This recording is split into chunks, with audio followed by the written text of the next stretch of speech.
All right, welcome back, folks. It is day 19. 皆さん、お帰りなさい。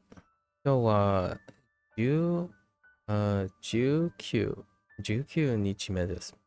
19 is an important day today. We're around the 10-day average for now. And okay, so we have a little weirdness going on. So yesterday I had a late day, right? So you can see that the late day stuff,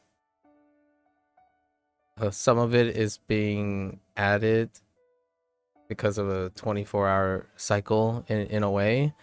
And I don't know how many of these are in these 26, but I like to think that the reviews are probably going to keep flowing over as we do the first 26. The thing is, I will definitely end up doing these 26 faster than 7 o'clock rolling around local time. So I like to think that some of these 26 are going to involve some of these down here, which will unlock lessons, which then may roll over to 7 or 8. I don't know if I'm going to deliberately drag my feet, drag this session out in order to see what happens at 8. Maybe we'll roll over tomorrow. However, it's either going to be today or tomorrow where we get to level 3, which also opens up a bunch of lessons. So technically, if there's a lot of ifs, which is kind of fun to brainstorm. If 16 of the 26 are 16 of these kanji, right? We have all of them ready to quote unquote, I'm going to call it maturing, right? Maturing. And it'll be interesting. Also, I need to come up with a rollover. So I need a rollover keyword now where basically I didn't have the foreshadowing. I've been saying pass as in you're passing the meaning or read. However, I was contemplating about a word I would use in which I rotate out mnemonics, right? Because as far as I know, after these 19 days or 18 days, mnemonics do not have a legacy outside of very particular ones, like ko and cho, like anyone that has a particular name. And there are a few keywords that get carried over. So I was holding off to see how frequently they show up. So we might cluster those. Other than that, mnemonics now seem like they're not up there. There isn't like a mesh work that goes beyond that. So it is probably likely we're going to use a keyword for when we no longer require that mnemonic, and then reintroduce the mnemonic if we find that we make a consistent error, if I make a consistent error, right? And here's my thought about what's going to happen today as well. I know that there's probably a bunch of people, actually I already met one really early on, did the whole, well, you gotta wait because I already done this before and I can't wait to, I wanted to give you a forewarning. That usually happens when you start something new, but also when you're just meeting someone, it's difficult to know how much volume each stranger is used to.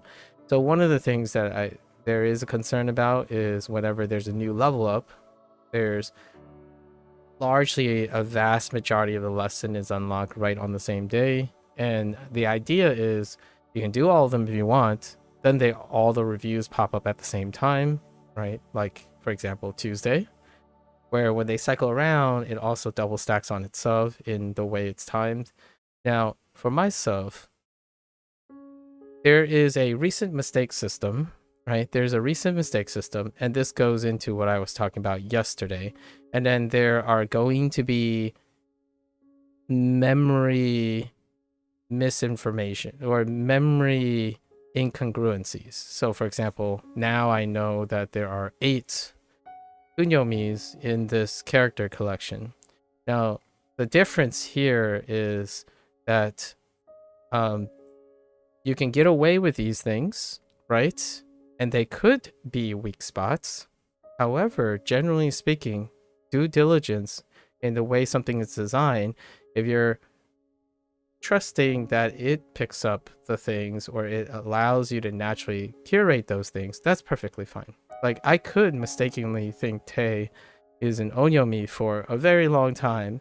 Now, if that becomes a persistent reminder, which clearly it can be due to the interaction with other people, then it gets self-corrected itself, right?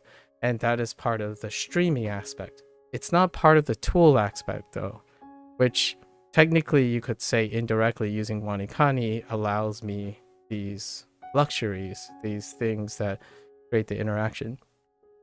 Now, the thing about this is we haven't reached a point where I'm actively correcting mistakes, right? A natural workflow for me is you use a tool until the point where you collectively, consistently have to roll over and learn mistakes, right? The reason for that, in my opinion, is you're reaching a limit point, a limit point in which it challenges oneself to come up with more either efficacious way to do something, or you scale back and refine what you currently are doing. Now, this will be a common question that I will be answering in various forms, is the idea that can you learn something and become incredibly competent in something with minimal mistake making, right? Like super consistent, always well informed, minimal turnover, mistake making. And I would say yes, plenty of people have done that. Now, for myself, I would contend that that person would be a poor problem solver, or someone who is incapable of creatively, not like at the moment, they would be under practice in knowing what is efficacious. They will be under practice in how to creatively iterate and or create and optimize things without the burden of needing prior knowledge, right? That's a prerequisite. So for now, regardless of how big the lesson set is, which is going to be today, I think this is a level up today. Yeah, right. It's either today or tomorrow, or I drag my feet, because there is a very good chance that the 26 reviews here is short of the 16 here, because if I remember of the timing, I think the 16 are in this review before the 8 p.m., which was because yesterday I had a late day. So I'm pretty sure the other 16 are in here, which will cause the level up. So this comment is regarding that. So usually I make time for my prioritized things. So I am going to go as far as I can without outside scripts and, you know, modifications and or foreboding. It's not from the sense of rejecting any inputs early. The idea for me is without understanding the limitations with my interaction with the tool, it's difficult to know the efficaciousness and or reasonable effect that other people's advice has after the fact. It is very difficult to know it's one of those things. You talk to someone who thinks for themselves, and then you talk to someone who don't think for themselves. If you talk to someone who don't think for themselves, they will be more amenable to a trust me bro situation. Like, I'm a higher level, trust me bro, right? And that's works really, really well. Not for me, right? It's not for me. However, much later, when I gather the nuances of the system and then I've curated my own take on it, then there is a phase in which we exchange ideas. And that idea is what creates me to be amenable. Without experience, you have someone that is giving you their experience. but you have no initial experience or sufficient experience to even compare the value of that advice, right? It's kind of one of those things. What would you prefer? Would you prefer to be semi-competent before exchanging ideas and taking a note, or do you have someone you blindly trust, which is a very valid thing? There are people in your life, hopefully in other people's lives, that you blindly trust. Like I blindly trust my friends and my family, right? If you're someone who's offering advice and you don't reciprocate, as in you're someone who says you only self-study, then in my opinion, I'm less and less likely to trust you in giving advice because you don't trust anyone else, right? This is a two-party problem. So when someone openly gives advice and they give me the impression that all they ever do is trust whatever they believe and whatever they do, the odds of their advice being accurate, even when I'm incompetent, right, is very, very low. Like, it's almost illogical. These are fallacious logic, right? The fallacious logic here is thinking that you're good at advising when you don't spend any time advising someone, right? It's one of those things. You can make commentary and pass it off as commentary, which is like, oh, I have experienced this problem. It may or may not happen with you. I just wanted to share my experience, right? Instead of the difference between, oh, you should do this because I had this problem. Well, oftentimes, that is already a telltale sign that this person doesn't advise people, because largely, in my opinion, a person who's concerned about the other person's progress would ask and ascertain how, in what condition or what position they are at. It's not that it's bad or good. There are people who care a lot, who may offer advice, and I may be very dismissive and or counter argue, right, and try to provide perspective in why I'm not going to take that advice. That's a way to distinguish between I'm not ready for advice, while the other person may be more inclined to interact with someone who has a similar level of competence. So like someone who makes commentary and pass it off as advice, they will likely be very, very comfortable and be more at home with someone who is either equal and or more advanced than them, because the way you talk to people is very difficult to empathize. When you're commentating and you're offering advice based on your own experience without the need to understand another person, that other person will more than likely dismiss, reject your advice, largely due to the nature that you have not concerned their position. Or a lack of to be harsh a little bit, it would be very difficult for that person to even use your commentary as advice, largely due to the nature that you're talking by basing it on your own experience without considering the experience of the other. So like yesterday, I was trying to reflect upon how I went about it, where when someone says they don't need to do something because they already did something, that gives me a lot of information. That is commentary based on their own experience. So when they say, I am this, I don't think I need to do this, it informs me if their advice is important to me or not, because I am not that, nor do I believe that. So that would mean that everything that follows is fallacious logic. As in, if someone says, I am this and not that, and then they insist that they understand that other people have different methods, it ends there. It requires to follow that they have to go out of their way to understand how other people learn in order to appreciate how appropriate their advice is, in my opinion. So, right, like, if you're into how planes fly, I think an astrophysicist might be able to say something germane. However, an astrophysicist might not necessarily provide the advice, regardless of their foundations, that collectively associates both aeronautics and astrophysics, right? And in terms of language, is very similar. So when someone says, I am, I don't know, I have a background in Japanese, so I don't need to learn these things in Chinese.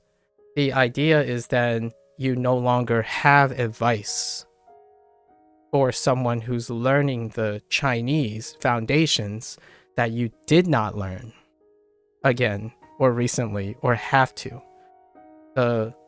That's the reflection on oneself, right? Like if you skip something, it also means you do not have a relative perspective that may potentially be irrelevant to that person. So not that you can't be kind and offer that commentary, like, oh, I've considered doing this, but hey, hear me out. I skipped this section. I skipped these things because I didn't think I need them. So in relevance, you do not understand how you got to that position in the first place. It's kind of like a native speaker, right? You approach a native speaker and you ask them, hey, have you had trouble with these grammar points? And the native speaker would say like, well, it's been a very long time, or I don't think about it. You just know. So therefore, that person can't provide any relatable advice. However, they can still tell you what their experience is and how they're going about doing that. Like, what did they do? If they can't explain it, they can demonstrate what they do in order to show you some observational skills. But generally speaking, whenever you say you skip something, like skip foundations, for example, regardless if you know it or not, it also means you haven't done it. And when you haven't done it, it is very clear and important to specify, oh, I didn't do this. So the natural thing to think about is, if I didn't do this, how is my advice applicable to someone who is doing it? And I think that's a point that I completely missed yesterday when I was like trying to connect the dots, and I realized I kind of beat around the bush with like different analogies and different metaphors.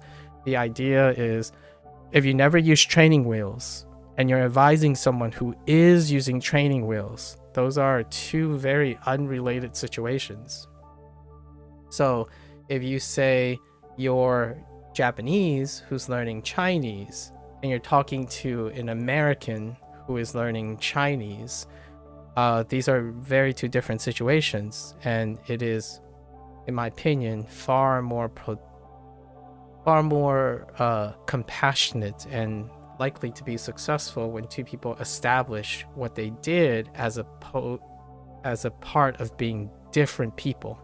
So same as in you're both learning Chinese, but different, right? Because one's American and one's Japanese. So these are the situations that I encounter even more frequently. And I don't know if to others it's not worth the effort, right? It's not worth the effort because it's just another person online. That's your prerogative. No, in my opinion, right? In my opinion, when you are trying to connect with someone and you really, really think that they're worth it, the way you demonstrate that they're worth being your friends and stuff is often portrayed in your ability to be interested in the other person, right? So if one keeps emphasizing how one is special and one is exceptional in a conversation about the other person's progress, then they will less and less likely find things to relate to you. So this is more of a commentary on communication, right? Forming like professional relationships or establishing rapport, if you know what I mean. When you say, oh, I'm an artist too. For example, I had a lot of these comments because largely that would mean this person is interested in either telling me their artwork and or like if I need any help with art, right? Well, the idea is there's no rapport established.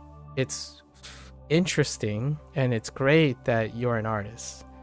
Now the conversation kind of ends there unless I'm willing to ask questions about your artwork, right? However, know that that is not necessarily connecting with the person you're talking to. It's difficult to connect with something when that person is identifying themselves as opposed to who they're talking to.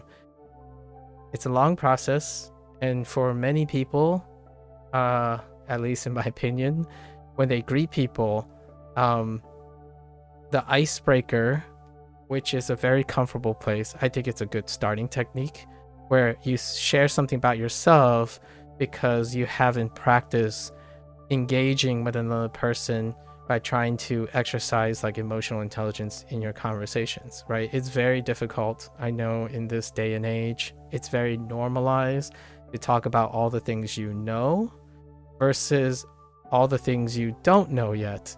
And the one thing you don't know is a person you just met. And that's the difficult stuff, right? Like, it's uncomfortable, it's anxiety inducing, it's filled with unknowns, and you could be very anxious and afraid of what you might hear. Like, for example, when someone asks, oh, so do you like WaniKani? Meanwhile, the first thought to that person is like, oh yeah, but I really like WaniKani. I hope this person doesn't say they don't like WaniKani, because I don't want to get into a discussion about why I like WaniKani and how this person doesn't like WaniKani. Well, then you're not ready. In my opinion, to be super frank, you're probably not ready to be friends with this person or nor a discussion about WaniKani. Like, that's personally me, right?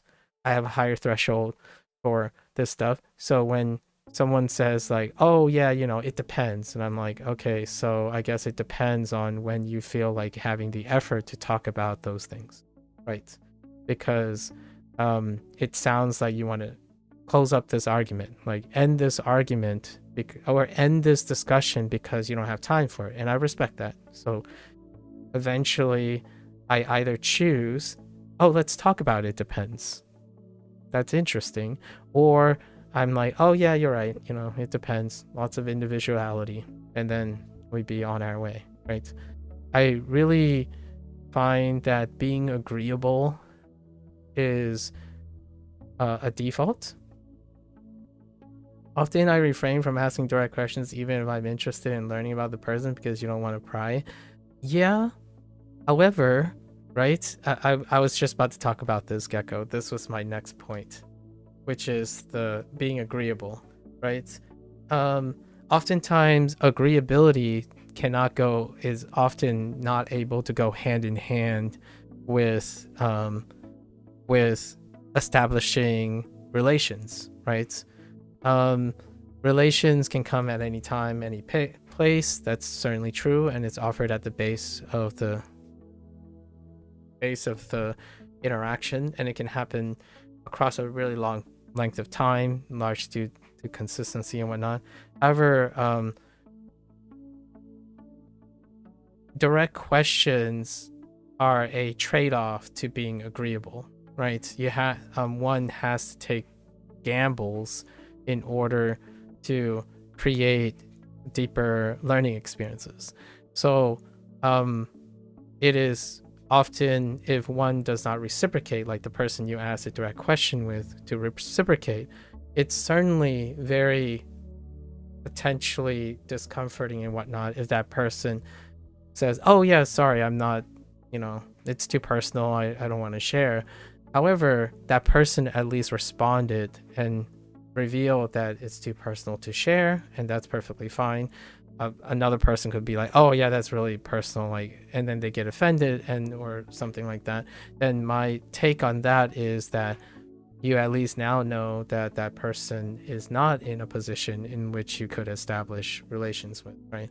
So it is certainly a risk, and most of the time, I would say 60 to 70% of the time, I take that risk and that person leaves, right? That's how I select. You know, it's the difference between being agreeable and presumptuous about another person's willing to share, while also making sure that you're being as agreeable as possible, right? And I do that. I use like political speech and maybe some ambiguities most of the time in order to make it sound agreeable, while I don't necessarily directly agree with the person, right? And then eventually it escalates and slowly escalates to a point where one could be directly candid and or freely expressing their curiosity towards each other. The idea is why this prompt, this delegation or this digression here, is the idea that one is overrepresented over the other right now. I think my interaction largely interacts with individuals who they are incredibly comfortable in talking about exactly what they know, and they project what they know as insight to a general audience in which they don't interact with, largely due to the nature that they have a lot of apprehension and unwillingness and or maybe discomfort that creates a barrier to their communication. So for example, here's one that I find is very difficult to negotiate, which is the idea that someone does something directly and then I make a comment, I comment on it. It's like, well, I differ. Maybe I can share my perspective so then you can comment about your perspective on it. And then that person's like, oh yeah, you know, that might be right. Like I don't know what I was talking about. Like I'm sorry that I'm not. So then you're in a tough situation. What happens is the person that wanted to share something ends up feeling the guilt of a person who is trying to ask direct questions, but is also indirectly inexperienced in understanding how to handle potential conversation that leads down a road that they're unexpected, right? And then there's this like misunderstanding of nuances, compounded misunderstanding of nuances. I don't necessarily think that will ever improve for either party without opportunities to do so. So yes, the internet is a very turbulent time where if you're wrong, you're wrong. So the fear of doing so can be tough. And I kind of want to remediate that, or like trying to mitigate that here, because I'm pretty intense when I am invested, much like everyone else who is pretty intense when they're invested. One of the things that don't happen is I don't go anywhere and everyone else does, right? And that to me raises a curiosity. How consistent are the other people able to interact at a later stage in conversation? Oftentimes I feel the tenuous experience, the frequent tenuous experience of individuals make it so that the barrier is so high to practice deeper level of communication. This is going to be related to language learning, that you might wonder, how does that factor into their later stage target language goals, right? You might be thinking, oh, well, everyone's ultimate goal is to be fluent and be speaking to people and whatnot. It's like, I think that's really far for me.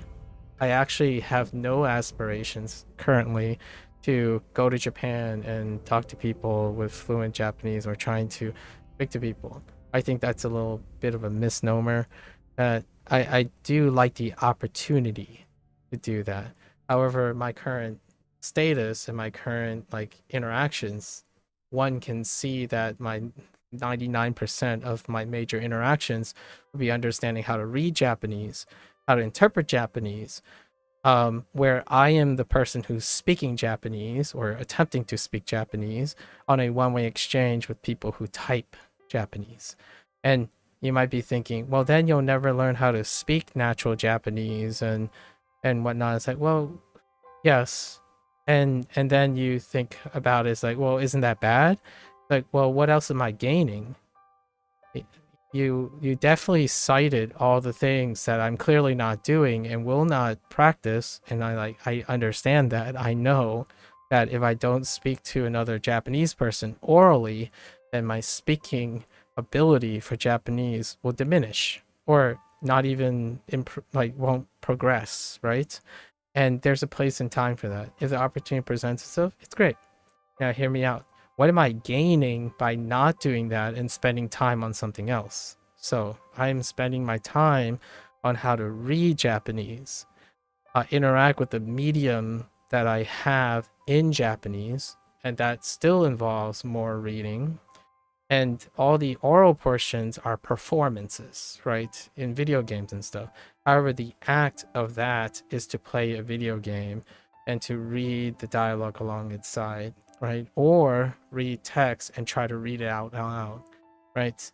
So lots of my emphasis is on that.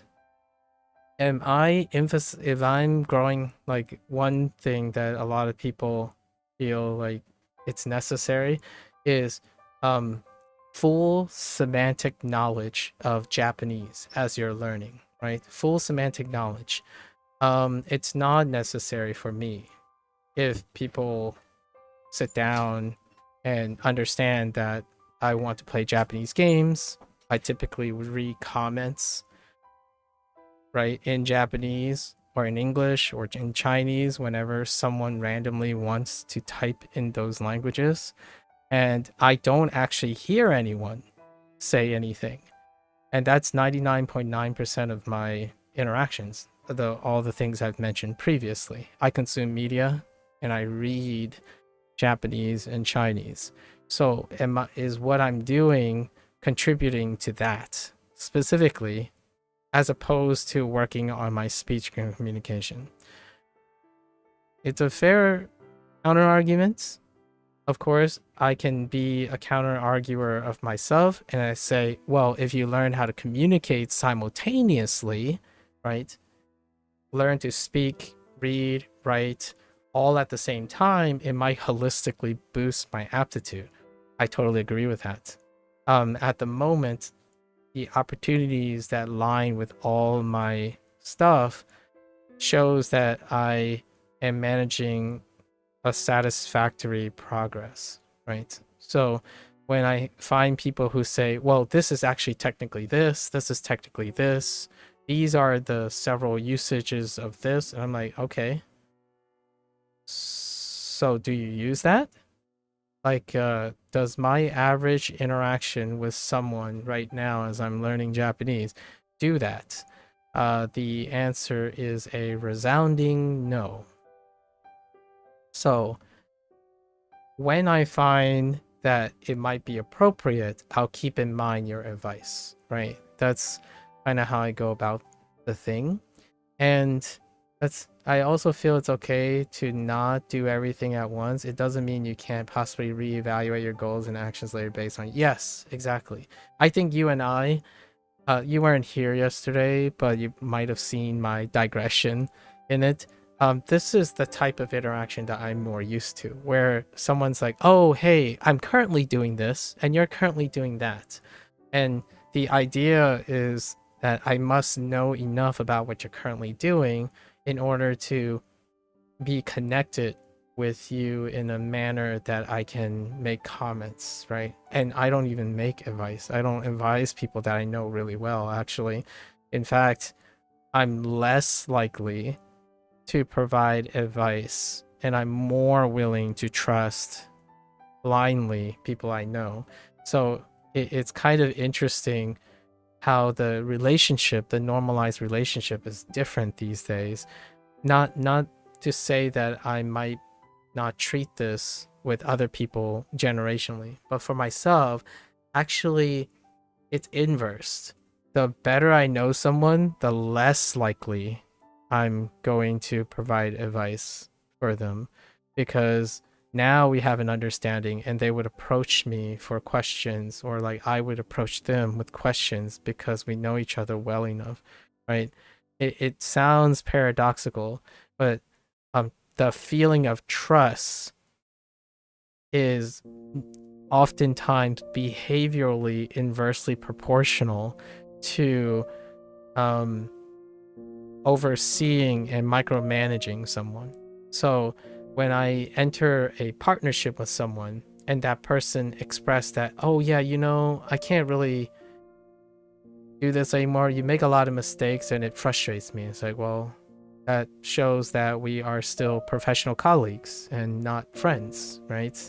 And that's not a bad or a good thing. Colleagues can remain colleagues for as long as they know each other, right? When you are so caught up in either yourself and or the other person upsetting you because they do things differently and or did not approach you for help, that is a level of missing trust, right? And how do you develop that trust?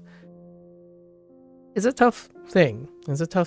But I don't usually, I'm not even sure if I've reached that level in any way. I currently do trust a couple people. Hopefully they're doing well. When they tell me they're doing well, I full-heartedly think that they're doing well.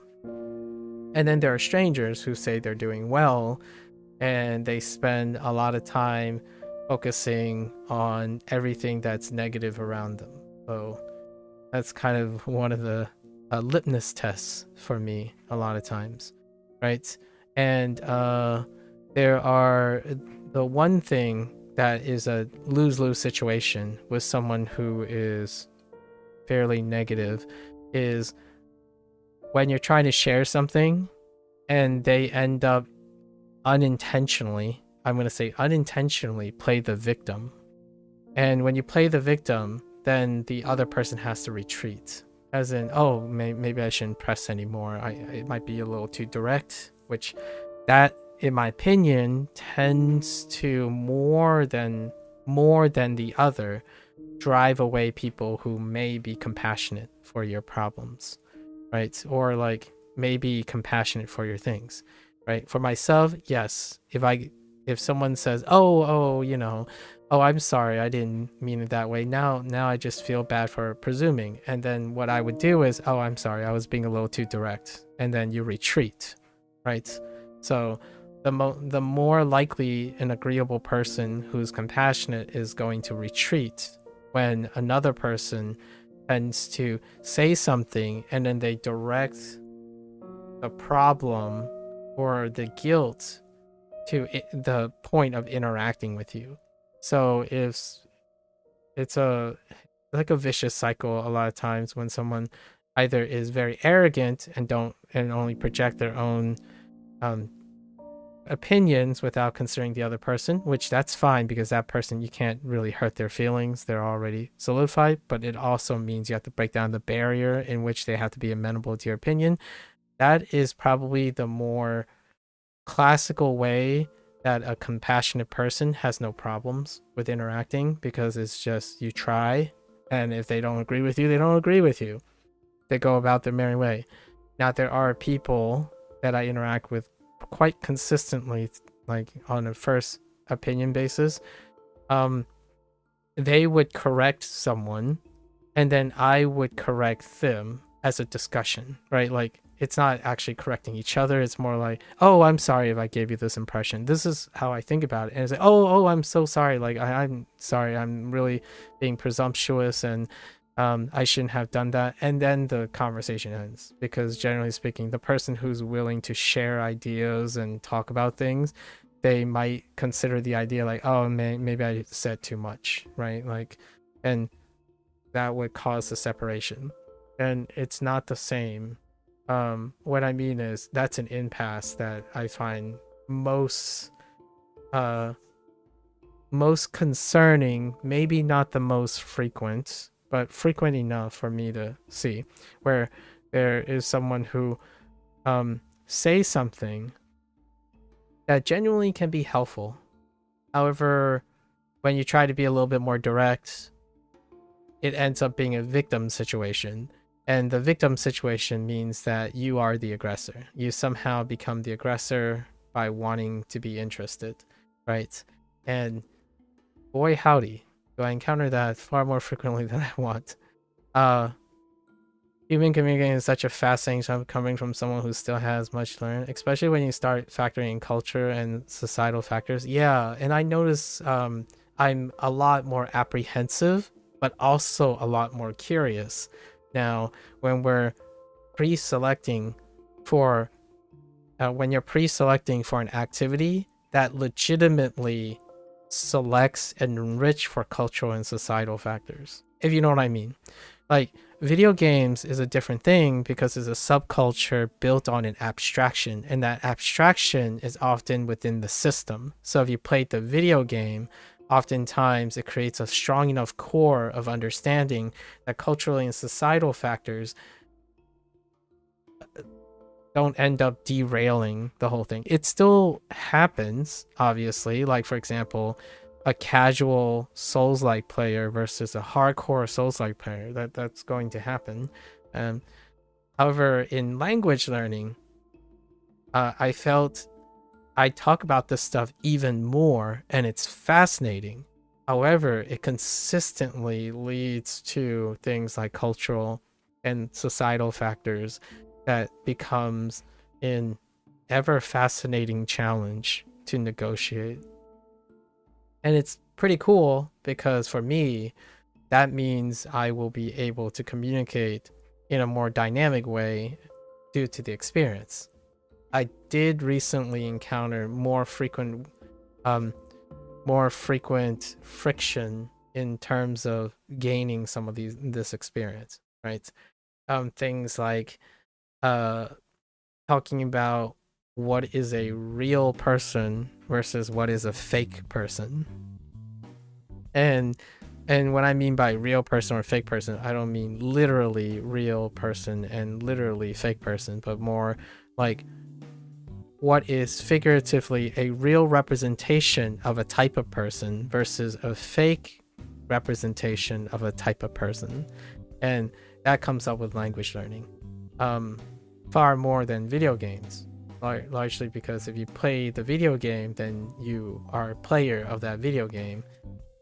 Whether you're casual or hardcore is a meta level, but you get your foot through the door by being a player of the game, right? It's experience that causes that thing. In language learning, it's not quite clear cut, because oftentimes cultural and societal norms substitute for direct experience. So things like, I find myself saying this quite a lot because it's true. My parents are Chinese, right? But I'm not from China, right? Or I'm learning Japanese because I want parts of Japanese culture to be part of my culture.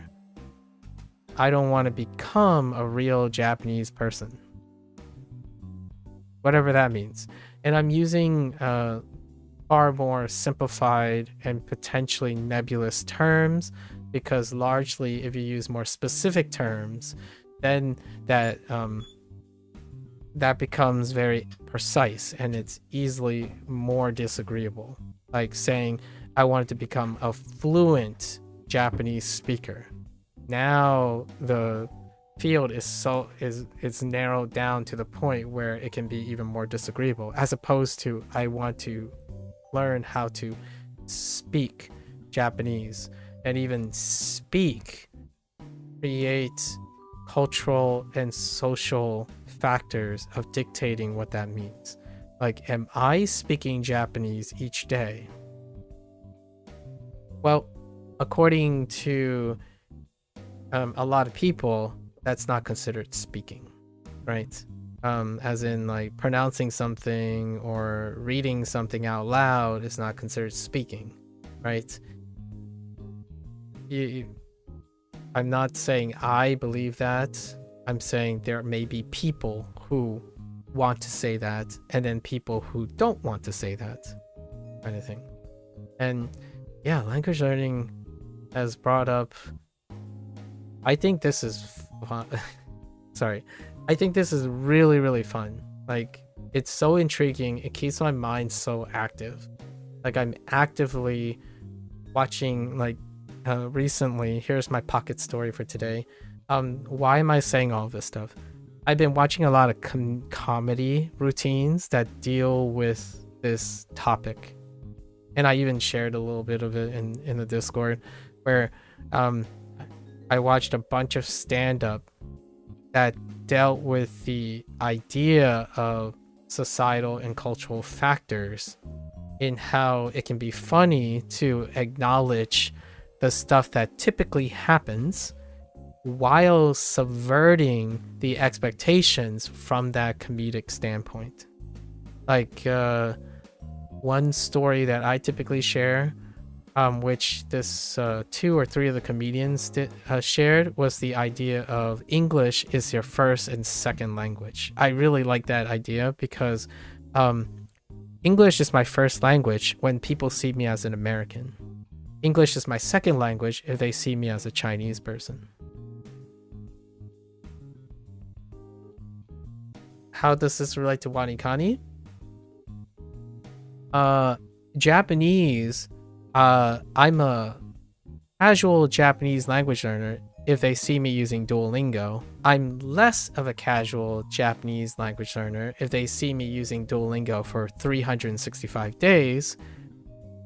And then when people see me use WaniKani for the first 10 days, then I am a casual Japanese language learner. Until that counter becomes 300 days in WaniKani, I won't become a hardcore Japanese language learner. And hear me out. You might be thinking, oh, you just want to be hardcore because no, actually I often, nearly all the time, I like to consider myself a casual skill builder. Because why is it casual? I don't dedicate my entire life to one thing. And I think that's the thing that's missing. When someone sees me start up, oh, it's the second week of WaniKani, my first thought is, I'm kind of curious if that person thinks that I only use WaniKani, or do they think that I might do other, like, what does that phrase mean to me? Like, but what I can earnestly always default to is that person's encouraging me. Thank you. I really appreciate it. And I encourage that person back. Now, the next level would be asking that person, hey, do you have any other things that you do that you really like to do with your Japanese language learning? Because I don't actually know what that means yet. There's not enough context, right? If we're both in the same spot in WaniKani, the question is, are we? Right? We are literally. So it's a great starting point, right? You're level 2, I'm level 2. That's awesome. Now I'm curious, what else is this person doing? Although I don't see that as a common route of developing a discussion. The discussion or the commentary ends there, right? Dutch-speaking people are very influenced culturally by Dutch and German people, Germanic culture, and French people are influenced by French people, Latin culture. Yeah, and you're kind of next to each other, so that's interesting too. Not falling into stereotypes, there are still clear differences which impact communication relationships. Yes, and that's the root of multicultural comedy, by the way, Gecko. The root of multicultural comedy is to establish creating an exception, right? What I usually, my joke that I use for storytelling is oftentimes a comedian would talk about the slow English effect in the United States. It's a very common one. And how you tackle your punchline is really telling. It's like very fantastically varied. So it's one of those things where I get on the phone. I do this. This is from my life experience. I'm not a comedian, so hear me out. This is not intended to be funny. It might be a humorous, like, life lesson thing. There was times where I would pick up the phone and I would make an appointment, right? And I would talk to this person. Everything will go on as business as usual. You can hear the cadence, the comforting.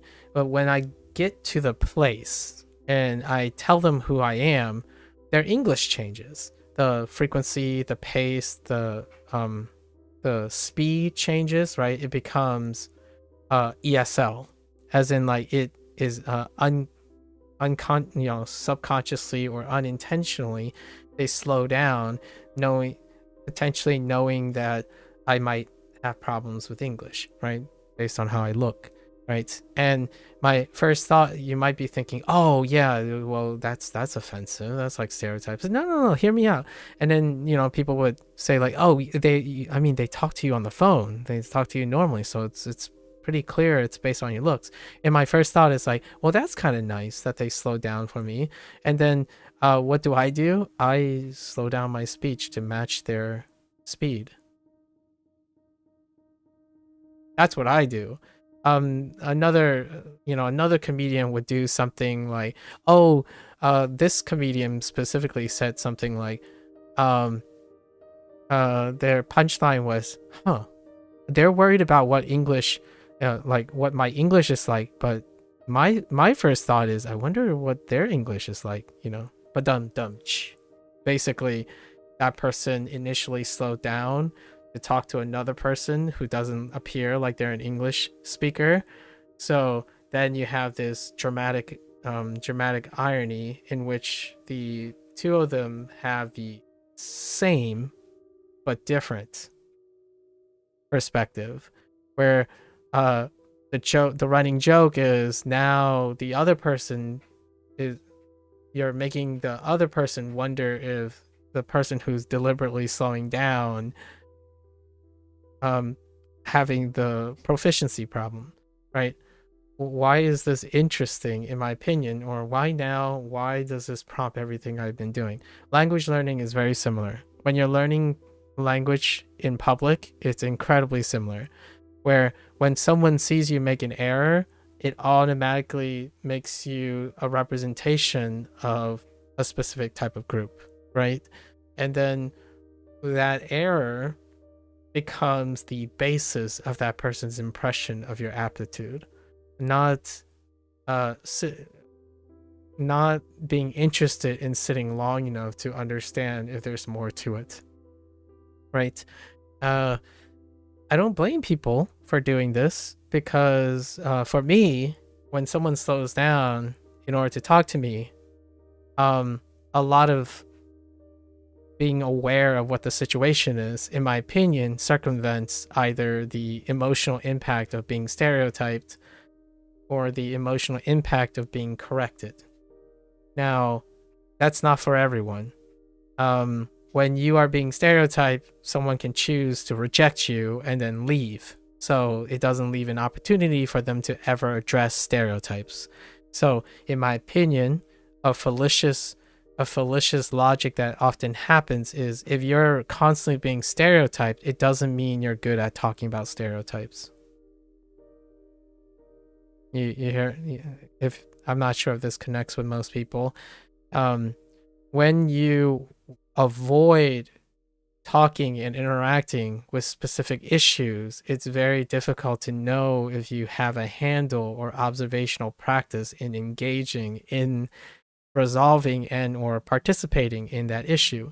So what I really like about comedians is that the type of humor and the comfortability and nonchalantness of them telling those stories are at least in my opinion, indicate to me that they have been there sufficiently enough times in which they can talk about it in a comfortable state, as opposed to someone who says something like, oh yeah, people will be people. Like, I'm not sure if you know what that means. Like, to me, like, I have questions. So can you explain to me what you mean by people will be people? Or like, oh, stereotypes always happen. I'm like, okay, can you explain to me how stereotypes always happen? Right? That is kind of the thing. Or, oh, everyone always learn this way. I'm like, can you explain that? Because I don't know if I'm not everyone. That's a little bit weird, right? Is it important to learn this? It's versus it's always important to learn this. Everyone somehow is both same and different at the same time without clarity, right? I was reviewing what I said yesterday and I was thinking, man, I said same but different, like a 8 billion in like 6 or 7 different ways. And my point was lost in translation, if you will, where the point was being made that if you don't talk about these things, then you don't get better, or you don't practice these things. So if you're not practicing how to remember certain things, then it would be very reasonable to say, oh, well, I don't know what it's like, but if I had to guess, here's my take on it. As opposed to, I didn't have to do this because it's basics. So if I know the advanced stuff, I clearly know what it's like to do basics. That's one thing that can be very, very jarring, right? For like someone who could say something like, I use Anki. This comes up a lot, so we'll use Anki. I use Anki, and WaniKani and HanziHero is basically Anki. So if I use Anki, I basically know what it's like to use WaniKani. I have said this a couple times myself, and I forgot to be very clear about it. I'm saying I use WaniKani as a surrogate of something that may represent an Anki experience. However, I'm not specifically using WaniKani because it's like Anki. I'm using WaniKani because it's a compromise where I could have something like SRS, like Anki, but also have the mnemonics of someone who has spent a lot of time learning Japanese and is, if not quote unquote fluent in Japanese, which is Koichi and the gang at Tofugu. Crazy difference in my opinion, but due to subtlety, right? Yeah. Anyways, an hour has passed and we gotta get booking. So, with that said, that was my story for the day. I again, to reiterate, I bring stories and commentary. How did this all start? It started from yesterday, and also it's a forum discussion. So I've been looking at the WaniKani forum on a daily basis because I want to understand who's more vocal in the WaniKani space. And I check the HanziHero community forum daily too. I spend like 20 to 30 minutes reading threads, right? Be it something that's interesting or no whatnot, because I want to give an idea. So most of these topics and stuff either spawn from the stream interaction that's also related to WaniKani and or related to other like topical things on YouTube or something. So if you want to see inspirations based on this, it's either happening in a stream, or if you want to know where it is, you can probably surmise. I'm not going to point anything out. You can collect your own observations. Most of these stories are inspired off of now me reading the forums in WaniKani in HanziHero, right? So this is my attempt to try to get to know what the general interactions are. Actually, most of the general interactions are people expressing their language learning journeys or their challenges that they have for themselves. So that's super cute. And there's a lot of book clubs. WaniKani's community has tons of book clubs, which I'm gonna be real, that sounds like an amazing experience. I haven't ever been in a book club. I have personal friends and best friends who attempted to start and maintain book clubs, so pretty sweet. Your experience is that most people like to put other people in boxes. I guess it probably gives them a false sense of understanding of the world, even if it's oversimplified. As for me, not a fan of boxes. I use boxes. I use boxes until you have to open them and build bigger structures. So I think of boxes as building blocks. And if a box, like a cardboard box, seemed very ordinary, I'll give it a different paint job.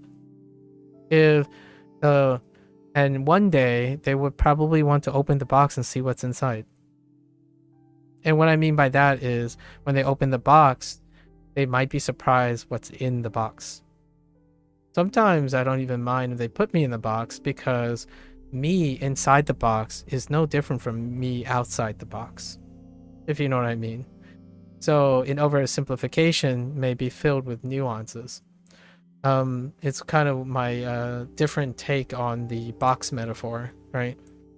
So am I different if this is all of me, right? If this is all of me and someone slammed me into a box, does that change who I am? It doesn't, really. It's only when they decide to open the box that they discover what's all of this. So I leave the opportunity to them to willingly open what's in the box in order to expand, allow my personality to expand, right? So rather than criticize people oftentimes, or like try to place them inside a box, ironically, right? Place them inside of a box. I try to tease them to take a peek what's inside the box, because what they see is the box, like the edges of the box. They don't actually see what's inside the box. It's kind of like Schrodinger's cat, right? Schrodinger's cat. If someone places inside the box, they only see what's around the box, like the box itself. They don't actually see the contents of the box. So oftentimes I give my box a paint job. I put fancy stickers on a side. I place stickers that they want to see. Like, for example, I'm a WaniKani user. I'll place a WaniKani sticker on the outside of the box. Now the question is, can I get them to be interested in the box enough to open and see what's inside the box? And then you'll no longer be inside a box. It's kind of like the metaphor for gatekeeping, right? If someone is standing in front of the gate and they don't let you in, then you're not welcome. So you'll never understand them until they decide to open the gate. And this gate could be to a box. So in the reverse role. So now you're someone who wants to enter a box, as opposed to keeping someone away from investigating. So oftentimes I try my best to not keep myself inside a box, right? And that's through expression. So for me, I try to keep the gate open.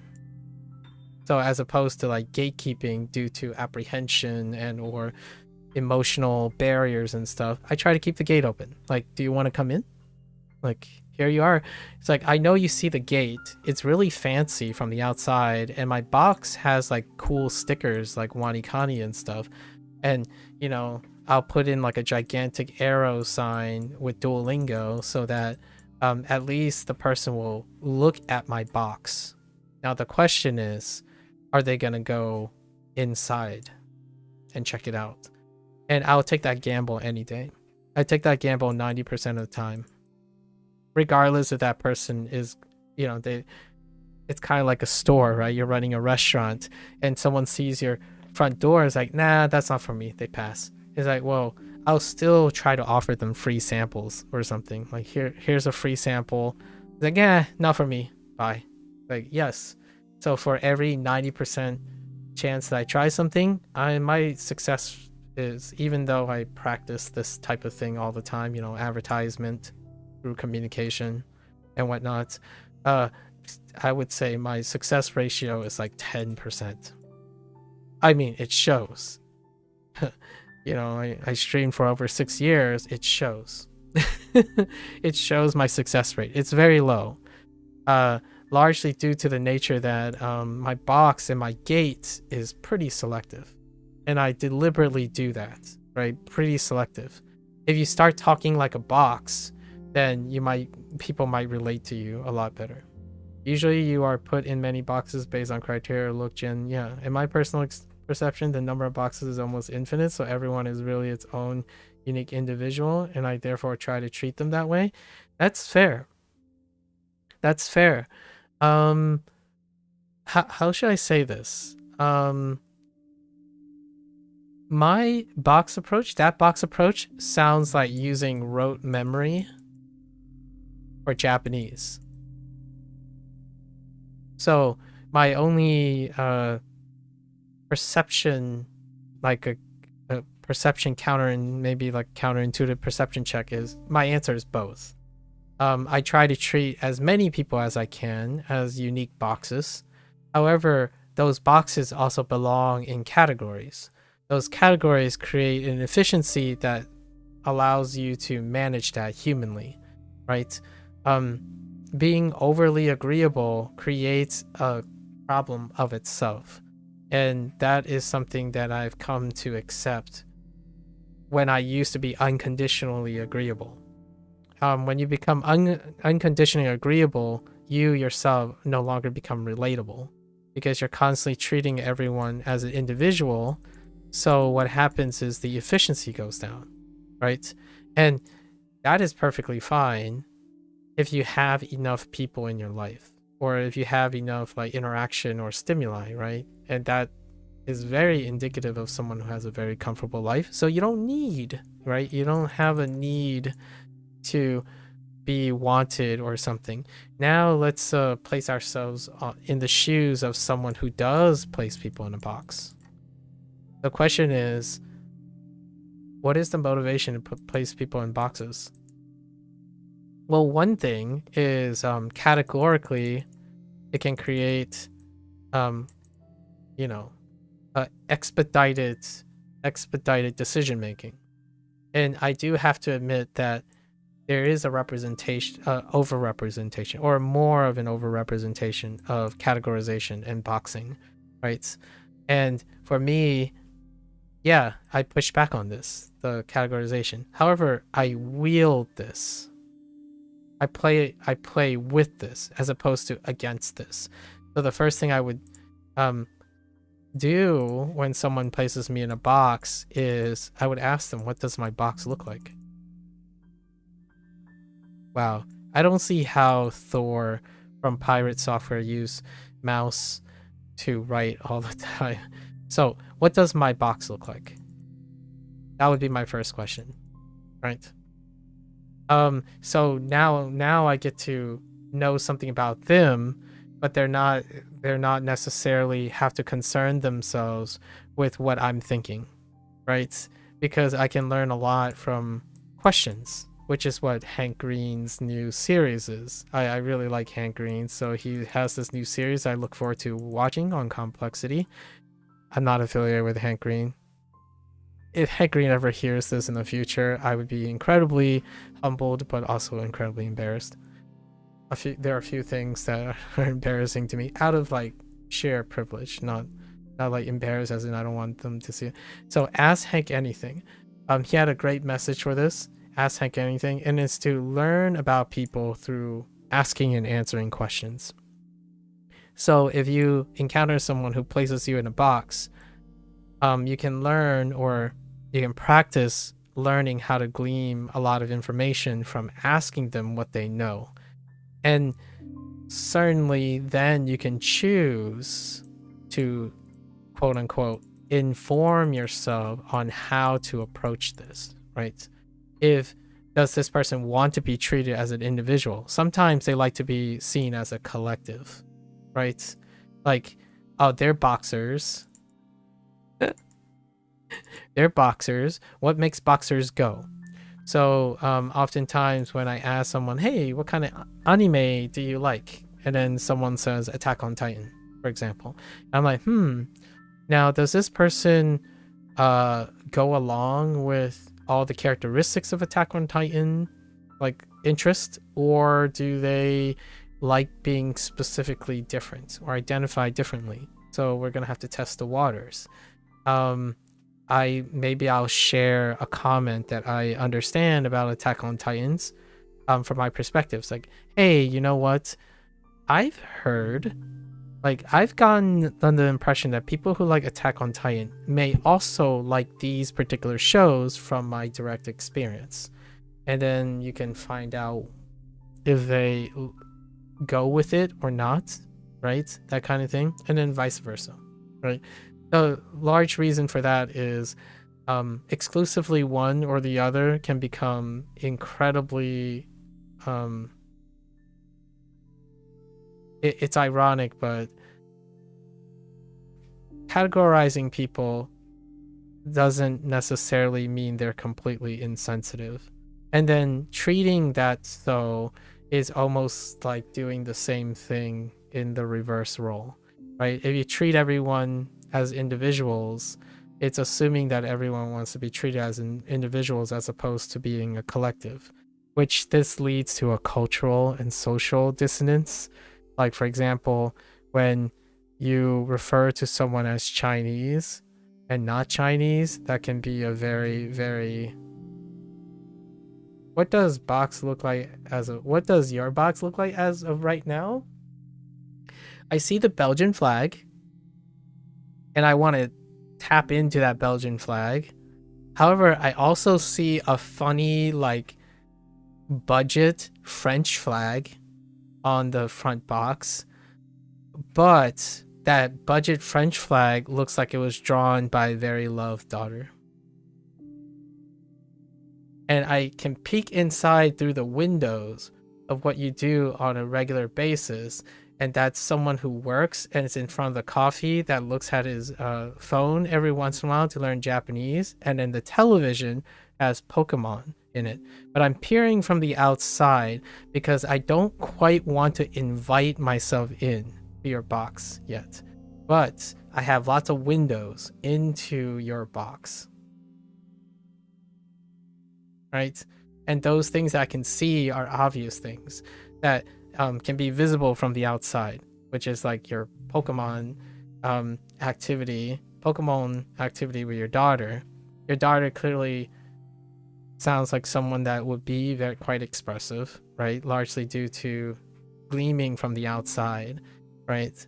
And I see there's got to be a WaniKani stamp somewhere on the outside because I don't actually know what your WaniKani experience is like from the inside. Like, I obviously didn't witness you use WaniKani, how you use WaniKani, but I know that WaniKani is part of your box, right? The box nature of it.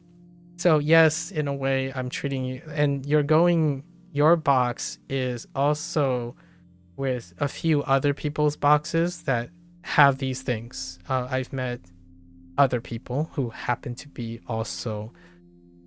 Blair is a mother, right? And Blair uses WaniKani as well. And she has a bunch of interactions that are slightly different too, but it also involves watching anime. And so you're in a neighborhood now. So your neighborhood is the category. So we have like 4 or 5 houses that I've met that I kept up, and I got to know more and more about the people who live in the house through a lens. So, okay, you know, I see you get in your car, right? Going to work. Your work is another box that is shared with other people who are also working.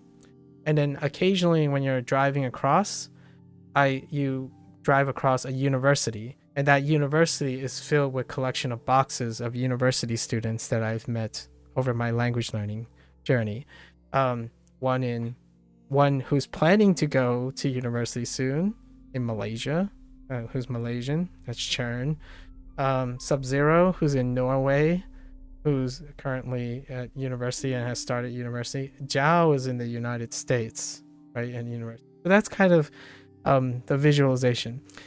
For the record, though, I use most of these things as a mind palace thing. I actually do visualize most of my connections and stuff visually, so I have more of a habit of using metaphors. And boxes boxes are a funny metaphor, really. Hey, that's a pretty visual, almost artistic mental representing. Thanks for answering the question candidly in any case. Well, I appreciate the question, right? It's a great way to, it gives me an opportunity to demonstrate how I would preferentially use or leverage people's personalities, aka trying to use my previous experiences to leverage as much efficiency as I can without over generalizing the other person, right? And when that person says I'm over generalizing, I have a way of making it less general, right? Something that doesn't make me retreat and feel like, oh, I'm sorry, like this is my fault, and then you no longer talk to the person. So generally speaking, boxes are very interesting too. I've been working on this metaphor. Hear me out here. I don't want to make it sound like I'm improvising most of these things. This whole box metaphor and changing like people's metaphors, that's something I do on a daily basis. I like visualizing things. So one day, maybe, who knows, maybe one day, 5 or 10 years down the line, I might make a product or make something that makes all these metaphors fun to think about. The box metaphor is a classic one. Like it's reinventing the wheel. I'm sure other people will have a take on it. My inspiration for this is if I make a box and I make a diorama and a visual way of interpreting different boxes and how like the box metaphor could be both constructive and not constructive, it would possibly encourage other people to make their own variation of how they mentally represent the way they interact with their thought process. And in my opinion, that can be an indirect way of making people more likely to talk with each other in the future. Largely due to the nature that talking with other people on a candid basis is not humanly possible with one person who talks to millions of people. At most, you can get a level of understanding using direct communication with a PR, but there's enough people for everyone, you know? There's a possibility. There's enough people in this world that you can have a great friend, and also you can have someone who you just listen to, like parasocially. I think the thing that, in my opinion, maybe this isn't true. However, I feel more inclined that it's kind of a conservative bet that the people online do not have a dynamic that's balanced out by interactions with close people. Like their interactions are potentially not sufficient. I'm not saying they aren't capable of it. It hasn't been sufficient enough to create deeper connections anymore.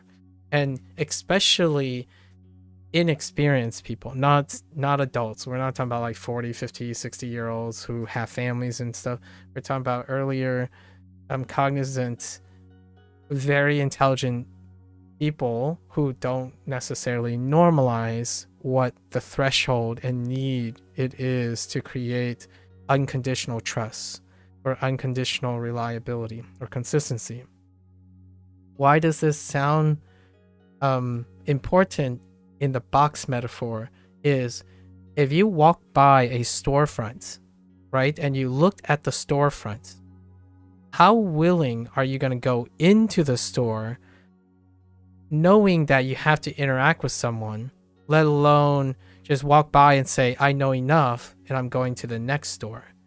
The more stores you don't walk into, the less and less experience and less practice you will have, right? then most of your normalized behavior will be evaluating people based on their storefront. Now, you can use that. It expedites things when required.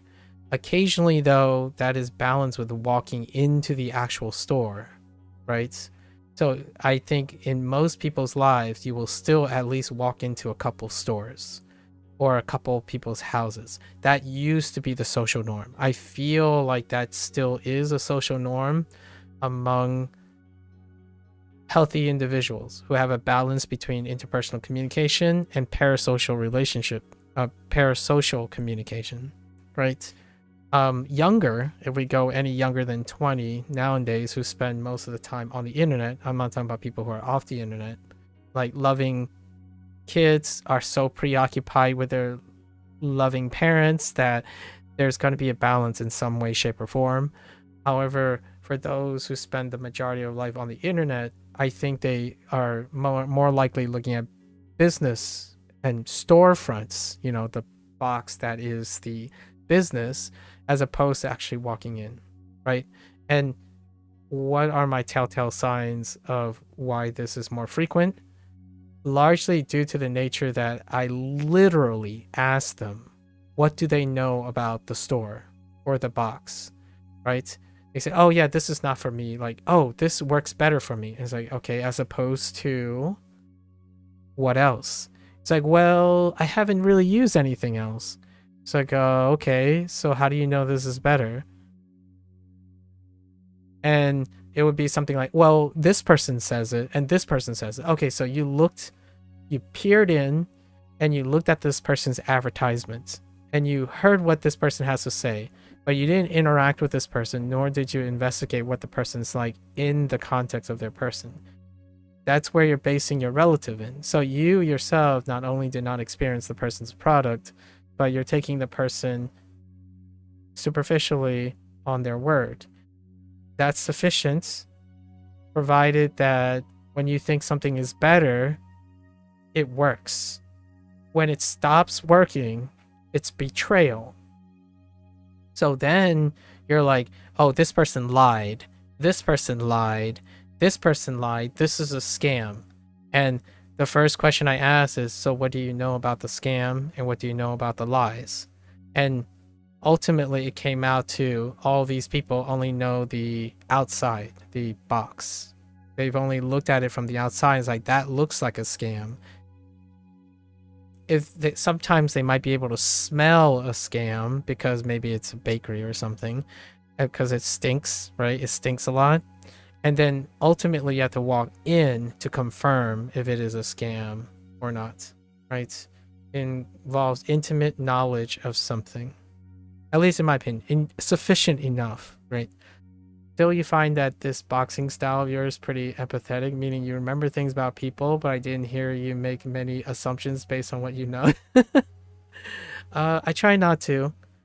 Oftentimes my box method deals with, first, it has to be something I've observed, right? So I have to ask questions first.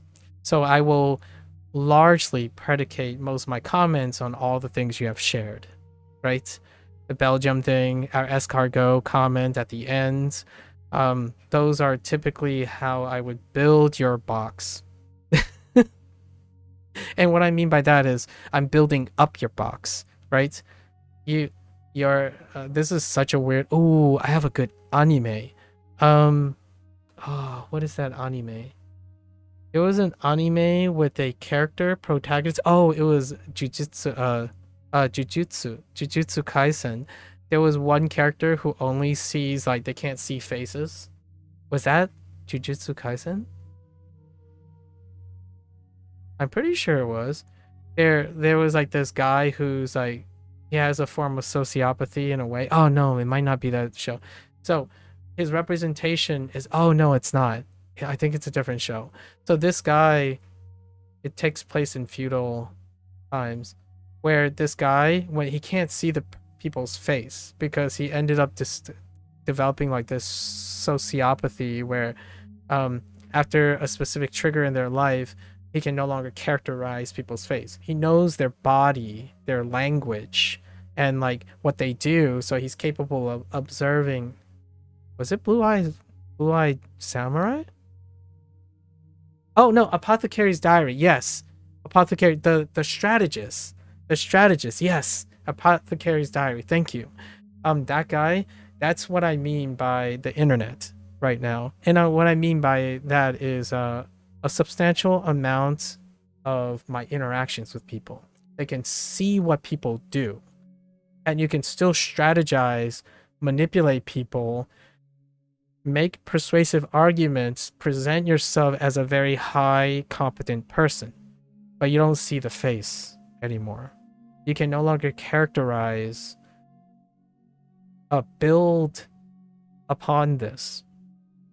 And for me, I do see people as boxes. They start as boxes. And my whole goal is I want to know more about the box. I want to open it. I want to see what's in it. However, the person I'm talking to is the gatekeeper, right? So if their gate is not open and they don't welcome me into their box, I cannot discover what's in it, right? And my box, my store, okay, when I stream, I have a store. So, we have to continue this metaphor. When I'm a streamer, there's a store. I have signs. I'm pointing, right? There's like, oh, come in and see what I have to offer kind of thing. And then there's my box, my personal life. And what happens is I take some of the stuff that's in my personalized box and I place them into my storefront. So that's how I can create some personality, right? I use my life stories to proliferate my restaurant. And like a Chinese American, hear me out here, like a Chinese American ABC, my house is attached to the back of my restaurant. So there's two boxes, and you can glean a lot from you can see a lot of my house if you visit my restaurant. This is kind of my mental view. My family, whenever we work, like my parents used to work at restaurants, we live attached to that. Like we actually live in the building that, the very back door of the restaurant leads to our home. So a lot of our family life and stuff gets bled into the restaurant, and that's the representation of the double box. And it keeps going on. I've let's just say lots of stories for another time, but I've loved this box metaphor, but I want to, for lack of a better word, flip the box on its head. I think sometimes it can be a lot more efficacious to turn something that people are afraid of or apprehensive in both ways, both a considerate way, an abused way, potentially, or neglected way, and reinvent the wheel. I'm quite literally trying to reinvent the wheel, right? Using a metaphor. That means that it's not technically a novel. I'm not saying it's a novel approach per se. There might be some novelty in it. It's not like it's not represented in a different way in some other way. I just think it's incredibly playful to normalize something that can be a little negative. However, it's also speaking a language that other people can empathize with, right? Telling someone that your metaphor is wrong, let's just change up the metaphor, can be an abrupt turn of phrase. So if someone says Duolingo sucks, let's start there. That's what I would start with. I don't start with you're wrong, Duolingo is good. That is a much, much bigger leap.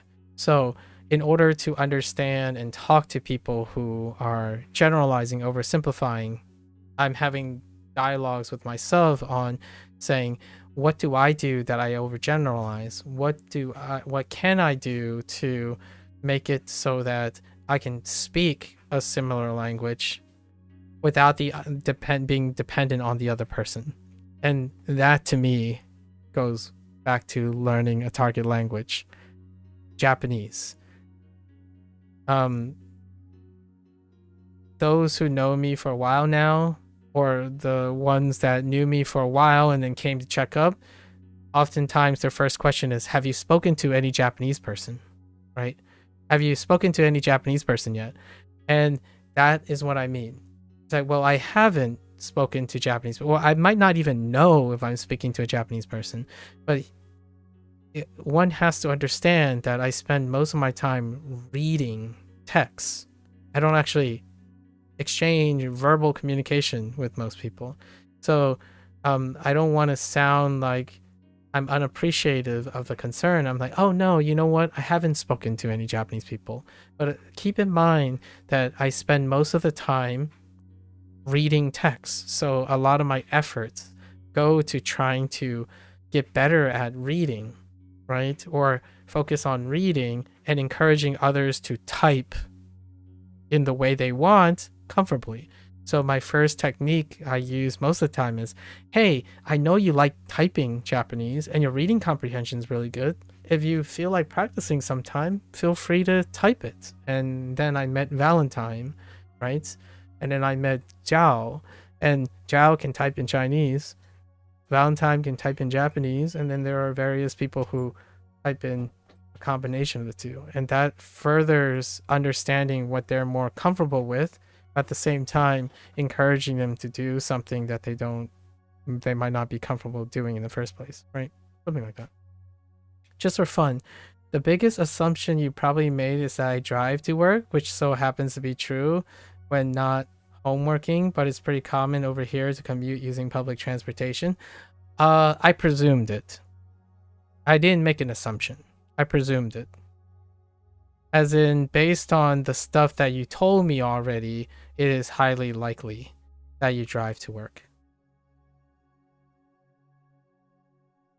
So, the details that you shared with me enrich for the possibility that you drive to work. And I was talking about driving more in a figurative way, because you could commute to work on a bike. That would be a form of like motorized vehicle kind of thing. No, but not necessarily a gas powered vehicle. I don't. It was unlikely that you walk, because the idea of imagining you constantly walking your child to school sounds a little bit like a mixed bag. Although it is also possibility. It is also a possibility that you walk your child to school. And hear me out. Here's another presumption that I'm making, that you're actually, you don't homeschool your child, and that your child actually goes to a public school, like a school with other children. So based on a lot of the things that I've learned about you, that you shared about, it is unlikely that you are homeschooling your child. That's also another presumption that I'm making, which is involved in the whole like having a car dealy. And knowing that you drive somewhere like to work does not exclude if you work at home from time to time. In fact, I've met quite a lot of people who it's sufficient enough in this frequency to be like remote workers nowadays, as well as those who travel all the time and they don't actually have a nest that they tend to stay with. And those people are without children. As I said, it's just for fun. Presumptions are fine, of course. I know. Yeah. And it's fun knowing if you're wrong. Much like making mistakes. It's fun to see how if it checks out or if it doesn't. Because if it doesn't check out, I'm even more intrigued. It's kind of like going into a store and realizing the store is not what you expected. And hear me out here. I don't believe someone finds that fun unless they actually walk into stores and take chances. So like if you're someone who speaks like someone who looks outside and it's like, oh, that could be fun, and then walk off, then I don't think we're in the same agreement. It's not fun unless you take the dive into the store. So from time to time, I walk into a store, even though I think I know what the store is. Like, it smells like a bakery, it looks like a bakery, it certainly sounds like a bakery. I walked in and found out it was more than a bakery. Right. Interesting stuff. Right. Yeah. Well, on the surface though, I don't have any, I don't want to sound pedantic, so most of the time I tend to say, yeah, that is an assumption I make. But presumptions and assumptions are predicated on two different things, but the readout is very similar. Like, what I mean is the focusing on the end results is very similar, right? In some way, shape, or form, someone is making a deduction. One is predicated on evidence, and one an observation, and one is predicated on no evidence.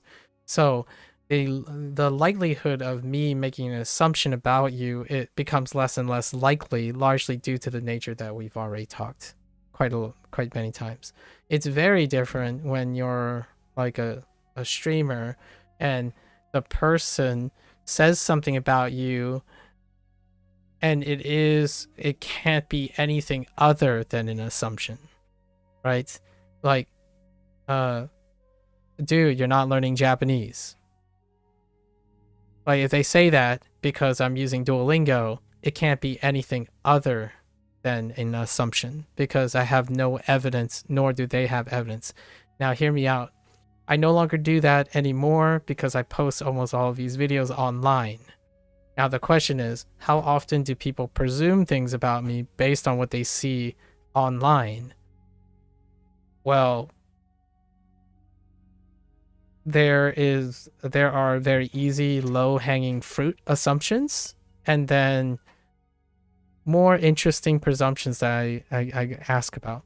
One low-hanging assumption is that this is day 19 of WaniKani, so therefore I can't possibly know more Japanese than 19 days worth of WaniKani. That's an assumption. It's not a presumption. There is ample sufficient evidence existing that would allow this person to presume something else. The likelihood is not that, and it's not even based on me, right? Like, there's ample anecdotal information about other people who learn Japanese. Even beyond that observation, it is a very fallacious assumption to make that someone only knows Japanese off one thing. Now, it could be a risky presumption if that person says, oh, well, you know, I've been surrounded by people who only use one thing. I'm like, oh, that's interesting. Tell me more about that, because then that means my presumption about you is incorrect, right? Turns out you are a very special case where your reality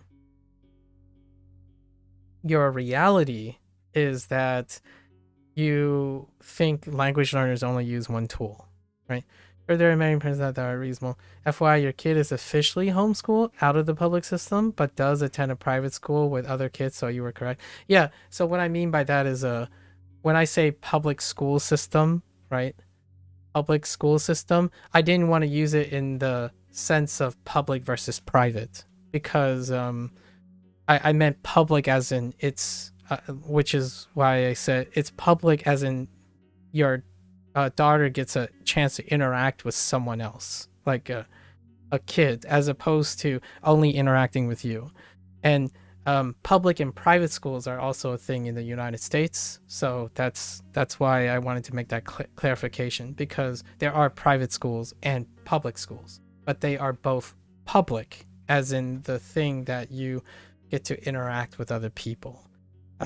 So that is why I wanted to get ahead of that and qualify that when I mean public, I mean your daughter gets a chance to be in public, which is nice to me personally. I like the idea. And private school, this is going to be I'm going to be transparent about this. I like the idea of private schools as an option for parents, right? My background was I went to public school, like a public school system, So it's standardized for the state itself, from elementary school to high school. When I went to a university and graduate school, they were private institutions. They were not public institutions. And I quite like that too. So I won't ever be able to know what it's like to be in a private school growing up. So the closest experiences I have are vicarious experiences from other people. Personally, I don't have any friends that went and grew up in a public school. So, I mean, a private school. So it can be very difficult for me to even make commentary on private school.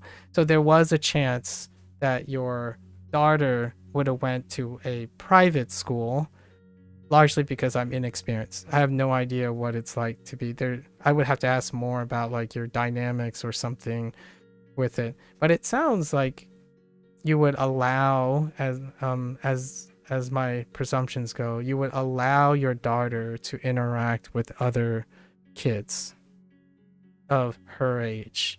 That's my presumption about your box. Obviously, I know very little about your daughter. It would be very bold to suggest that your daughter at this age has assumed a lot of your personality, largely due to how loving you are and close with your daughter.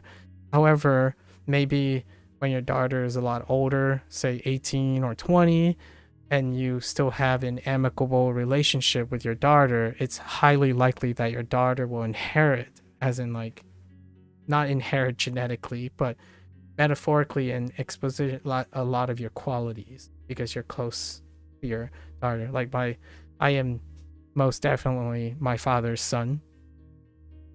My father would do the things that I do now if he was out of place at a time, right? If he hadn't, the likelihood is that because my father was a very pivotal observational person in my life, I was a loner when I was a kid. So rarely was I influenced by, even though I went to public school, there are very few influences in my life outside of my parents, and my father figure was around. So it's pretty interesting. One thing, I know this might be a little personal, but one thing is, I have been curious is about a missus, right? Which I haven't really indirectly or directly asked about. But it sounds like your daughter has quite a lot of attention from you, so that's why I feel it's very humbling and a great wholesome point that you're able to talk about your daughter and talk about nice things about interacting with your child. I think over the years, it's fascinating. Maybe it's a confirmation bias. Whenever I reach a point where someone talks about their family, they often are those people who stay long enough that know me, that when they talk about their family, it's incredibly wholesome. So I might have this selective bias at this point, thinking that if someone is able to talk long enough with me that they end up talking about their children, I make presumptions about having amicable and specific trends. So yes, you are in fact in a box right now when it comes to what I suspect or presume about parents that love their children. Now, there are things that I don't want that in that box, right? Like parents who consistently yell at their child, right? So boxes work pretty well in that case. Like I'm not presuming like, oh wait, maybe there's a chance this person just completely hands off, like they just let their child do whatever, maybe even like go on TikTok and Facebook nonstop and then watch them take most of their familial advices from a influencer, that kind of thing, right? Boxes protect against that. You do have a wife who is your daughter's mother, and we live together with our cat. Aw, you also have a cat. That checks the box. No dog, huh? No dog. I tend to talk less about her simply because I'm unsure how much she would like it. Absolutely.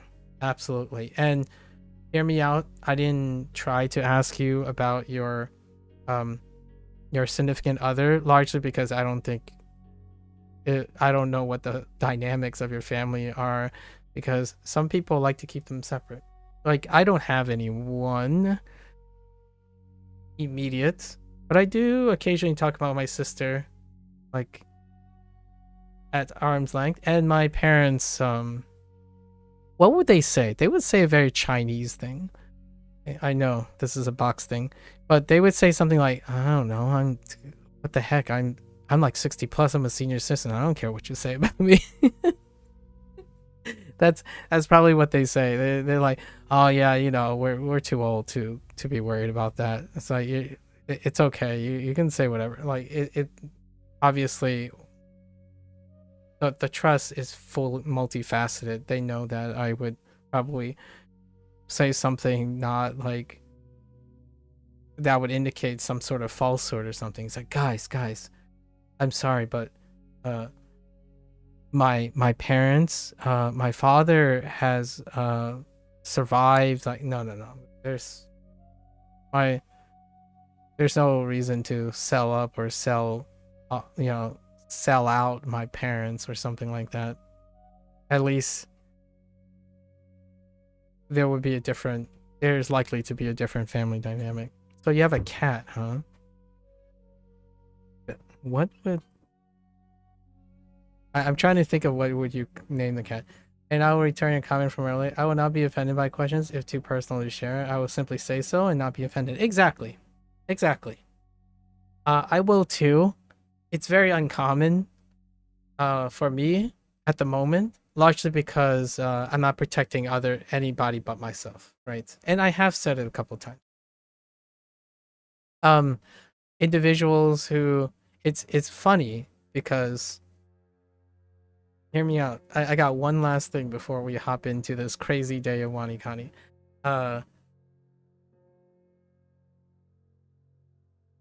For me, I think most of the time people ask me what they think are personal questions, and they're not personal questions. But the things that they don't think are personal questions, I tend to refrain from saying. I'll give you an example.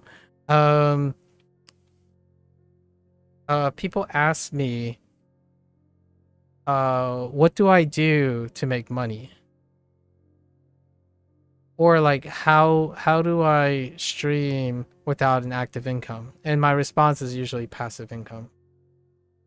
It is what that is. But basically, I have passive income. I saved a lot of money, and that's it. I can't actually divulge that type of due to, like, vulnerabilities, right? So that ends up being a bit personal, which most people nowadays, at least from the internet interactions I have anecdotally, they think that's the most obvious things. Like that's the most obvious things to disclose, as in you should always know that from about other people. Like, well, okay. And then the more personal things that they would ask is, am I married? And the answer is no. Or like do I have children? I don't. Right? Or something else. Do you feel unhappy with your lifestyle? Or something. And those things are fine. Like, although people don't engage in that type of conversation online and whatnot. And I almost feel like those are the important things that people need, in my opinion, to get used to talking about. And not necessarily like in a crazy, vulnerable way, but normalizing some of that.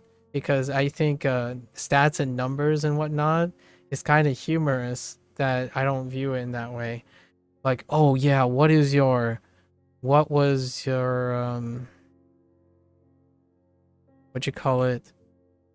How many years have you worked with your boss? What's your boss's name? It's like, well, that's personal.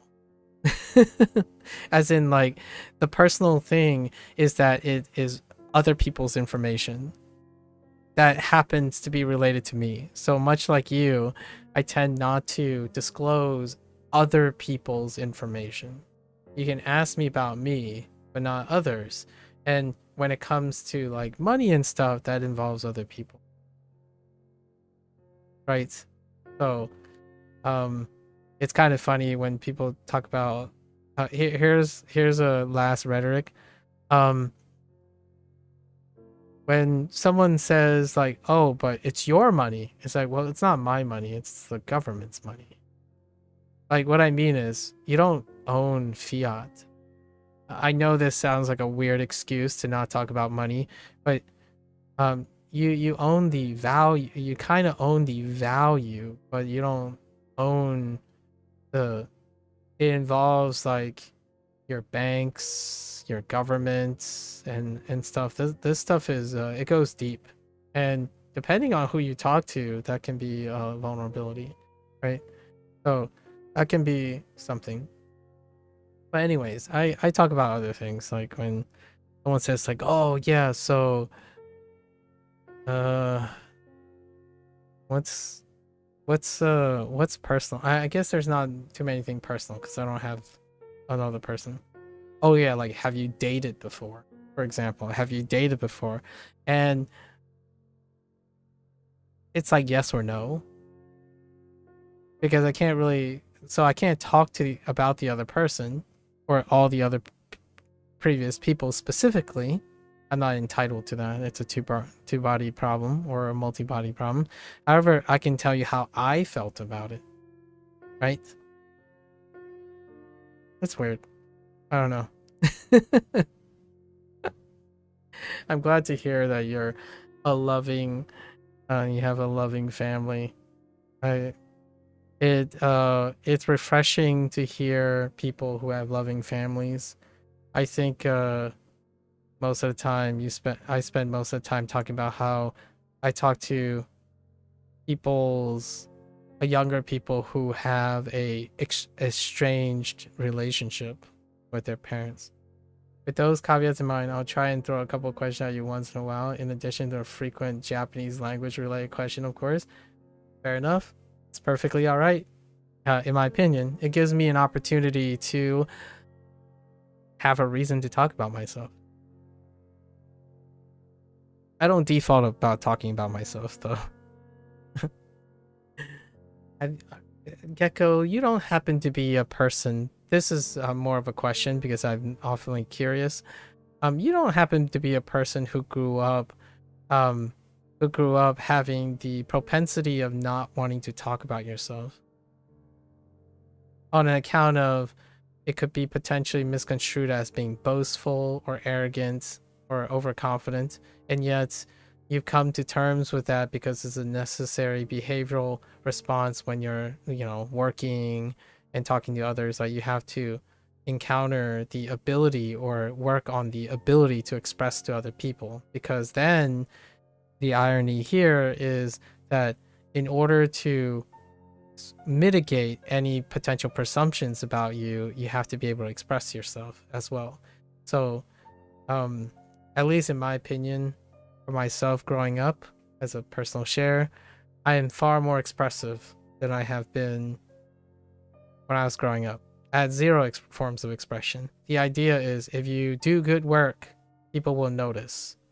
And for myself in the United States, it's not necessarily solely or even driven by specifically only the merits that people can observe, because not everyone can observe all the merits. It's funny I say that now because I'm recording and streaming all of this stuff. It can speak for itself in a way. However, being able to communicate your thoughts and expression, like through language learning, is required. It's another skill. So whenever I emphasize on interpersonal skills, you could kind of say it's a compensation for my lack of communication skills when I was younger. And there is a chance it might be an overcompensation. We'll find out. I was not this person until I've come to the reality that the most marketable skill when it comes to someone who likes to interact with another person or get to know other people so that they don't have to take gambles about other people is to ironically be good at talking. Right? And of course, those who talk a lot are very different from those who are skilled at talking. You don't know? I feel like it might have been the other way around. You used to show off, so to speak. Oh, interesting. Because you felt smarter than most. I feel like I'm much more humble, reserved now. Possibly overcorrecting. Intriguing. Very intriguing. So maybe we're meeting in the middle. It was a 50-50 coin toss. Interesting. So you were like, for me, yeah, we might have been opposites. So for me, I was worried to stick out, right? Like sticking out can be boastful and arrogant. However, I learned over the course of my life that you can be humble while being able to express your aptitude, right? It becomes a balance in that. And yeah, it does sound like we're both doing the opposite and we're meeting in the middle right now. That's kind of funny. Oh, then I may have a lot to learn or experience from your journey on how one become more humble and reserved, and potentially we might be able to moderate each other. I'm the opposite now, where I think I have a habit of overemphasizing expression, right? To the point where I actually find if someone wants to show off, please show off. Like I want to see you show off. Largely, and hear me out, it's a response to the internet. So my concerns now is ironically, or maybe coincidentally, that people do not do that anymore online. So like kids are not encouraged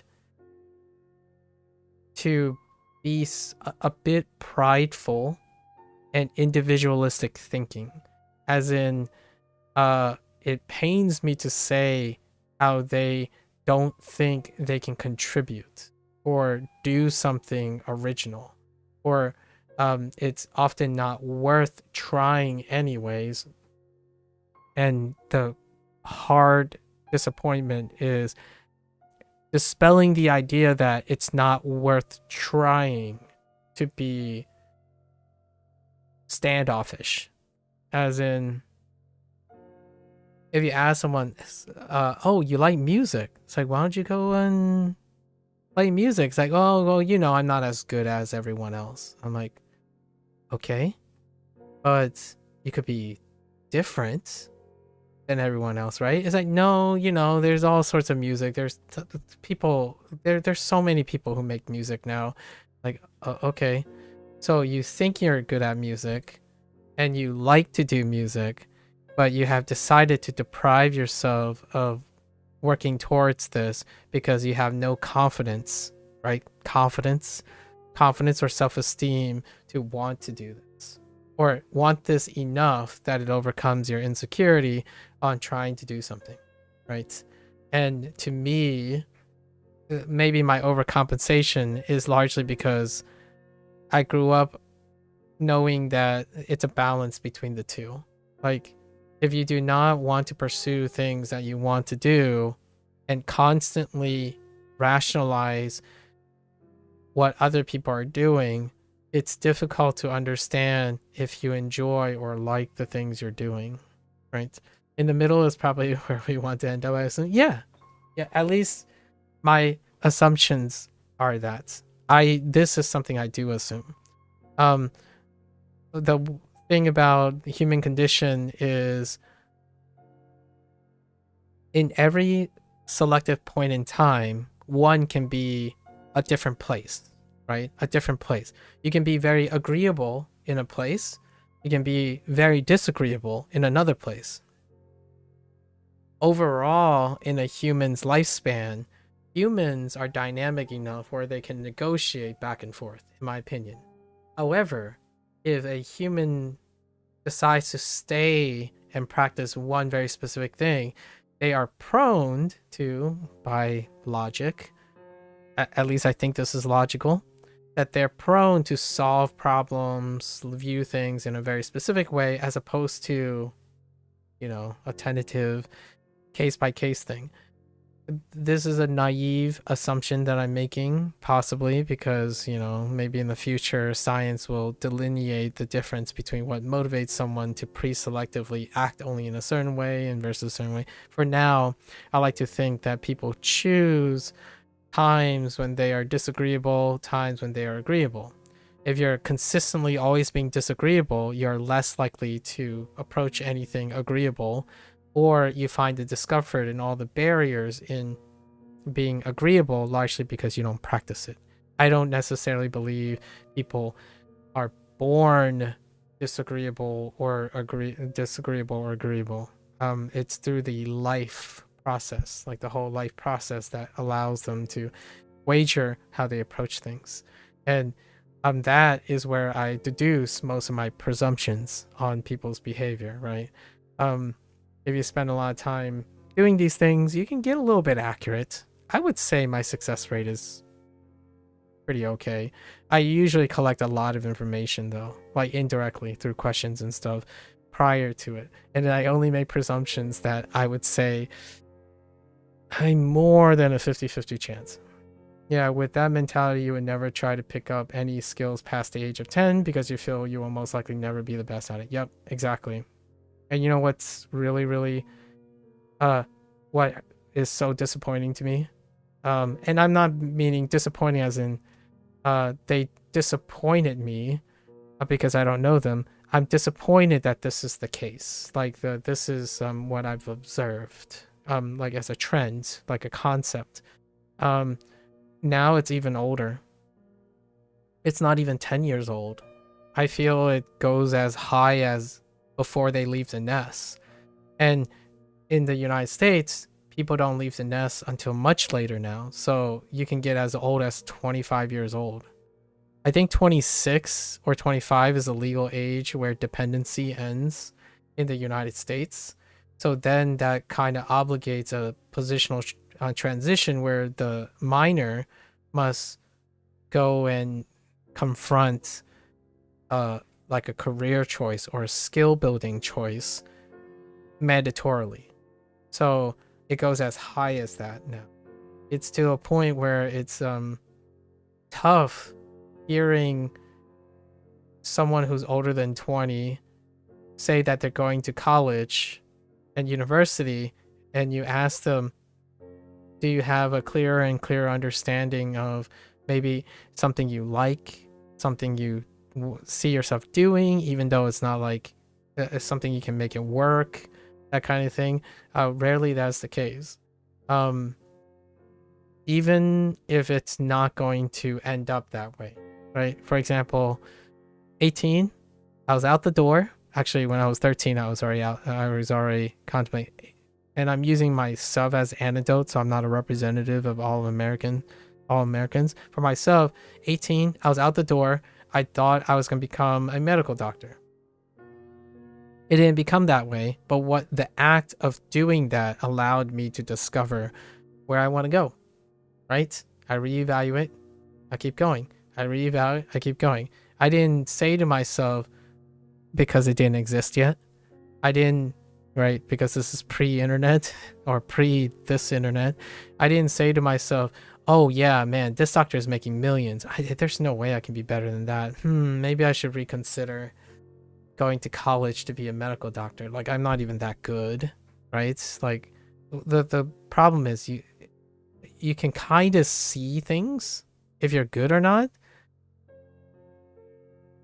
It is, for lack of a better word, incredibly arrogant to think that you know how it's going to turn out by seeing someone else's life, right? And I think, hear me out, it's also incredibly, it's arguably, it's debatably irresponsible for adults to profiteer by insinuating and conditioning younger kids unintentionally, but still negligent, partially negligent, to give kids the impression that it's not worth trying something unless it's their product.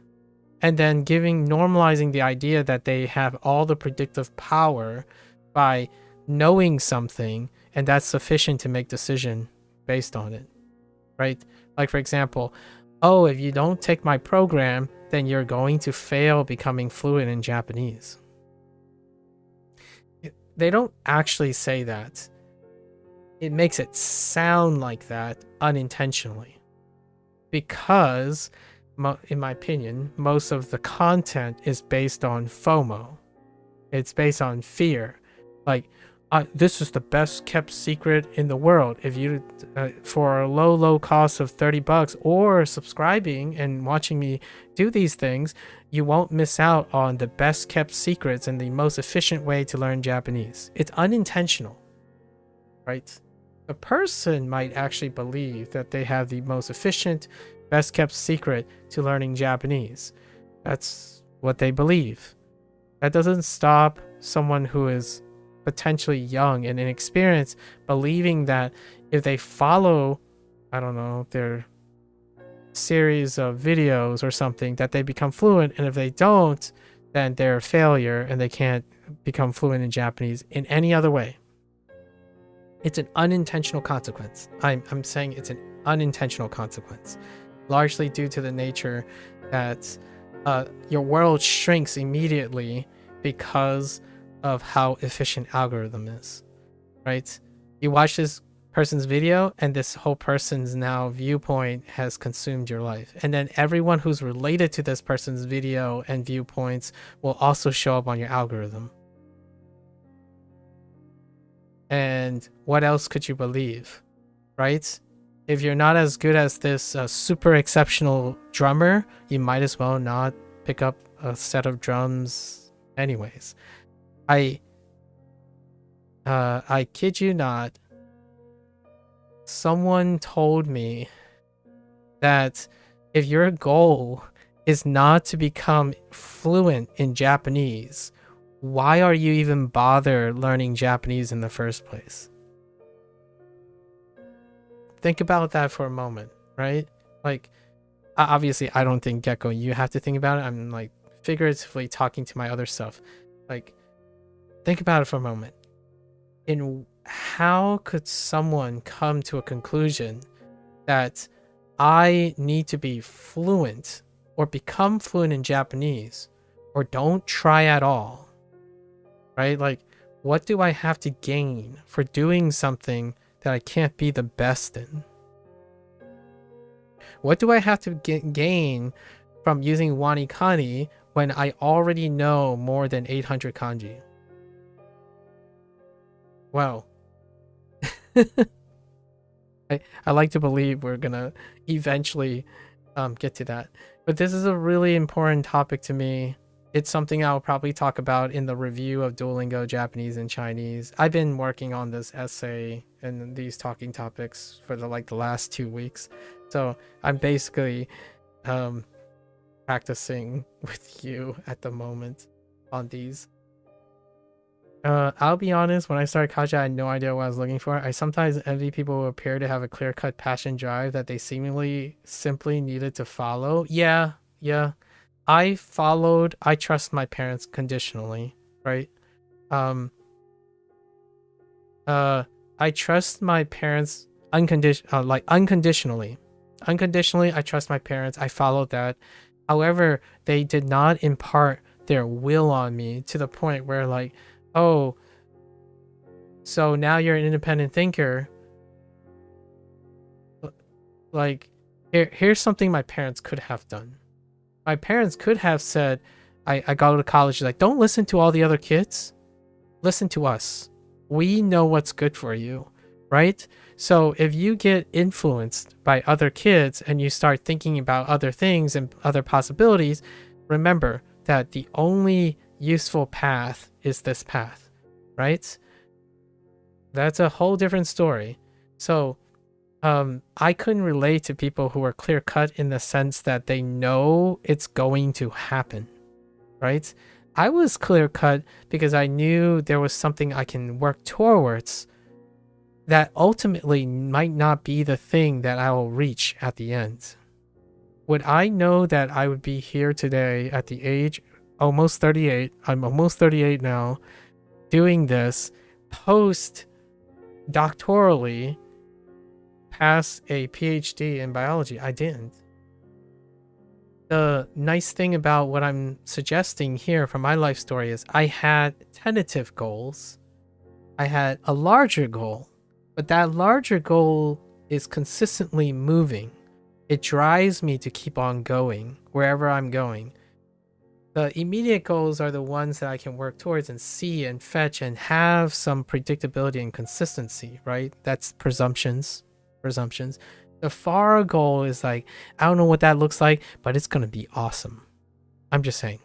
Like, you might be thinking, well, awesome is a prediction. It's like, well, the idea is that as long as I keep moving forward, oh man, this sounds like Attack on Titans. And that could lead to a very bad situation or like a very bad connotation. What I mean is, you keep moving forward, right? I can't believe I say. I'm watching the last like 2 hour special of Attack on Titan, and Aaron Yeager says keep moving forward, but it's taking out of context. Or what I mean is it needs to be in context, because every one of those characters have a different version of keep moving forward towards a goal that may or may not be unattainable. But what it is that all the characters follow through or attempt to follow through in their entire conviction, right?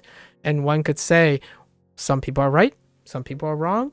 What was the outcome? I don't know yet. By the way, I don't know. I haven't seen the end yet. I'm watching the end.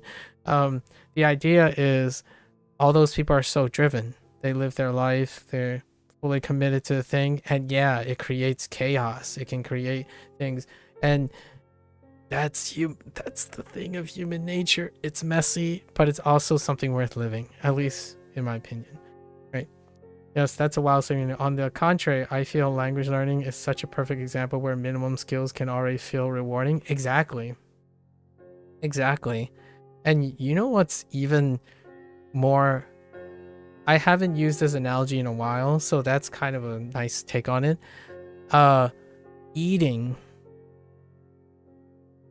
Eating is something basic that people skip.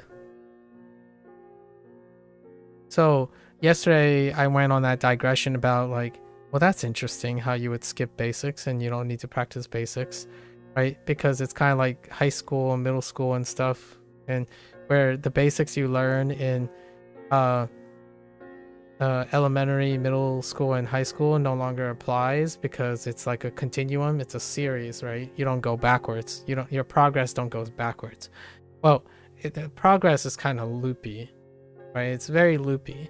So language learning is really close to a life skill, right? It's really close to a life skill, and the life skill is your primary language, for example. So if you learn another target language, one of the telltale signs of someone who is constantly maintaining their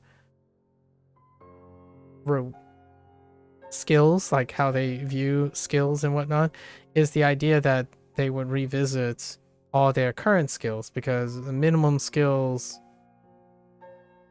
can feel rewarding largely because these skills are part of your foundation. And finding interest in them can really improve one's lifestyle, in my opinion, have potential to improve one's lifestyle.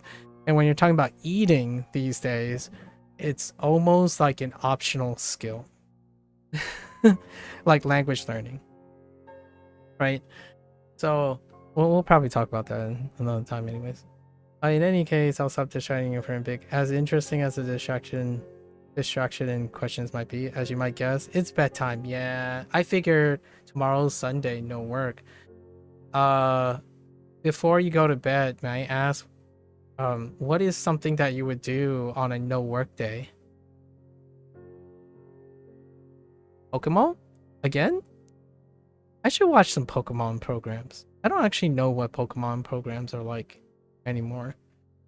I'm obviously gonna watch Vinland Saga 1 again, and then Vinland Saga 2 after this, and then the one program that Blair mentioned in the same session. But what is that like? And we'll talk about this another time. I really look forward to our discussions. Actually, sometimes I almost feel like I want to get on earlier. you're you're an indirect motivation to get on earlier to come up with more stories, and that's why that's fantastic. It gives a second motivation. I have pocket stories, so yeah. No work on Sundays. Well, at least I know that Belgians take. No, I'm kidding. You have days off. That sounds weird, but my like parents don't take day offs a lot of times.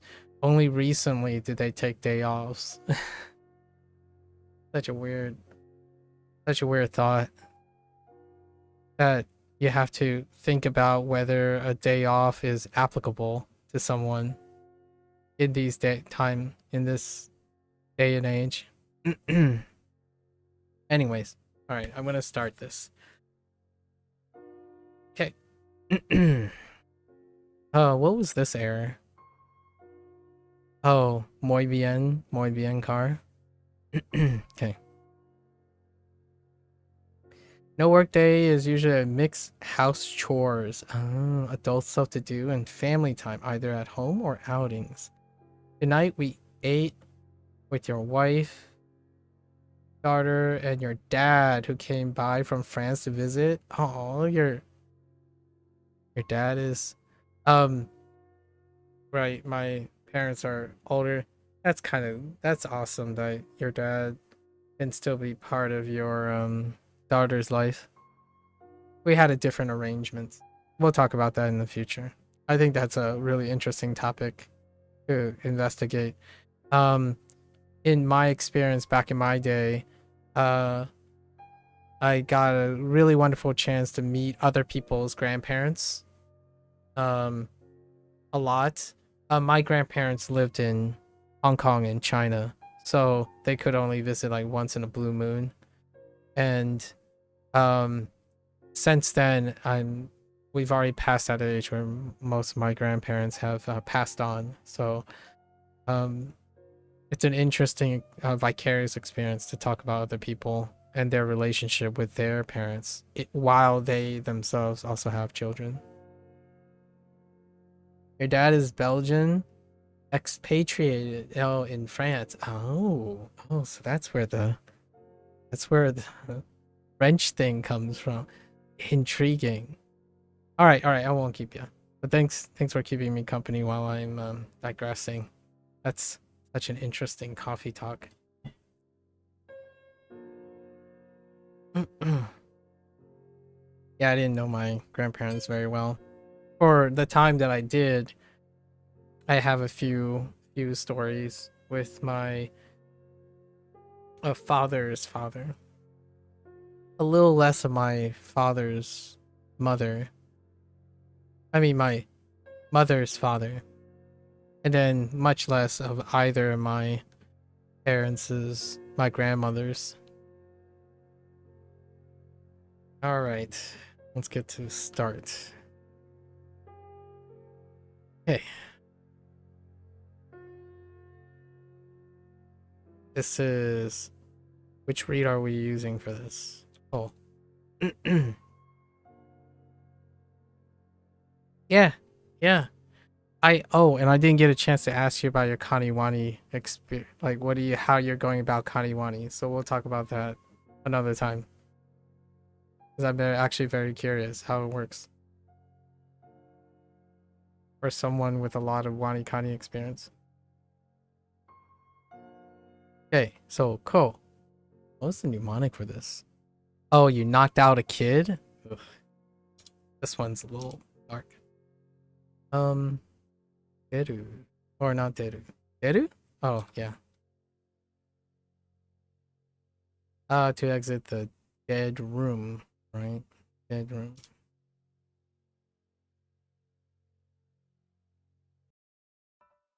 All right, I totally forgot what I was gonna.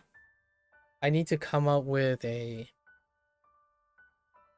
I need to come up with a clear-cut way to remind myself which ones I don't require the mnemonic temporarily.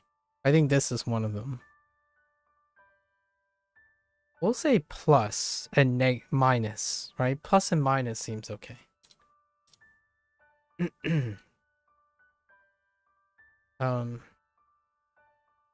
Plus, plus, plus,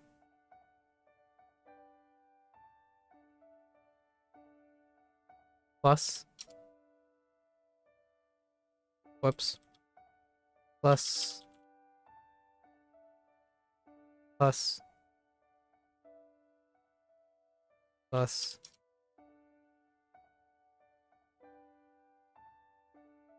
That's fine too. Hitobito. Oh, I could just say the read and the meanings without saying anything? That could work too. I should practice speaking these in some way, shape, or form. Emphasize. I'll read the reads and I'll say the meaning is a plus. That might be okay.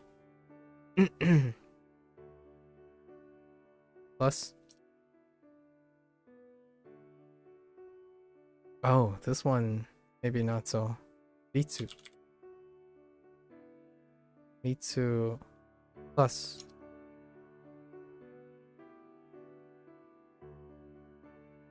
Not plus. This is minus.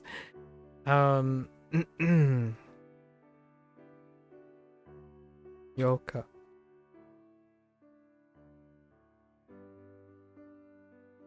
Plus. Sort of. Half. Yeah, that doesn't work. It doesn't work as quickly. Fan. Child. Fire. Oh. Whoops. One. This is a number.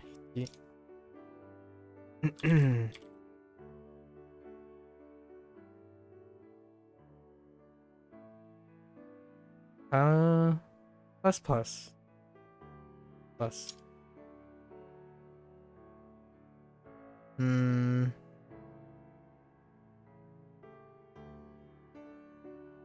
Nanoka. Nanoka. Plus. Plus.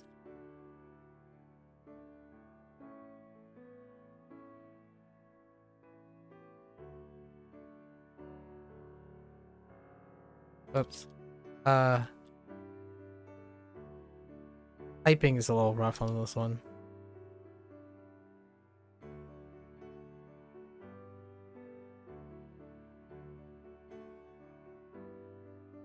This is a plus. Plus.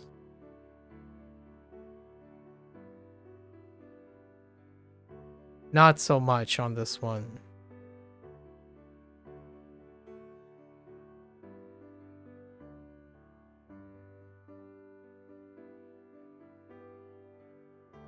Yeah, this one is actually pretty weak.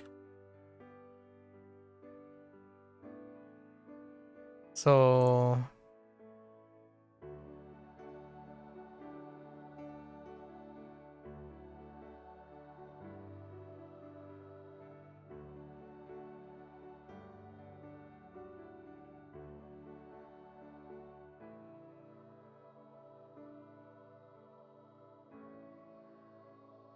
oh no, wait.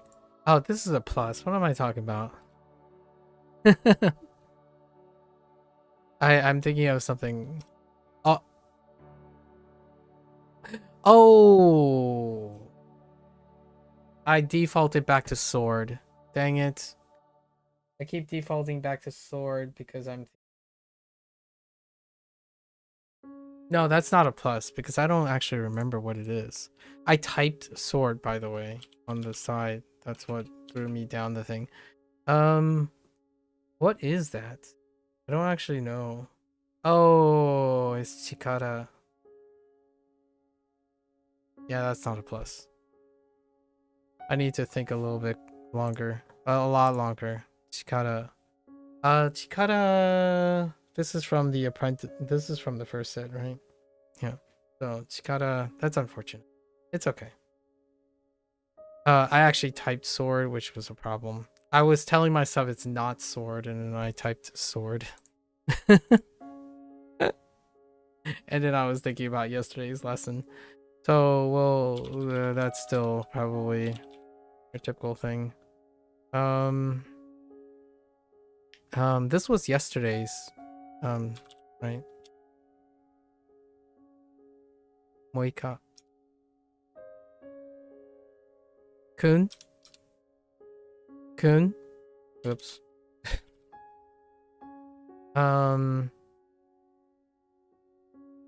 Oops. Gotta read. Gotta read. The meanings are, I think the meanings are generally plus. Most of the meanings are generally plus. So I won't talk about the meanings too much. We're just focusing on distinguishing between kun and on. It's probably my experiment right now.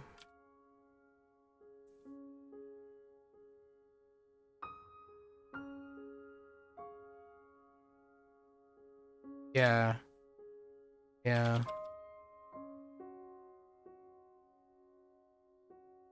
I was gonna type yeah. Yeah.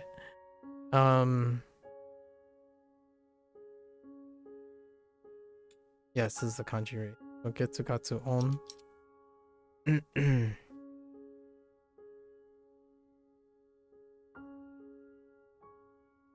Numbers. So special case. Right, special case. Usage is also special case.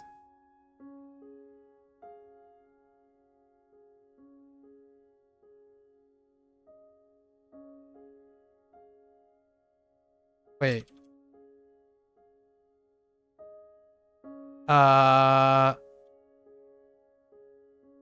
I say last evening or evening? Oh, okay. Yeah, last night. Alternative evening, not last evening. Interesting.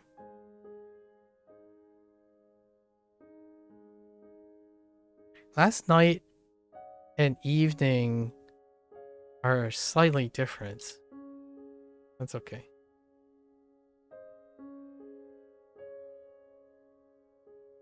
Wait, does this still mean power? And strength and ability? Yes. It's a pass, pass, pass. 3 sets of passes. I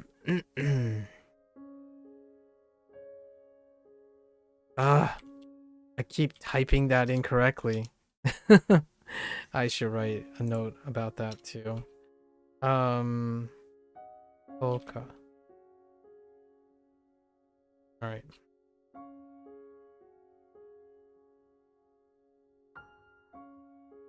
Oh, that got downgraded to an apprentice. Okay. That's fine. Gives me more opportunity, right? It'll come up more often now. Trust the SRS.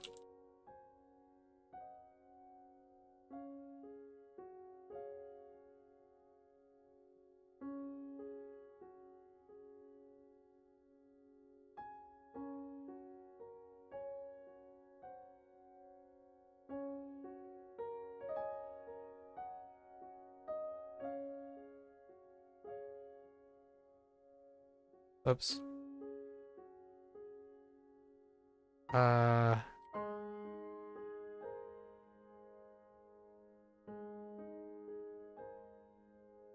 Suitachi. Right, Suitachi. Am I going with moon or month on this?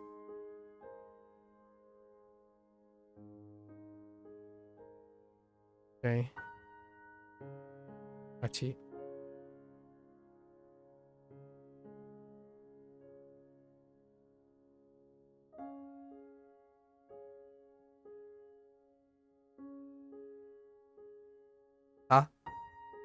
which is kun, apparently.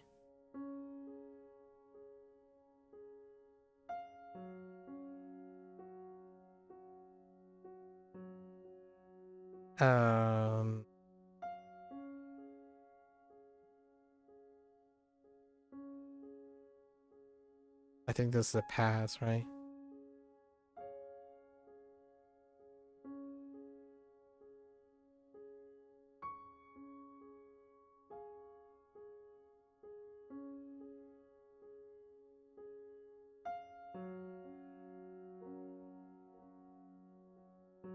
What was the mnemonic for this one? So we'll write this one down too. Longer than average.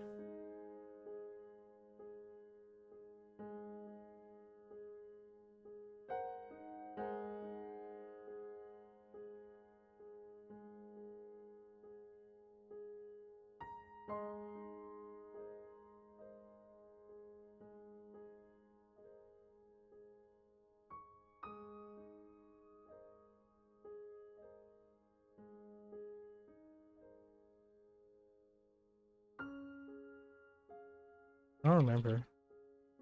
Oh. Oh, dang it, it's Yatsu. That's right, the yachts. Okay.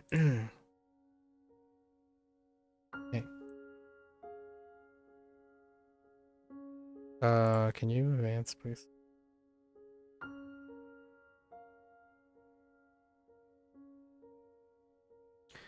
So far, I'm seeing a problem. I'm being distracted by what I need to remember from WaniKani versus what I already know. So if I didn't think about the mnemonics or anything, I would have known it's Yatsu just by counting up. So like if I went from, right, if I started just counting up, hitotsu, futatsu, mitsu, right, yotsu, itsutsu, right, mutsu, yatsu, no, not nano, not nanos, nanatsu, yatsu. If I counted up, we would still get it. But then I tried to think of what the mnemonic was, and then I got confused with another one. So passing things is not the greatest. We're not going to try to do that too often. I think those things need to be broken up. Counters need to be broken up in a different way for myself.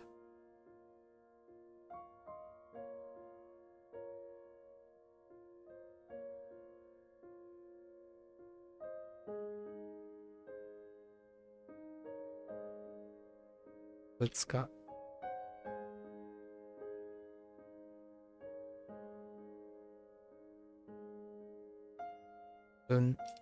Or Mon.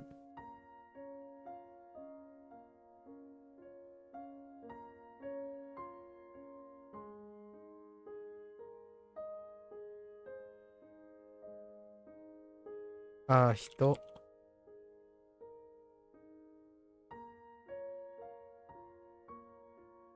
Whoops. Oh, no, that's fine.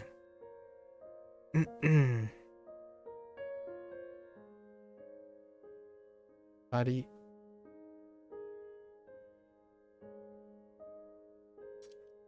Oh, it looks like part of the review is not. Oh, I think we might. We're probably level here because I did the digression early so that we'll get past the 8 o'clock mark by the time we're done. Actually, what time is it? Oh, it's already 9. So.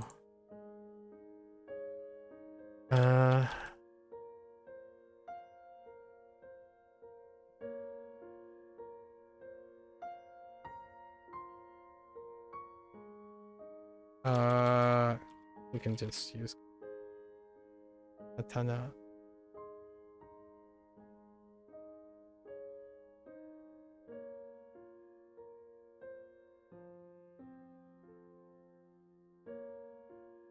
Oh, I see things from yesterday.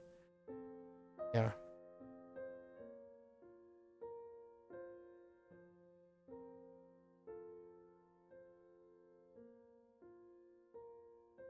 This is apparently Kun. Tama. On. You. Ah, not you. That's the left. That's that's fine. Okay, so I can't say own and Kun in the same thought as read at the moment.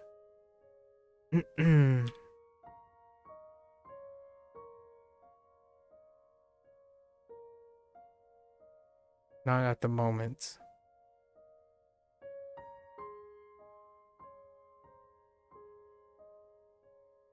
Told you. Eat. Sa. Oh. This is two together, says onyomi. So joshi. Joshi. Eat. Whoops. Airu.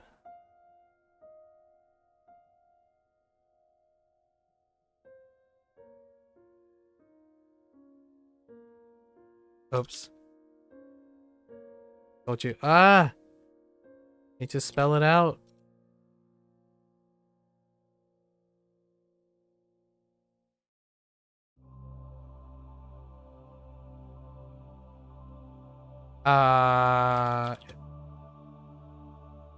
Okay. That felt a little weird. Okay. Oh.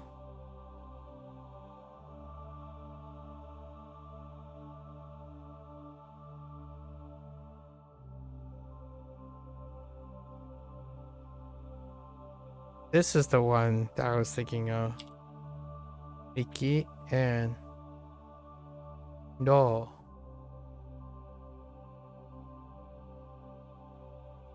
I should have checked for the second thing, because I hasn't used the second thing in a while. I'll check later. Oh, I already wrote it down, so it's fine.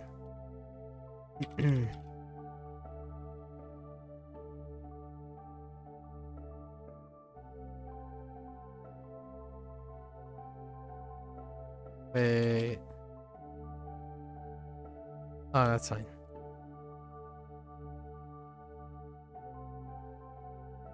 How did I explain that one? Oh. Onyomi. Onyomi, because it's a double.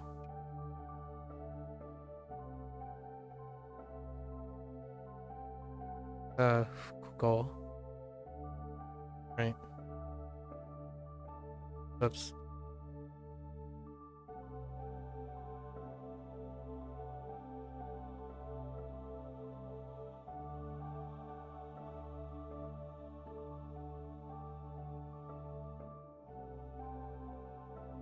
It's onyomi because number, special case.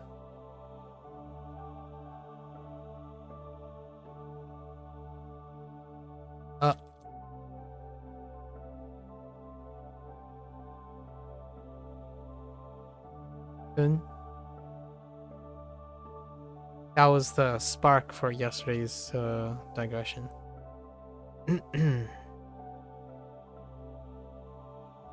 Itsu?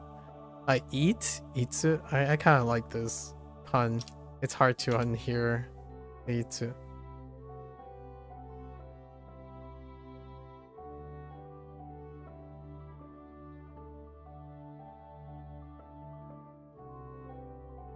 Concatenated. So we use kun there, right? Or no, we use on there.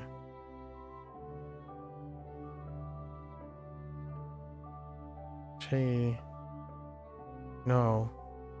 I need to I need to get familiar with what happens when you use no.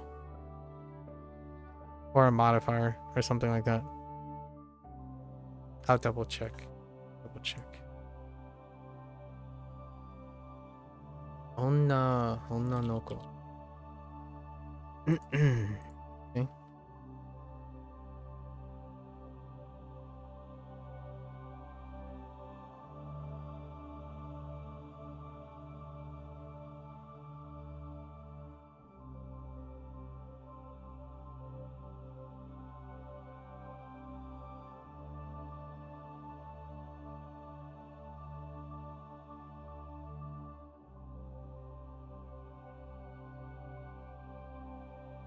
Small cheeses, chisai.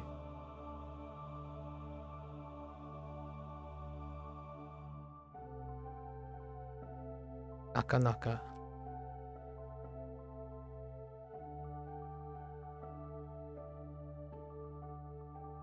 Wait, did this change?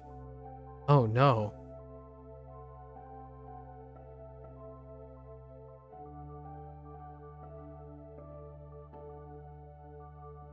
Oh yeah, it did. 2 cheeses. Tsuchi.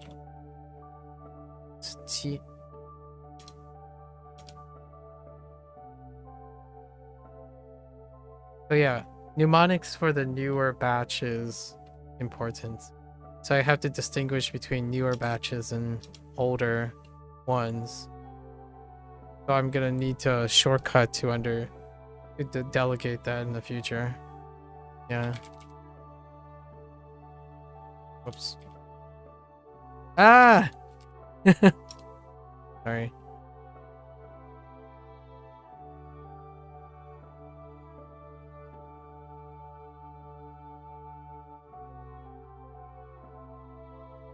What was this for? Naka... Oh, knocker. Knocker within the door. Inside the walls, I mean. Inside the door. Walls. Ew. That's what I got mixed up with. And...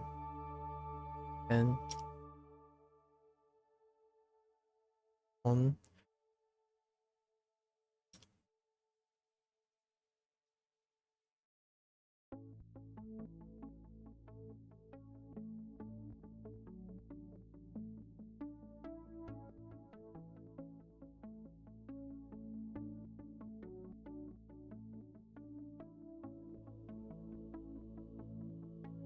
What was Itsuka? What was the mnemonic for this? Itsuka. Oh, heckin' eat cars. I don't know about that one. I think we might end up giving a ceremonial pass.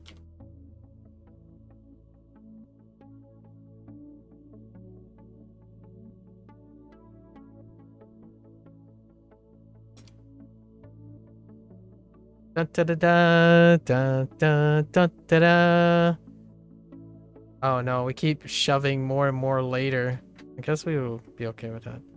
So what I do here, we're going straight into the stuff. Okay, not all of them, but definitely some of them. These are the ones that I noticed yesterday when I was spoiling the list. So let's get to it. It's actually not that big. Not as big. I thought like 90% of these were gonna be on one. Okay, so let's go and let's learn some stuff. Queen. Oh, female and king put together. Or woman and king. Nice. The woman king is a queen. You know it because the woman who comes before the king must be the queen. Imagine this woman in front leading the king around. Only a queen could do that. For a technical explanation, just remember that when a word consists of 2 kanji, the first kanji often modifies the second. In this case, female modifies king, making it a woman king, aka the queen. And then this is 2 kanji put together. So we're going to do Jo. Jo. Jo. Yeah, Jo. Yep. This is a jukugo. So jukugo word, which usually means onyomi, if you know, right? The queen is named Joanne, or Jo for short, and she's always joking. Hey, wait a minute. Jo King? Oh, okay. Joking. Haha, joking. High school barbarian, huh? Thank you for reminding me that you're a bot and reminding me I'm live on Twitch. Thank you. Get it? When you think of the queen, just remember how much she loves joking. Yeah, but it's like joking, which makes sense because king is all. Yeah. Jo. Queen bee.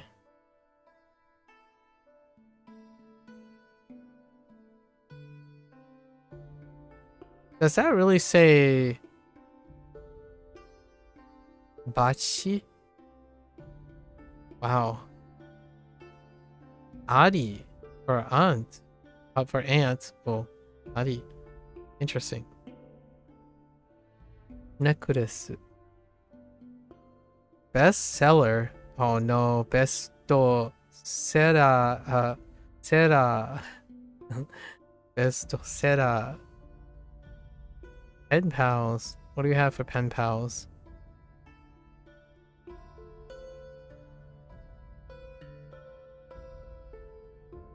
Elizabeth. Elizabeth Joとは50年も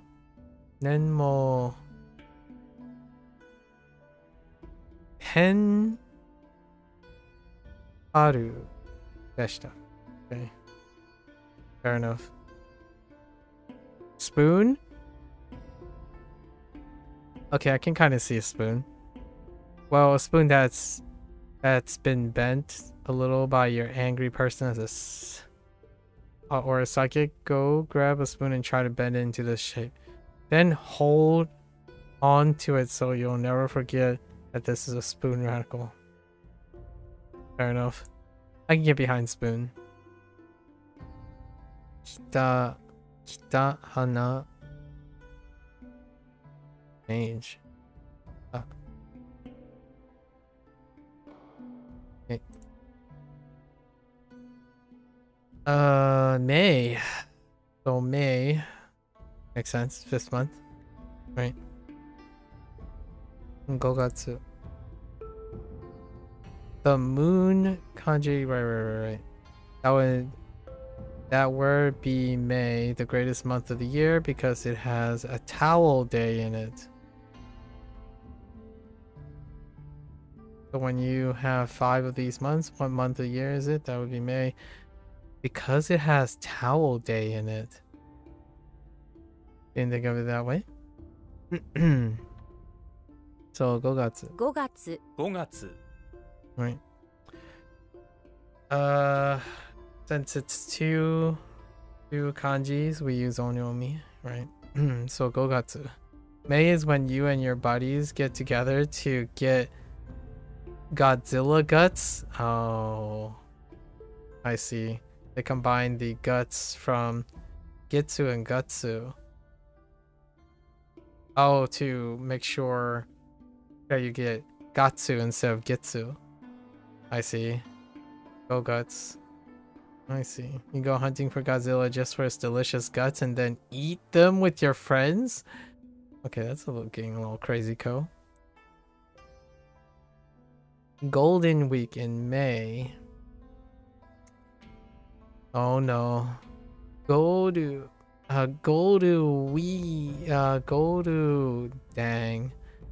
Go to what the heck? Go to this writer knows nothing of Japan. They know a lot about Japan. Probably more than you, Hideyoshi. So that would be very presumptuous.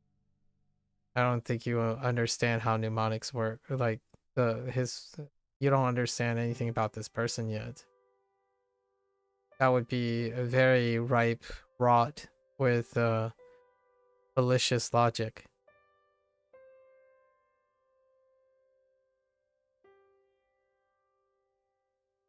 Goru. Bean. Goru Bane. Oh, Goru. Oh, Den. Goru. Wait. Yes, Goru Den. Gosh. Carp-shaped streamers. Wait, carp-shaped streamers used in May. Oh, those streamers. Yeah. What is there koi?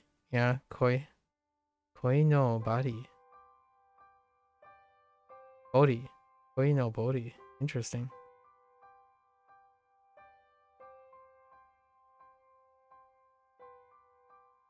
That's pretty good.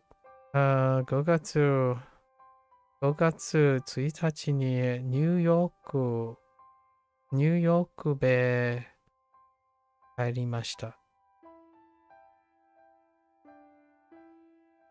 Planning to propose on Mount Fuji in May? Dang. 5月に富士山でプロポーズするつまりなんです。つもりなんです。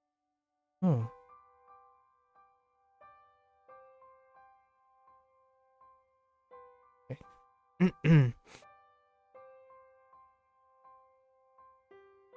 Okay, so 6 moons. What do you have to say about the 6th month? Since the kanji moon, since the right means moon or month. What is the 6th month? Oh, okay. There's just going with the flow here. Right. 6月. 6月。6月。6月.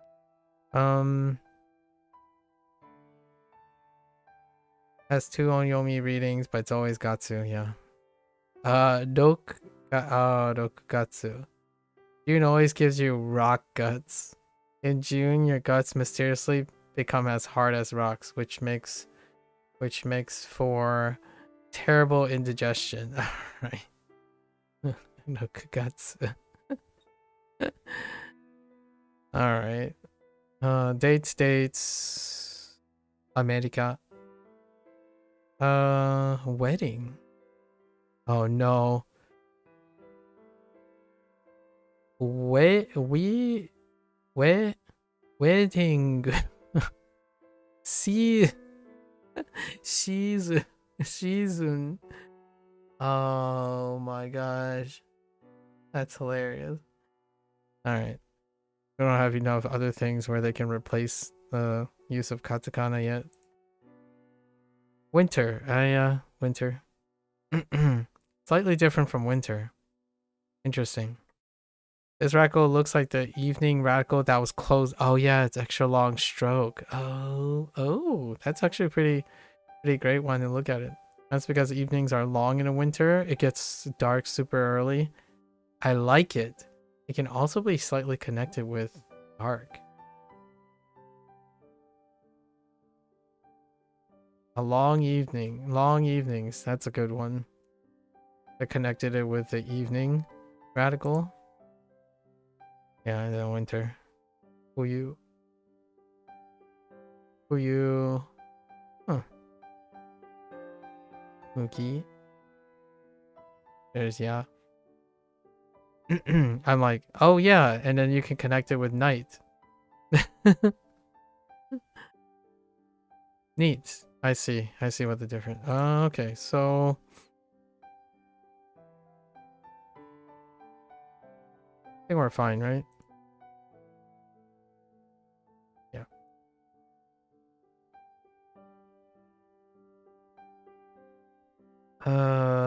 Okay.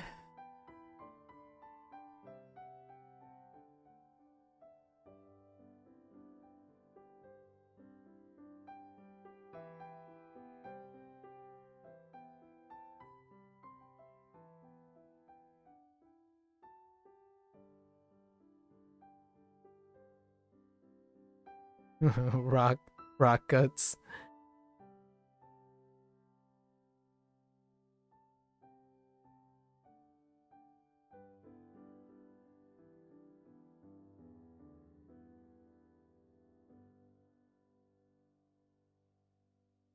Okay. All right. Get our next lesson. N as a counter. Yes. Since N is quantity, N is just N. So if you know this, you know the other, right? Yes. N. N. N. Got some N's. Duresu. Gozen. Gosen. Gosenen deshita.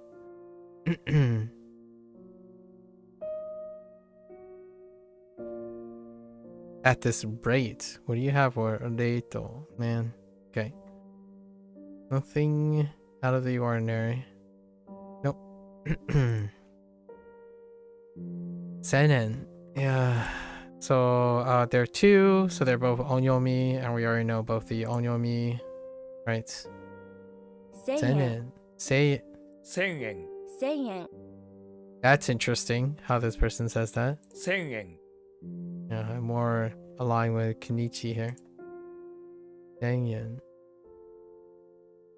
That's interesting. Senyen.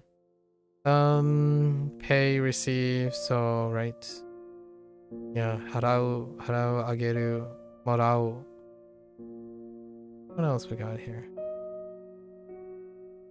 Pennies. What does cost? Oh, cost. Costo. What about, yes, I see deza. Oh, what about lunch set? Nanchi. Oh my gosh, Nanchi set though. Alright.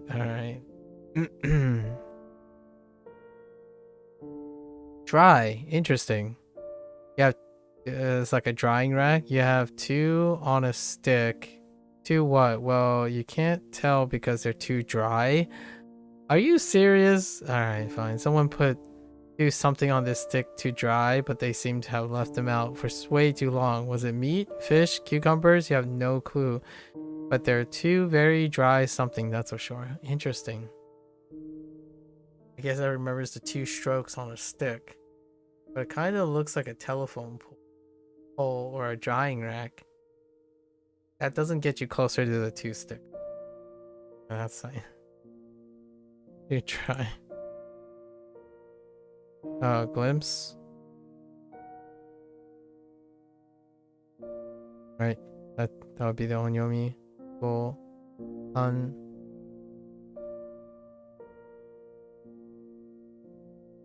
Hey. Oh, like heijitsu. Interesting. Is this loanwords you may hear, or are they honestly using a loanwords this liberally? They're using loanwords because you haven't found the Japanese words for them yet. So they're avoiding using words that you have yet to learn by using it katakana in its spot. I don't think all the words are used because they're used that way. You expected to know your katakana before you used WaniKani. Let's see. So leaf and sword, I see it. Intriguing. I didn't think of it as a leaf and sword, but that's neat. Interesting. Come on. You can cut the leaf with your sword into 10,000 pieces. If you get to 10,000 different pieces, then that means your sword is absolutely perfect. If your sword dulls before you get to 10,000, you have to throw it away. I see. So you throw away some of the sword to get to 10,000.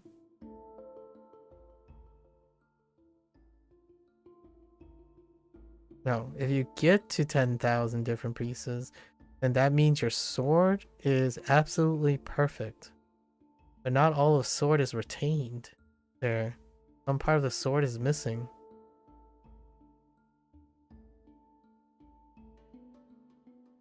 Interesting. So we have man and ban. Now that you have 10,000 pieces of tiny leaf paper, you decide to turn into a manga. Each little leaf piece will become a panel. Okay. Interesting.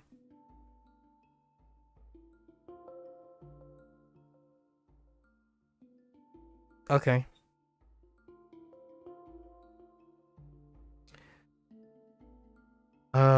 Here's a glimpse.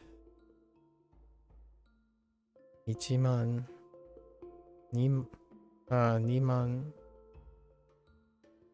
And Juman. These are all onyomi because of numbers. And they're all also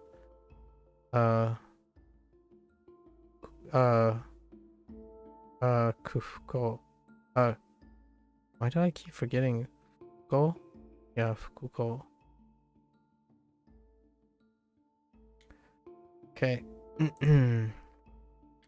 Heaven, which is heaven, so it's a pass. Yes, exactly the same. And because it's standalone. Oh, interesting. No, but this is an exception.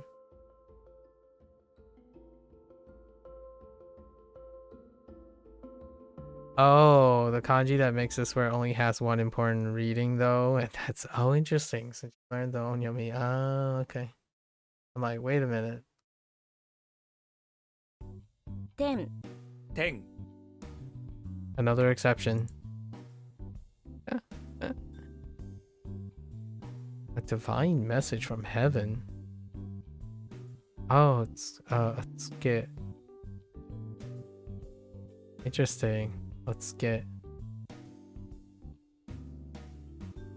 blessing. Megumi. Oh, interesting. And Tsukai.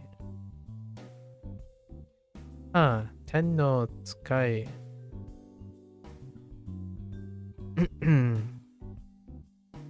What do we have for message? What are you using for message here? Messagey, of course. Here's 10. Here's Kito, probably. Here's probably again Kito. Taksan no hito ga irun desho. Ano inu. Otto. En no tsukai da anda. Must happen. Oh, yeah. Okay. So this one's a little bit rough. So what? Dry because of two things being dried. Leaf sword with a bit of the handle chopped off. And heaven, huh? Heaven's just heaven. Oh, and heaven's an exception as well. Okay.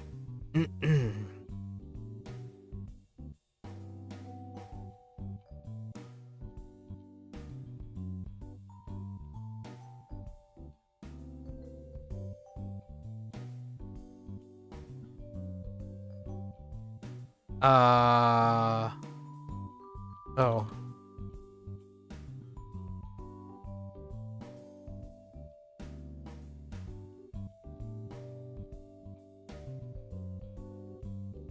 Wait.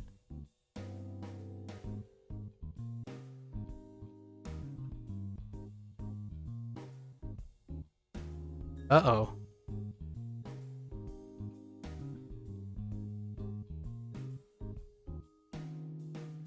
Did I skip the read? Oh no, wait, did I skip the read on this? I think I might have skipped the read on this.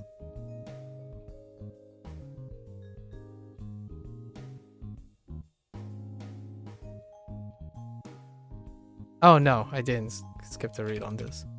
It's fine.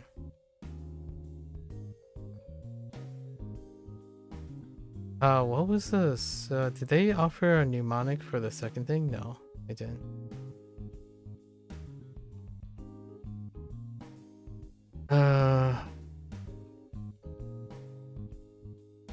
Only important read.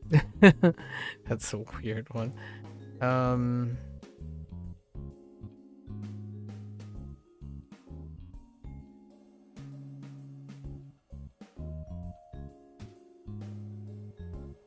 Was this a pass? This was a pass.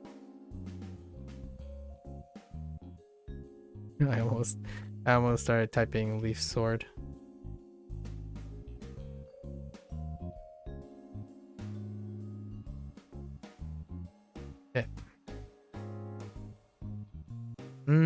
Oh, interesting. Heaven and talents. Genius, yeah. You hear this a lot in anime. If heaven has given you talent, you must be a genius. That's fair enough. And then these are, it's a jukugo. It's a jukugo. So we use onyomi. And we have both onyomis. Tensai. Right, tensai. Tensai. Tensai. So we're fine. So the heavens give you talent. You must be a genius. I like that. Hakka. Program.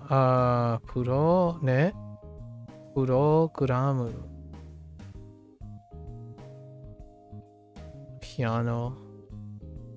Pianosto? Interesting.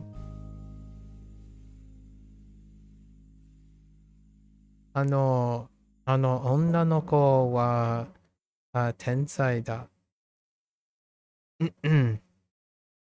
I wanted to be called a genius tennis player or something. That sounds like something from a Prince of Tennis episode or something. いつかね? Oh, いつか? Oh. Okay. いつか天才。天才テニスプレイヤープレイヤーと呼ばれたいです。Interesting, 呼ばれ。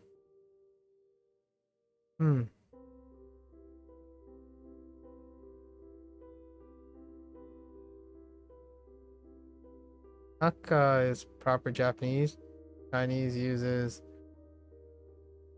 Eika. Alright. Sure. That use of word proper. Sono kurida. Man, it's kuriya wa magi. Ooh. Magire mo na.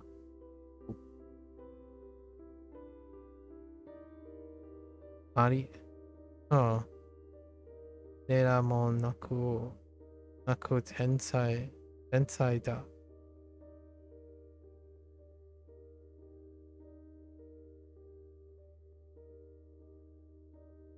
Wow, so that whole thing, I see. Because it's the coup.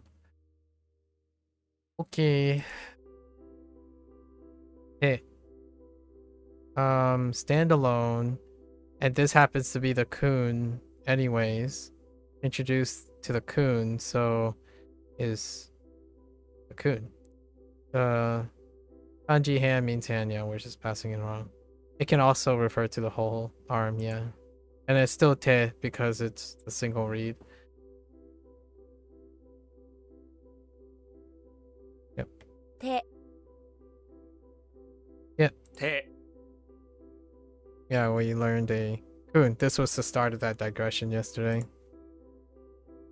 To pick up in one's hand. Koru. Yeah. Obtain something, yes. Suru. And to be available to obtain something. Hairu.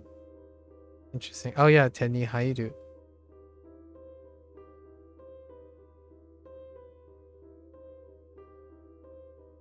The king. Owa. Owa 手を開けて、おはようと言った. Raises hands. Good morning. 手をつないでもいい. 手をつないでもいい. Interesting. Oh. Yeah. Papa. Sorry. Papa no tewa. What? Tewa. Moja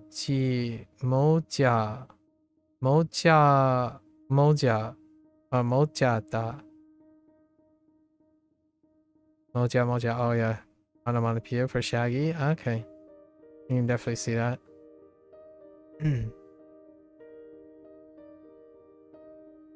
Canopy. I'll bite.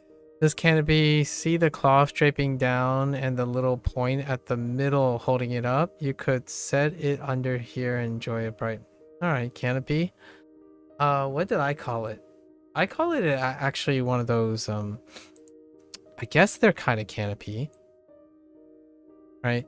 It's like a mesh lining. Right, and then this is the back. It's to protect the sun from hitting the back. Like a sun hat. An extended sun hat. Let's make it a triangle thing. Right? With the flare. That. Draw like a person's head exposed. Right? Canopy, huh? Here's a glimpse of the kanji you will be learning that utilize. Okay. Hiru. Hiro. Not Hiru. Hiro. Guess this is 10. And Iwa sounds too much like kun, so it's something else. Te. Okay. Alright. Inside. Oh, nai. It's probably nai. For the own head and person. Interesting. Your head has a person inside it. And you have no idea how to get them out. They're inside for good and it's freaking you out. As in, there's a little person in there running around controlling your brain. People think you're crazy, but you know better. It's inside there doing evil things. I'm gonna think of Inside Out. I think Inside Out actually works pretty well here. Inside Out as well. Yeah, it's night. Like for example, 10 night. It's 10 plus nai, so it's 2 kanji, so they would use onyomi, so 10 nai inside the store. You know this kanji means inside, so you keep thinking about the person that's inside you running around.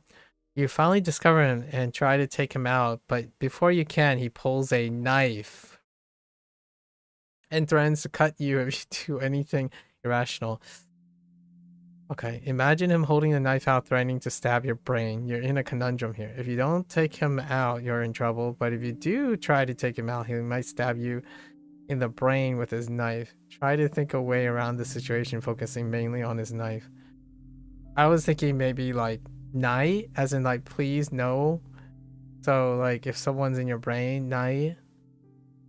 Just think of nai. The knife. Yeah, a knife. I'll take that. By the end of the year. Oh, interesting. Is it Nennai? Yeah, Nennai. I don't think Shanai. It's okay, Shazone. And then Shinai. No, Tainai. Oh yeah, Tainai. Oh yeah, that's right. Tainai. Okay, Shinai is something else. Okay. Alright, below unskillful. Oh yeah, Heta. Oh interesting. Yeah, so we're gonna get the Onyomi for hand here because they're two combined, right? Did we get He? We did not get He either.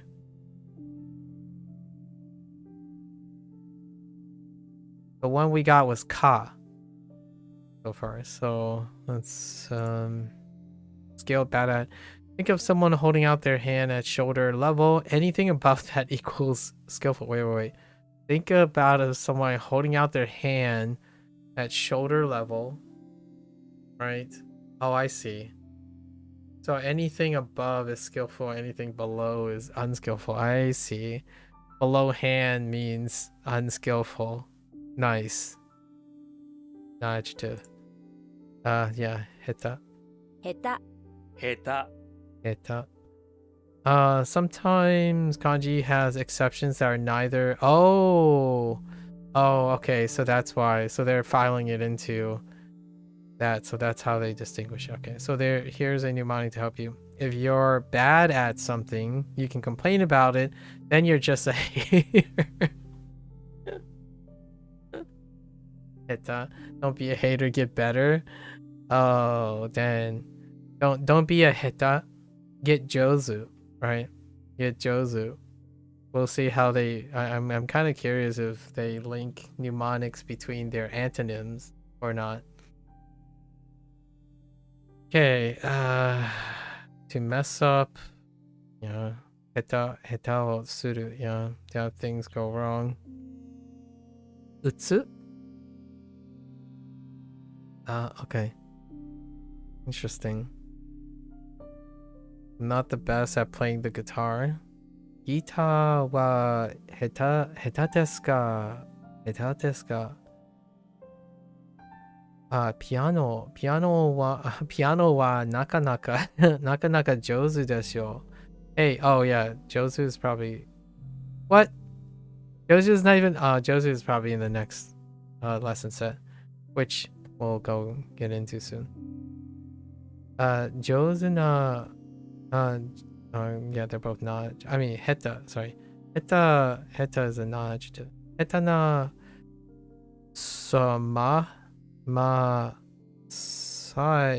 masaji almost masaji masaji yori instead of okay. Yori spa ni ikitai yo. Okay. Watashi banana sumu. Oh no. Banana guramu. That's pretty old school. Bananagrams. Banana guramu ga hetana hito to wa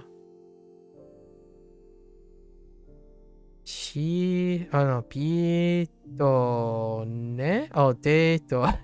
Yeah, that's a de. Yeah, deito ni ikenai no.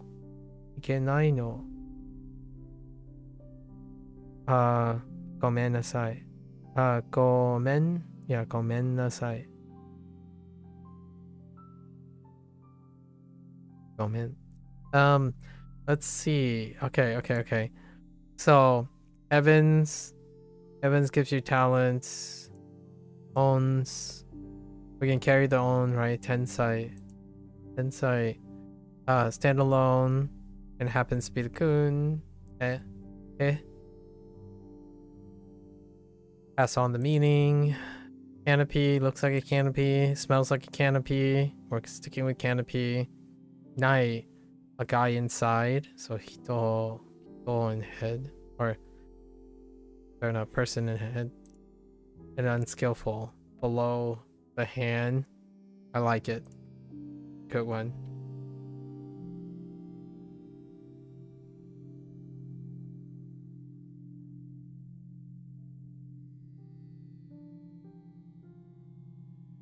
Yeah, I'm gonna write below a hand.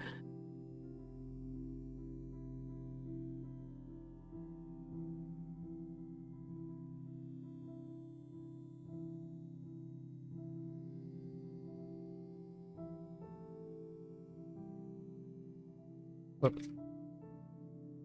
Hater, heta.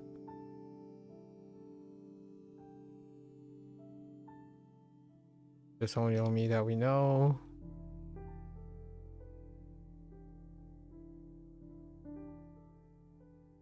Knife, right? Knife. Okay. Oh no! Oh no! Oh no! There's more. Yeah, Josu's gotta be in the next batch, right? There's Josu. We got advanced lessons. Let's go. More than our daily value of lessons. Always an option. Think of something. Oh, yeah. Anything above you're good at. All right. Skilled and skilled at. Skilled. Yes. Also non-adjective. So Josu.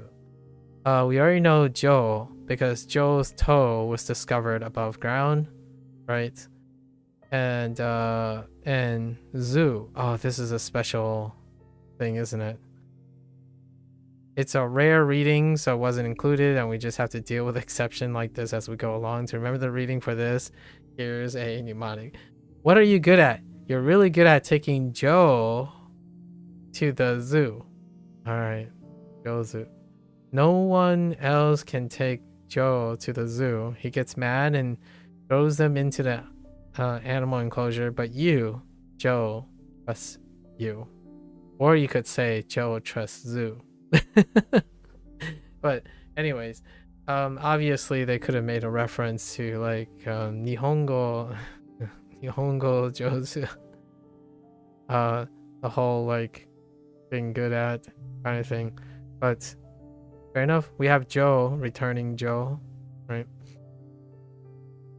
Anyways, talented person. Yozu na hito. Make sense? Better than average. Jozu na ho. Yeah, that works. Oh my gosh. Jozu na communication. Okay, communication. I mean, that's fair. What are you expecting? Oh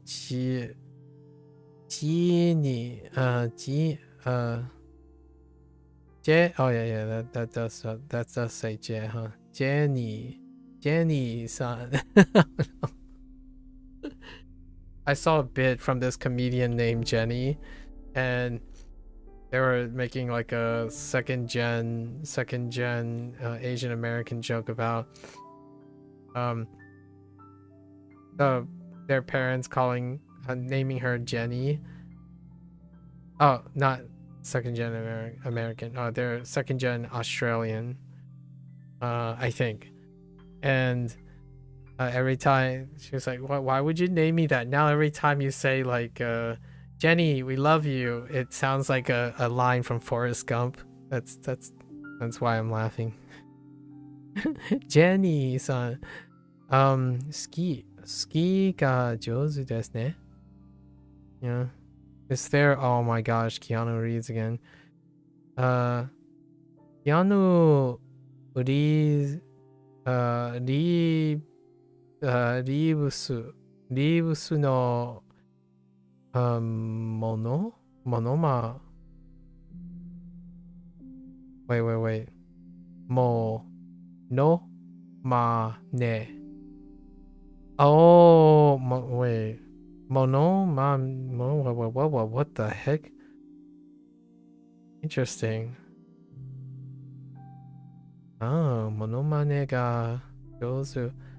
Oh, so that's what. Interesting. 上手な人いませんか?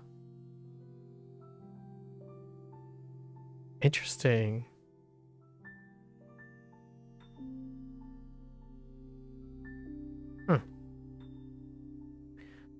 Hmm. はじめまして。ねはじめまして。はじめましてに、日本語、日本語上手ですね。Oh, there it is.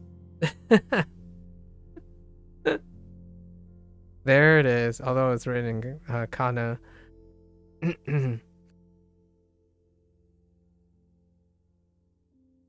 Okay. Okay. Writing is still writing. Amazing. By itself, yeah, boon can also mean sentence, especially in grammar, and in senses standing alone, it's something else. Oh no, wait. Was boon? Oh no, when it's, I remember. Wait.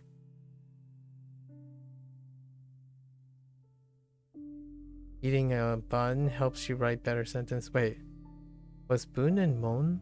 Okay. When they're standing by themselves, I thought they would shift.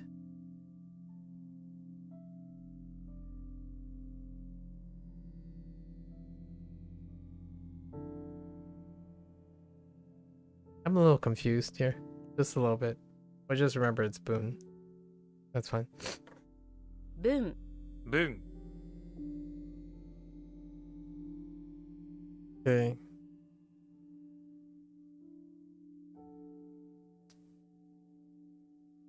Oh. I haven't seen this in a while.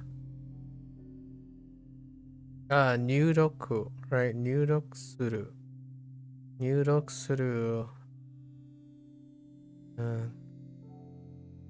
Skuru. Skuru. Oh, skuru. Right. Skuru. Skuru kaku. It's been a while seeing them written in kana. Buno kaku. Buno kaku no ga jouzu desu ne.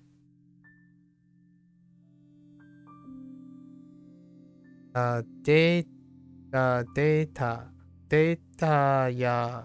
Oh, data. Oh, and then ya, the conjunction ya. Data ya buno入力します。入力します。最近。Ooh, 最近。最近は I don't know how to go with AI. 愛の本家、人々よりも上手な文を書く。AI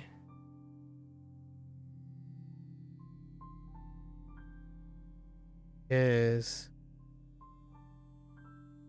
better, yeah, sort of better, yeah, better than I see. Okay.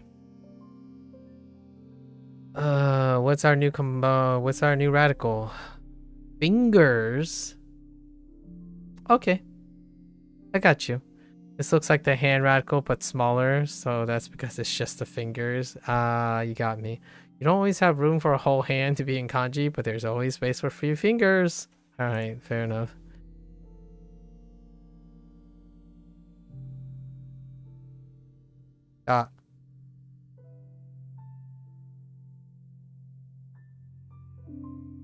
Bun o skuru. Skuru no wa mada da yo. Alright.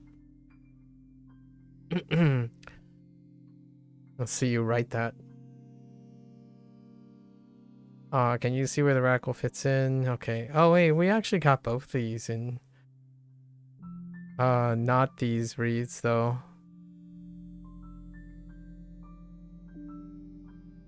Yeah, these are the 3 reads that I have not seen. Wait, actually, maybe G. Oh yeah, maybe G. Not either of these though. Okay. Moon is moon. Right. Or month. Ski. Ski when learning, and you don't need to learn the mnemonic. So here, wait. Oh yeah, right. It stands alone. So we're doing kun again, with the exception of the last one. How was the last one an exception though? Look up at that big bright moon. You have to open it up and take what's inside. To do that, you're required to have 2 keys. Ski.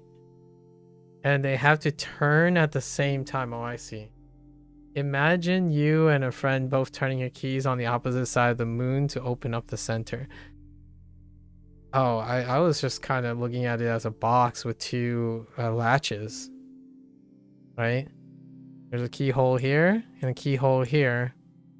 And this can be looked as like a prison or a head. A prison or a head.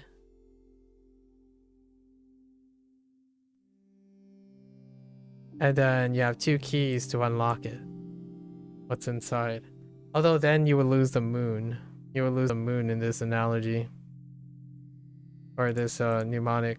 So, alright. Ski. 2 keys. Key. What was the other one that they used? This 2 cheeses. 2 cheeses. 2 chi. Chi. 月 Ski. 月 月。月。小さいな月。大きな月。綺麗な月。Alright, now that we got that covered. ゆうべは月が綺麗でしたね。その月は日本にいないんです。ごめんなさい。ごめんなさい。この山の上から見る月は綺麗です。Oh, okay. Just looking. So the moon you see, yeah, from the top of the mountain is beautiful. That's kind of a beautiful sentiment. You know, where we have October, of course. Not to be confused with N.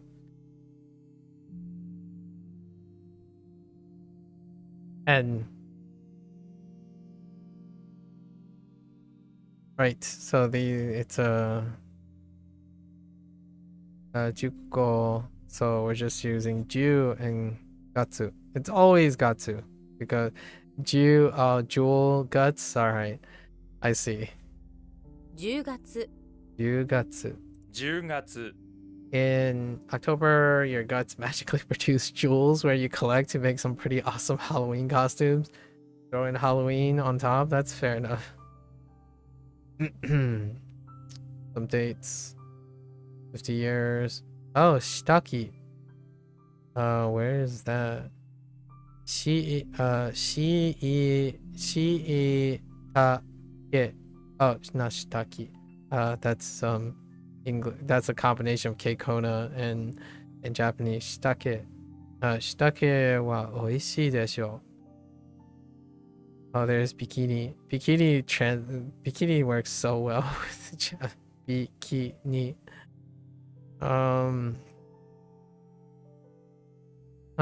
10月なの still 10なのにまだ still interesting. So this なの10月なのにまだビキニビキニ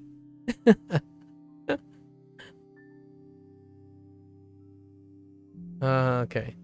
What do we have? So above hand, we're fine. Right. Wait, are we fine? Oh, no. This is a special, so it's fine. Special rare read. Special rare read.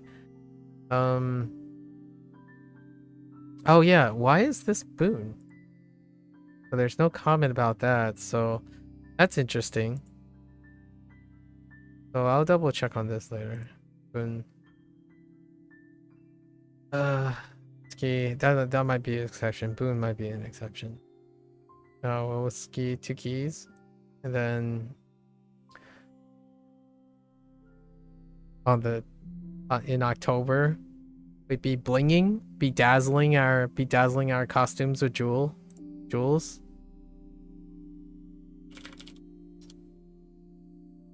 Bedazzle. Or skillful. I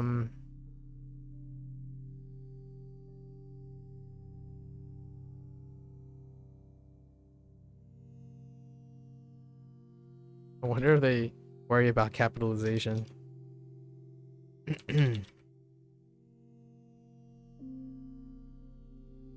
Oh, maybe I could. No, this links back to the other thing. I gotta go look at the kanji entry.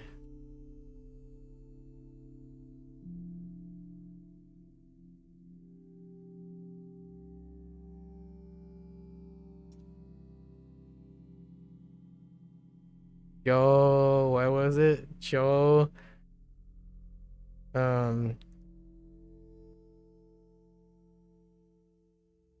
You're good at taking Joe to the zoo.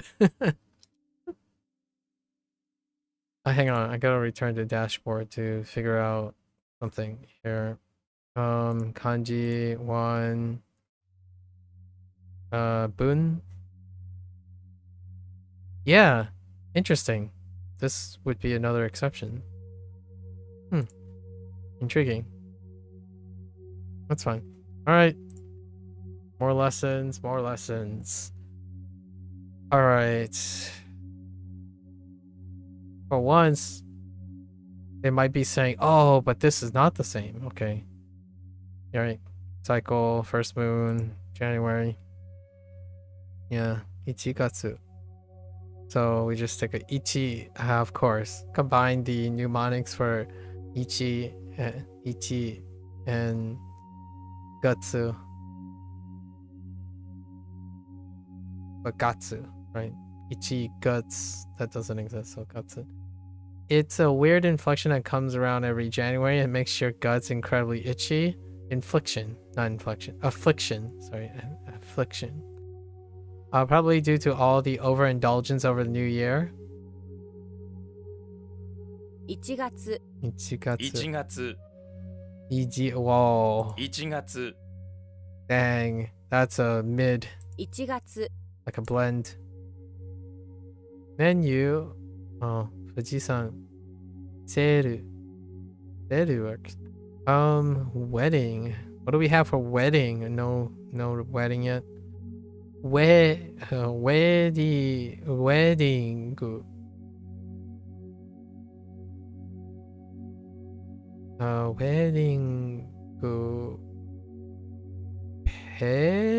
Wait. Party. Really? Oh, okay. Yeah, that kind of makes sense. Party. Party wa 1月でした。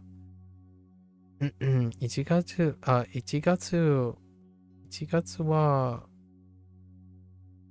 デザイナーとそのミーティングがある。Okay. Oh, there's hotel. Oh. 出て行く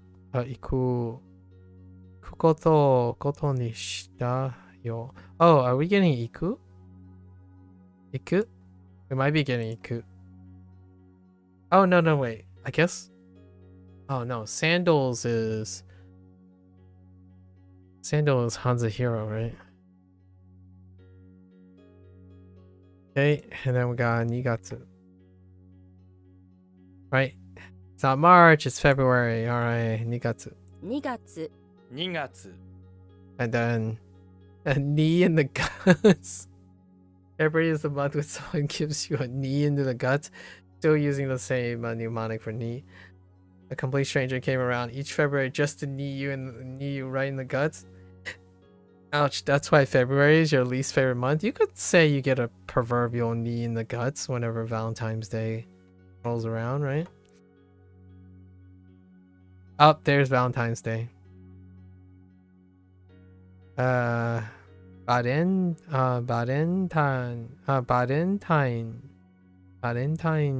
Day.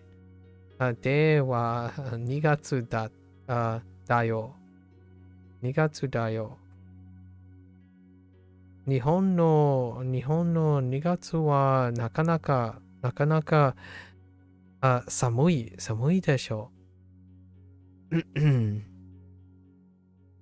2月はコートとジャケットのセールがたくさんあります。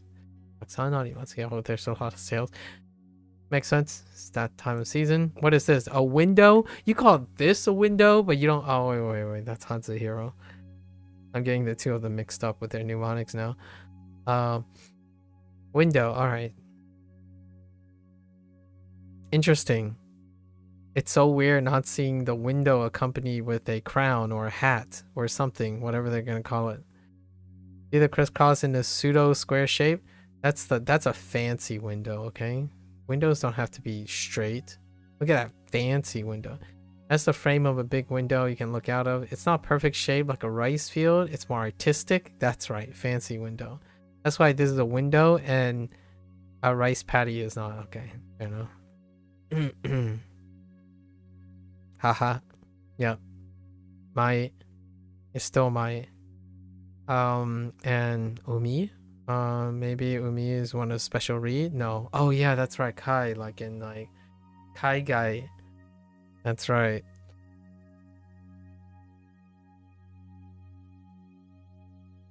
The closest thing I know about like Hai, right? Hai is like Haiguan. Because my mother talked about security checks like the last few days since she returned. Haiguan.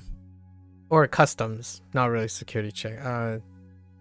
Anjing Jiancha would be the security check. But Haiguan is custom. Let's see. Water is water. And then since it's a standalone, we gotta learn the kunyomi, which is Mizu. Right. Be sure to always carry water when visiting the Mizu. Oh. I don't know how I feel about that, but I do see what they're going for with the zoo. They're just hamming hard on the zoo for a zoo. Zoo. That's a zoo with rows and rows of cages of me, and I'm thirsty. That's a bit of a stretch, Ko. I don't know how I feel about that. 水 水 水のね、水の力、水の流れ。Oh, hey, 流れ. I still didn't get the kanji yet though. Or this was a Shashinko one, which I didn't actually get to. Shashinko. No DLCs or anything announced for that game. I feel slightly disappointed. Only slightly, but it hasn't been that long. I guess it's been a little over half a year since its release. Mizuno Oto. Yeah, Oto. Sound. Fair enough. Mizuka ne? Oh, Mizuka, the ka, or Mizuka ジュースをもらえますか？もらえますか？川の水はきれいな、エメラルド、エラ、エレマ、エメラルド、ルド、グリーンだった。Jeez. Although I could kind of see that written as emerald green just because emerald green. 普通のね What the 普通の水じゃなくて、富士山の水をもらえますか？ May I? Interesting. Oh, ordinary. No. Interesting. Fire is fire, and it stands alone. We're gonna need a different one. Heat. Oh, for heat as well? Oh, okay. So we're bringing back the heat. So that's 2 for using the heat. Mnemonic. 火、火、 Okay. What comes off of fire? Lots and lots of heat. Feel it coming off of fire, touching and warming your face and burning and singeing your hair? Absolutely. All right. So, January, you're afflicted with itchiness. February, you're getting kicked in the guts. Kind of violent today. Window. Looks like a window. It's fine. Actually, was there anything? No. Mizu? Bring me in the zoo water. That's really tough. Having me and zoo next to each other. Is there an English word that uses me and zoo next to each other?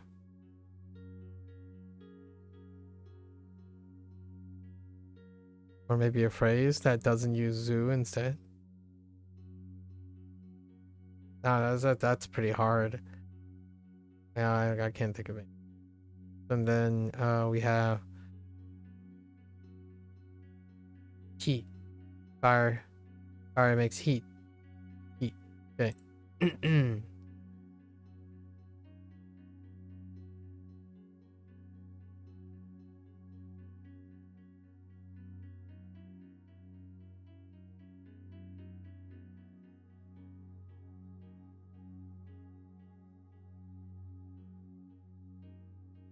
Is that how you spell January?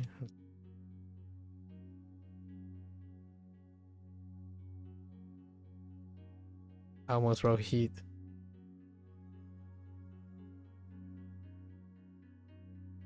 All right, let's get on to the next batch. Volcano. Oh, okay. Fire and mountain, and they're slapped together. So we got some on going, right? If we take a guess, we're gonna do. There's no way that's Kasan. Kasan. I don't know. That sounds really weird. Let's find out. A fire mountain is probably what you think of volcano. It is. It's Rendaku. That's why it sounds weird. Kazan. That sounds a little bit. Wait, actually, that might be a different pitch accent too. 火山、 No, it's Kazan. 火山、 Okay, so I had to take into consideration the Rendaku. I was like, Kazan. That sounds weird. So Kazan makes nice. Makes it sound acceptable. All right, Kazan. Tower. What is tower? What do they use for tower? Oh, to tower above. Oh yeah. Yeah. Sobieru. Forms. Dekiru. Interesting.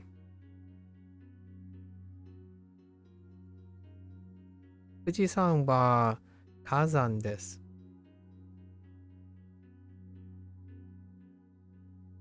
Don't know if Fuji is active or not. I mean, it's obviously dormant now, but curious if it was within the last couple lifetimes. Kazan no ue kara kaga ne? Oh no, not kaga. Hika deteiru. Interesting. Or fire coming from the top of the volcano. Oh, interesting. And the fire is moving. Nice. Hawaii. Hawaii ni wa kazan ga takusan arimasu yo ne. Arimasu yo ne.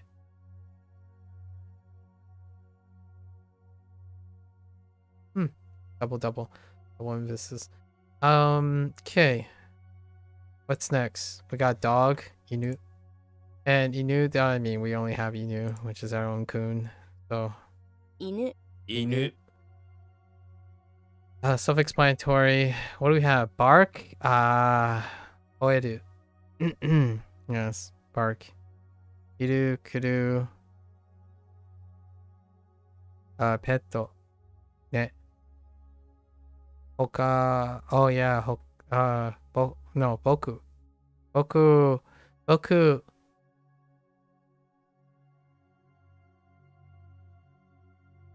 Yes, boku. Kono inu wa Chihuahua. Oh, okay. Chihuahua actually works really well. Chihuahua desu ka? Uchi no inu. My dog, yeah. Uchi no inu. Lion kurai no oki nan desu. What? That's a big dog. Great Dane? Malamute? What are we talking about here? Lions are gigantic. Monk. Heart. Sing, yeah. Sing heart. I don't need a mnemonic for this, but it is sing is always going to be sing. Take a look at this one. It kind of looks like a heart, not the stereotypical Valentine's Day heart though. I mean, that's actually closer to the shape of a heart. Think of a real heart. Basically, there's a lump, right? The heart in the middle and 3 lines, which makes up the arteries that go in and out of the heart to keep you alive. This radical shows up a lot, so it shouldn't be too hard to learn. I'm kidding. Shouldn't be too hard to learn as you go along. Remember, lump, heart plus arteries equals a heart, like a real heart, not the fake pretty kind. the fake pretty kind. Okay.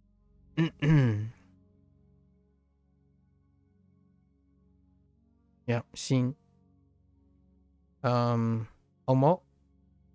Oh, hey, Omoi actually is the intriguing. Okay. And Hitsu. All right, Hitsu. Like Hitsuyo. Okay. Rice patty. Oh my goodness, what's going on here? Rice patty.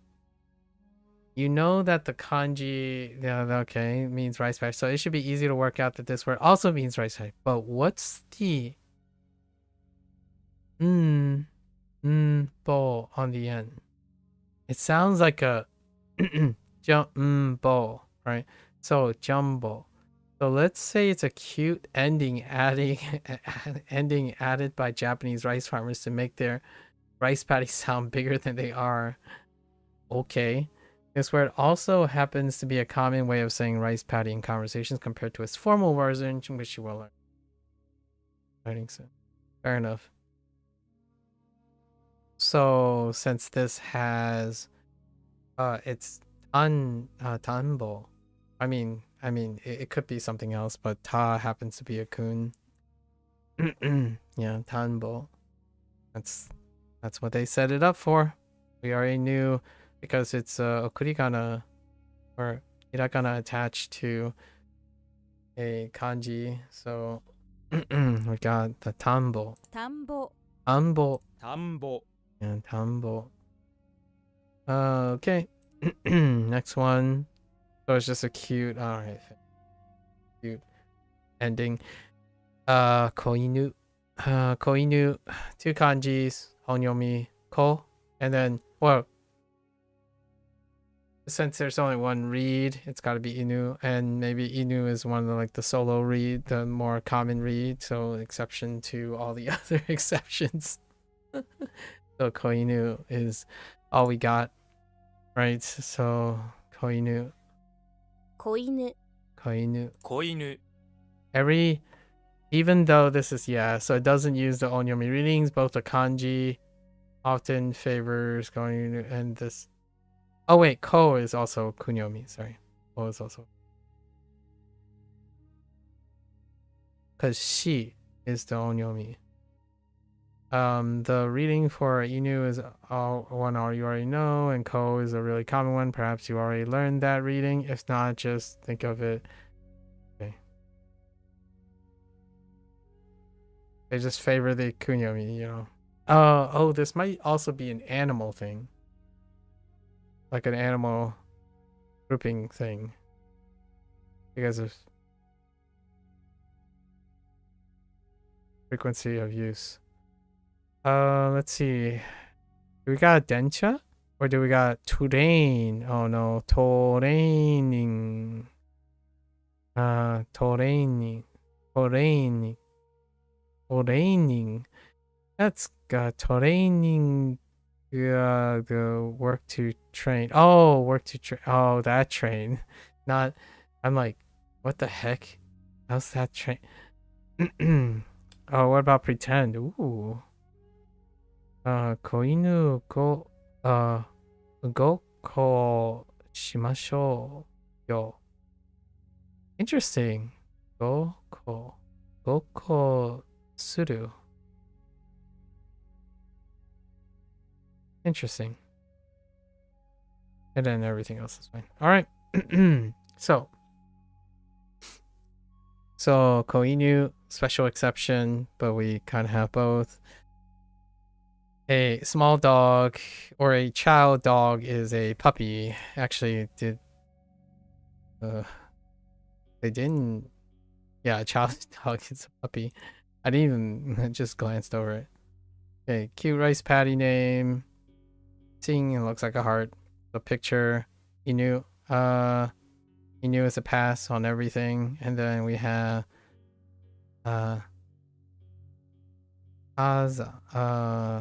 Kazan.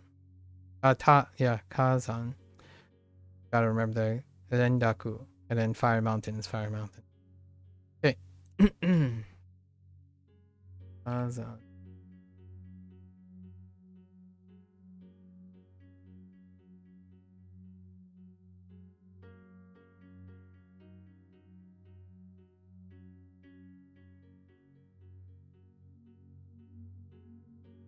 Whoops.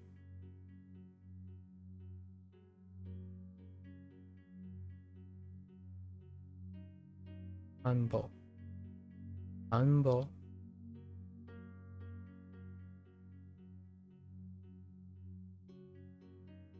Hey, got more. Let's go. All right. So king is king. All right. It stands alone, so we need a new thing, right? Yes, we need a new thing. It can't be possibly the one that we have. Oh no, it can be. Wait. Oh, wait. Oh, is this another exception? The ring is the same as you like. Wait. Ah, this is another one. So I think we're gonna stop doing the thing that I'm keeping in mind of. Right, I'll check. I'll check again. Let's type in king. Oh, what was the other one? King and writing. King and writing. So, oh, and Bun and Mon. Just as a reminder. O. Interesting. So this is a complete Oh. pass. Interesting. Onoko. Ne? Because oh man, so that's an exception. Oh yeah, that definitely. So like this is oh no, and then I guess chikara, right? Chikara probably, and then oh no, gata, figure. Watashi ga oda. Oda. Oh, that kind of sounds like older.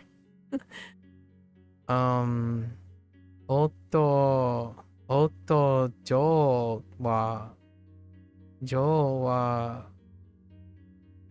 chikara no aru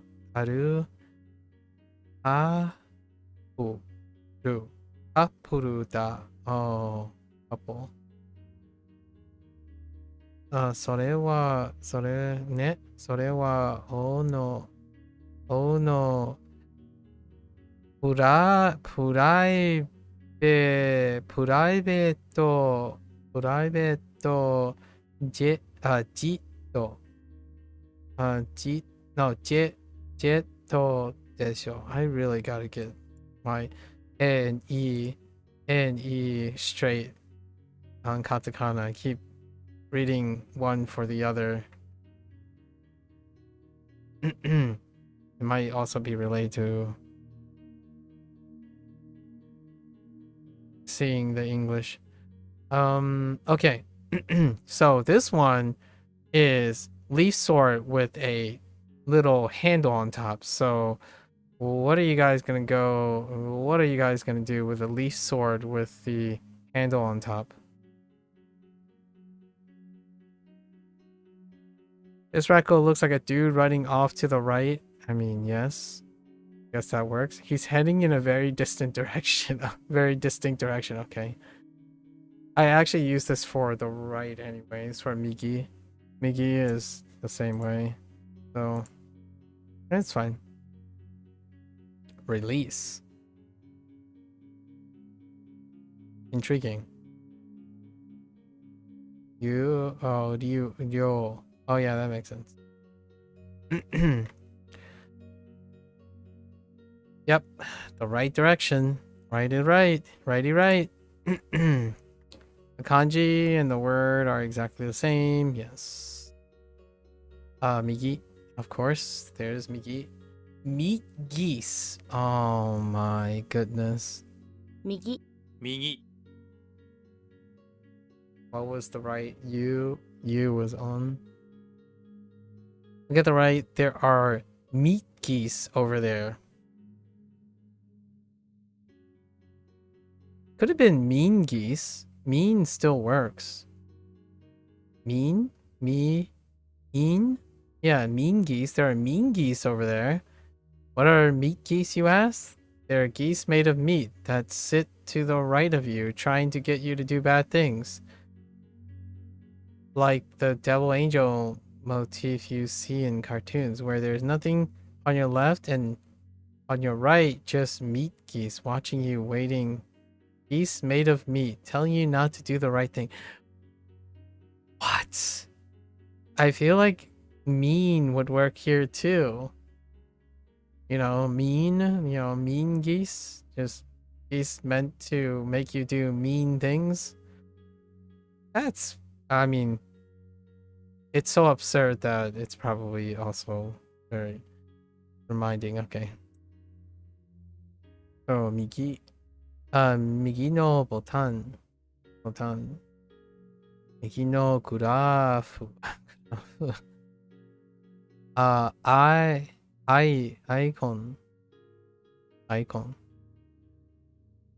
Please don't, let's see. Yeah, ください. And eat? Oh, wait, this is everything. Except for, like, agenai works too. Agenai de. Yeah, and this is the please don't do something format. Ooh, this is pretty nuanced. For me, anyways. So, 右の木は水をあげないでください. Right. Please don't water. Yeah, don't give water to the trees on the right. 右の木は右 did I yeah. 右の木は水をあげないでください. Click on the button on the bottom right. Ooh.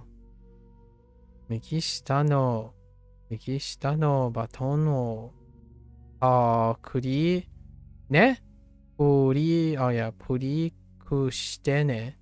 Or os, right? Os.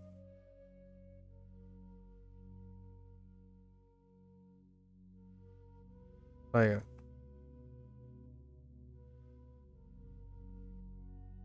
oshite. Yes, oshite. 右は日本の人口のシャートです。Oh, chart. Alright. Anyways, pretty okay. We have 4. It's a number, but this is a special number. 4 is a special number, so we're gonna have to learn yon. This word has a special meaning as its parent, single, yeah, so yon. When a vocab is alone with no okurigana, right, it's usually kun. Numbers are exception though. However, 4 and 7 are actually use both. We're going, special. So you have to count to 4. So you're tired. 1, 2, 3, yawn. Oh, that's a little bit of a stretch. Yawn. There, you did it. But yawn now. You can't stop yawning. You're so sleepy. 4 is too high a number to count without falling asleep. I tried. I think one time I was counting up. I think I reached about 1,000 and then I stopped. By the way, both the reading yon and shi are pretty common, but because the onyomi reading shi sounds like the word for death, it isn't used as much. Generally, when you're just counting, right, you'll see the reading shi. But when you are counting things or people, you'll use yon. Yeah. There are exceptions to this, but you'll learn them as they come up. Yep. 4、Yon. 4、4、4。I think we're fine. International. Oh no, we're not fine with that. More ego. I don't see anything interesting. All right, we got. Ooh, I did see. Kaite あります. Kaite. Okay. Moving right along. A stool. It does look like a stool, so that's fine. Stool is a stool. Okay, so stool. Person running to the right. So direction. Distinct direction. What the heck was Miki?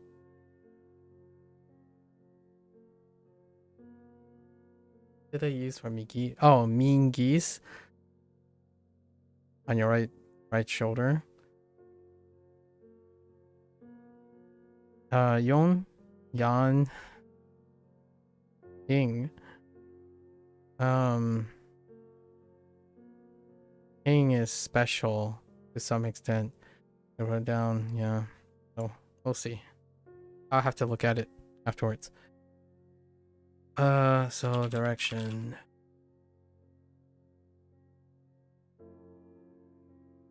Osama desu. Right.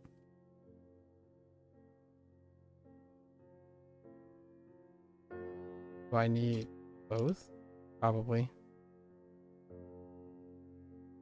Koi is the yon.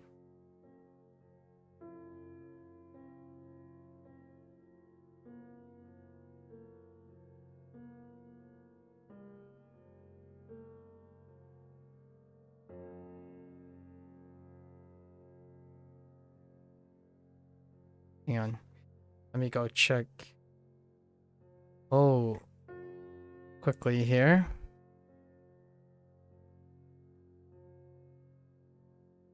That's the wrong group.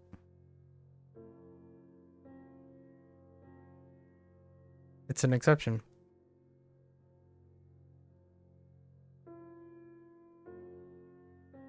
Okay. Oh, these things aren't adding more reviews, interestingly enough. I don't see reviews stacking up.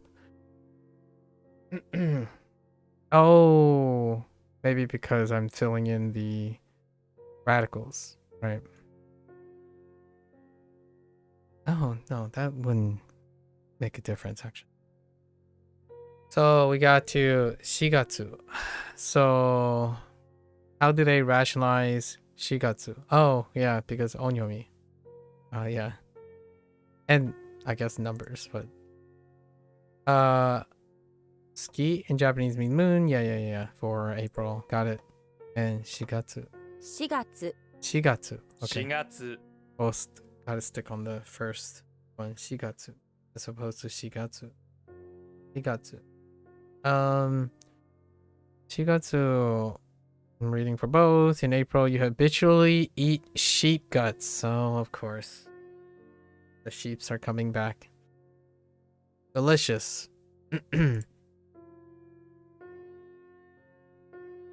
4月1日はエイプリル、エイプリ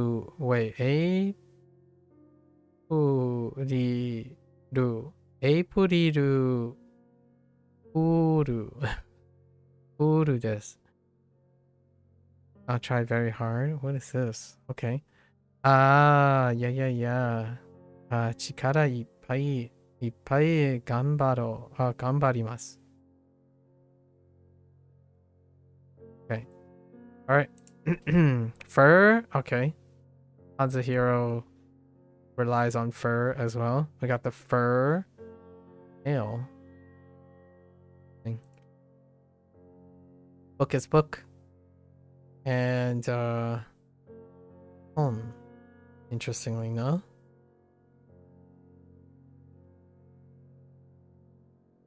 Okay. Is this another exception? All right, let's write on. 本 本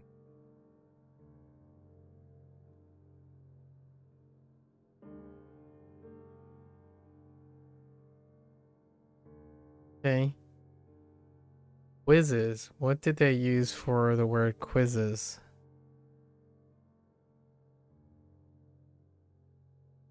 Kono hon ni wa quiz ga jouzu ni naru tame no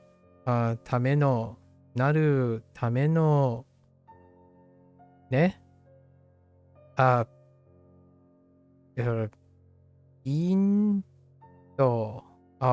Hint. ヒントが書いてある。うちのオーブンには本がたくさん入ってるんです。オーブン Alright. Nihon. Remember the secondary meaning home being origin. I see. That technically makes the sun origin. Does that sound familiar? Yeah, land of the rising sun. Yeah. Nihon. Yes. Nihon or Nippon. Oh, Nippon. Yeah. Nippon. Nippon. 日本、日本日本、日本 I like it. It makes sense now, the Nippon, how that works. You finally arrived in Japan and you immediately falls down on your knees. After 2 excruciating long flights, you finally made it. You're here. This is Japan. Now get off your knees and people are starting to stare. Okay. Yeah, Nippon. I actually say Nippon way more than Nihon.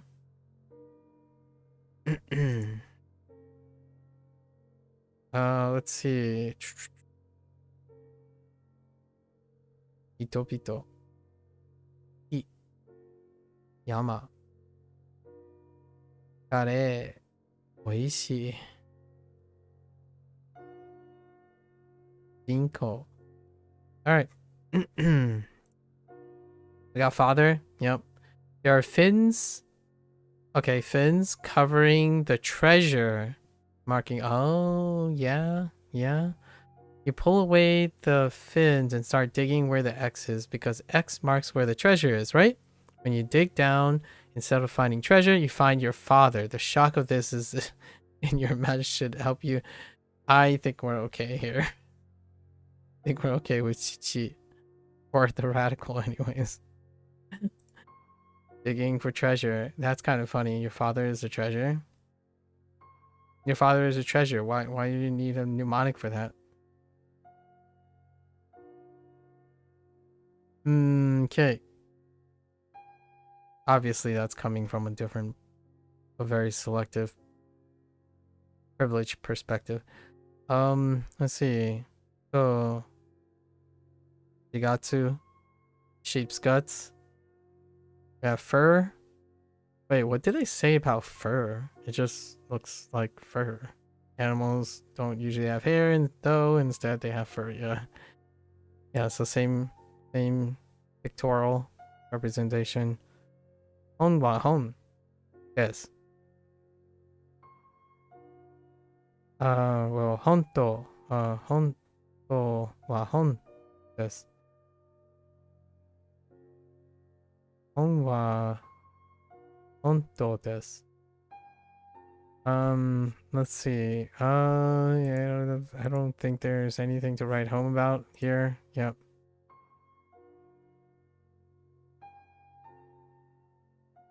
Okay.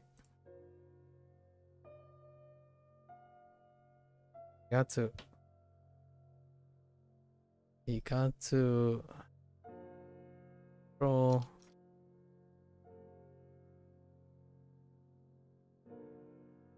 Whoops. I almost typed hair.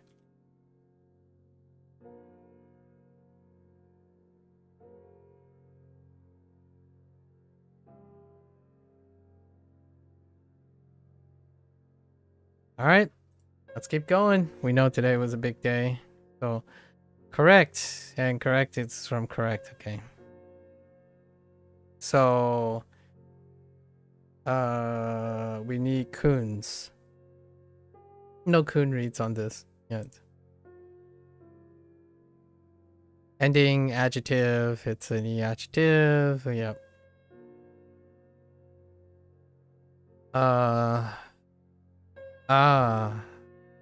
Tada. That's fine. Tadashi. 正しい、 Tadashi. 正しい Tadashi. This word uses a reading you didn't learn from the kanji. You haven't remembered the tada portion in order to read this. So here's what you do. After you get the correct answer, a clown jumps out of nowhere yelling, tada! Imagine scaring the crap out of you too. Nah, tada works. Tada is almost, to me, like, it elicits the same feeling as yatta, right? Or yokatta. So tada, that works. Or even like, what's another one that overlaps? Like, when you say tadaima, right? But you say it over enthusiastically, like tadaima. It's kind of a happy feeling. Like, so when I think of happy, people usually think being correct elicits an endorphin moment kind of thing. Anyways, so tadashi, tadashi, tadashi. Correct, clown. Okay. Old. Yep. And we'll get Hurui soon enough. And it's a cross. It's a gravestone head cross. Cross on a gravestone. You have cross on a mouth. That's a pretty religious mouth. Who speaks the most? Wow. Who speaks the most about religion? Old people, mostly. Also, think about the teaching of religion and stuff. Also, pretty old age-wise. No matter what you look at, everything about this is kind of old. I was thinking old, like old age, you know, a cross on a headstone, but I guess that's particularly religious already in general, right? Again, you don't necessarily have to participate or be belonging to a certain thing to not have awareness of other, right? I can already imagine someone saying, well, not everyone is X, Y, and Z. I'm like, yes, but that doesn't excuse one from being ignorant about it or not, right? Yeah. Suffering. Cool. Yep. That's most definitely the onyomi for cool. Cool. Right, cool. Coal. Yeah, coal. And then where do we have go? Coal in old. Not something off the top of my head, so we'll get it to when we get it. To correct, of course. That's how we work. To correct. Yep, transitive verb. Godan. Check. Right, and we do not oh, we just got it. Yeah. So maybe hadasu. Okay. 正す Hadasu. 正す Yep. Exciting. The coon is the coon. Nailed it. Go ahead and imagine yourself doing this a few times to help you. After you correct something for someone, you'll yell out, "Tada!" I wouldn't do that. This is so memorable because I wouldn't do that. Yeah. I definitely do not do this. This is like 10% success rate when you do that. Even less percentage would be, "See, I told you so." And every variant of "See, I told you so," which there's a lot of variances. Very, very low success.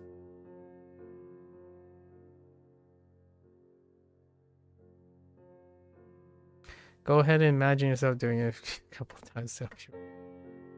It's okay. It's so unlikely for me to remember that I'll probably remember the mnemonic. So megane. Right, megane collar.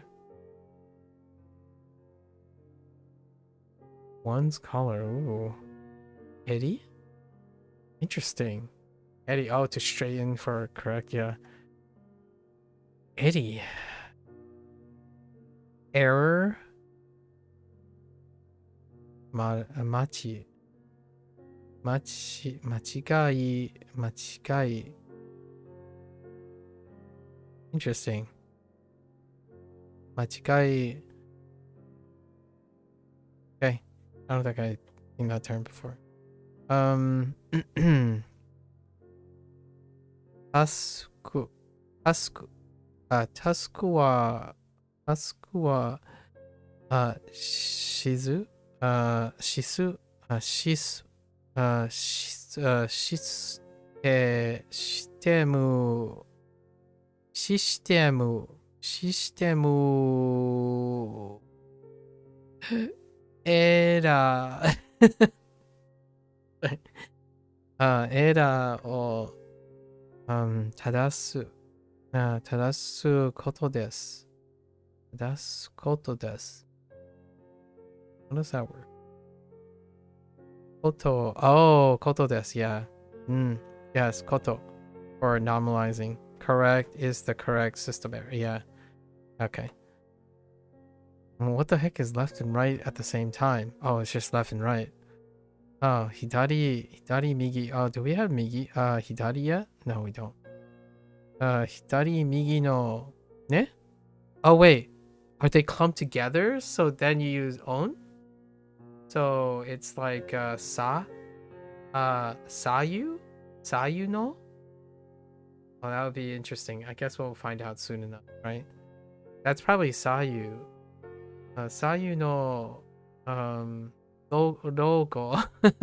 logo no podin. Oh man, position. Position o tadashita. あの人は、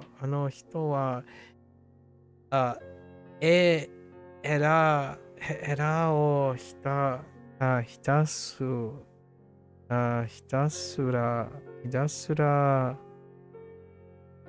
Is this pronounced tadasu? Yeah, tadasu. Tadasu. Da-da-da-da. Yeah. Nice. It feels good, right? It feels awesome when one guess is like, yes! Now, I can't wait to find out if my guess on this is going to be okay. I'm going to bank on the reason why they... So, Ko only writes kanji in which you can read already. And then Ko only use katakana most of the time for this. So, if I had to guess... using the rules that this guy Ko has introduced, it's two kanjis put together. So we use onyomi, and then I have one read on either. So then it's right, sayu. Oh yeah, tadashi. Yeah, and then tadashi was the other one. So they introduced both tadashi and tadasu, which makes sense. We're getting people fun. Okay, so Tama is already kun, so it's probably still Tama. As a single character, right? Tama can be used for round objects traditionally recognized in Japanese culture, like beads, marbles, pears, snowball, and then we already talked about the game, right? Dama, the kendama. So that's the same ball stuff. The ball used in sports, people typically use the katakana word, yeah, ballu. So still Tama. Yeah, that's our only read, which is a kun thing, so it's standalone. Tama. Tama. Tamato me? Ne? Tamato me.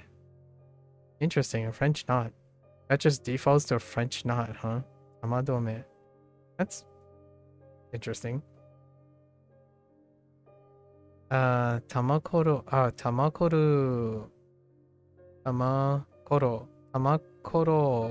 Gashi. Tamakoro gashi.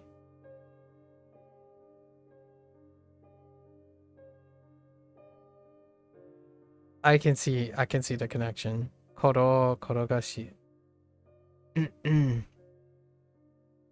The note at the end of a thread? Oh, that type of thing. Oh, tamamusubi. Oh. Yeah, these are very specific things. Nanda kono tama. Nanda. Yeah. Oh, hey, Pochi. Pochi that's a cute name. Pochi wa maru de ne? Maru de marui tamano yona inu deshita. Yona.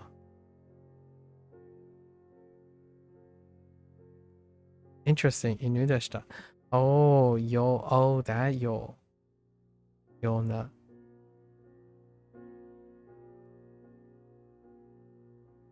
Cute. Sort of. A dog that looks like a round ball. Kono tama o chikara ippai ne? Kiku shite kudasai. Kiku. All right. The roof. Yeah, okay. I usually call this a hat, but it's a roof. It does look like a roof, and it can be confused with other hats. So a flat roof with a little chimney. Fair enough. Usually it's not right in the center. It's like off-centered for a Western style chimney, but fine.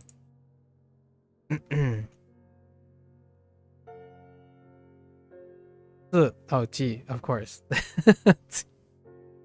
I'm like, oh yeah, G, right, G. An, yeah. Oh, yeah, an still works, and shitsu, yeah, shitsu, sure, shitsu. All right. So, do we need to remember any of this? No, that's a pass. So basically the only thing is the mnemonic for the passing through this, which is ta-da! With a clown added, alright. Tadashi. Okay. Whoops. Okay. Whoops.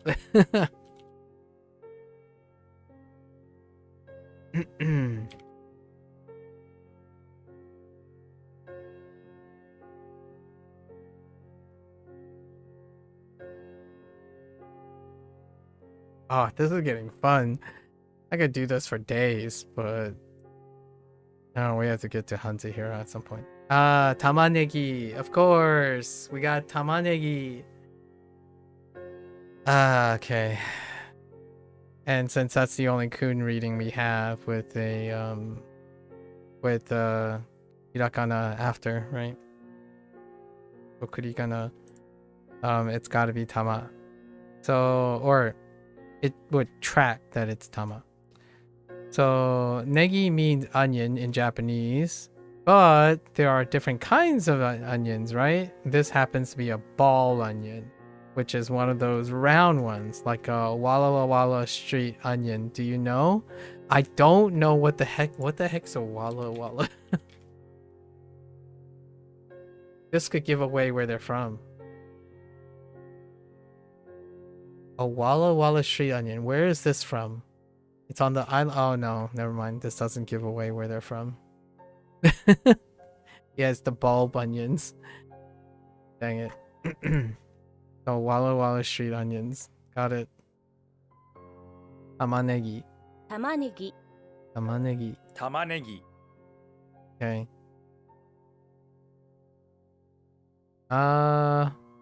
Hiru? What the katto suru? Oh, come on. Itameru. Interesting. Itameru for fry. Slice susuru. Come on. Could at least use kiru for either. It would have been. Oh no, wait, but it would have been confusing. Actually, just kidding. Just kidding. Sono marui tamanegi kudasai. It's starting to be fleshed out. I love that these sentences are slowly getting fleshed out. It kind of feels like the early days of Duolingo. You're slowly seeing Ko saying like, oh yeah, I can finally like not use a katakana placeholder. Tamanegi o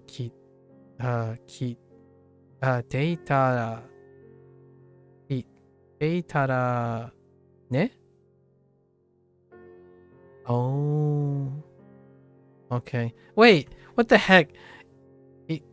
Oh, use Kiru down here.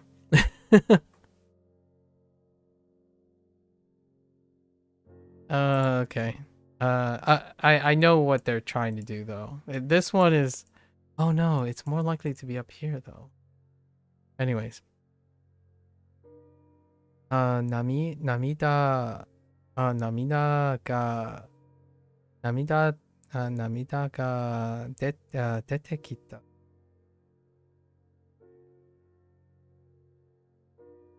Tamanegi? Oh.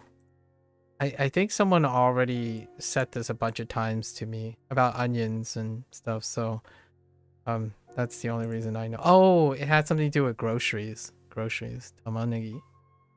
And what was the other one? Chagaimo. It was like in the same unit with like shio, sato, shoyu, and all right. Tamanegi ga haite nai kare wa kare janai. Curry without onions is not curry. When I read that, that's funny. That's something that a casual, if you talk to someone casually on the internet, that's something that would totally be said on the internet. Like, curry without onions is no curry at all. Obviously, you could put like zenzen in it to make it not at all. Okay. A task. Oh no, this is different. What was this one? It was rack, wasn't it? Yeah, task. This looks a bit like a calendar with spaces for you to write in your tasks with it. Interesting. See those blank sections? Make sure you write down your daily tasks so you don't forget to do something important. Okay. This kanji make you so confused? I guess I look forward to it. Yeah, we haven't even gotten to the kanji yet. Yo. What do you know specifically? What is it that you find confusing about it? Aku. Su. I wonder why they use task. Is the meaning a little different from Chinese? Yeah. That's what I'm thinking right now too. I wonder why they use the word task. As well. Like what I mean is it's already setting up to look like it's. Oh hey, a king child. What is a king child? Totally, Prince. You got this. Okay, so they're together. So we're not using ko, maybe we're using shi? Oh no, wait. But the king used all. So this could end up being all ko or all shi. I'm gonna say it's all shi just because it keeps consistent with the whole like two kanji put together thing. The king child is the prince. Someday he'll be the king if he's lucky, but right now he's just a king child, aka the prince. If you prefer some grammatical details, you can try to remember that when a word consists of two, sometimes the first has a possessive relationship, yeah, or a modification relationship. They're all. Oh yeah, rendaku. That's fine. She still includes a rendaku, so not really technically wrong. It's a rendaku. So, pedantic again. Because ji is the rendaku for she. So, Actually, yes, it is. Although they don't say this here. Maybe it's not. Maybe it's just for read purposes. Classic Japanese, so many pronunciations for one kanji. They're not. Sure. I think you're projecting a little. There aren't many pronunciations for kanji. There's like a few. English, right? Speaking English. So relatively, I disagree with you. I personally disagree with you. So oji. 王子 Oji. 王子 The prince is always saying, "Oh Jesus, please let me be king." In fact, oh Jesus. Okay. We're gonna just go with OG.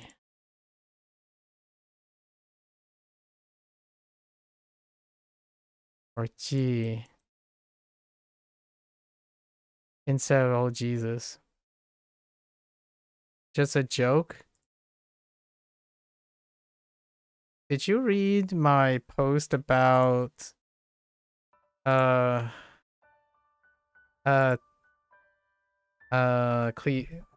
thought terminating cliches? Yeah, I know. That's fine. Just a joke. In fact, the prince probably says oh Jesus to ask for the help at least once a day. So okay. So Oji. Oh man, you sound older than oh. Let's see. Oji ga ohayo ite kureta.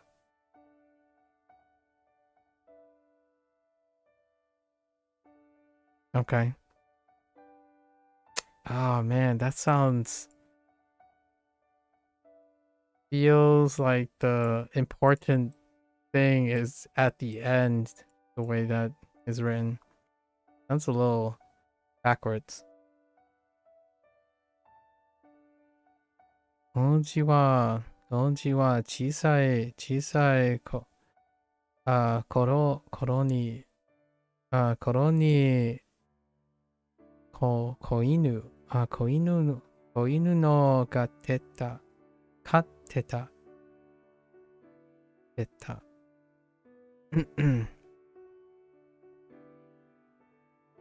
So lucky that the prince said something to you.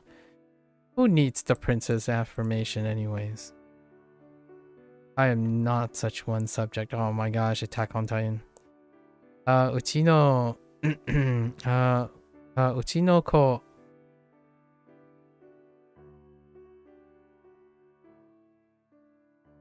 uchi no ko wa uchi no ko wa oji ni hakushi oh no, hagu.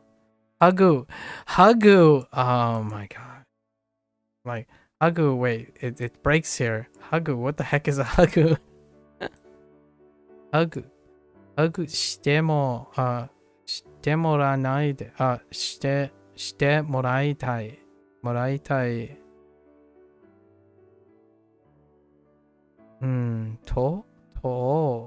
To ni inotte bakari. Inotte bakari. No, inotte bakari o. Constantly praise. Inotte bakari o. Or yeah, inotte. Interesting. I don't actually know where that segregates or splits. We'll know in the future though. So what?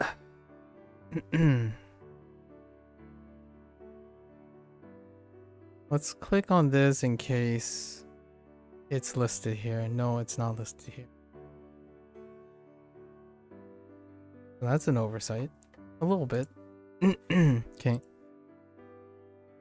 Rice patty is rice patty. Is it still ta? Wait. How did rice patty, standalone rice patty came before rice patty with a cute name?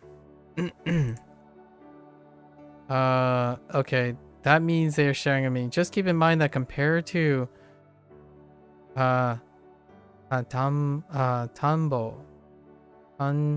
anbo, which you learned earlier, this word is more formal and less colloquial. Okay. Just ta. た た It's still ta. Okay. Anbo. The rice field is Koichi's. Oh. Oh no, I wonder what he goes with. Just Koichi. Yeah. Yep. Oh, there is a ko. Yeah, Koichi. Not Koichi. Koichi. Koichi. Confirmed. Can you finish plowing the rice field before you propose to me? Propose wa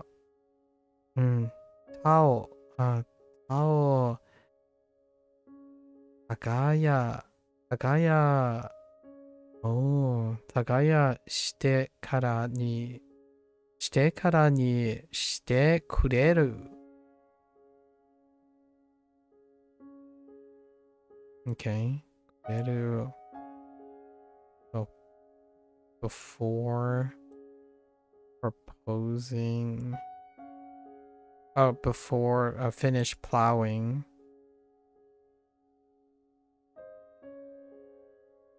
Closing. Oh, wow.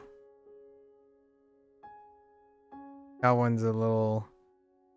So, you finish plowing before proposing. Yeah. Wait. Could you finish plowing? Proposing. Yes. One's kind of hard to read for me. Okay, so we're doing the gun on a post again, only this time it's not for cow. So now we have arrow. You have a really big gun. Why? Because only the big guns will be able to shoot arrows. Bullets are pretty small, so the guns that shoot them can be any size. But you need a big gun if you want to shove an arrow in it and then shoot it at your enemies.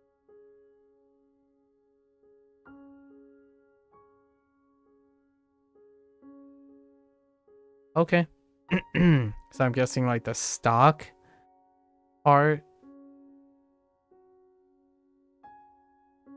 Yeah, so I see gun and big, right? So they're using their radicals, the two radicals to make up the new radical. So two radicals are combined to make a new radical. Okay, that's fine. Well, I remember arrow though. I see the big gun. Okay. That's fine. We're fine. So we have task, which I might get mixed up with rack. So arrow, okay, arrow, task. So it's calendar, big gun, double rice patties. But in, oh no, double, oh no, just the rice patty. And then we have tamanegi, and then oji. Oji.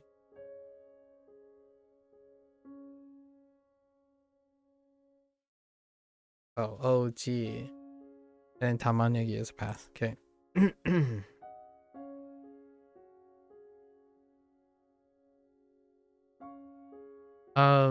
we just write onion? I guess that works. Okay. Whoops.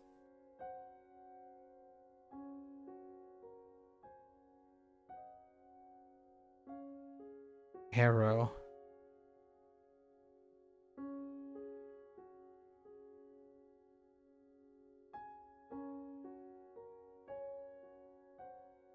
All right, and the lessons continue. White is white. Although we do not have a kunyomi meeting for this yet. So it's shiro. How do I say arrow and the bow? It's a radical. It doesn't have a read on it yet. I didn't get the radical. It has to come up.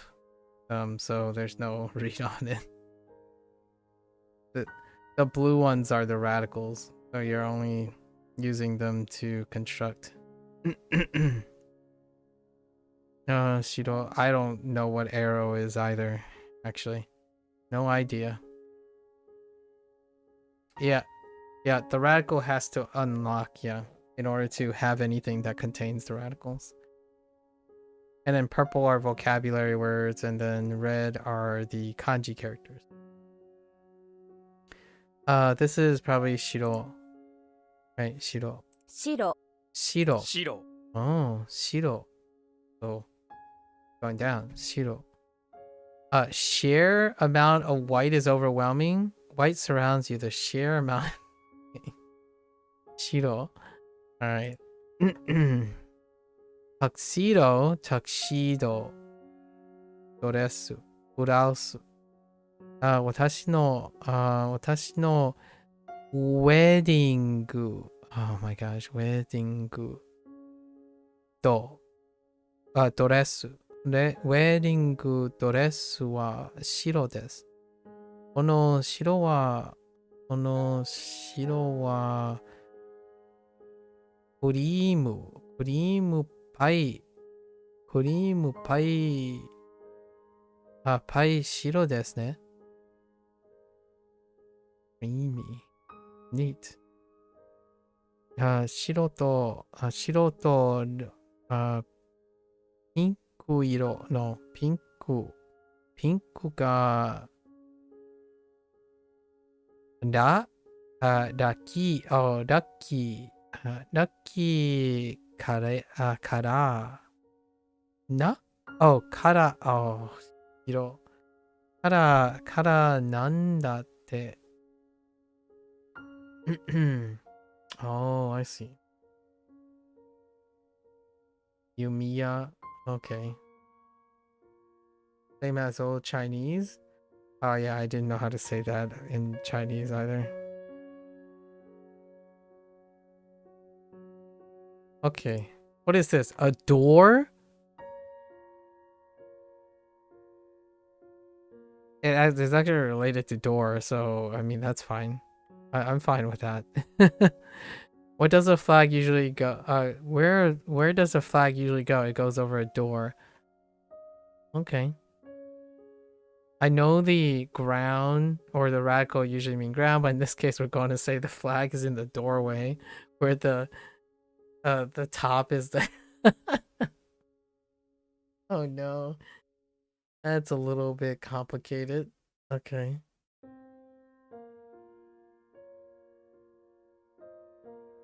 Oh, you know you could cheat off of this. Hello there, Jiao. Konnichiwa. Jiao-san. You know, if you think of door, right? If you think of door. Oh no, that doesn't really work, does it? Oh, no, that doesn't work. We'll just go with door. I mean, fair enough. Door, flag. They're using the flag and ground, but in this case, the ground is above the door. Or above the flag. Okay.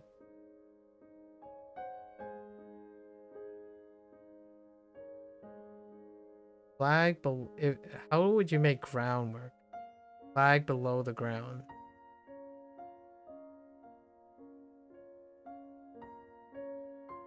You could think of it in reverse, where the flag is well above ground, but the ground is sitting on top. That's weird. No. We'll just keep with whatever they have. Oh no, white people. Do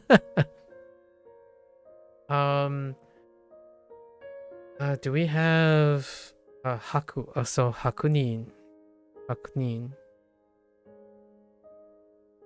Caucasian, yeah.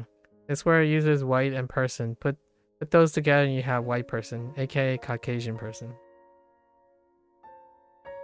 TikTok's totally down now? Yeah. Yeah, it's Sunday.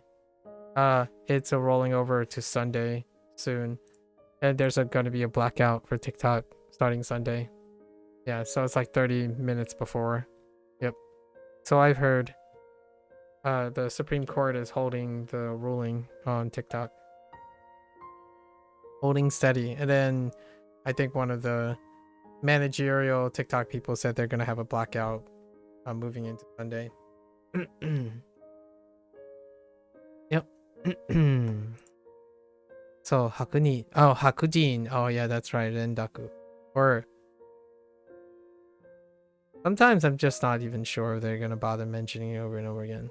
But 白人 hakujin. 白人 Yeah, we gotta pick. Gotta pick. So what is your mnemonic to figure out the genes? More genes? Hacked up genes. Oh, that actually works really well. I have a thing about hacked up genes. Imagine a white person you know well wearing their favorite pair of hacked up jeans. This person likes to wear jeans with as many rips and holes in them as possible. Now imagine them wearing only their hacked up jeans. What a sight. I'm gonna be real. That's a very, very personal memory. A white person you know well wearing their hacked up pair of jeans. A favorite pair of hacked up jeans. Fair enough.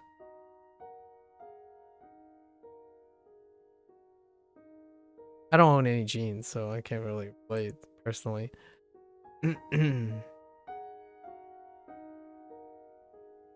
Hakujin. Hakujin no jinko. Hakujin no hito. Oh, I like what they're doing here. This is something Duolingo would do. Hakujin no, yeah, onna no ko. Where they would combine all the things and introduce all the things that have potentially overlap meanings, and then make you distinguish all the reads in a singular sentence as much as possible, like redundantly. Or keep introducing prompts that are very similar to each other, only the nuance is knowing where the reads change. Like this one. Like Hakuji no hito. And then, you know, this keeps the same, Jinko. And then this is a person, so the meaning can be clustered together, because if you're thinking about a person and then and then it's a mod, and then there's double no's. That's something that Duolingo kind of does consistently, intentionally.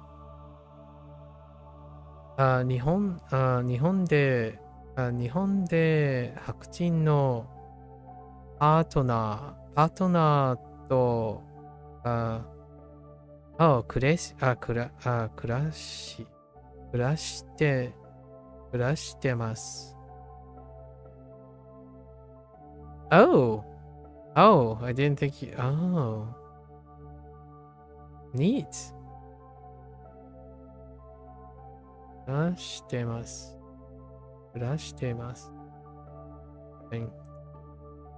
ママは白人で、Papa wa, I keep saying Baba because I'm sure some people know. Papa wa aji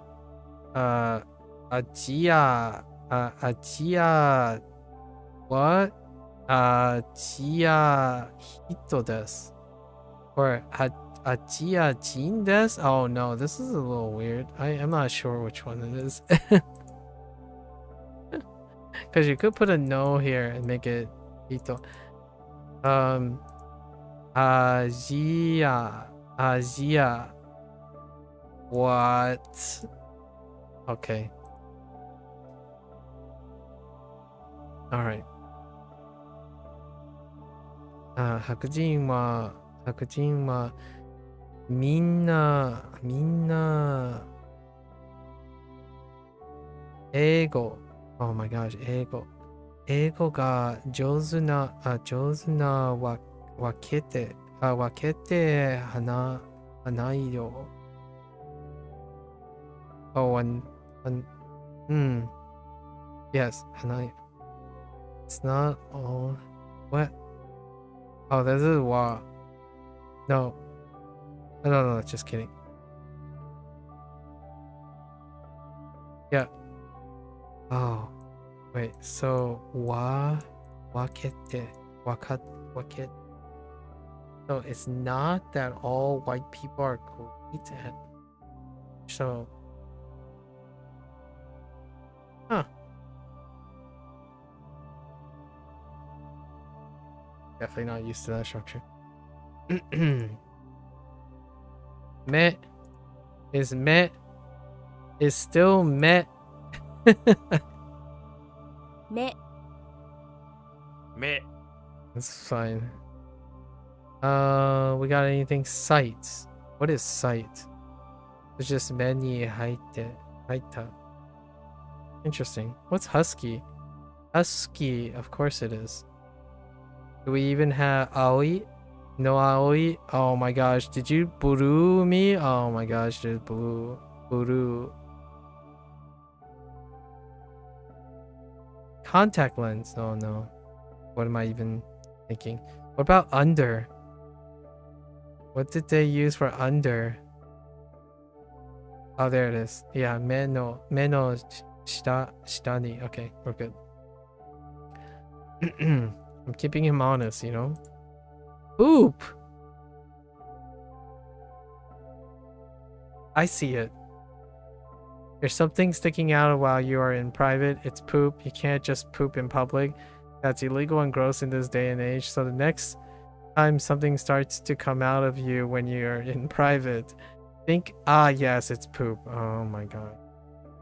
I actually think it just looks like poop. Hear me out here.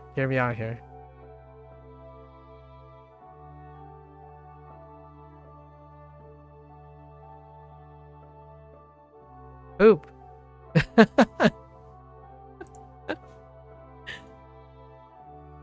You just gotta use some imagination. It's 2 dollops of poop. Although they were trying to make the sticking out of private, so this is private. This is the radical for private, and then hito is sticking out. It's kind of funny though. It kind of looks like hito is sticking out. Like if you turn it, the hito and private.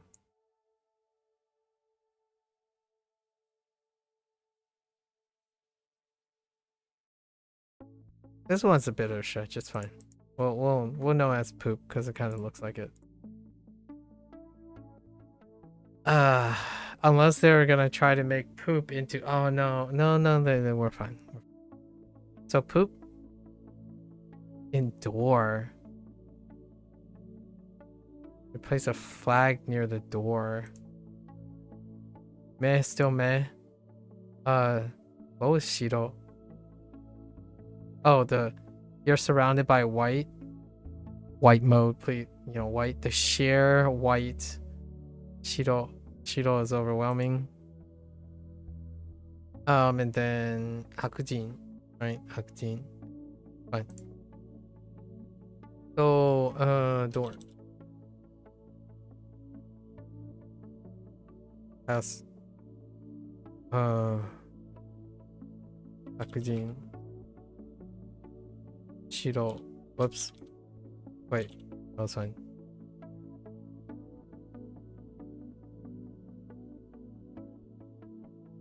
I can poop.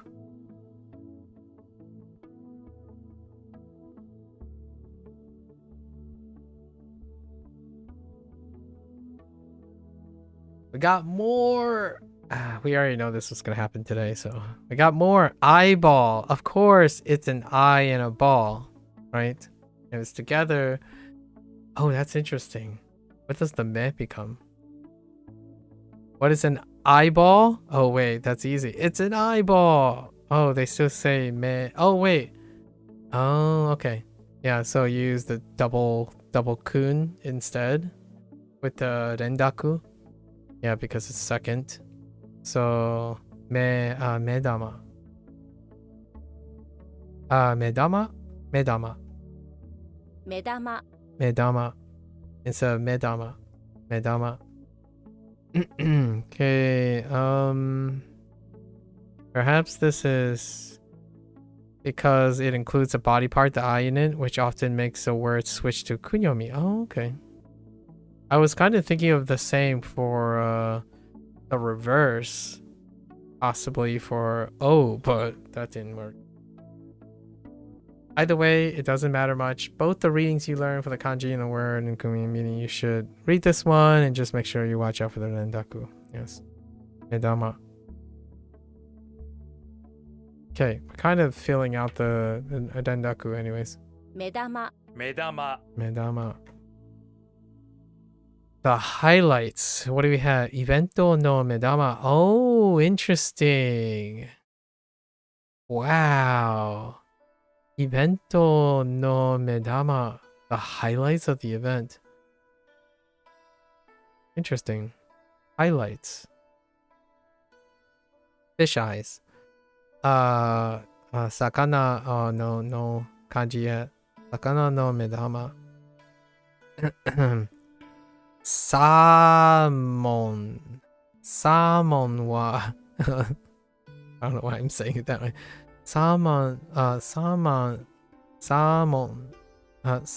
wa medama mo oishii desho. Bikkuri. Oh, hey, bikkuri. I wasn't expecting to see that. So, bikkuri shite, medama ga deru ka to omotta. Or deru ka. Wait, I was so surprised. I thought my eyeballs were going to pop out. What is that? So maybe like deru ka to omotta.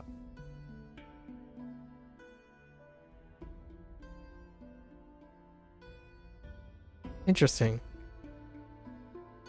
Very vivid image. And the highlights again. The highlights so seru no medama wa tomato desu. So the highlight of the sale is tomatoes, yeah. Okay. To stand, tatsu. Since tatsu we're looking for a kun. We don't have a kun yet in WaniKani. What do we have though? We have ritsu.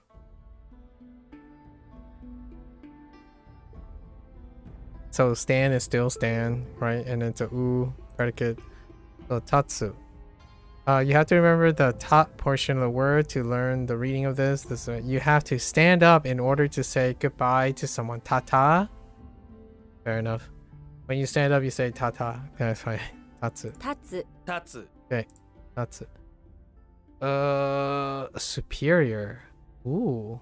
Ue ni tatsu. To be superior. Yeah, okay. Ue ni tatsu. To get on stage. Yeah, stage ni tatsu. Iriguchi ni tatsu. Let's see. I'm not very good at getting up. Sofa. Sofa から立つのが上手なんです。上手なんです。それでは立ってください。Yeah, please stand up.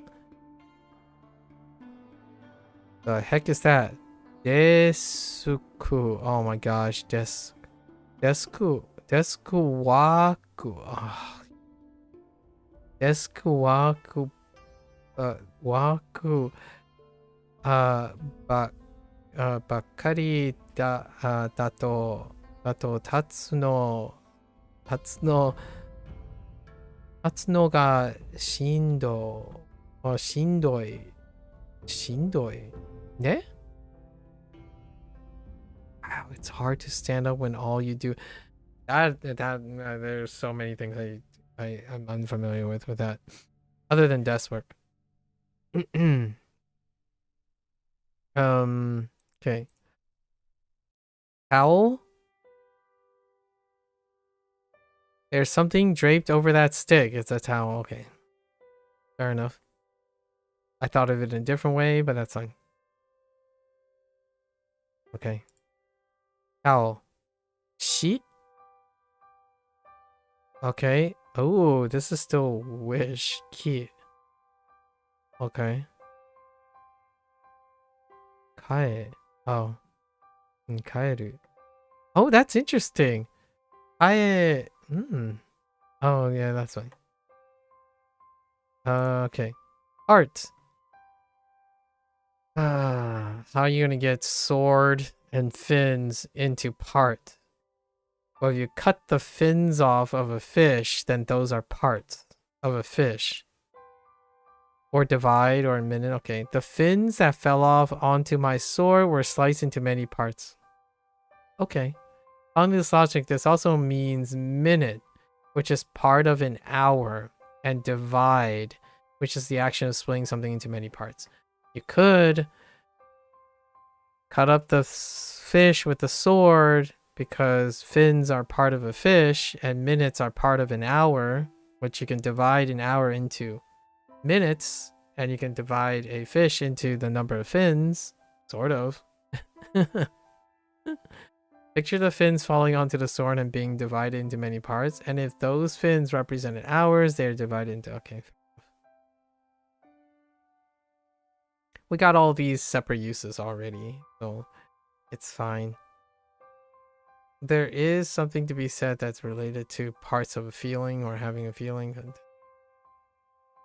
we'll see how they go about that later. So we got, right, bun, hun, and bu. Oh, I don't know about bu. Oh yeah, wait, no. I haven't used bu.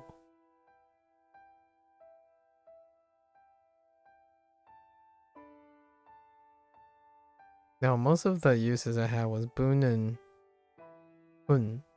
Bun and hun. Fun. Now that the fins have been cut into neat parts, it's time to cut something else. Buns.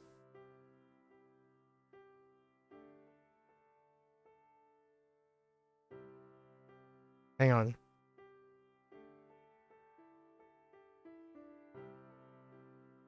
What was the other boon? Oh, wait. I'm thinking about the other boon. This is not the same boon. I'm like... no, I'm thinking of boon and mon for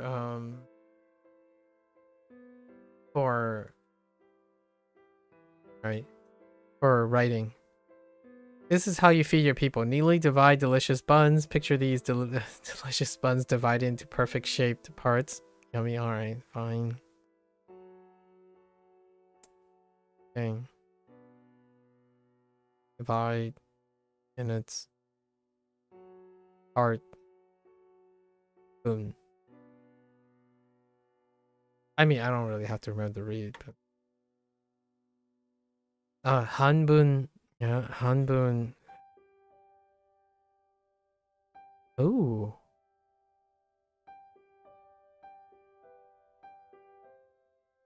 I'm guessing most of these are. Yeah, this is a kun. Wa. Yeah, wakeru. And wakaru.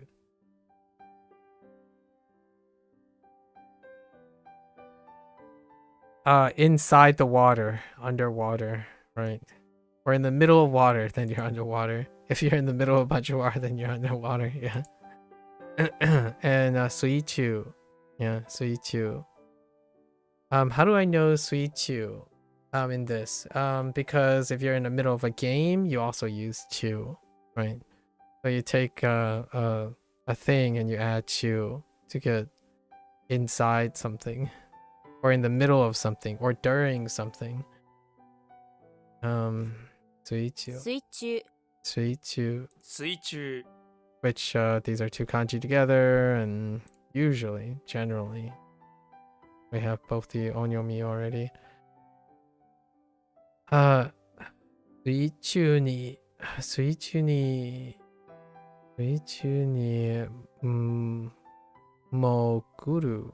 moguru. Oh, right. Dive, moguru. Iru, airu. We have koi. That's fine. Taksan. Kamera. Suichu kamera desu. No require no. Suichu mahjong. Yaranai. Yaru. Using yaru. Okay. So, in the middle water is under middle water, right? That's fine. Tatsu, we got the tata, where you stand up to say goodbye to someone. Not that. Okay. And then, medama. Don't forget the rendaku. Oh, is this coat? No. Towel. This is towel. And dividing something, minutes something, parts, fins, got it. Okay. Is it parts or part? It's heckin' part. No, it's towel. Oh, wait. I immediately was still fixated on jeez. I don't want to talk about it. I wasn't even looking at the top. I was like, was it parts or part? Not that it matters right now, but I was fixated on plural and not plural. One, because you might be thinking, no, you couldn't get marked off if you write fin or fins. So the parts one have fins in there. So I have a feeling part is wrong. It's gonna be marked wrong or something like that, which I kind of disagree. So I could put it as a synonym. Oops. What? Oh yeah. We'll see.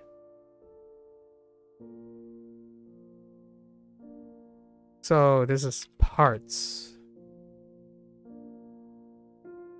You are a bit off. It's what? It's parts? Alright, now they're just being a butthead. Oh, maybe it's because it can be to part something. Yeah. I need to look at Jisho. 1 second. Oh no, wait. This is just a kanji character. That's fine. It wouldn't really help me with Jisho.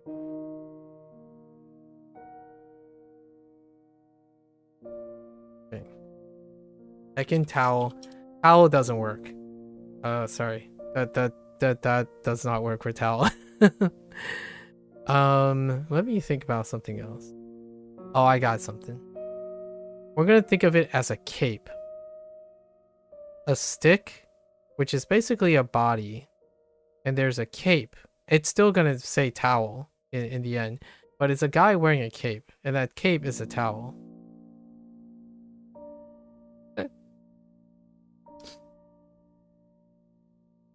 It's crazier. It's a little wackier. Doesn't look like you're hanging up a coat. Let's see. Vocabulary meaning. What are we doing for this? Oh. Eyeballs?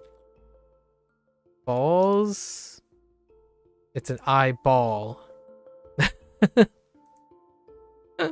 Well, at least that accepts those, so it's fine. New word.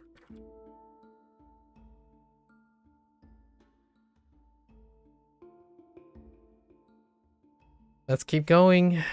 We know this was gonna happen. Princess, of course. Now it's the opposite. All right, or the contrast with prince, right? King's woman or girl is the princess. Wait. And then queen is the other way around because it's a moderation, right? Mod. You know she's the princess because she came after the king. She's his daughter and doesn't have as much power. Imagine king with a young woman following after her. Must be the princess. If you prefer some grammatical details, you can try to remember that the word consists. Yeah. Daddy's girl. Ko. King possesses woman. Oh, please. So, you know, Jo. No change. Jo, Ojo. Yes. 王女 Ojo. 王女 Makes sense.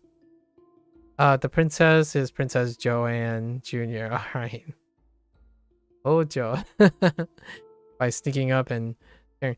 She loves making people say Ojo by sneaking up and scaring them. Whenever you think of the princess now, imagine how many times have people screamed Ojo. Oh, well, she sneaks up on them. Yeah, okay. Fair enough. That's fine. Ojo. Ojo. Ojo. Ojo wa itsu demo tadashi. Ojo wa bingo ga suki desu. Okay. Nihon ni ojo wa imasu ka? I don't know, is there? That would be interesting. I mean, I know there's emperor, but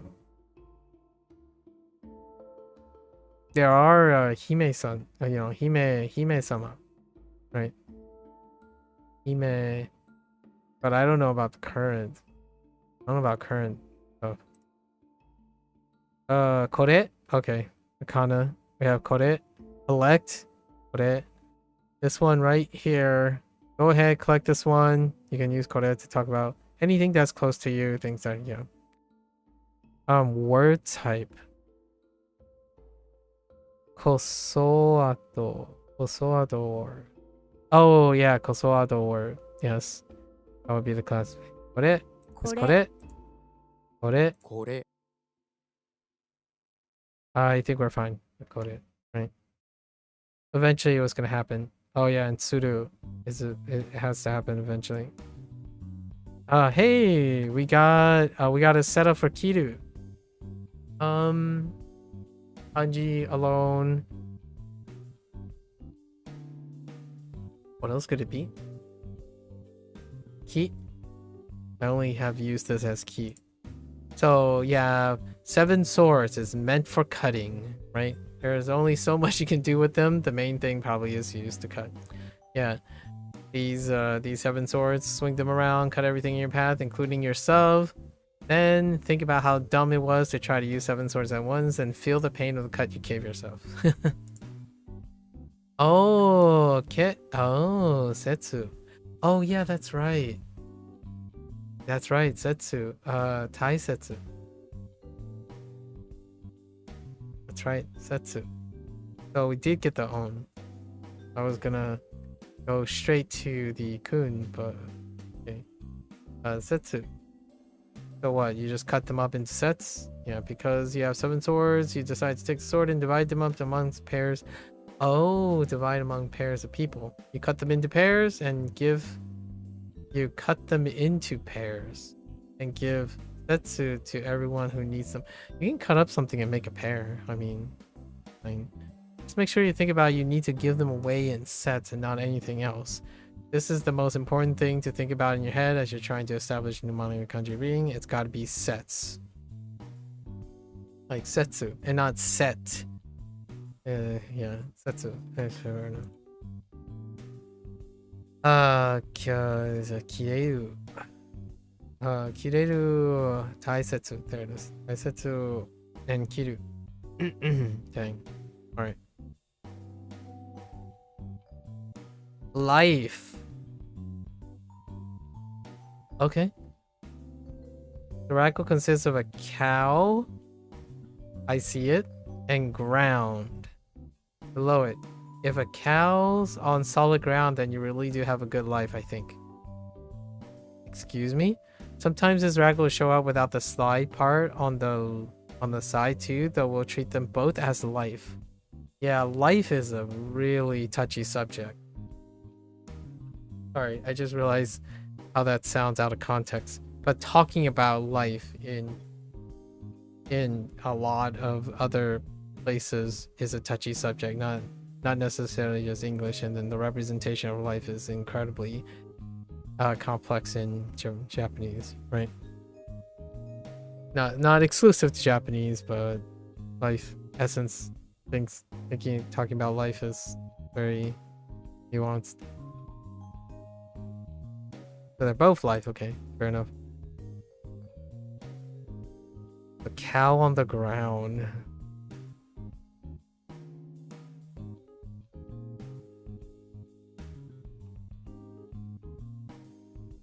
Okay. That one's gonna be tough. Tomorrow's gonna be tough because we're gonna have a lot of review. And some of these don't quite hit. Suru and then suru verbs, right? Fair enough. する Suru. It's only through doing things that we get better at them. So you need to do them as much as you can. Suru basically means to do, but it's incredibly versatile and goes beyond its English equivalent. I don't see how you can measure that, but fair enough. I don't see how you can measure that. That's kind of the same thing that HanziHero Kevin does with Chinese. When something is versatile, it doesn't necessarily go beyond its equivalent because it's not its equivalent.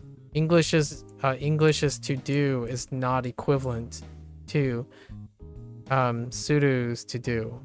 So like English has functionality that Suru does not, in my opinion. So it's weird that it's phrased in a way that it says it goes beyond its English equivalent, and I mean that's true. But English also goes beyond Suru, but not in the same way. So comparisons. I personally am not the biggest fan of making statements like this.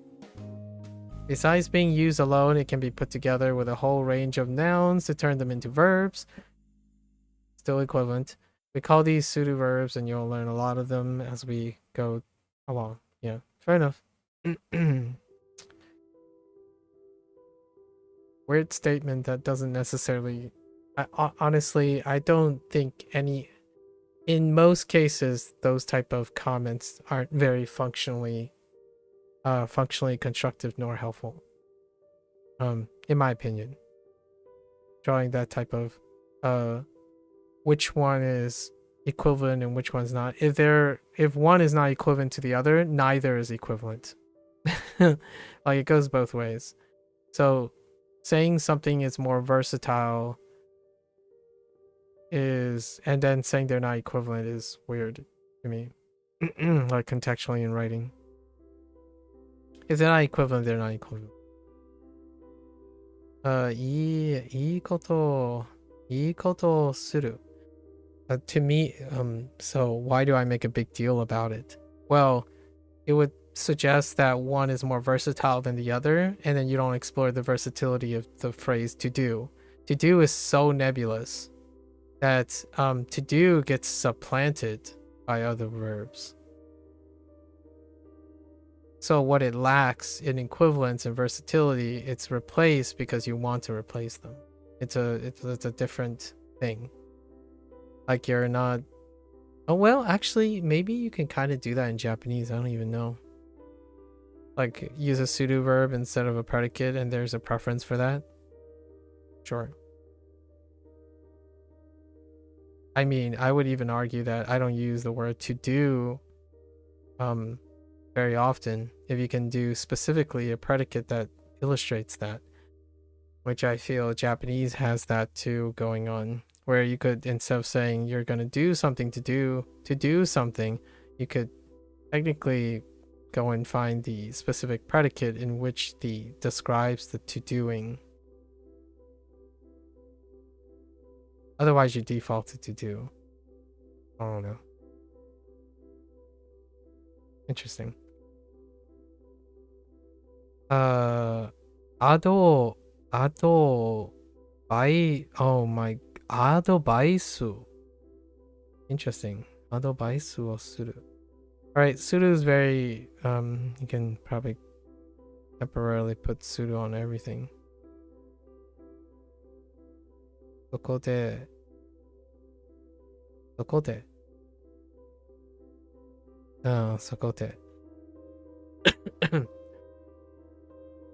Oh, okay. Let's just keep going. Oh, wow. They listed a lot. Oh, I didn't even realize you can click on these. Oh, no. I didn't realize you can click on these to see all the different patterns. I just now know these are different clickable things. Wow. Well, that's okay. Now we know. So, nisuru. Yeah, so, kirei nisuru. Right. We had nisuru, or I had nisuru in the sense of just to decide to do. Yeah.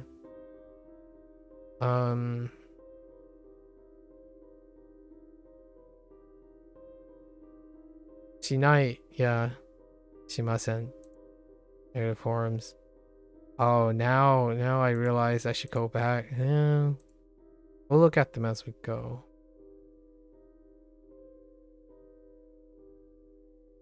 Go suru. Shikkari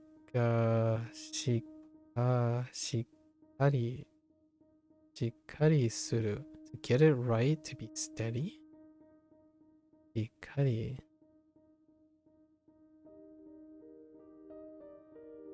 So suru. And then ga, yeah. Alright. That's fine. Okay, so suru, through doing things. Okay. Through doing things. Life. Kinda hard. Cow on ground. Cut. You have 7 swords to cut something. Kore. It's kore. To cut this one. Like this one. Woman is after the king. And Jo. Queen Joanne. Okay. Alright.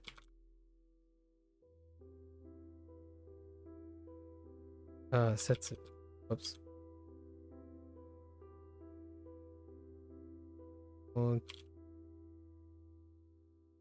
Life.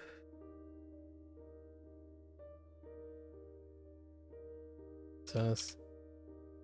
Oh, you.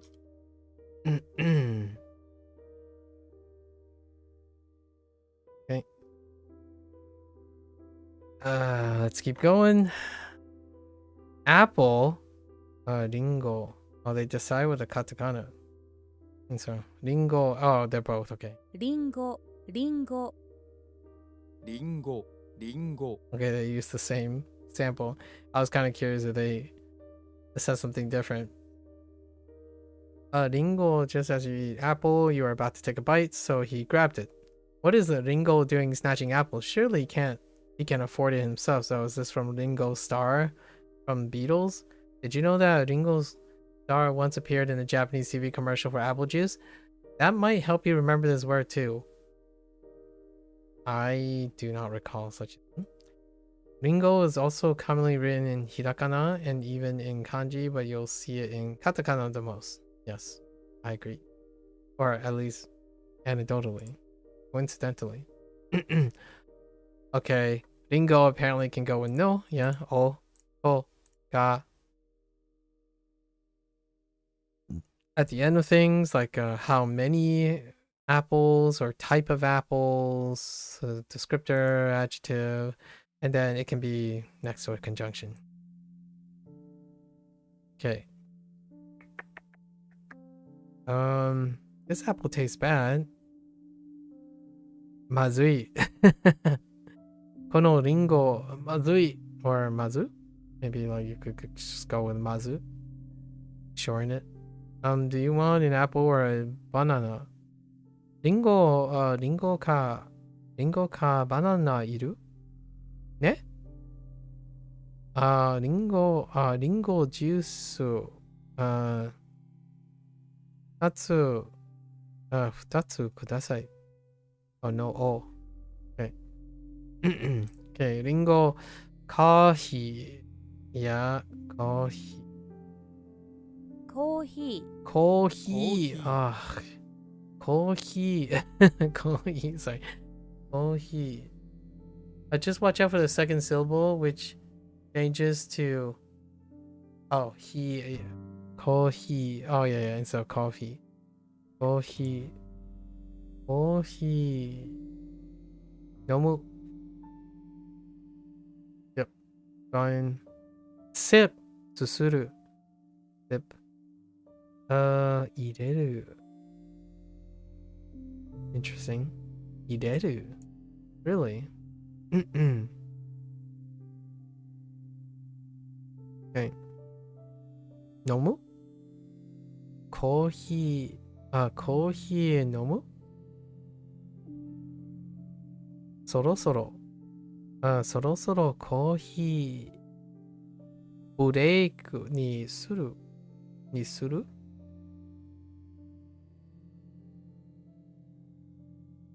おねほとほっと I'm so used to hearing something like 温かいコーヒー. Okay, alright. Ima? No, there's now. So how do you get now here? This is a hat on top of the katakana for da. Oh, think of Ra, the Egyptian god. When Ra was wearing a hat, right now, it's always now because he never takes it off. No, really, look it up. It's true. Oh, really? Alright, I'm gonna look it up.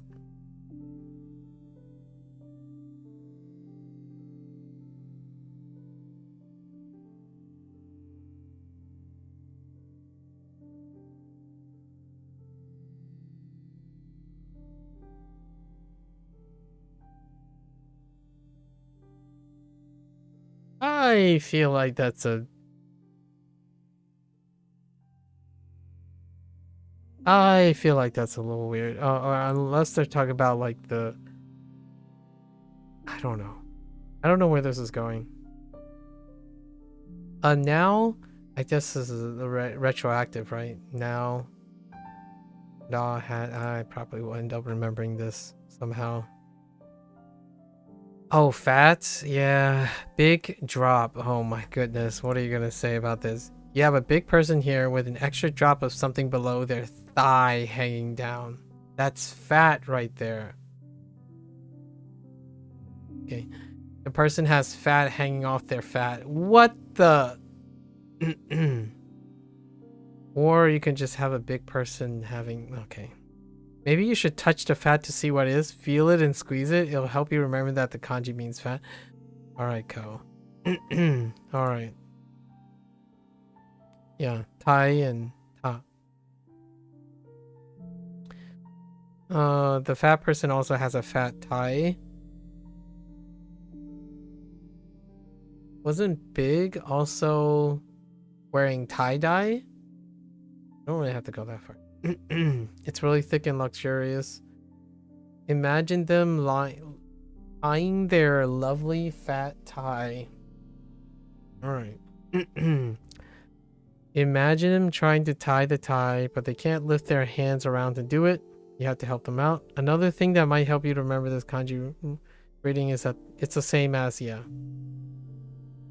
tie, or the same, or one of the same readings anyway. Similar kanji often have similar reading, which is a good thing to know. If you can guess, it's true with this one anyways. Yes. Lots of exceptions, right? Futoi, right? Futoi,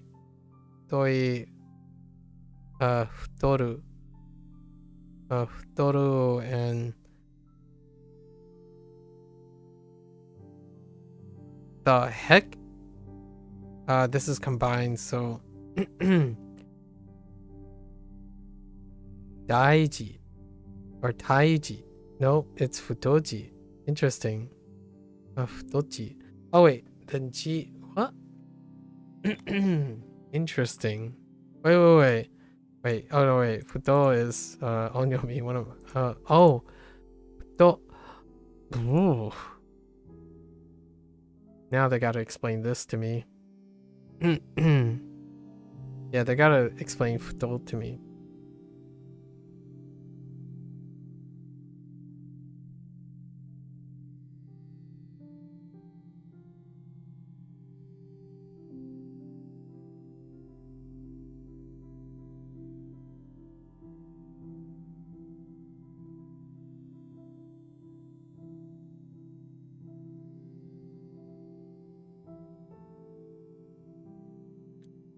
Ooh, today is a long day.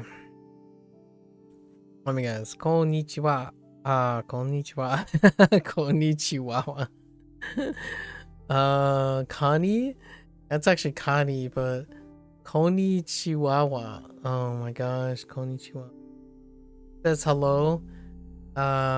Kani Chihuahua is an amazing talking Chihuahua. She can only say hello, but that alone is pretty impressive. Good other meaning, good afternoon. Yeah. こんにちは。 Konnichiwa. こんにちは。 Konnichiwa. Konnichiwa is a formal way to say hello. Is generally used during the daytime from late morning to early evening. Watch out for the ha, but wa at the end, which is always pronounced.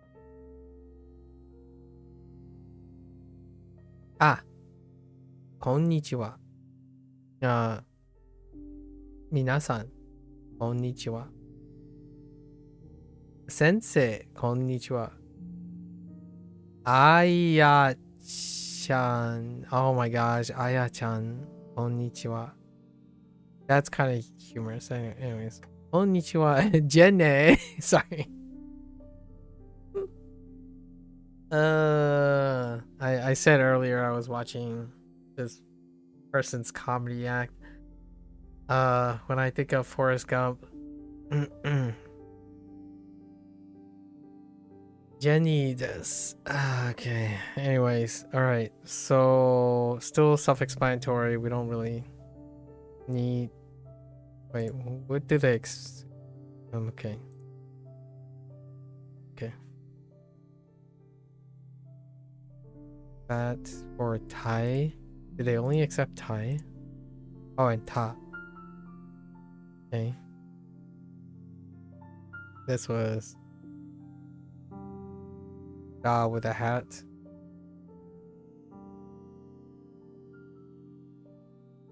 Self-explanatory. Sort of self-explanatory. Okay.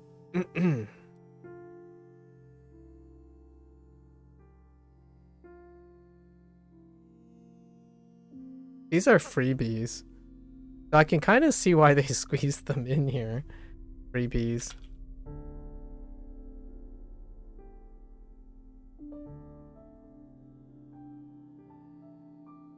All right, next one.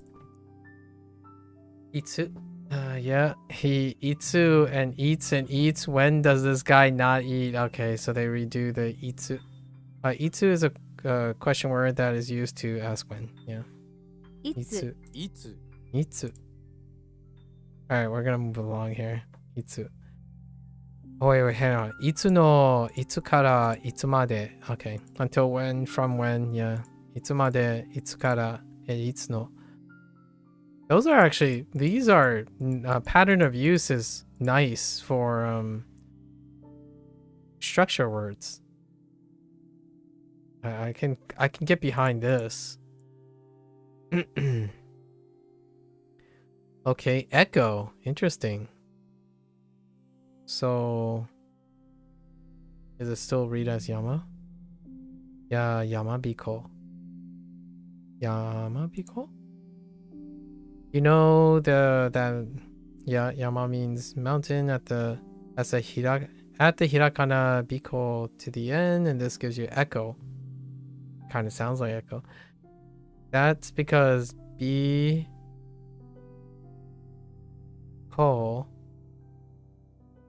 be children loves echoes, especially mountain echoes. Imagine baby bees buzzing as loudly as they can and hearing their voice echoing back at them through the mountains. Okay. As the kanji suggests, yamabiko is generally used to describe the echo you get if you shout into the mountains. To describe other types of echo, you use the katakana word echo. Okay. By the way, there is actually a kanji for the second part of this word, but it's so rare that it's usually written in kana. Yeah, I figured. After that explanation. So, yamabiko. やまびこ Yamabiko. やまびこ Yamabiko. Yamabiko. Yamabiko. And we just need to know the mnemonics, right? So, bees. Children. Bee children. Going through the mountain. それはyamabikoというレストランでした。That's a pretty cool name for a restaurant, Mountain Echo. I don't think I've been to a restaurant named Yamabiko. ゆうべはyamabikoがうるさくて寝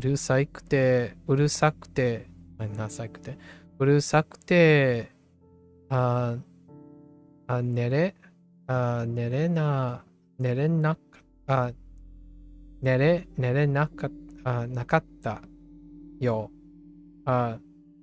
寝れなかったよ。I couldn't sleep because of the mountain echoes were so loud. Oh, yeah. Yes. Yeah. Or last night. You bet. Okay, moving on. So, Yamabiko. Somehow that triggered my Google Assistant. Small slide. Okay, how are you gonna get me on small slide? You have a small slide. The thing about small slides is that they can only fit a few people at a time.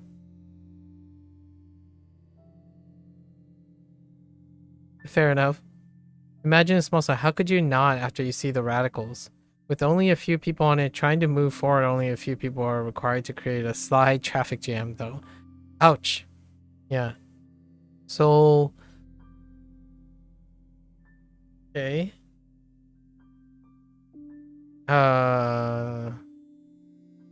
Shoku. It's just show. Okay. It kind of goes along with show. Why is there a little traffic jam on the side? Because the shogun is using the side and he loves little things. Oh, I see what you did there, Ko. You linked it back to shogun liking small things. He's forcing everyone to stop and watch even though there are people backed up behind him. How inconsiderate. Imagine this in your head. A traffic jam on a little slide all because the shogun is using it. Picture some caution tape, orange cones, and Japanese Secret Service members all making sure no one gets close to the shogun with you. While he slides, a few people are crying. They want to slide. They want to leave. That's a little out of time, out of place. Mnemonic, but nice.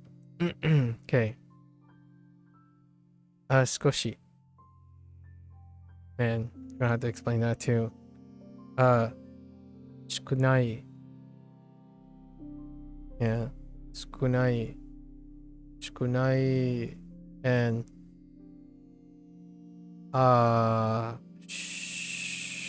shonen, right? Because of the genre, shonen.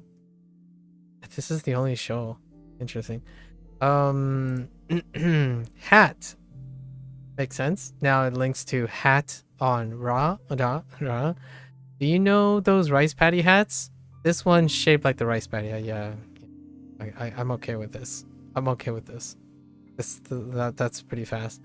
On the table, table no ue. You know what's funny about this? That's how Duolingo went about introducing 桌子. Immediately they go to like 桌子上, right? 桌子上 or 桌子下 on top and under a table. I'm floored that they go with on the table as one of the examples. Interesting. Yeah, and tabletop, that makes sense too. Yeah. First we have katakana. First we have a katakana word, so safe to assume that it's a loan word. Like many loan words, it comes from you. Say it out loud, and what do you think? That's table. Then comes the particle no, which joins two together. Finally, we have ue, which you learn means up or above. Put all these pieces together, and we have the phrase meaning table. Oh, sorry. Table on the table. Yeah, right.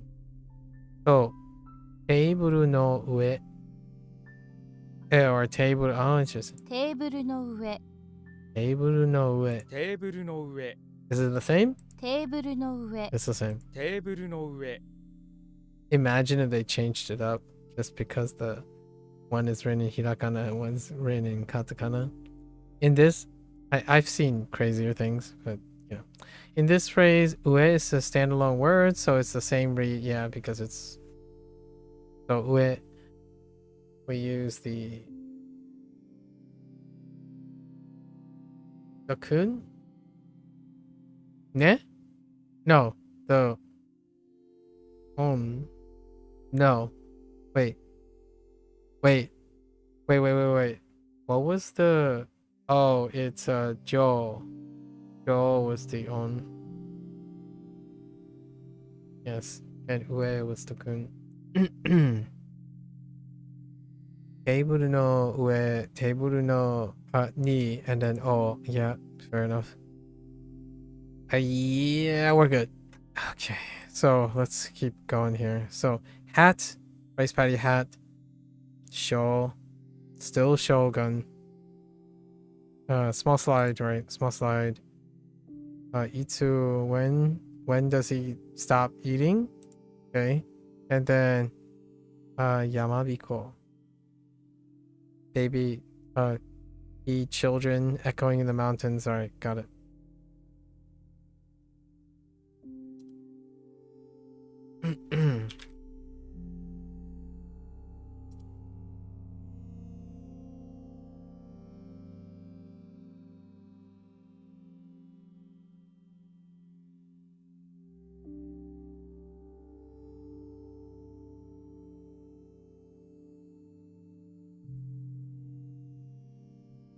Oh, wait.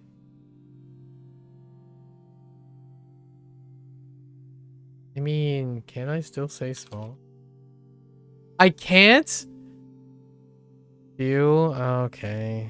Fair enough. That's fine. I was gonna write a little bit. Like a bit.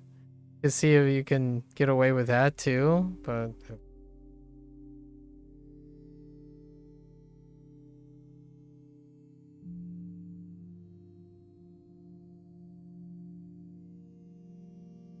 I didn't look at the alternative meanings, so let's guess little. A little? Do you want a little? Okay. Fine.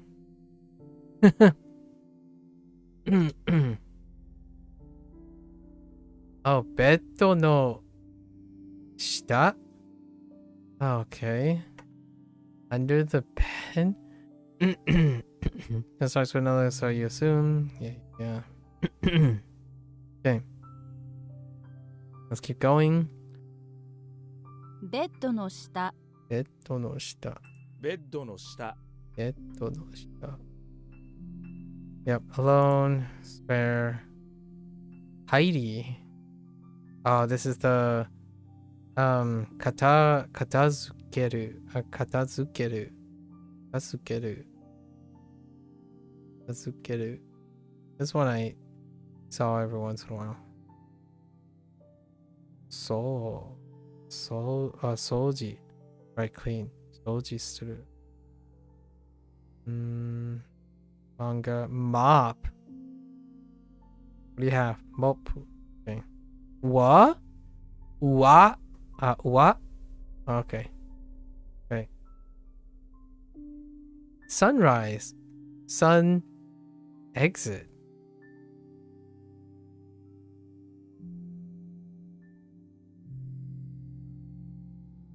That's a sunrise? Oh, dearie me. What do we call the sun's exit from the horizon? Oh, okay. Okay, sure. That'll be a sunrise. Imagine the sun exiting the horizon and climbing up. Well, it could be exiting the horizon in the other direction. I'm just saying. So, I guess they're standalones. Or they're not. Oh, no. This might be a modified thing. Oh, wait. They're standalones, so it's kun. Right? I and no and de. Yes. 日の出、日の出、 Yeah, that checks out. I mean, seen. Okay. No. Oh. Modifying something. Ah. Like what it's like. Or modifying as a direct object. Oh, and then being adjective. Yes. Okay. So hinode. Hole. I could kind of see that. Hole. Like if you think of hiku or hiku for playing a string instrument, right? Bow, stick, you're still pulling on a string, you know, on a string thing. If you have a bow and a stick, you need to pull the two back together to shoot it. If you can't pull it, you won't be shooting anything. Imagine being a stick and pulling it back into your bow. Imagine how hard you have to pull. This thing is really strong. Doesn't have to be a stick, but or stick. When you and then it's he. The kun. So they go straight to the kun. When you pull the bow back, your body strains and you feel an immense heat rise inside of you. Keep pulling and the heat grows hotter and hotter. Imagine using all your strength to pull on this bow. Imagine the heat rising in your body, that sweat dripping down your head. It's so hot, but you have to keep on pulling. Okay. Yeah, hiku. Hiku and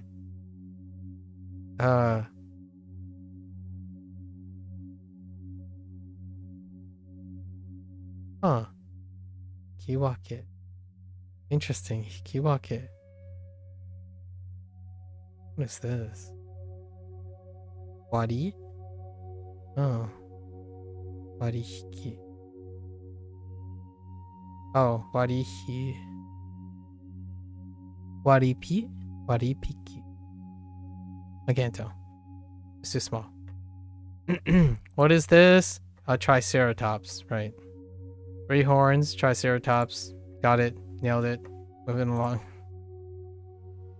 A British person. Igirisu. Igirisujin. Yeah, Igirisujin.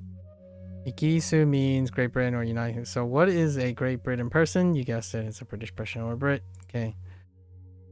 イギリス人、 Igirisujin. イギリス人、 Okay, so Brits love jeans. But how do you get the igirisu part? Just read it out, basically. And since Nin and Jin has two things, yeah. All nationalities are Jin. Okay, so Triceratops, self-explanatory. Bow, heat, hole, hard. Exiting out of the horizon. Yes, exiting out of the horizon, provided that everything below the horizon is something that is hidden, I suppose. Makes sense. Okay. And then bed no shita. Below, under the bed.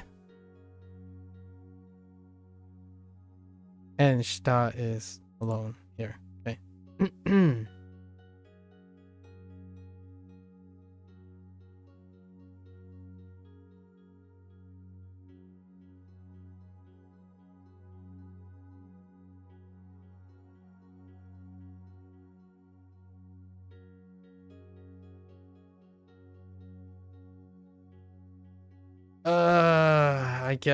I don't know. What do you want? A Brit? A British person? Dude.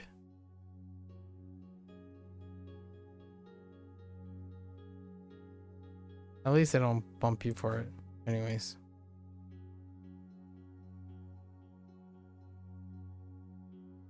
Imagine typing Englishman.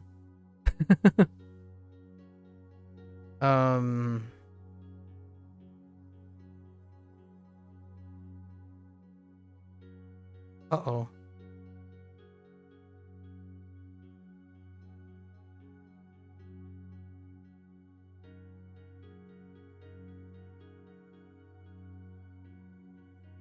Right.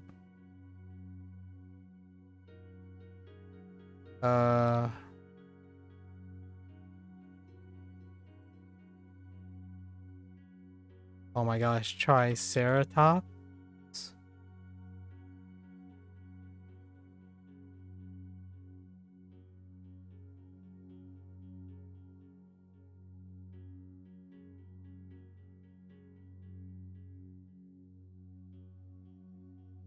Let's keep going.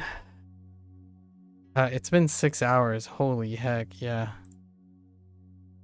America. Okay. We're fine. Easy part. America plus yes.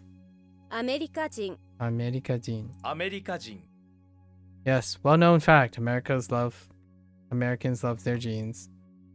So, do you accept American, or do you have to write American person? Yes, American person. English thing. Yeah, we're okay with it. Uransu gene. Oh my gosh. Okay, we're going through here. A Frenchman, and then a French person as opposed to French. Okay. Okay, French person. We'll just remember to write フランス人 Uransu. Yes, and they also like their jeans. Everyone likes their jeans, right? I'm kidding. Ice? Really? That's the ice. Okay. Remember the radical for drop of liquid? This is 2 drops instead of 1. When you see 2 drops, you should think the next stage of water, which is the next. What is next stage? Is ice? It could be gas. You know, you start with water, it's a liquid phase. If you're going up in energy, it's a gas. As opposed to a solid, which goes down in energy. Okay. Fair enough. Fair enough. Okay, so cow is cow. And then... did we get a read yet? I don't think we got a read on cow. Right? Rako and the kanji for... okay, yes. To distinguish this from the noon, right? Very common one. Try thinking of a bit poking out of the top of this kanji as the cow's head. Okay, fair enough. Have you ever heard of Oh, wagyu. Okay, wagyu. Ah, wagyu. Yeah, yeah, fair enough. That's good. That's really good. I didn't even make that connection. Wagyu. I usually just think of milk. You knew. I hope you know what wagyu beef is. Otherwise, this will be a difficult one to remember. Not really. There are other choices, right? Wait, like gyudon? Gyudon might be fine too. Food is. You see. Yeah, niku. Interesting. Koshi. Oh, koshi. Oh, koshi. Makes sense. Okay. So we didn't get ushi because ushi is probably kun. Okay. All right, marble. There's ama. Wait, what happens when there's? Oh wait. Okay, so now there's a kana in front of two kanji. But let me explain this one. When you use a katakana word, it's a safe bet that is a foreign word, right? The one interest because it combines katakana and kanji, right? Kind of like gomibako, right? Gomibako. The or baste. The first marble came to Japan from Portugal. So the that's the whole. That's not that's not one. Okay. I didn't make that connection. I thought that was one. Okay. So the B B part of the word is short for vitro. Vitro, which means glass in Portuguese. Anyway, don't get thrown off by that B. Maybe just imagine that your favorite marble is black and yellow like a bee. Or bead. You know, a bead, which can appear like a marble. A bead. That's what I thought. Tama. I guess it's standing alone. Is this considered it's standing alone? Tama. Tama. ビー玉 Tama. ビー玉 Tama. If you know katakana as well as reading when you learn you will. Okay. And just watch out for the rendaku. Yes. Tama. A marble in a ramune? Soft drink? Oh, yes. Yes. Those drinks. Glass marbles. Yep. Sometimes they call them beads. Like some peeps would refer to them as beads. But marbles, beads. I think beads work better.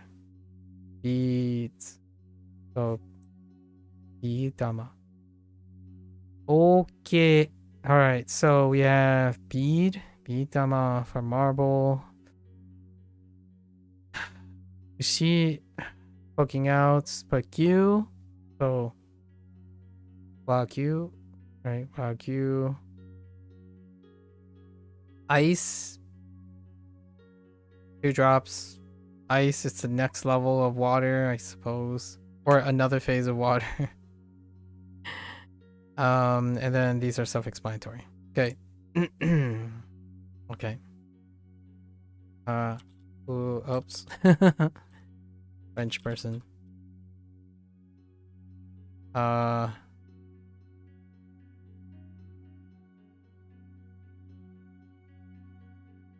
Oops.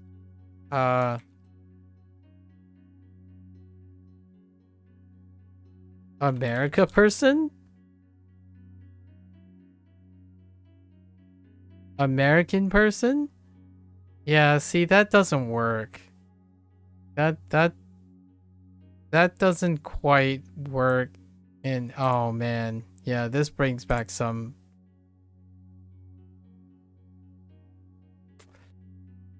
Okay, all right. Anyways, I'll negotiate that later. Oops.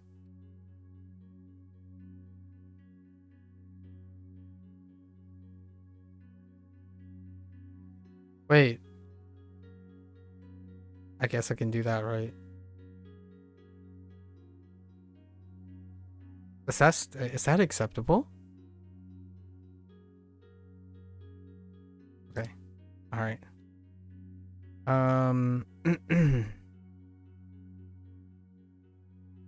You.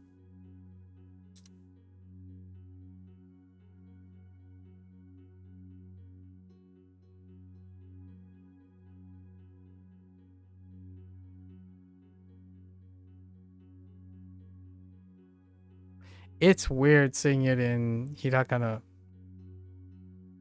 I don't think you can convert it within the thing. Oh, all right. Maybe I should have considered the idea that I didn't really need to have that digression in the beginning. Okay. All right. So stop to stop. Okay. Sei and Sho. I could have sworn I had. Oh no, that's not. That's correct. What could stop you? Sheep? Really? Oh dang. You have to stop because there's a sheep in front of you. Okay. You try to walk around the sheep, but it moves to stop. Okay. Imagine the fluffy wall of the sheep stopping you from moving where you can't put you can't push past it no matter how hard you try. I think we're reaching a upper limit here.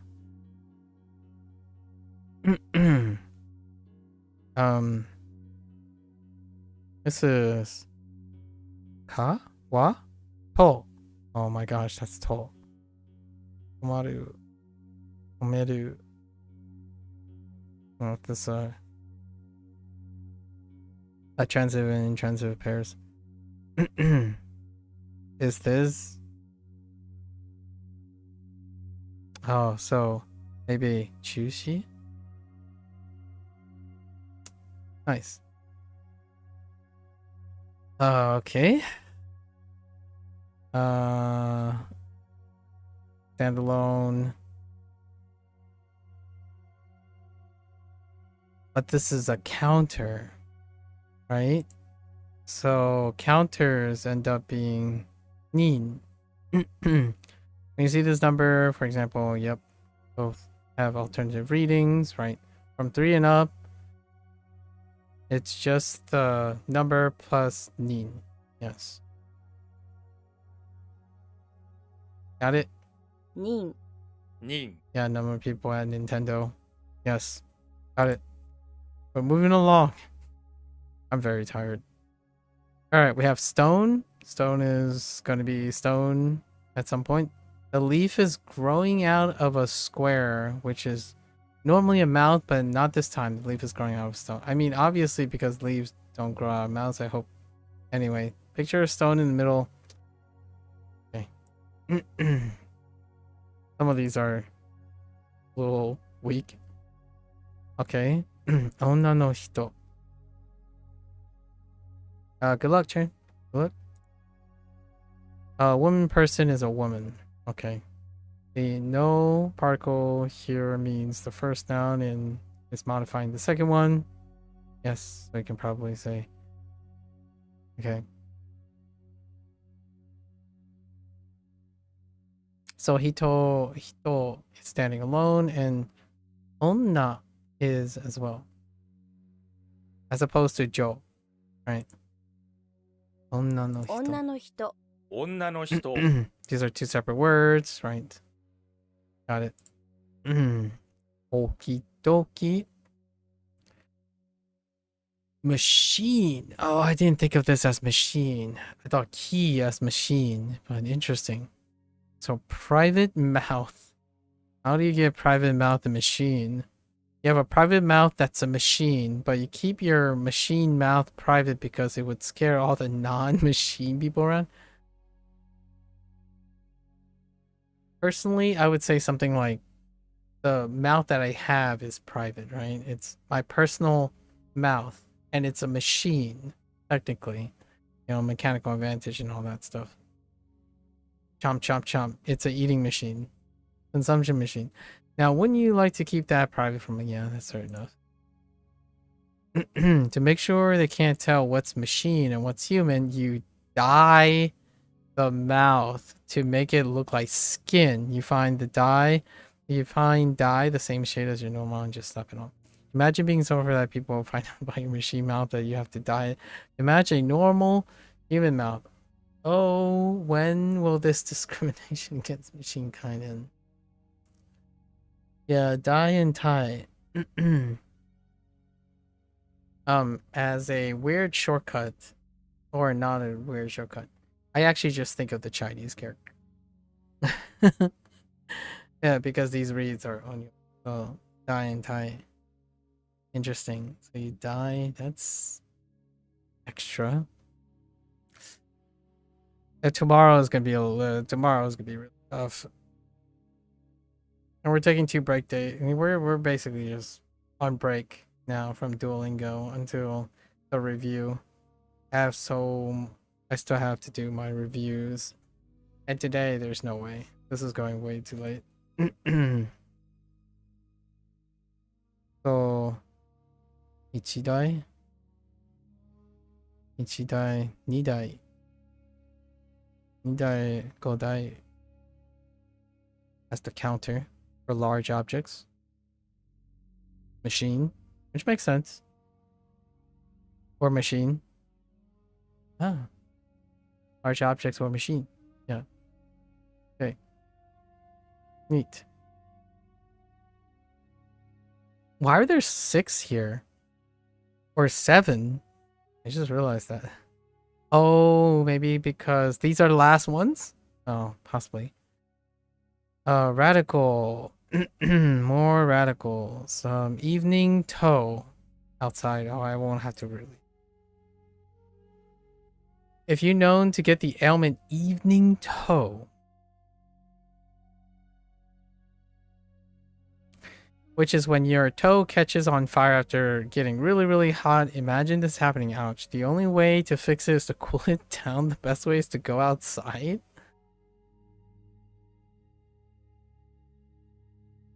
I got a better one. When you're outside on barefoot, there is a chance. Oh, wait. No, you can't really. No, that doesn't make any sense. Oh man, this is rough. After imagining your evening toe overheating, rush outside to fix it. It's the best way to prevent fire toe, which is way worse in the evening. It's nice and cool outside, so feel okay. Evening toe. I was thinking of athlete's foot, you know, like something like that, but that doesn't really work. That's fine. Obedient. Oh, interesting. Adulting-esque.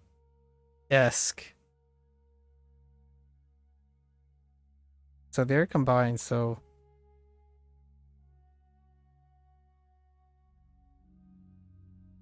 But then it has the adjective. So where do we go from here?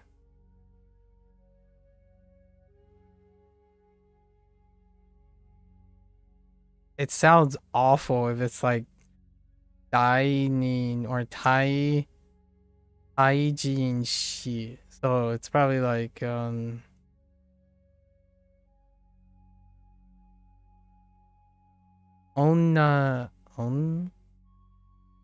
wait, otona something with otona.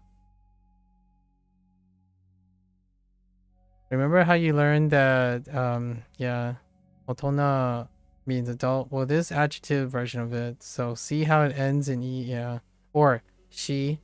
Someone mentioned this.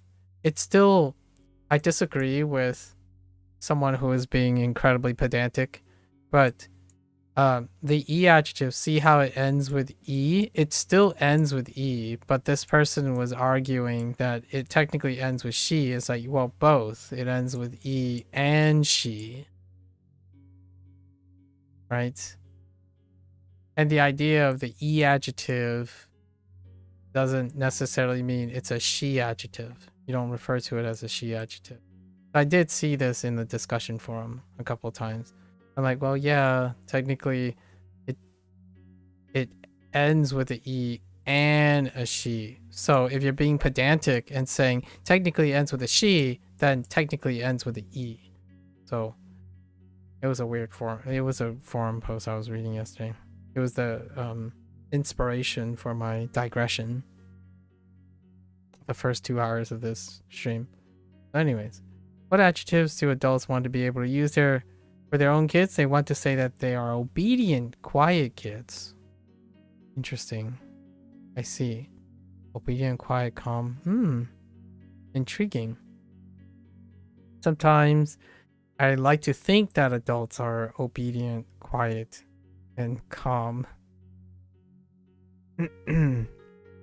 Not necessarily kids, but, you know, disciplined. Otonashi. Oh, okay. It is otonashi. おとなしい Otonashi. おとなしい Hold it for longer. Otonashi. To the end. Okay. Otonashi. Otonashi ko. Otonashi hito. Otonashi inu. Alright. Okay. Try to remember this stuff. So, you have stop, because there's a sheep in the way. Sheep. There is a machine that you dye your mouth. You dye your private mouth the same color. And then you have evening toe, where you go outside to cure evening toe. You have stone. That's just gonna be stone. It's fine. Stone. Stone is stone. And nin, post, counter, outside of 1 and 2. And then we have onna no hito, which is woman. A woman person is a woman. So we're looking for nin here, right? Or yes. Okay. Okay.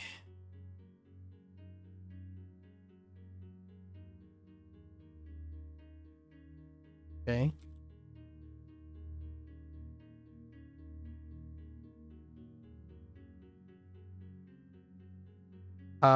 What did they accept?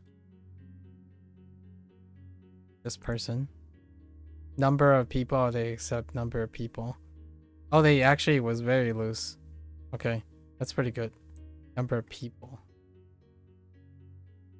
So make it more literal. Okay.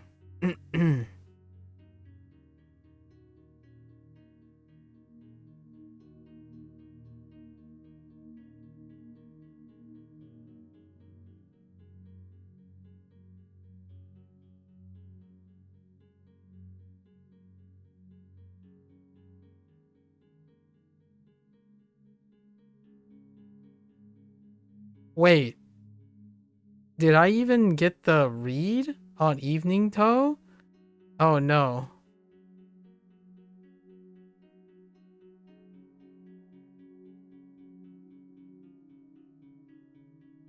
I don't think I got the read on it.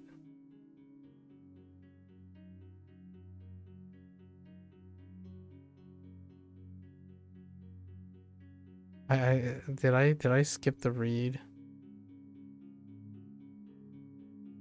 I'm just gonna guess then.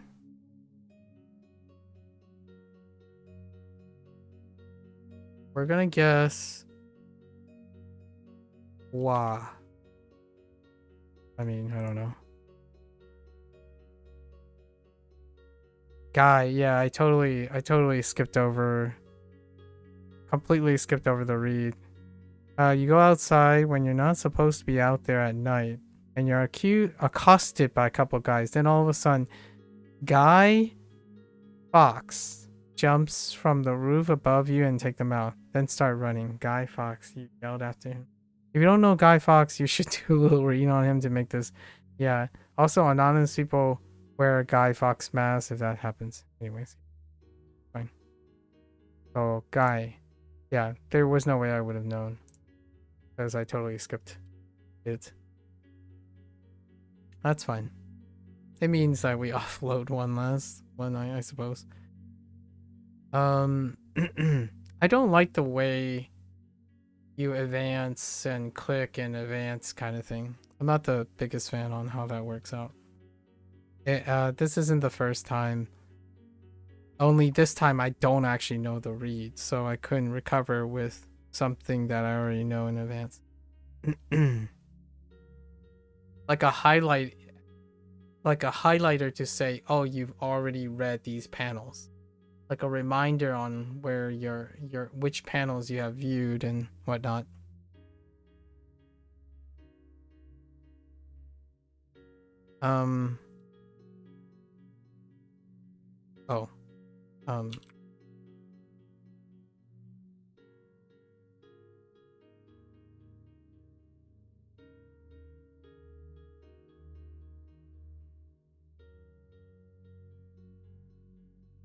Whoops.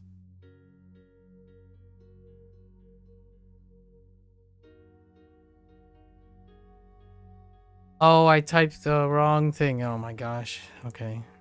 Fair enough. I typed die instead of guy.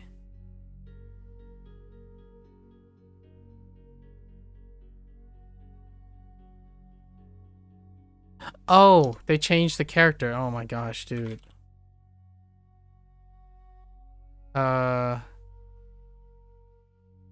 I didn't even look that they changed the group. All right, yeah, that's definitely borderline fatigue right there. Hoo-wee. Hoo-wee. Oh, that still counts as completing. Oh, that's interesting. All right. Oh, and they only mark or take note of the mistakes that were made during review, but not during lessons. Interesting. All right, we got 30 review. Let's just keep going. We got it. We got to puppet this out. Puppet this out. Okay.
Uh-oh.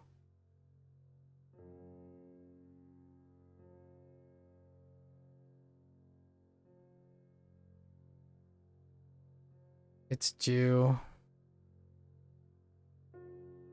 That's fine.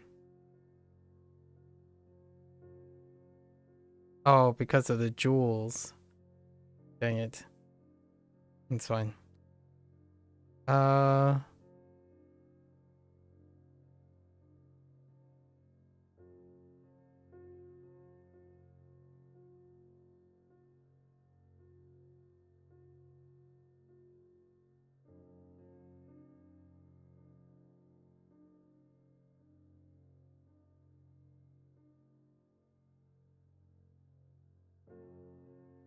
Wait, was this an exception?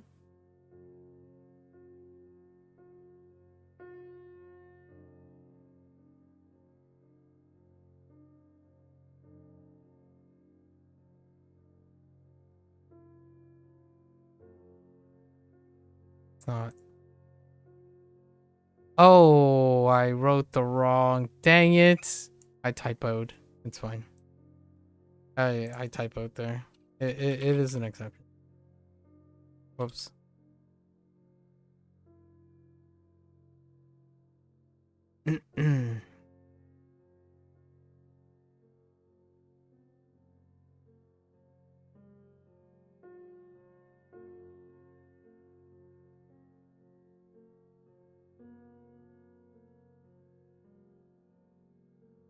What's this one?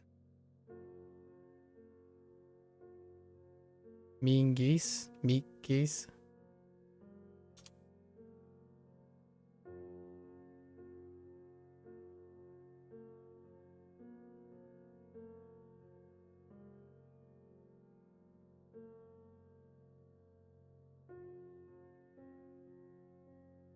Hater?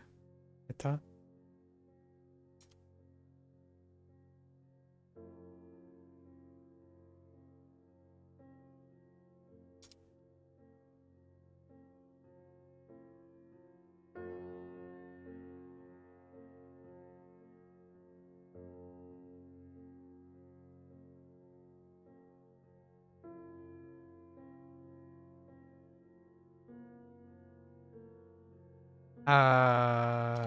Yes.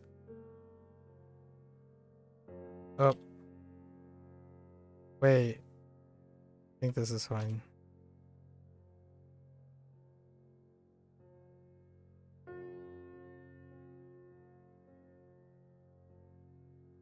Can I say just skilled? Is that acceptable? Yes. Okay. I'm testing like different alternatives or kind of related.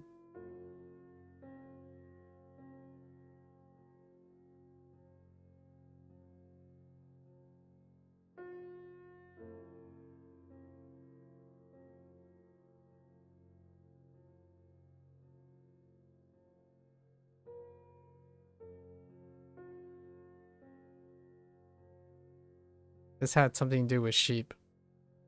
Maybe eating sheep meat.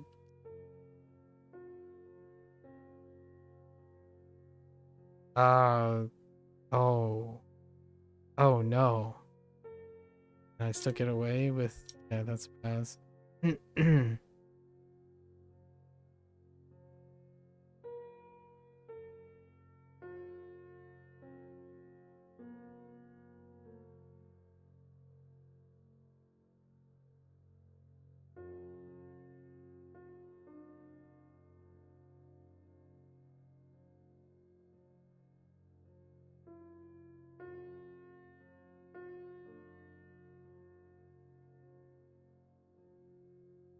I think this changed.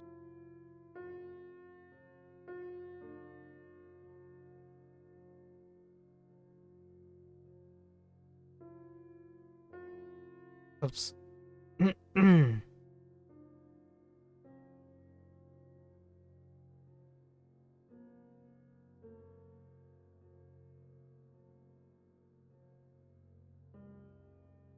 Oops.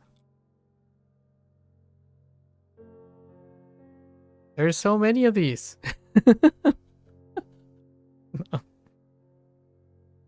Okay.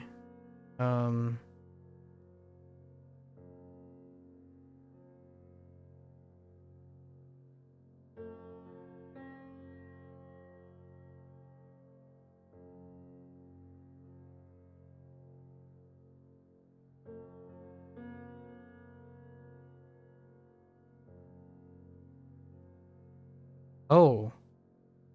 Oh no. Hello.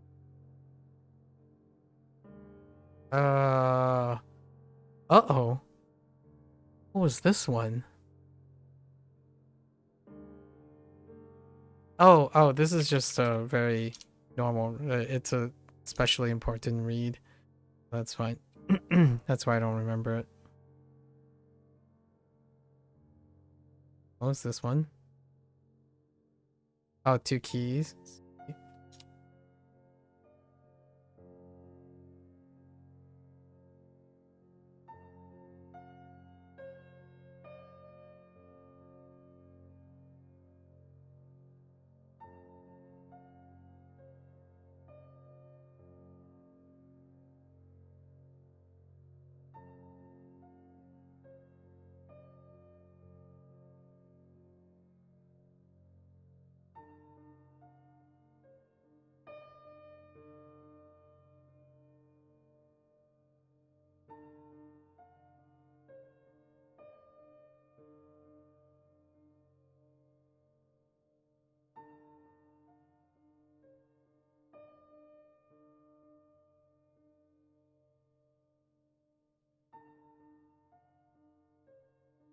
Do they want like how much? No.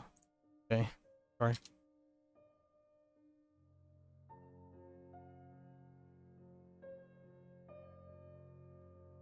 That was a special one.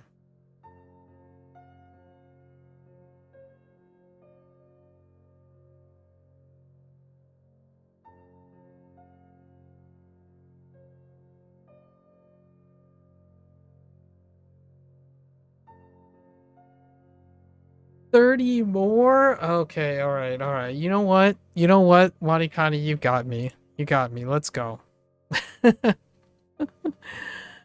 Alright, alright. Whatever. Let's go.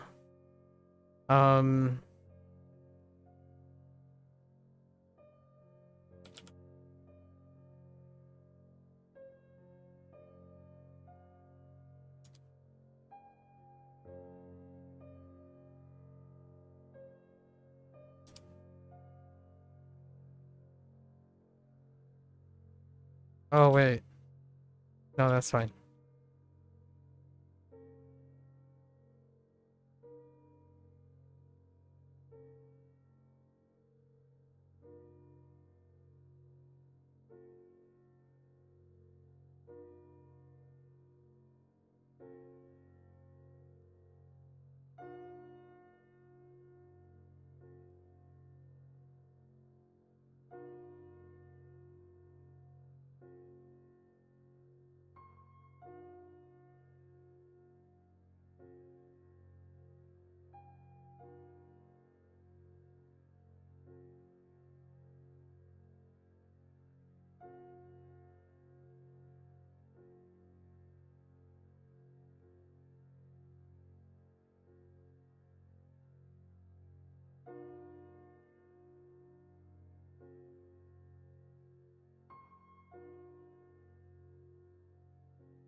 Oops.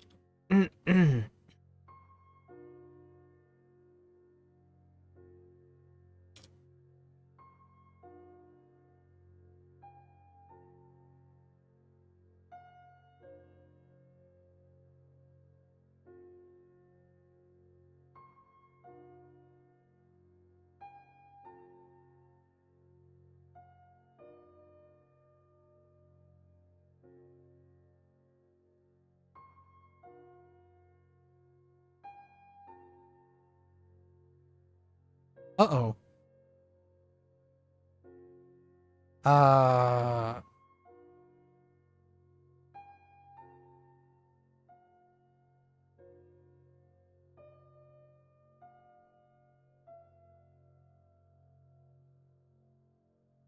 oh. Oh. Tsuchi.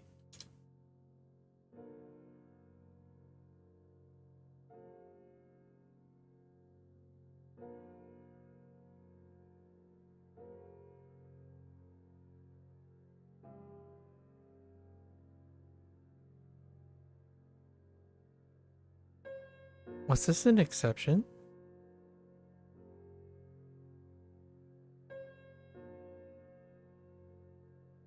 Yoshi.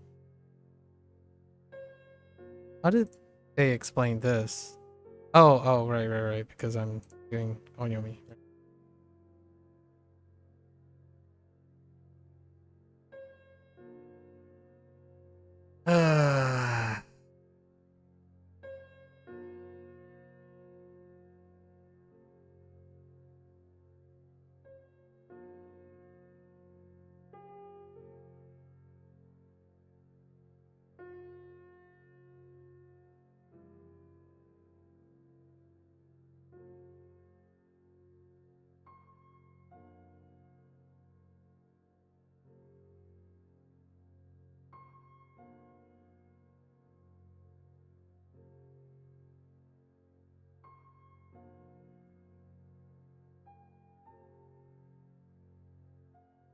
Oh, wait, no.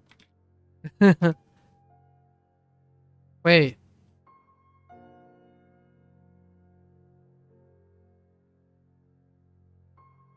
Yes.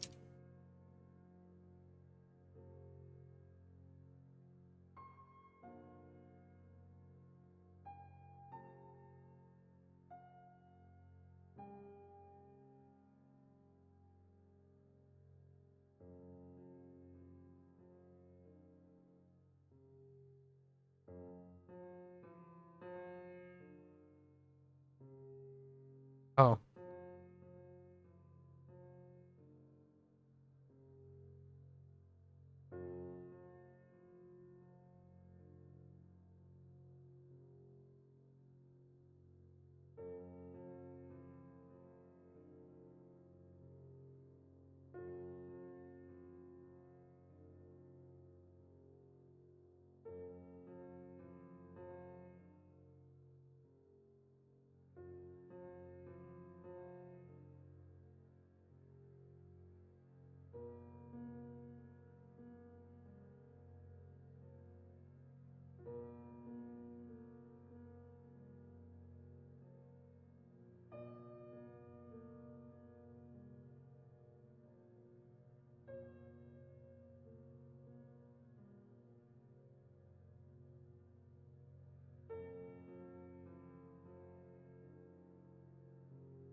What was the mnemonic for this? Oh, get up to say tata. No. To stand.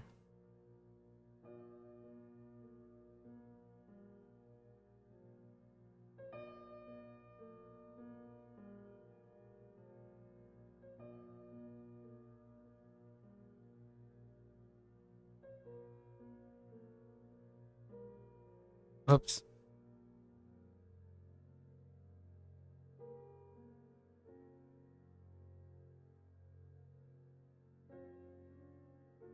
We did it. That actually review is fine. Dang, that was a long one. These are the peak days, right? Extra peak days. Maybe I don't need a digression or a story to fill in the peak days. I was kind of dragging my feet in order to hit the 8 o'clock mark, but it was way past 8 o'clock mark, so not too bad. And usually, regardless of how big the reviews are, the reviews go very quickly. With that said, though, today we're just gonna go over the mistakes, right? But we made a few mistakes, largely due to carelessness.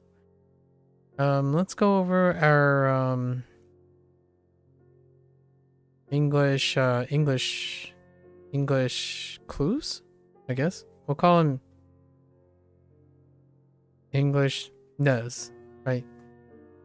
English nuz. So spoon, oops, totally missed part. Spoon, winter, dry, canopy, fingers, window, heart,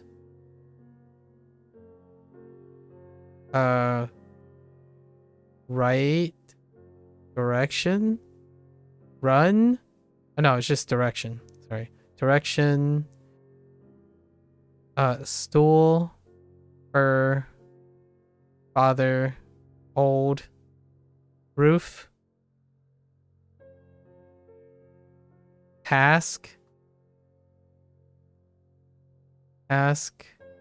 arrow, door, poop. I can't believe WaniKani got me to say poop over and over again. I don't usually say poop very often. Towel. Towel is a bit of a pep. Towel. Life. Now. Hat. Triceratop. Ice. And stone. Okay, so now let's go over just these, because the other ones are gonna come later. So now we're doing reeds. Let's talk about reeds. I think the definitions are, and then we'll read definitions. So I suppose we're like some. So reeds. Man.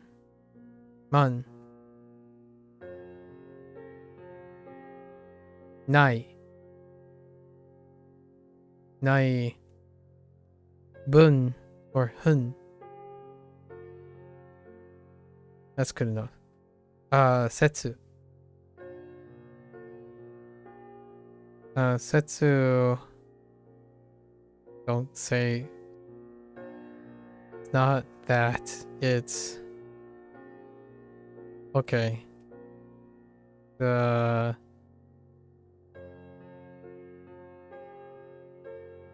It's the same. So we'll say it's Tai. Or is it Dai? Oh no. I think it's tie for tie. The tie that he wears. Or the tie that the person wears. I show. He.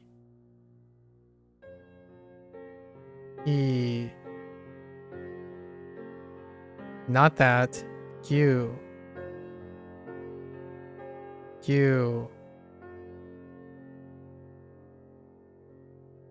She. Die.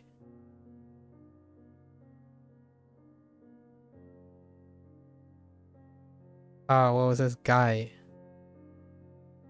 Okay. So let's double check these. This one. Oh, okay. And then the words we're gonna be calling these, right? So 10,000.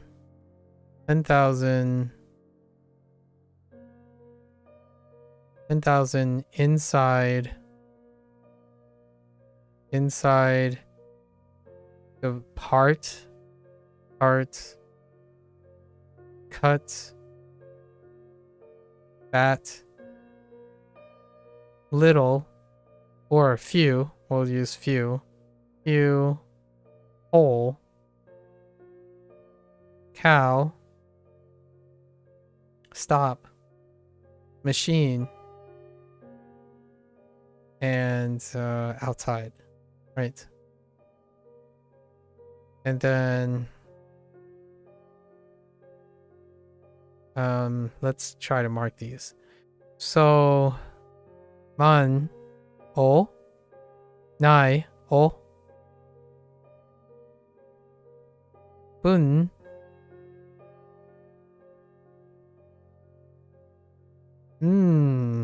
O? Setsu.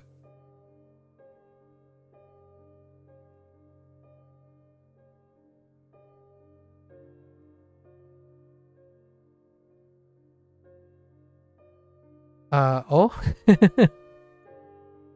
um, this is O. Tai, right? Yeah, Tai. Sho. O. He. Oh, he might be Kun. You. Oh. She. Oh. Guy. Oh. And what was this? Guy. It's close enough. So only one? Let's see. Yeah. Mon and Ban. Ban. Mon and Ban. I should use my mouse with faster with a dedicated back button. So Nai is definitely on. Bun. Bun. Bun. Okay. This one I wasn't sure. Setsu. Okay. Setsu sounded okay. And this is definitely on. I. Show is already on. We already know that. Yeah, he. It's Kun. Yep, Q. That's a must. She. Yep. You kind of start feeling all of these reads now that we're so hyper focused on reads. Yeah. Tai and Tai. And Guy. Yep. So we're good. And then now let's review some of the stuff that I don't think I've sorted out yet. So we have to take into consideration chikara. So chikara is composed. So chikara is composed of riku, right?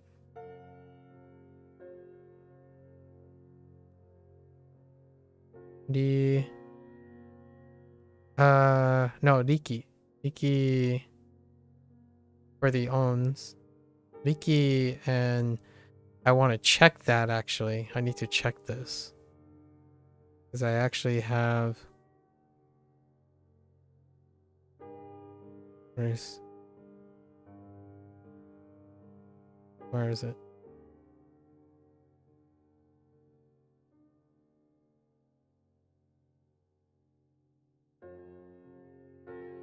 Is it Roku? Oh, it is Roku. Okay. I had my doubts momentarily, so here we go. So in Roku. Yo.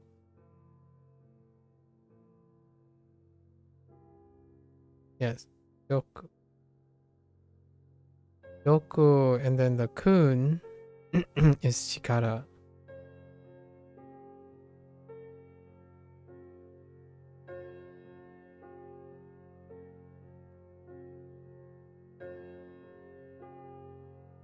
Right, chikara. That's still a stickler. And then another one that is Polka. I keep typing Touka. So Touka. Right.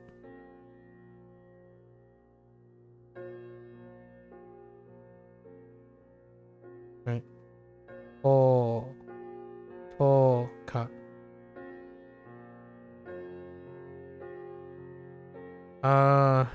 Yatsu.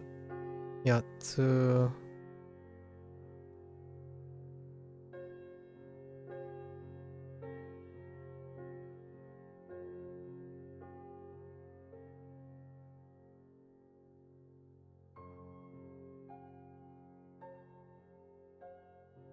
Yatsu. Yatsu. Onna no ko. Did I figure that out? Onna no ko. So ko is standing alone. And then onna. Oh, yeah. They're both. So they're both using kunyomi because they stand alone. King is an exception. So it then ended up being interestingly enough. Writing for Boon and Mon. That was not unrelated. That was a mistake in reading. So it's not. It didn't impact anything. And then Hon. Hon ended up being Hon, which was interesting because Hon. Let me double check on Hon. When Hon was standing alone, pretty sure Hon. Where are you, Hon? Hon is onyomi. So even when it was standing alone, I was kind of like half expecting it, but it is also a counter. So more on that later. Those are the stuff that I noticed. There is some exceptions and whatnot, so I kind of want to see if there's a connection or some other way to do that. And then I made some mistakes. So let's look at these mistakes. We had volcano, Jugatsu, as opposed to Jukatsu. How did I screw up? Oh, I screwed it. I mixed it up with right and left. As per usual. There's the Yatsu, and then the sword. Okay. So, how did I screwed up the...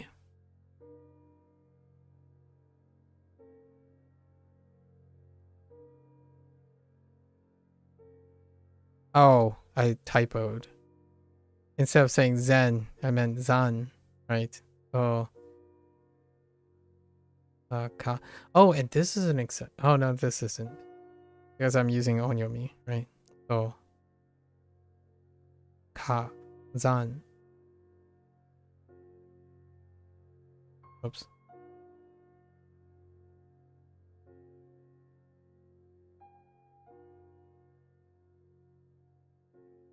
And screwed up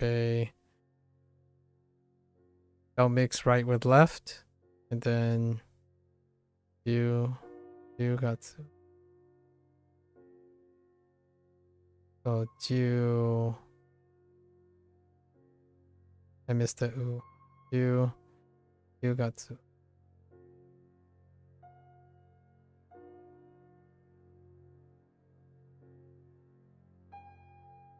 Jugatsu.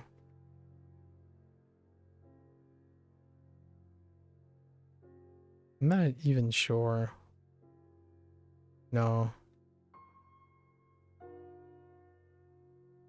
Not sure about that stroke order, actually, the first two. I typed, I'm pretty sure I typed, oh, it was red. I typed what? U instead of sa.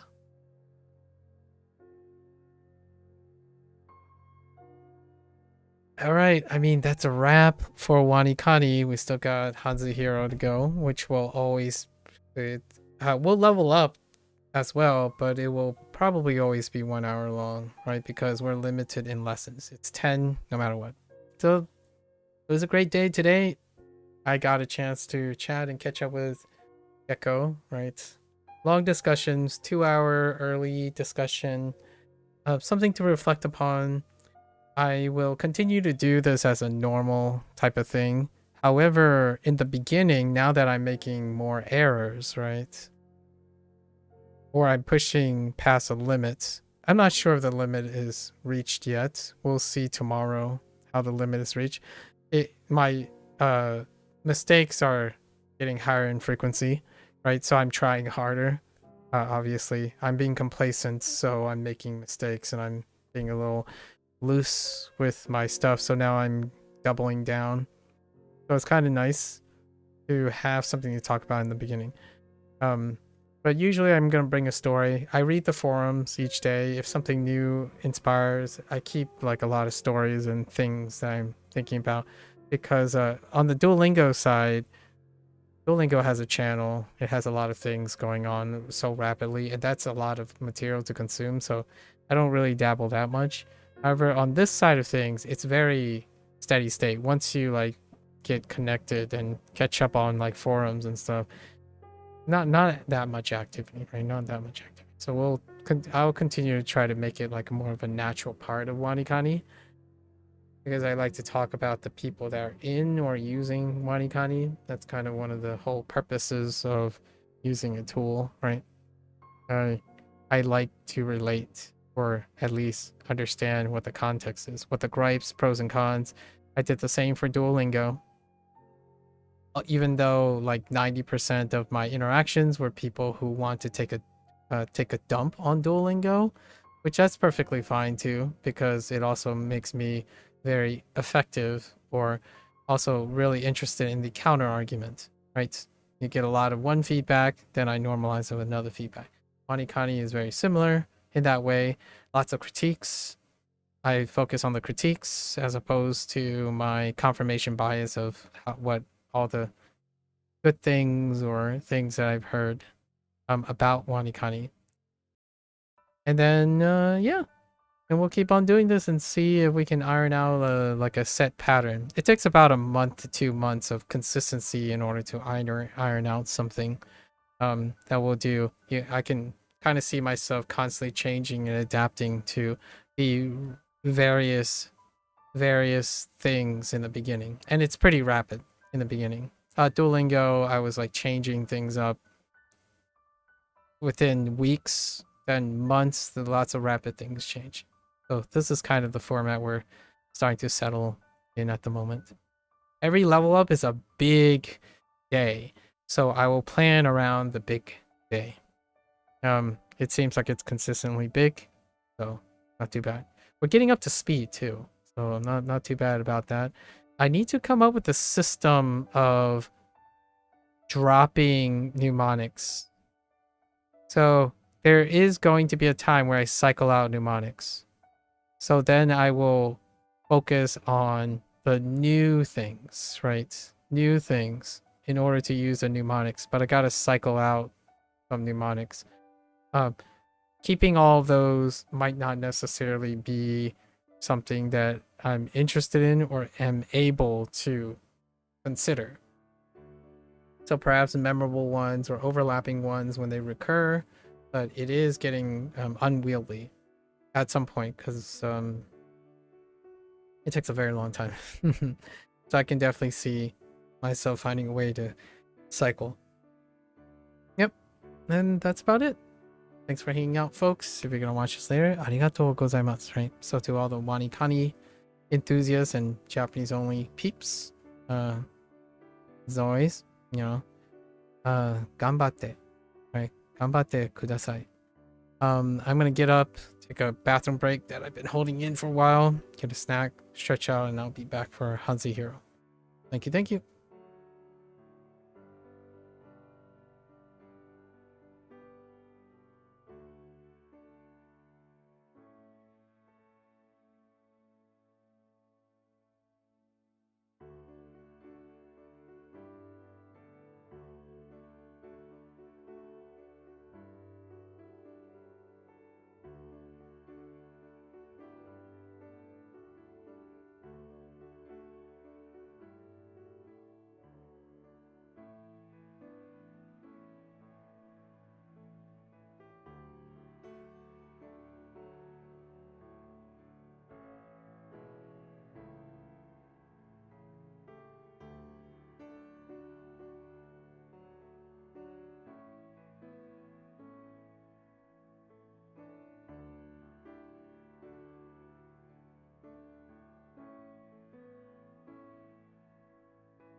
All right, folks, welcome back.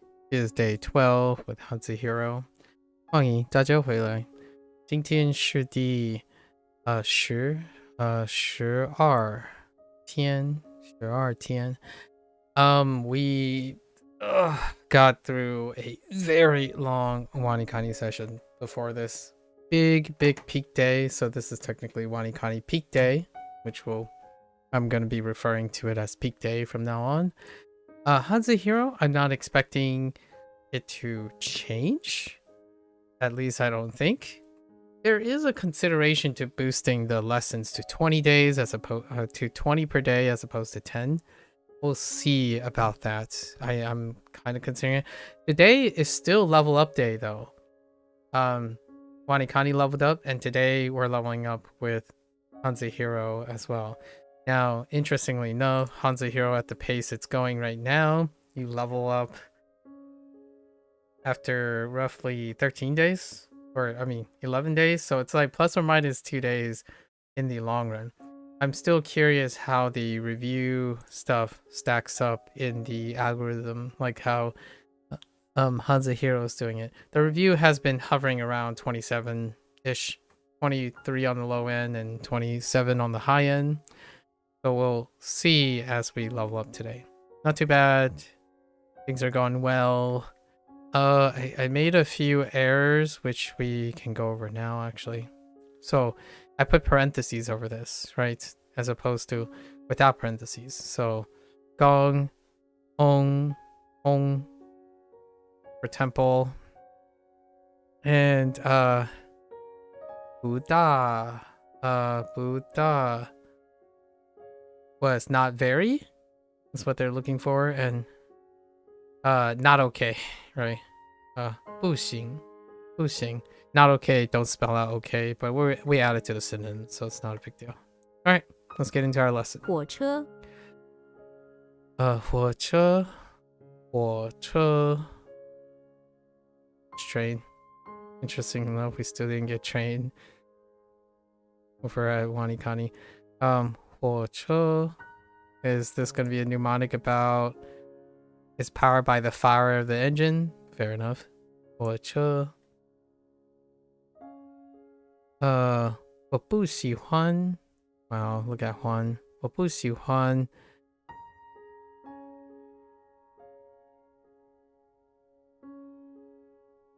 What is the what is that bar? Da. Oh, da. Oh, da. Maybe that's da. 打火车游泳 Oh, 行 行 Oh, 旅行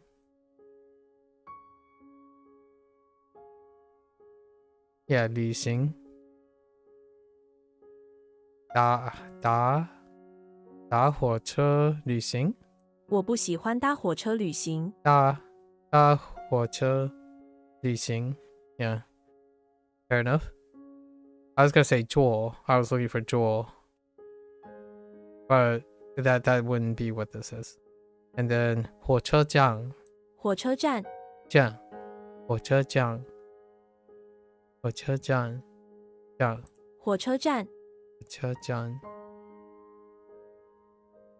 Yeah, not too bad. So 火车 and train.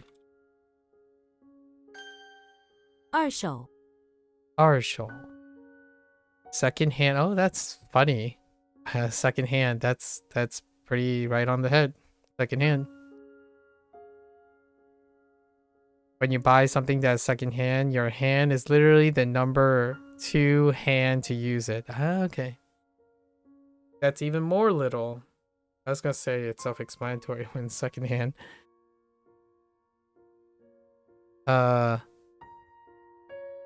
Arshol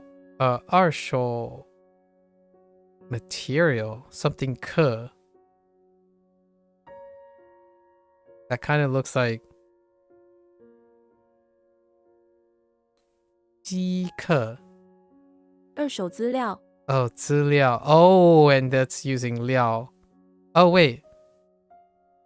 Is that different read? Oh, I kind of thought that was 课. Hold up. That's probably the 2 reads, right? The 2 reads on stuff. Oh no, it's not 课. I'm thinking of something else. Yeah, that's 料. Ah, dang it. That's a different character that I'm thinking of. 料 料 is 资料, right? 资料. Is that what I was thinking of? 资料. The last time I did it. No, it's not 资料. Oh yeah. 资料 for materials or matter. Oh, 资料. 资料.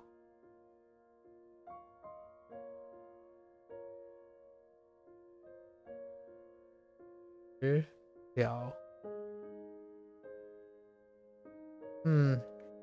have to think about that one. Maybe not. So 二手资料，资料. 二手资料， Yeah, so 资 is fine. It's the one that I think it is. It's the one that I think it is because it's simplified. The simplified is just the roof and then the stroke. So this bottom one is this character. And funny enough, that's the one that's used for like business related documents and business related things. Use this. 二手资料，二手资料，二手资料。我想要买二手车。我想要买二手车。二手车 secondhand car, so like a recertified vehicle, right? 二手二手， secondhand 20， 20, okay. 2 plus 2 sets of 10 equals 20. The order here is important. If it's reversed, yeah, you get 12. Fair enough. 我20岁，我20岁，我20岁，岁，我20岁。I gotta make sure I don't say 岁， right? The sh 岁，我20岁，我20岁，我20岁。我有20本事 ，no， 是20本事，我有20本书。本书。Oh wait, that's 书。Oh. Wow. Oh, that's so much more convenient. Yes, it does make sense. This is the same character. Okay. I was thinking of sure as in like maybe they took the top of this, but Benshu makes sense. Books. I'm trying to distinguish the characters and not try to attach my meaning to anything at the moment. Okay. Shu, wow. Shu, they really made it different. Holy heck. I actually kind of like the way the simplified character looks over. I think the simplified character looks aesthetically more pleasing than this character.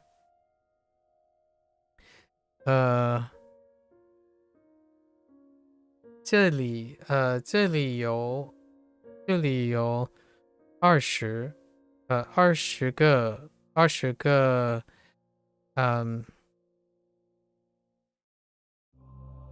个学生，这里有20个学生。 20个的学生，20个学生。Okay. So what do we have is 20 whoops 20 Whoops. You have to spell it out. I'm not sure if they take Roman characters as well. I mean Arabic. I keep saying Roman. Arabic. Okay. Ooh. Ooh. So Walter White in the basement. Walter White is doing something in the basement of the house at noon. Sundial. With a sundial. Can I see the sundial? I really This component depicts a portable sundial. Okay. The vertical stroke is the middle in the stake. Oh, I see it. Yeah, it's a cyber that drives it into the ground. The lower wide thing, horizontal stroke is the platform, you know, and then you turn the thing while it's pointing. All the things that the shadow points at. The topmost horizontal is the drop at the end. Is the it's the thing to create the shadow. Fair enough. I see the sundial. We're fine. Wu. This is Juan. No. Shu. Oh, Shu. Can't see it. Estel. Ooh. Shit. You. Yeah, you. You. You? You. I think there are two sounds.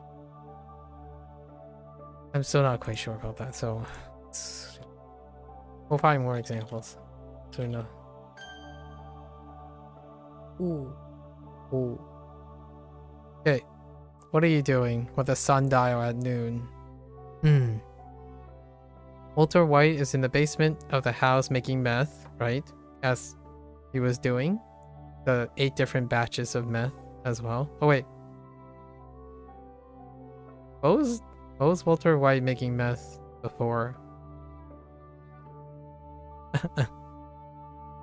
In the basement.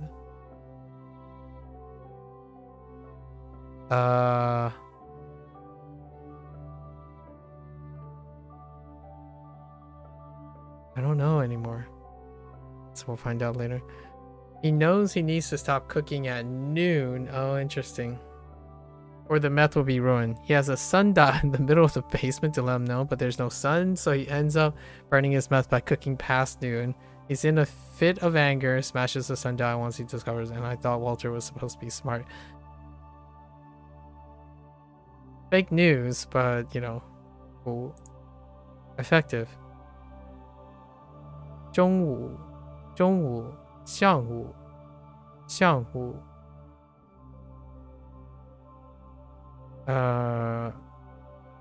正午 oh yeah, right at noon. Yeah, 正午 exact. 正午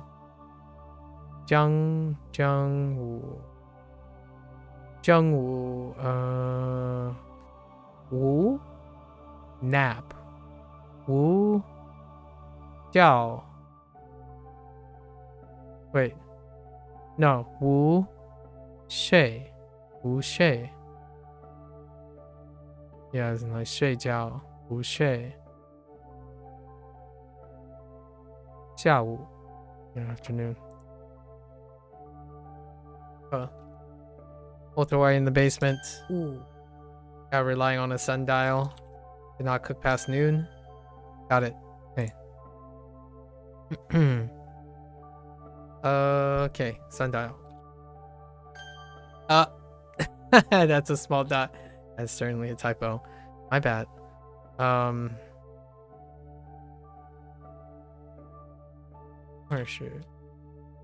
20 You know what? I might as well test it, right? If I type 20. Okay.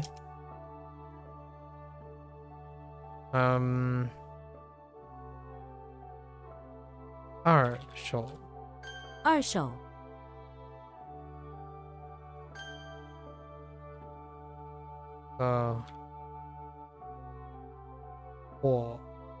火车 火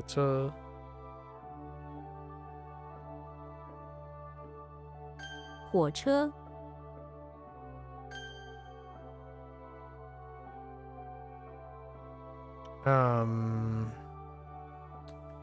Yeah. So the sundial thing, right? And then, ooh. 五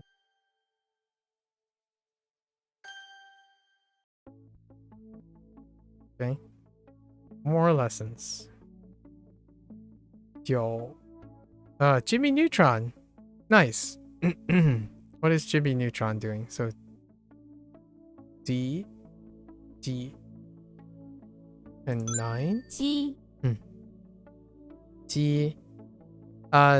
D sound in thinking has no English equivalent. Again, I don't like this type of phrasing, but it is roughly approximate to the pronunciation of the word D, but not quite as the G instead of G.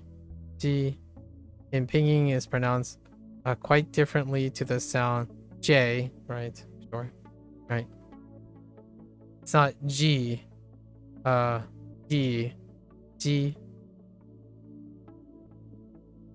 I don't prefer like this is to me incredibly hyper focused and non-constructive way of comparing things. Like if there's no equivalent, then there's no equivalent.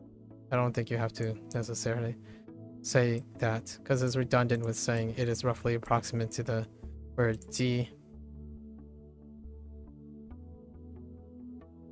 I think hyper focusing on similarities, and if there are similarities and whatnot, can be distracting, much as focusing on differences, and especially when you're redundantly illustrating something.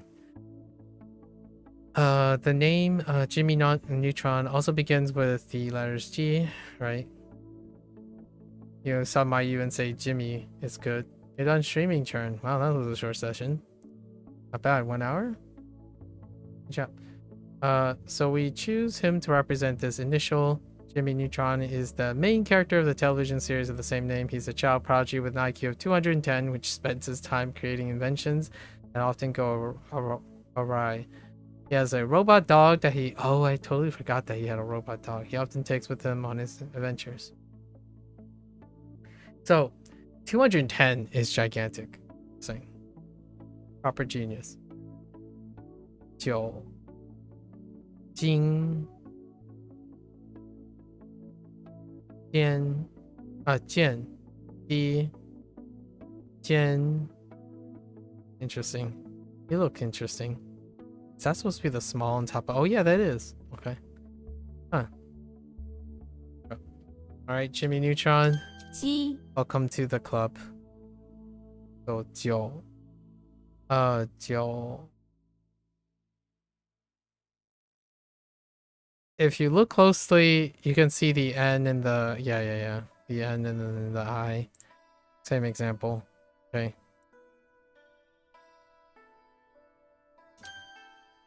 九 Okay. What are you doing in the basement of the bakery, Jimmy Neutron, that has anything to do with 9 of something? Jimmy Neutron is in the basement of the bakery building a cloning machine. He puts one perfect croissant in and presses a button. A second later, 9 donuts spit back out. Some of them hitting him in the face as they come out with maximum velocity. That sounds like an episode of Jimmy Neutron. Okay. 9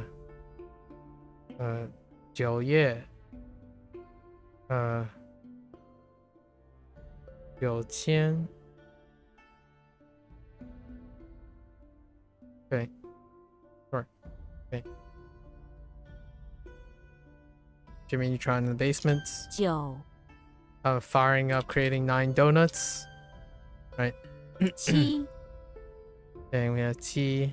Special number. Kirby. Oh, so that's what they reserved for Kirby. What the heck? Okay. Master Chief was used as a silent protagonist, but Kirby is a silent protagonist too. Oh, I was kind of curious when they were going to bring up Kirby. Alright. See, really? How do they rationalize that? 七 Okay. T and has no code. Yeah, see, this is not functional. I don't like this. Personally, I think this is it's not functional. Like you have this list that's like, oh, okay, well, no attempts, because there are no sound. Yeah, see, like because there are no sound in English that corresponds to T, we somewhat arbitrarily choose Kirby because you're settled on the idea that there's no English equivalent. So you make it no attempt to do so, and therefore you have to use rote memory and then create a mnemonic that's absurd enough to create a rote memory of it, and I disagree, right? I probably use something like Qi, as in like Tai Chi. Someone who practiced Tai Chi. I don't know. If since you're not gonna use it to match the words or letters, you can use anyone that does something that works with cheese or Tai Chi, like a martial artist or something like Jackie Chan. Actually, Jackie Chan is not the greatest example, but something like that. But instead, we just remember Kirby, which is fine, I suppose. So we somewhat arbitrarily choose Kirby to represent the sound. Kirby is a video game, yeah, so there's basically nothing. You use rote memory. Fair enough. Occasionally, I mean, you don't have to use everything with mnemonics, right? You can use rote memory. This usually mnemonics help you free up things to use rote memory. So qi, tian, qie, qie.切 Interesting. I didn't realize that's. I usually use ga. Where the heck is ga from? Qi, qiu. Okay. I'm not speaking Mandarin, by the way. That was not Mandarin. That was talking about. It's more cut, but it's a different type of cut. So, yeah, so. Wait. 切. Oof. Yeah, so. Okay. So like. What could you get with a QI, a character that has QI?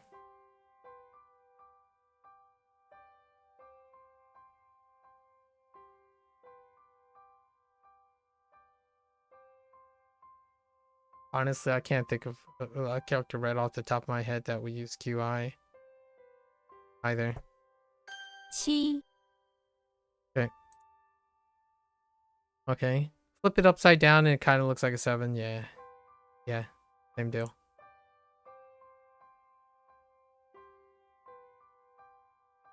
Infuse. T. Oh, that makes a lot of sense. Oh, you know what?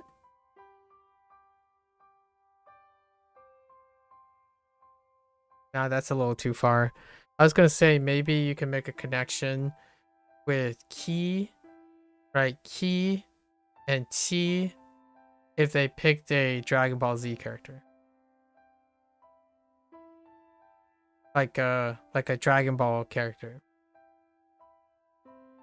I mean, you could even go with Chi-Chi from Dragon Ball. Like the Dragon Ball series, you can use Chi-Chi and that would kind of fit with this, as opposed to picking a Kirby or Chi. I mean, Chi-Chi is closer to than saying, yeah, I'm not the biggest fan. I'm getting this impression that oftentimes the person that's making this, like Kevin, likes to be very like pedantic, like very exact about it, and that's something that Ko does not do, right? And then people, obviously this isn't for everyone, because people complain that it's a stretch if you're making near rhymes or near sounds. Well, saying that there's no equivalent, it's non-functional, right? You just don't do anything. So what happens is you just choose not to do anything about it. And that's fine, I guess, because I'm going to remember just the word qi, like anything with qi, as opposed to using the mnemonic, right? It could be anyone's name in Kirby, basically, in the place of Kirby at the moment.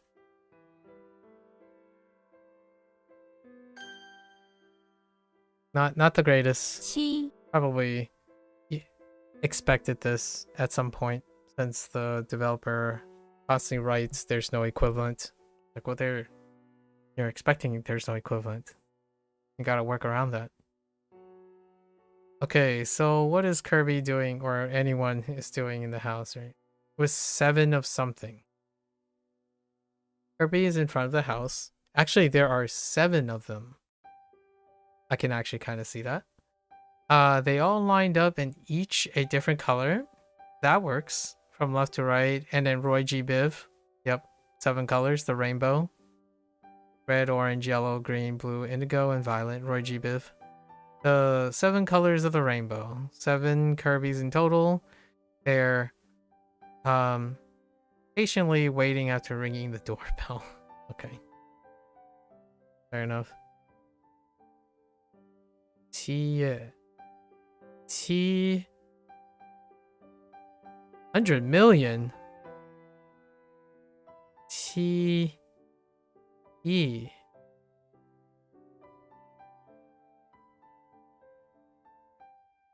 Interesting.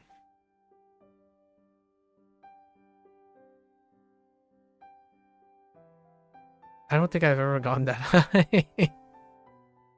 So I don't really know what the equivalent. I don't know how to say it in. I don't think I've ever gone that high. So yeah, I don't have any units beyond 10,000. I only have ever used anything up to the millions, like the millions and tens of millions, but not hundreds of millions. Intriguing. Huh.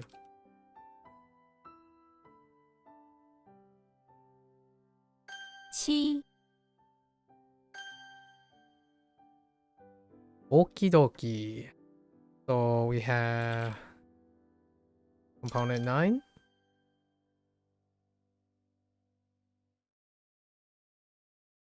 Yo was, what was that, Jimmy Neutron? And then it was O, right, because of bakery, and O in the basement 9 with the 9 clones, or 9 donut clones. 7.鸡 Okay. You kind of sometimes hear T instead of T. Wait. Just kidding.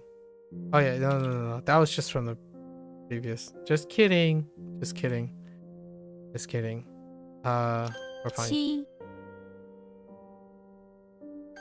Rainbow works. Rainbow is pretty good. Do I use K? Just standard K? Oh no. Yeah, see, that's a problem. 7 T is a problem. That's okay though. So hear me. I think I might turn up to 20. Let's add another 10 because WaniKani's peak days are, because we can still squeeze these in 1 hour burst. Let's see what happens if I change this to right now. Change this to 20. What happens if I go back? Oh, if I click save, right? Any thoughts on TikTok getting banned and learning Mandarin? They're unrelated to each other. But if people Actually, yeah, they're unrelated to each other. You can learn Mandarin somewhere else. So, my thoughts on TikTok, and I'm a little indifferent to it. I have other reasons why I would be concerned with TikTok, but it's not of the reasons of why they got banned. And I'm learning Mandarin. It's a moot point when it comes to TikTok. If that's like, I'm indifferent, either learning Mandarin or TikTok. So let's see what happens if I switch. I don't use TikTok, so you might want to also, that's for disclosure, I haven't ever used TikTok. So I have no attachments to it. Let's see what happens if I save it immediately and see if they expand to 10 right away. Oh, 9.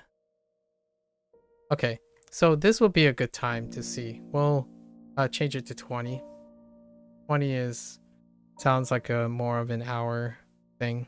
So let's add, I wonder why it's 9, all the numbers. Okay. Me. Okay, me. Mickey Mouse. I can get behind that. Me.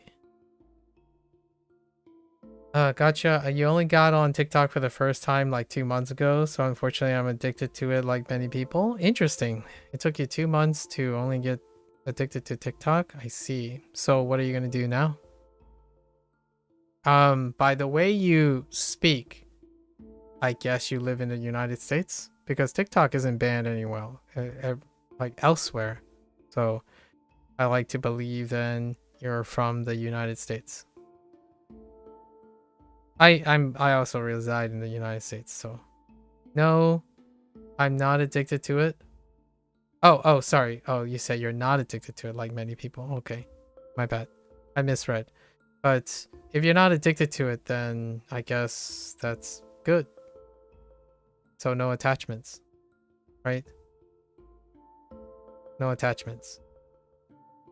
But since you asked it, I guess United States? What do you usually do with your spare time when it comes to social media? My social media is confined to light YouTubing most of the time now. Now they call themselves TikTok refugees and move to... that is an overgeneralization, but some people choose to go there, yes. It is banned in some European countries, and yes, the US. You're in the US. Okay. I know it's banned in some other European countries, but you asked me about the TikTok ban. So if it was already banned in a European country, then you wouldn't mention it most of the time. And if you were in a country that it is not banned, then it wouldn't come up as well. So the likelihood is that's why I'm presuming and asking. Yeah, that would be an overgeneralization, Churn. There are many ways to think about replacing TikTok. I think the dialogue that rings the loudest are those who are dependent on it. And then the ones who see the impact are the ones who are intimately involved. So the noise that is being created in Xiaohongshu is the ones that are the loudest. But I can assure you that the vast majority of TikTok like traffic also overlaps with a lot of other things. Discord, YouTube, and Instagram, solid. I don't have an Instagram either. I don't know how Instagram is shaping up. My personal friends, my best friends, do use Instagram. They also use no, they use Instagram. Yeah. I don't think anyone mentioned Snapchat. So for myself, it's YouTube, like YouTube most of the time. And then the rest is like I consume media. So I read articles and watch movies and stuff. I'm gonna I'm not sure if this is still a thing that people have a misconception about. I don't actually watch a lot of streams either. There's just not enough time. So usually watching other streams involve like collecting data and some sort of reciprocated collaboration or something related to that. And then for YouTube, it's for instructional material. So I'm usually like writing something or thinking about something when I'm consuming YouTube videos. And a smaller portion, maybe like 1 to 2%, when I want to chill and vibe, I can participate in a little bit of doom scrolling, right? But generally speaking, TikTok has largely did not appeal to me in the terms of functionality. There wasn't any person who also was like, here's the ironic part, right? Lots of times the people who are already on TikTok are not concerned about convincing other people to be on TikTok because there are a lot of people on TikTok. And if you're going to hang out with people who use TikTok, they're the same people that are already on TikTok. As opposed to like someone who is trying to get into TikTok, you don't really have to convince someone to get on TikTok. If they're interested, they probably find their way on TikTok, right? For myself, not so much. I'm a long format kind of guy. I legitimately am someone who doesn't resonate with some of the things that involves the behavioral perception of stuff. I mean, I'm a critic, I'm critical about how social media affects people's mental state and mindset most of the time. Discord, on the other hand, that's a really wonderful topic that I haven't gone into for a while. Instagram is interesting too, and there's pink tours, right? Some people brought that up a couple times because I do artwork for fun.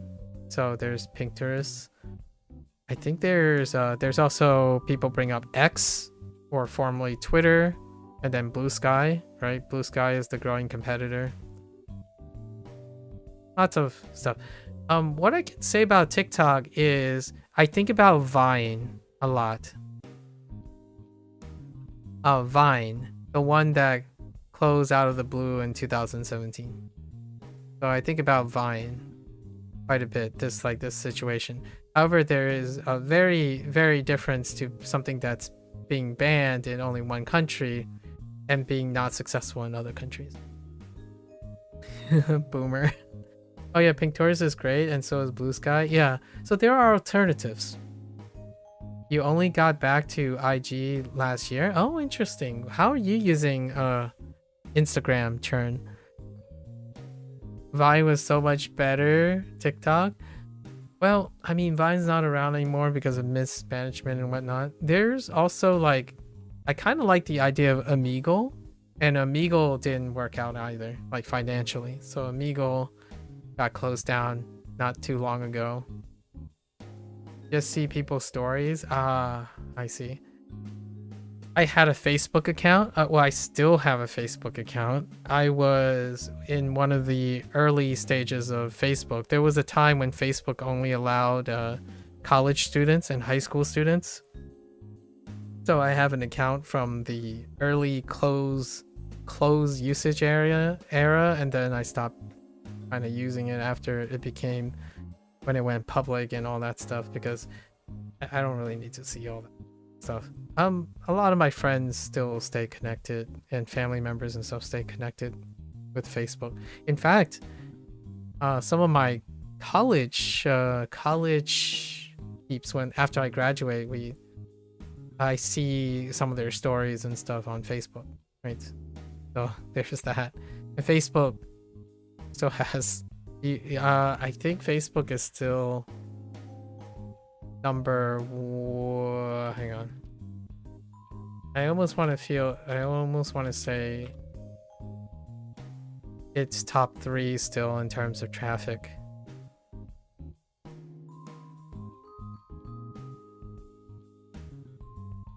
But I haven't used it in a long time.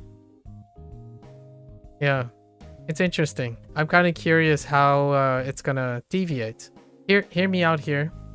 I'm not like a government professional or like policy maker or anything. I do watch channels that deal with legalities, right? Legalities and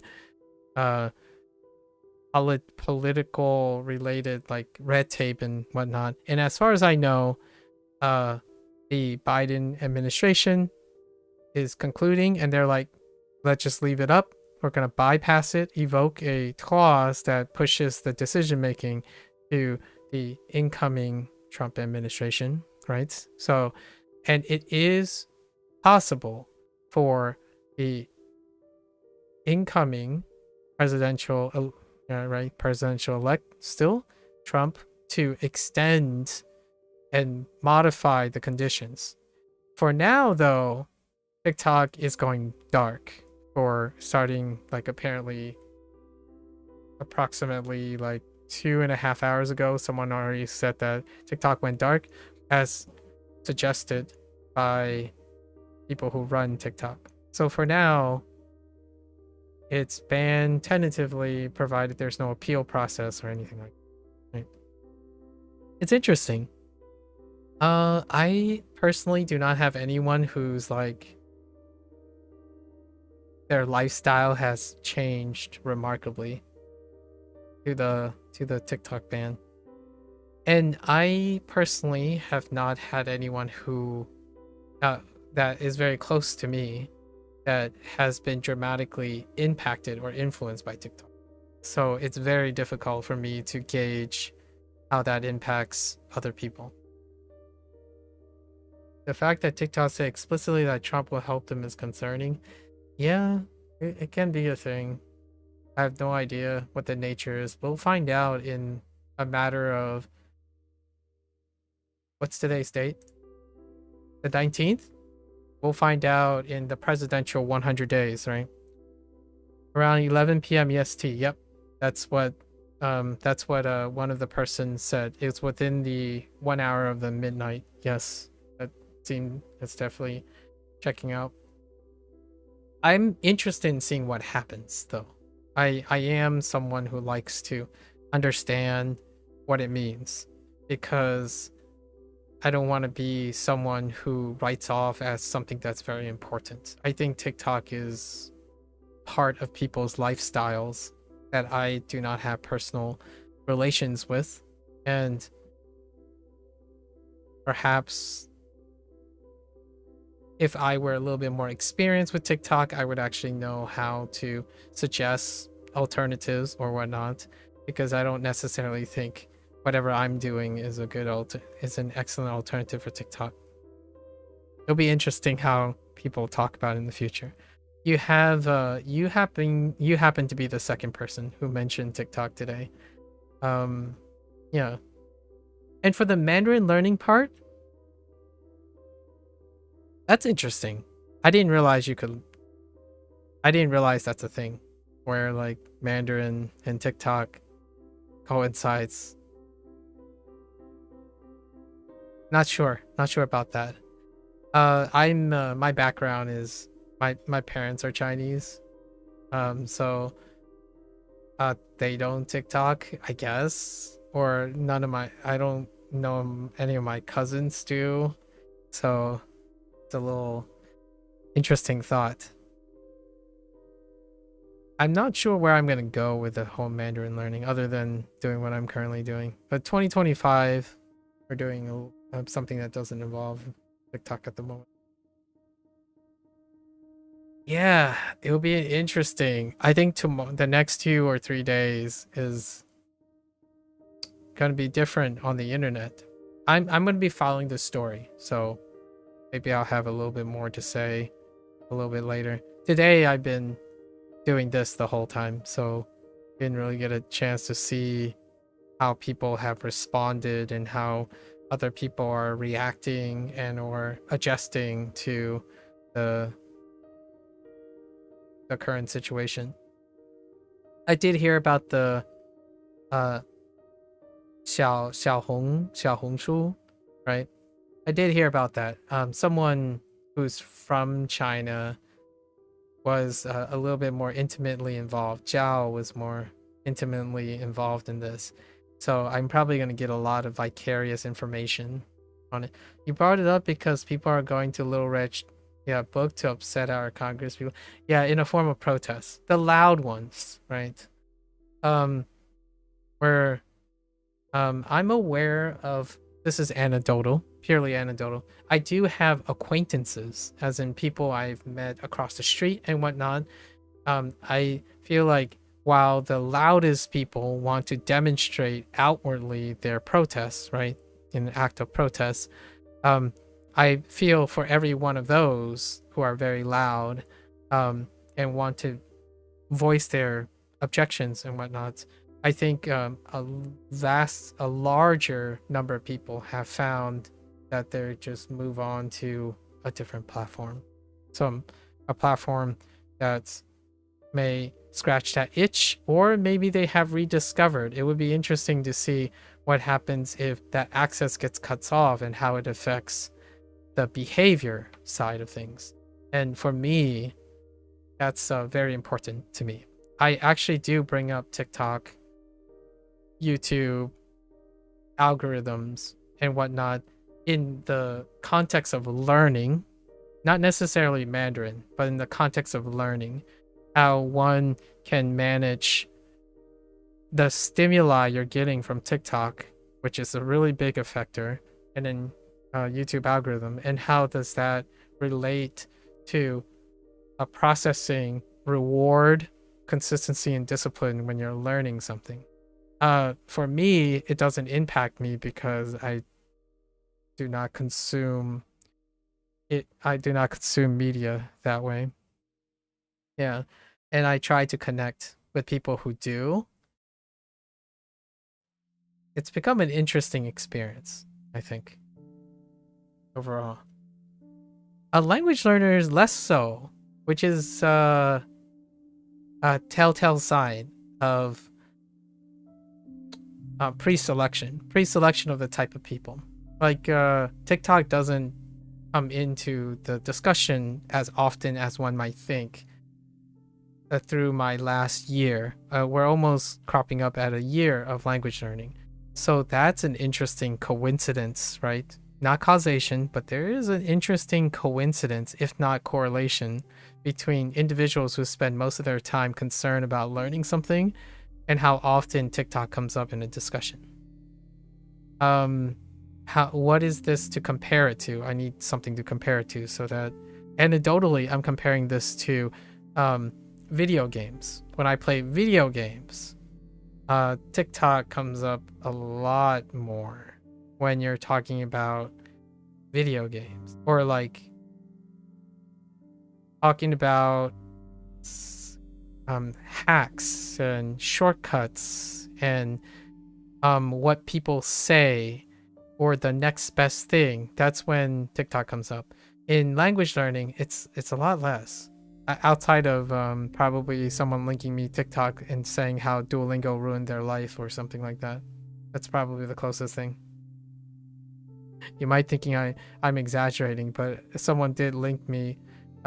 It deliberately linked me something. I was like, oh yeah, I'll check it out in the evening. And it was just someone complaining how how Duolingo ruined 4 years of their life. You know, because it was designed to ruin people's lives. On TikTok.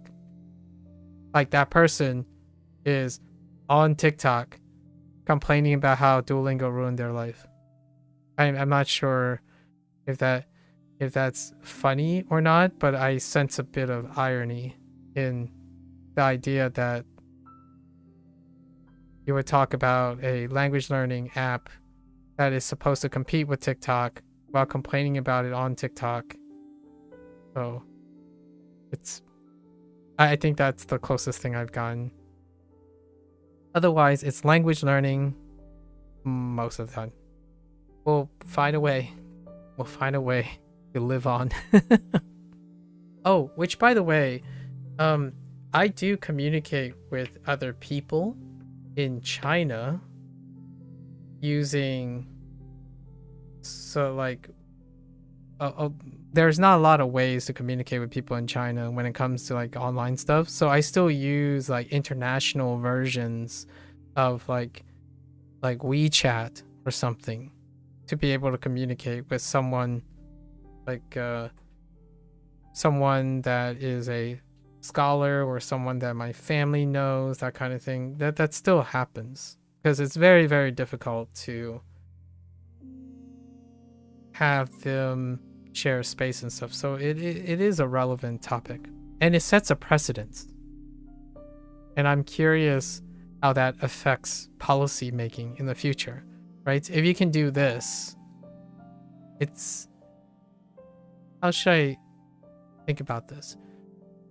It's kind of like when the first time the government broke up a monopoly, right?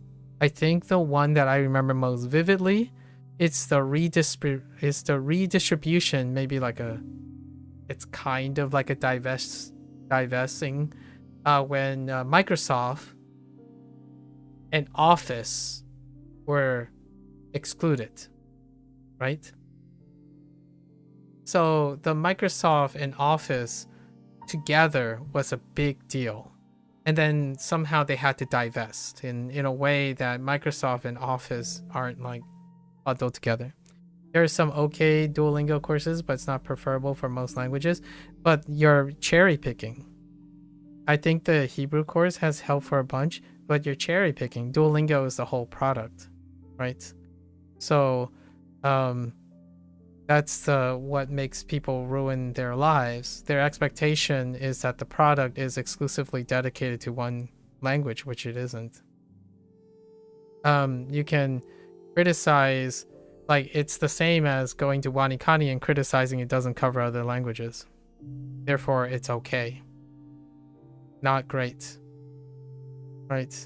So, at least in my opinion, if I had to be a little aggressive about a little direct about the whole it's okay thing, right? It is both the sum of what it's best at and the sum of what it isn't. And what it's best at is quite excellent.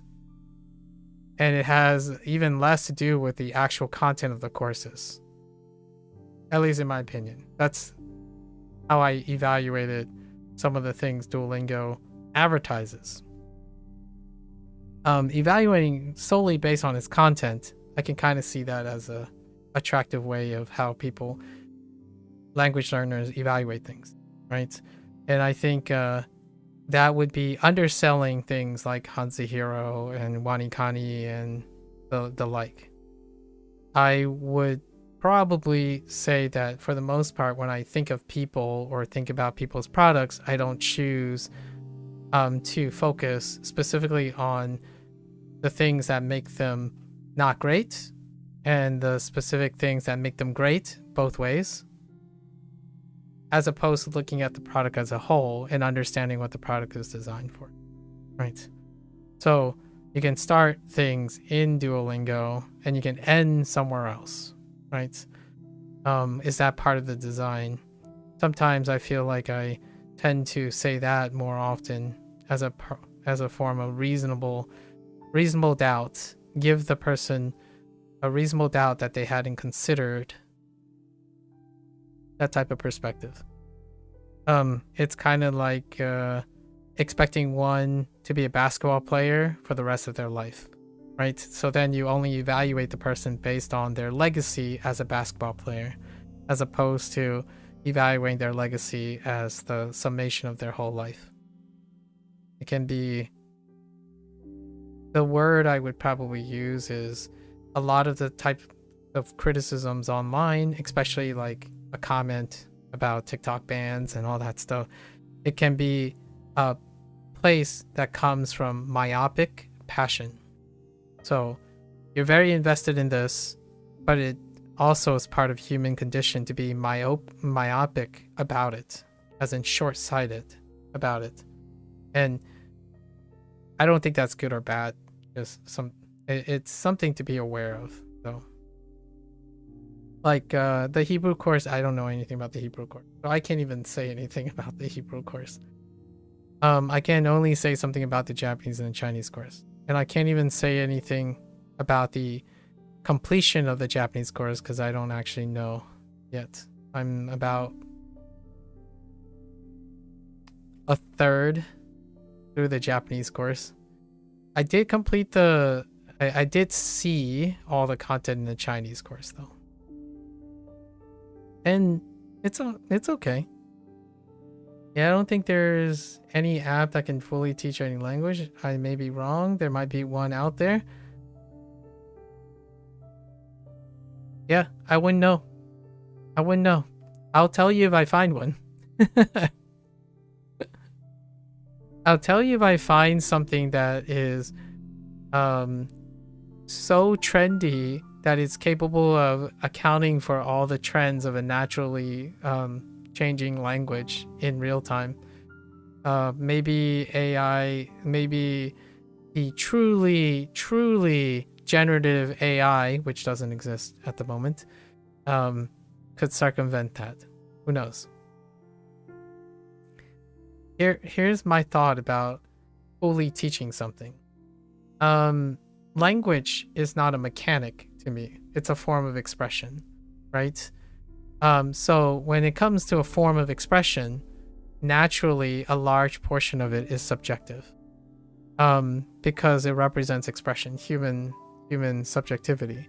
So suggesting that any singular product or unified subjectivity is suggesting that there's an objective way to measure something that can fully teach any language, right? And I think that's more of a philosophical question at this point. Largely due to the nature of language, right? Can you fully teach English? Well, there isn't anything that covers internet lingo, so that's already going to be something that makes the comment pretty much reasonable. I don't think there's a single app that can fully teach any language. It's kind of like capturing human expression. Trying to objectify something that is subjective is a paradox, in my opinion. Like philosophically, it is a paradox. It's kind of like saying, I don't think there's a app that teaches people how to best cook food. To fully cook the best food. Or like, I don't think there's an app where you can fully teach someone how to paint. Or an app that fully teaches someone how to write music. Since human expression is through language, arts, music, and all that stuff, it's kind of a weird logical, in my opinion, it's kind of a weird cognitive dissonance to make something that is a part of human expression quantifiable. It's nice to have those things, though. You know, how many words we need to know, how to gauge fluency using numbers, how many characters we need to know. It's a good rule of thumb. But man, it's interesting how humans can become fixated on objectifying something that is at its core subjective. I don't think my English will ever be full. You know, like I'm not entirely sure how that works out. If I can't achieve fullness in English, I don't see how I could find something that can teach any other language outside of the language that I already have. Right?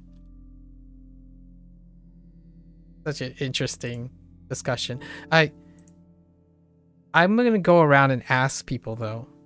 It's not gonna stop me from asking people. People are definitely going to have different opinions about it, which makes it even more interesting. Being able to fully comprehend something largely means that people don't have opinions about it, if you know what I mean. So if something can be fully understood, that there's no opinions regarding it. If you're having something that has opinions, it's naturally not going to be full. So if you're discussing about it, talking about it, and having to doubt yourself, then it's probably not quantifiably finite. You could say Avogadro's number.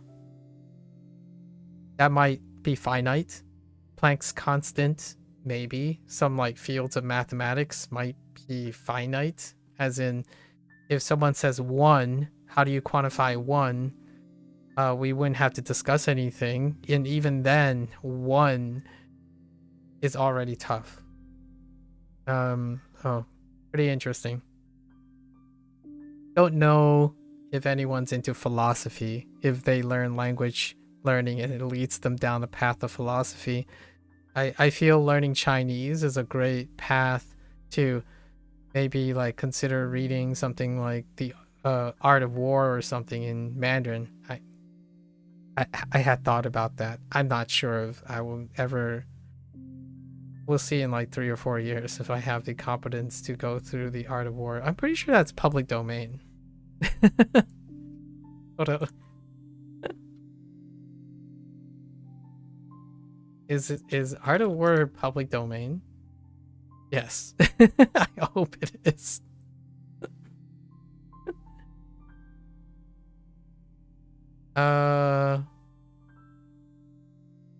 Yeah, it predates any copyright. So maybe one day we'll read Art of War. Thank you for raising an interesting question and interesting commentary. I was beginning to be a little bit concerned that the HanziHero is being overshadowed by WaniKani, but if Mandarin leads to these discussions, we can talk about what we can share stories about what we've heard or read about TikTok and all that in the future, right? Not so much like what our positions are, but what people have been hearing that's going on. And for now, I have heard nothing about the fallout of TikTok. I look forward to reading about it, I suppose. Reading about how it's gonna go. And how... Oh, I know something.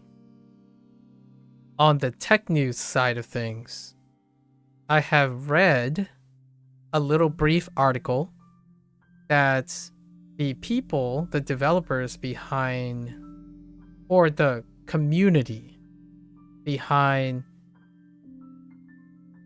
Xiaohongshu have decided collectively to segregate or propose a segregation between those who have Chinese IPs and those who have foreign IPs, IP addresses. That's interesting. I'm not sure how that's going at the moment, but that creates a very interesting topic on the internet. That's unprecedented, in my opinion, at the moment. So, imagine. I wouldn't say parts of that type of idea didn't already exist. It does exist in a different form. That's like region locking content and or regional competitive esports, for example, or regional locked servers and whatnot. So like people, NA, SA, if that's a thing, and Oceanic, right? EU, that kind of thing. So there is other forms of segregation in terms of populace use of a particular thing. For example, often are on global servers. Meanwhile, a lot of the Japanese stuff, there's a Japanese server and a global server. So this stuff still exists somewhere else. Now, this is the first time where the segregation is fueled by community dissonance. So, interesting. It's like a new age founding of segregation. I am not one that is unfamiliar to communal segregation, since I grew up in the United States as someone who belongs to a minority group. That stuff can really impact someone's opinions and thoughts on things. So seeing it unfold on the internet is unprecedented, especially one that is not carried out by a governing body, but more a communal body. More on that later. Thank you for keeping me giving me an idea of my future, a future thing to talk about. Okay. Me. Okay, so Mickey Mouse. Me, which makes sense. Mickey. Okay, Mickey Mouse, iconic animated cartoon character with large ears and distinctive red shorts. Okay. I forgot that Mickey Mouse wore red shorts. He is known for his amicable personality and honesty. Yep. So, Ming? Ah, Ming and Ming. Yeah. Name, tomorrow, or next, sort of. Meow.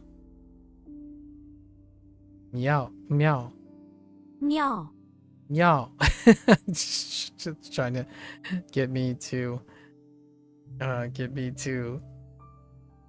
sound like a cat. Meow. Meow. Meow. Oh wow, to take aim.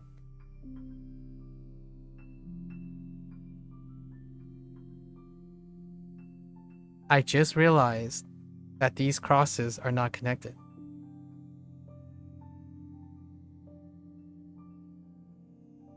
Huh. In traditional. So me, Me. rice, me.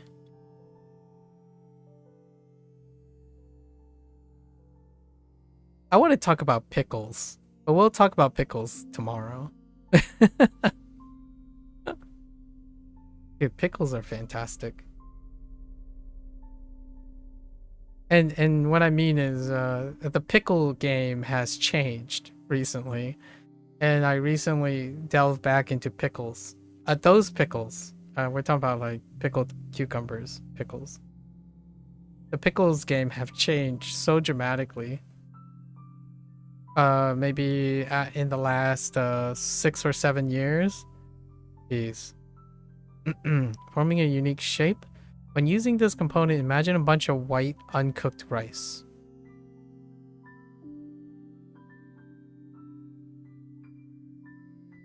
Okay. Fair enough.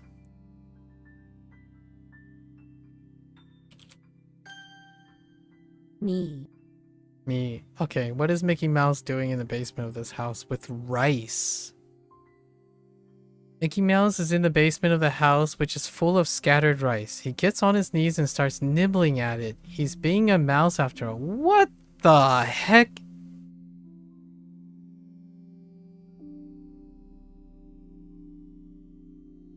That paints a really uncharacteristic picture of Mickey Mouse.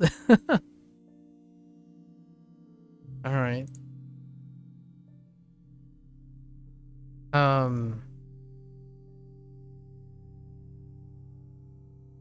Is that supposed to like... That's not Jew or anything, right? Oh, Yumi. Yumi. Or Yumi. Yumi. Mi fan.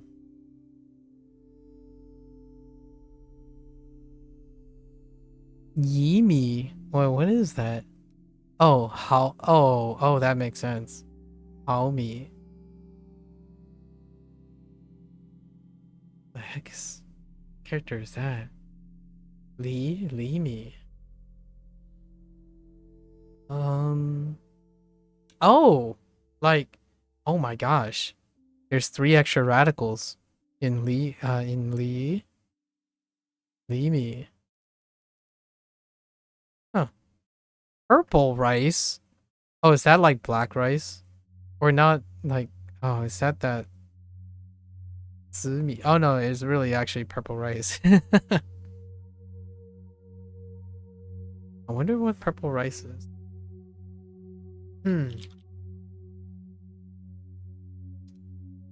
Yeah, that's the purple rice. And usually I don't even refer to it as purple, but it's kind of like purple black. It's very dark at times, but yes.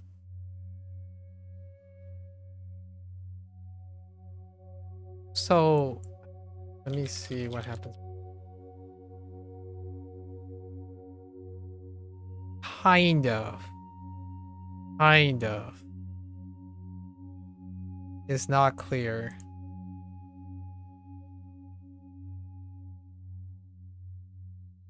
I'm gonna have to look at what... I really like purple rice, or this stuff. It's quite nice. I think the ones I'm thinking of is not Chinese, though. The one that I'm thinking of is Filipino. Yeah, it's probably the Filipino one. Okay.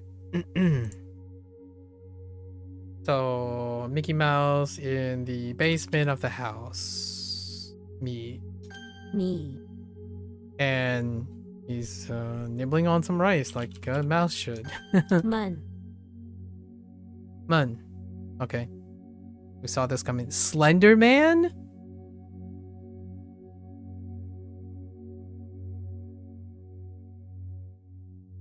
That's a push. Okay. Slender Man, huh? This component represents a very tall person standing, which we take to be the infamous Slender Man. He has no face, is usually tall, and is always wearing a black suit. Is this something that I missed? This might be a cultural thing that I've missed. I mean, I know what Slender Man is, but I didn't think Slender...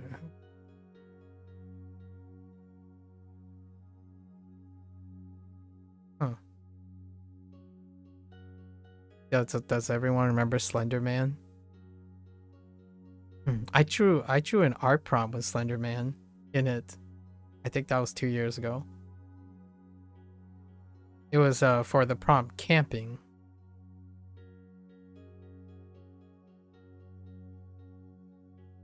Portion. Fun.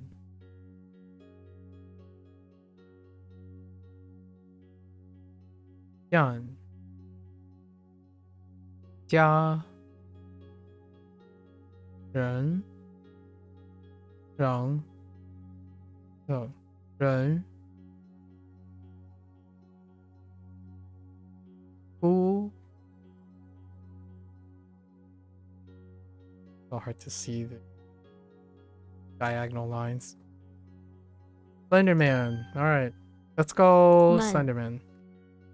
Man, so we have Slenderman meets Saloon Doors. With Mario on the roof of the infirmary. So how are you gonna do this? So Dr. Mario is on the roof of the infirmary looking for Slenderman. On the roof there is a couple of...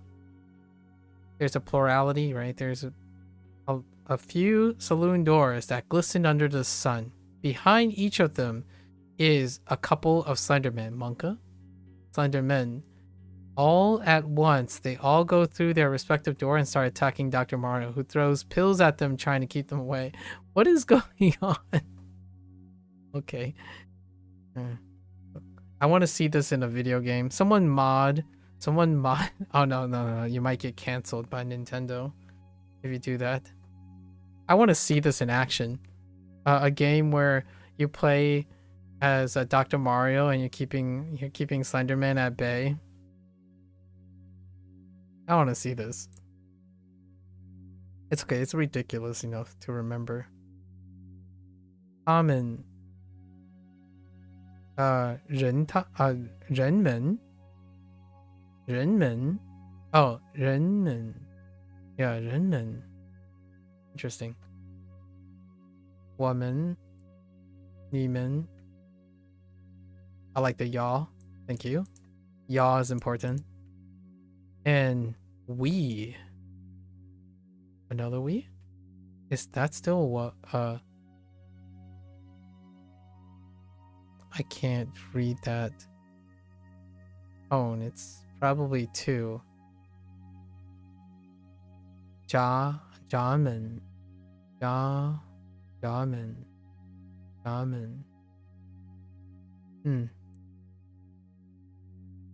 Okay. Mario on the roof of the infirmary. 们 Plurality. Wait, how do you spell plurality? Plurality. Oh, they just want plural. Oh, okay.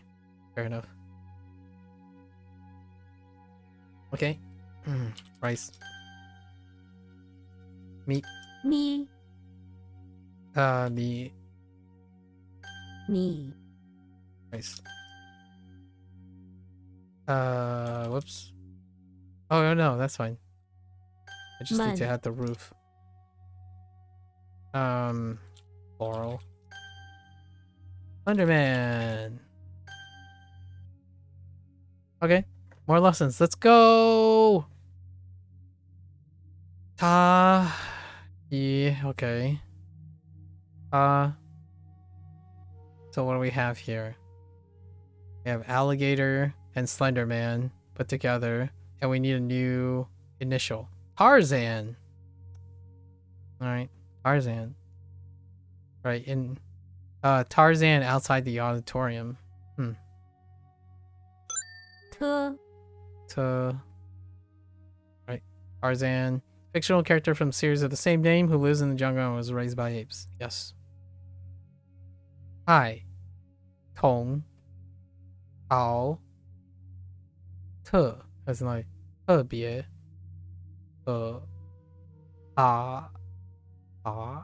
Pagoda. Okay.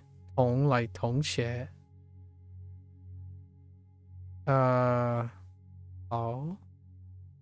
Each. Oh. I was gonna talk about momos now. Okay. Alright, fair enough. 他 Okay. That's fine. So Tarzan is going to do something outside the entrance of an auditorium that deals with Slenderman and alligators. And he is going to do something. Tarzan is in front of the auditorium battling Slenderman. Maybe have some backup from Dr. Mario, who tries to sneak in without paying for a ticket. Oh, that's weird. That's rude. Tarzan swings around while Slenderman tries to hit him, with a male alligator named He. Okay. Alright. Just gotta imagine it. And then somehow Dr. Mario is gonna jump in. He's gonna come from the roof and drop in on Slenderman, you know? That's outrageous. Let's see. 他人 Yeah, 他人他们其他 right? 其他 Vitamin? Yeah, vitamin. Wait. Oh, they went with vitamin.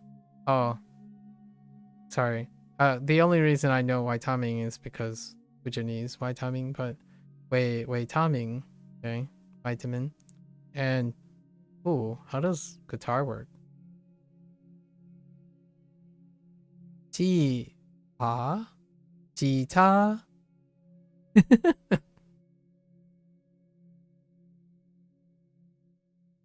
Okay. Tarzan in front of the auditorium. 他 Battling alligators and Slenderman. He is battling. I'm just gonna say he is battling. 要 Yeah. Well, say that again. I couldn't hear it. It sounded a little weird. We have cowboy on top of women. Yes. We have Yoshi. Ow. Ao is like Ao is like cow, so it's barn, bathroom. Yes. Yes. Yoshi's in the bathroom of the barn, hiding from the cowboy or cowboy woman that wants to lasso him. He ducks behind a pile of manure as she comes in and starts chasing him. She won't stop until she gets what she wants. All Yoshi wants is to be left alone as he jumps from the sink to the toilet, narrowly avoiding the lasso. Wait. There's a sink and a toilet in the barn. This is a very extravagant barn. I remember they did mention about the uncouth toilet with piles of manure around it. Okay. Yao Shi. Oh, that's how you say. That's another way to say it. Yao Shi. 只要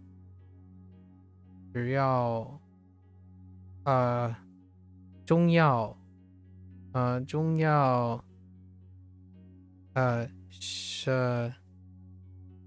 需要 is this just 需要 B oh no 必要 yeah 必要 I'm thinking of this kind of looks like a concatenation of 必须要 interesting 必要 and 主要 okay, makes sense. Very common characters. The common characters I'm okay with because they're part of conversation, so most of the conversation fine. So what do we have? Yoshi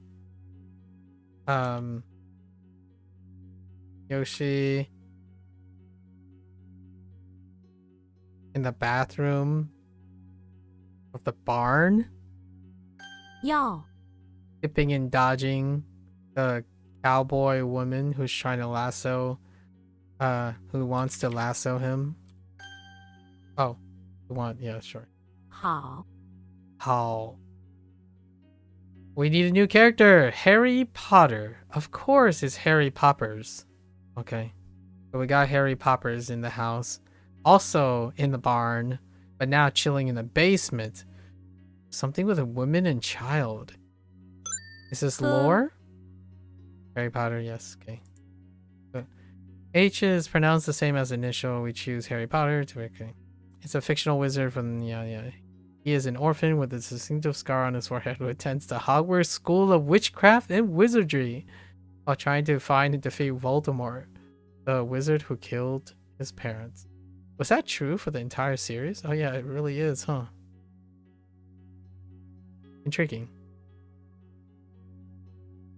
Wow. Oh. 好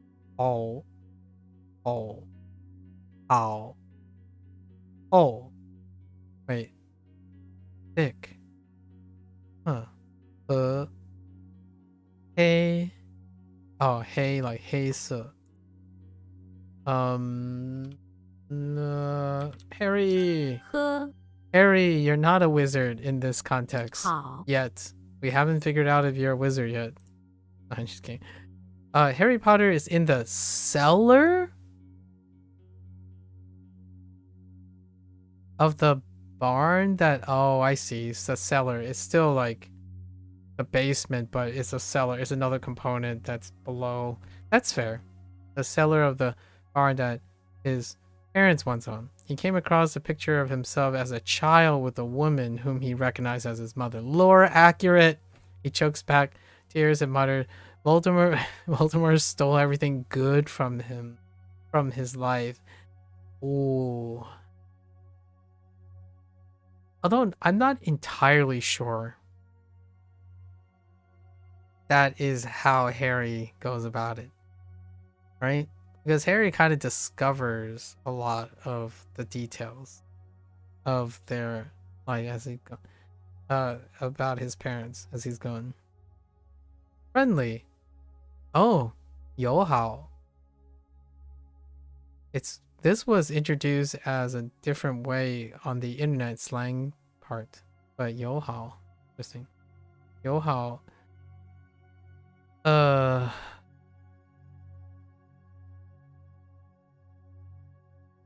知好 no 和好 oh whoops that's 和和好和好说好 no 叫好叫好 send regard that's not so 门蒙蒙好门好蒙好 no that's when oh that's when I'm thinking of Japanese mon yes mon is goes with when yeah when how and then 美好 may yes 美好 okay all right Harry Poppers in the cellar of a barn 好 and everything good in his life gone just like that Tarzan 特 okay oops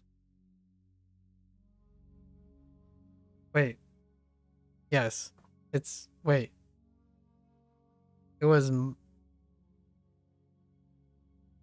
Yoshi in the bathroom dodging the lasso right 要 just want to be left alone or 2-1 whoops 2-1 oh or Harry Poppers in the How? cellar good Harry 喝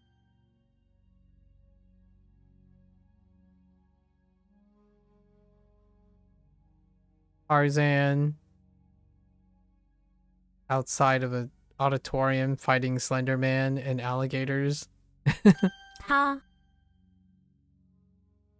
He is. All right, cool. All right, now let's level up and see what happens, right? We get to level up today. Oh boy, we're going extra innings today. Okay. Men.门 How does this work?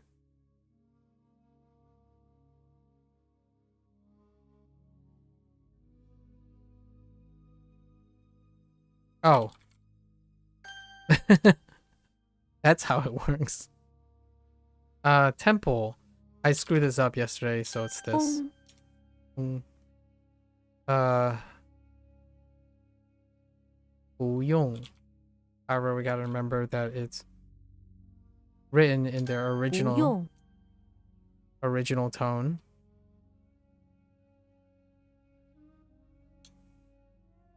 How did I screw this up? I think I screwed this up before, right?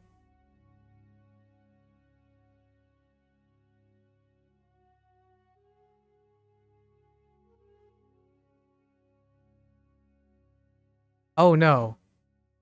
It's the other one. So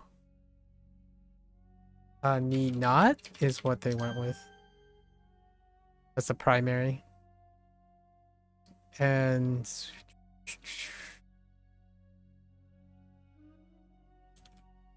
new 女 new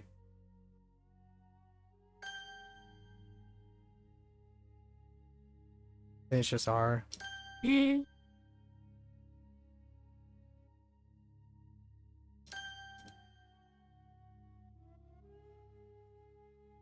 日 Silent child meeting a silent child on a weird day. 日子 日子 bathroom is 4. Inside the main room is 2. Napoleon.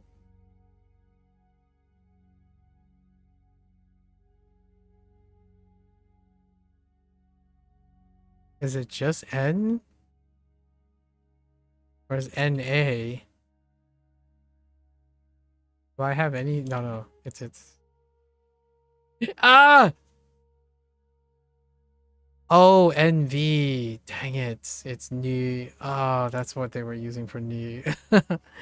Oh, no. Yeah, it's starting to unravel. Things are starting to unravel. Whoops. Dong.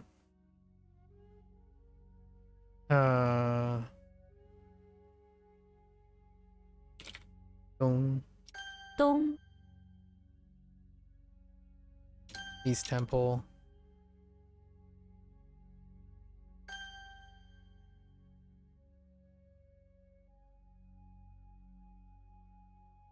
I don't think I need to. Yeah. Who was doing something in the rain? Oh, someone is Yugi is in the basement taking shelter from the rain, but they were summoning. Yeah. 雨 Yes. Fine.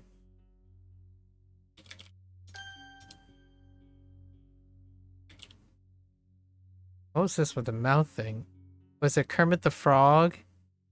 Oh, Kermit the Frog was in the bakery.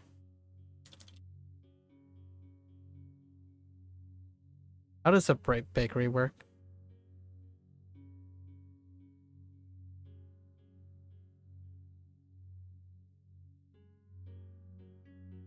It's dough? Was in the basement throwing flour in his mouth? 烤 Oh, yes.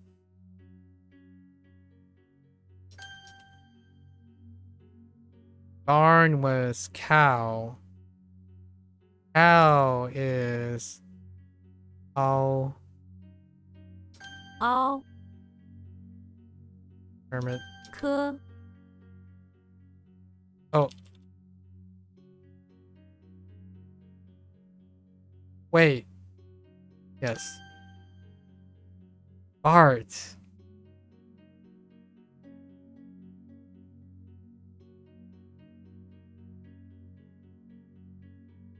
Bart is. 波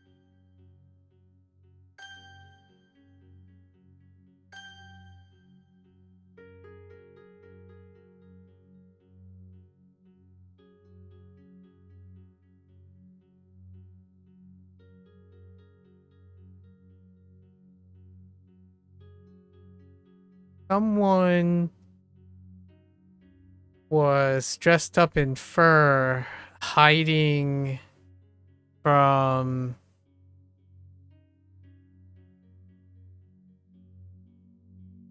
the ooh. Mario was hiding the fact that Mario was in the barn.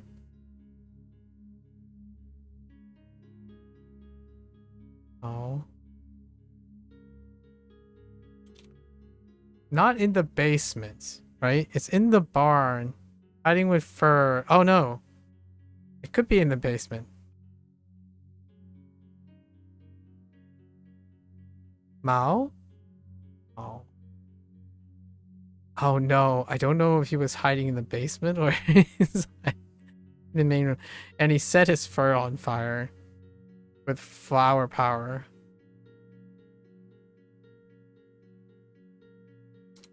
Dang it. It's inside the barn. Okay. 人人. 人人 This is vocabulary, so I gotta know our vocabulary.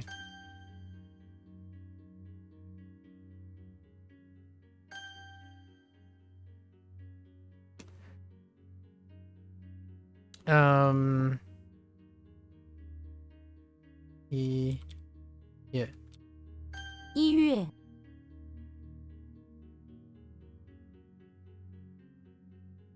Oh, can I do January? No. Okay. I didn't know if I could do 1 month. I think that's the thing I didn't test. Mao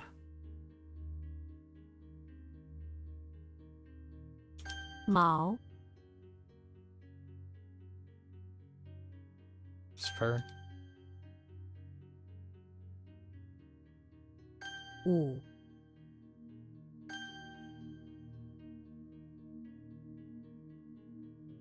Như Oh, heck you and your downgrades. um, 8 wait, what was happening with Bart Sims? It's Bart Simpson in front with 8 fins. Yeah, the 8 run fins. Okay, we're finally getting to a point where we have some mistakes, right? Some mistakes. So interesting. Oh, nothing really exciting happens. It just switches to level 2. Leberu, right? Leberu 2. Okay. Yeah. I think 20 feels pretty good. We still keep it within an hour, actually. For the most part. 20 feels alright. We're okay with that. So that brings us up to 40. And at some point it steady states to 200, so we'll see. We can always tune it back down. And obviously I can pseudo-regulate my lessons for WaniKani in the future. So let's go over this stuff. There's more to go over now. And what mistakes did I make? This was from last time. These two are from last time, so they didn't reiterate yet. We got, and this one, these three. So I messed up Napoleon and the tone on Mao. Okay. I think this pace is pretty good. Pretty good. All right. That's a lot of characters. Okay. Oh, that was from yesterday. All right, let's go over our stuff. So we have Tarzan, Jimmy Neutron, Kirby. That's a low point. Kirby, Mickey Mouse, and the heck? Oh, Harry Potter. I'm like, Hulk? No, we already have Hulk. Okay. And then our components are 9. Whoa, I can't spell 9. The English 9. 7.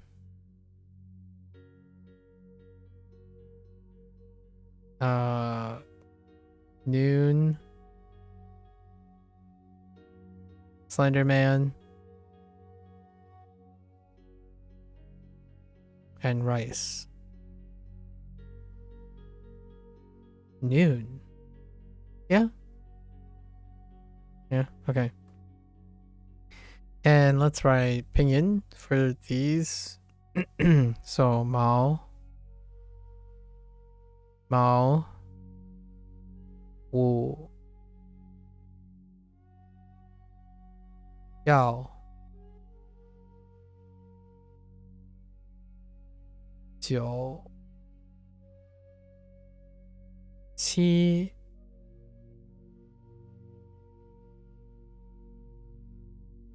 Men. Mi. Pa. Ao. Okay. And I guess we have to also write the meanings that they ascribe to it. So this is fur, noon, to want, 9, 7, floral, rice. We're still in the stage where most of the stuff still overlaps, so they're passing the meaning for the time being until we get to like more stuff. I mean he. And Hall. I mean, good. Okay. So our new ones. Tarzan. So what was this? Tarzan. So let's put the Tarzan was outside the auditorium.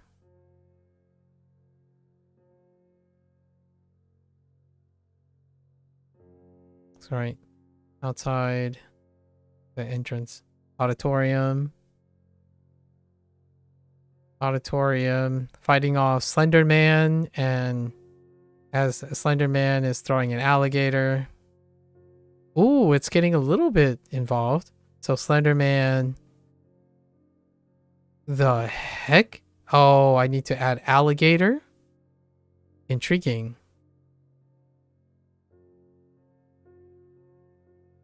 Right, Slender Man, alligator.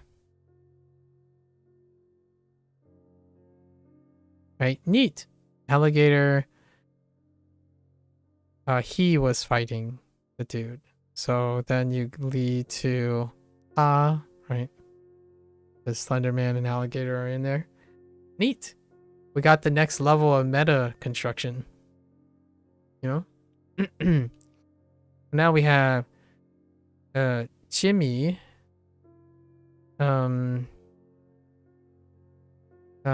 Jimmy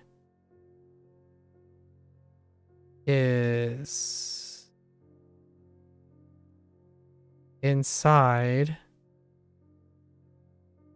Jimmy is inside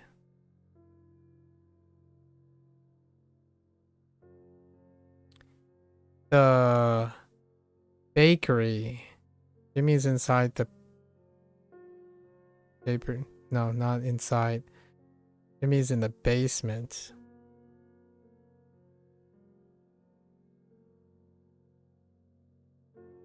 Basement of the bakery.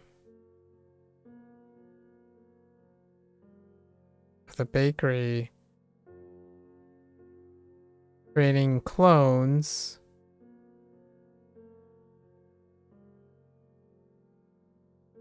Creating 9 clones of donuts. Donuts. I don't actually know how to say donuts in Chinese. Sorry.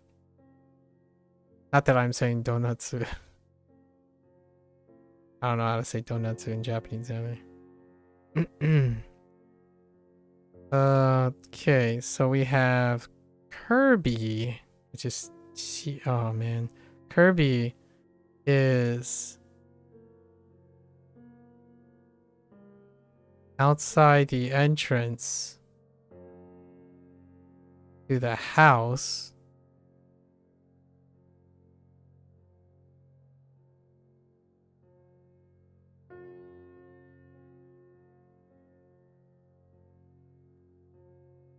Does that work? No. Kirby is outside of the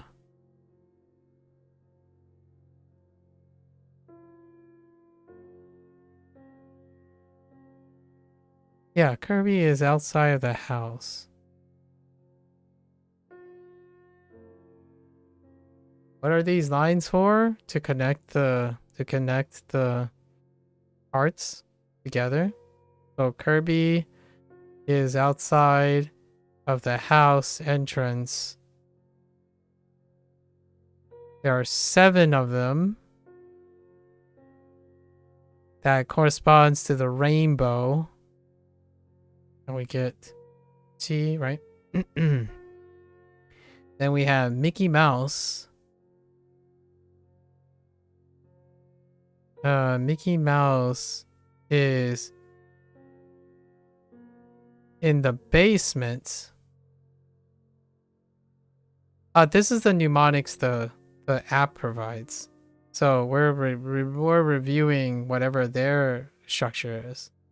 So Mickey Mouse is in the basement. So I'm not actually making a mnemonic. I'm reviewing the mnemonic from today. Mickey Mouse is in the basement. It's in the basement of the house that has a lot of rice scattered around. And, you know, you do be nibbling on some rice. Now we have Harry Poppers. Harry Poppers is...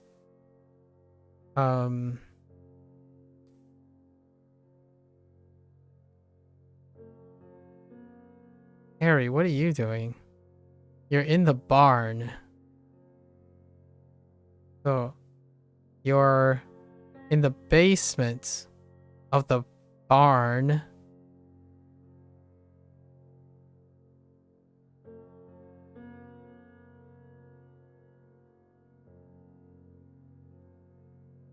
In the basement of the barn. What did you do? You discovered a photo of you as a kid. Oh, I don't have kid here. So, as a child, we'll put the components down here. So, as a child, this seems like a very difficult way to remember Hanzi. It's a fun way to remember Hanzi. I already know all these characters, so it's only difficult because one is under not practice with it. So we saw a picture of a kid and a woman, which is his mother, right? And it's his mother, woman and child. All.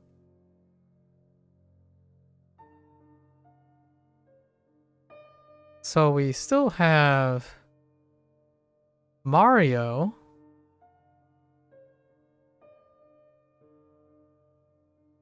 Mario on the roof of the infirmary.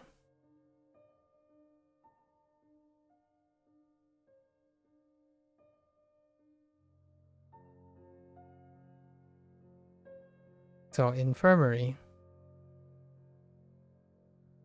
Mario on the roof of the infirmary fighting Slender Man.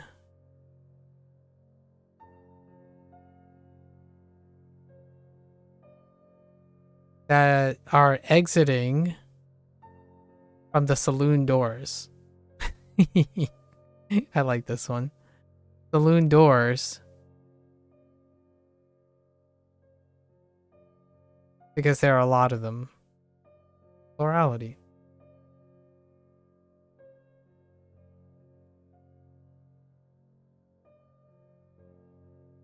We also have, oh, I guess Dr. Mario.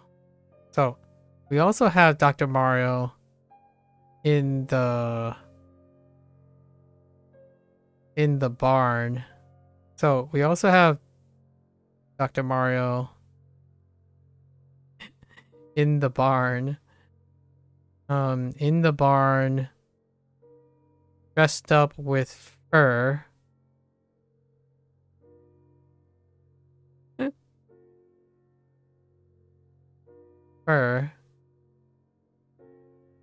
Hoping that the other peeps don't recognize him, but then he sets the fur on fire.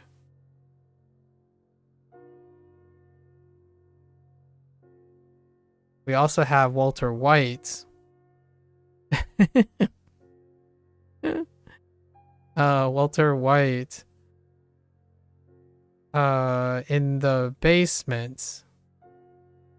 Wait, is the basement available? Yeah, the basement is available. In the basement, cooking up some sweet stuff, the good stuff, cooking up some good stuff, recreational good stuff, making sure to remind him that, oh, this isn't noon, it's sundial. Yeah, sundial. So he uses, he's in the basement or is in the, yes, the basement of the house.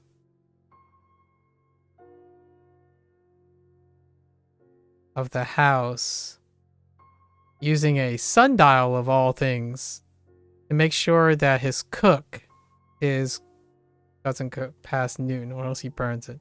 And he did end up burning it. Right. And then we have one last one. And this one involves Yoshi. So there's Yoshi. One day I'm going to have a lot of fun reviewing this. Yoshi is in the bathroom. Do I have bathroom here? Did nothing else happen in the bathroom? Wow, today we didn't have anything that happened in the bathroom. So Yoshi is in the bathroom. Yoshi is in the bathroom of the bar and dodging lassos from a cowgirl. Cowboy. Whoops.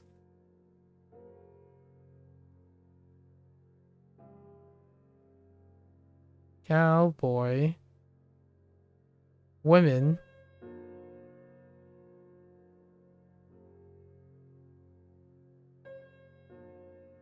And just wants to be left alone.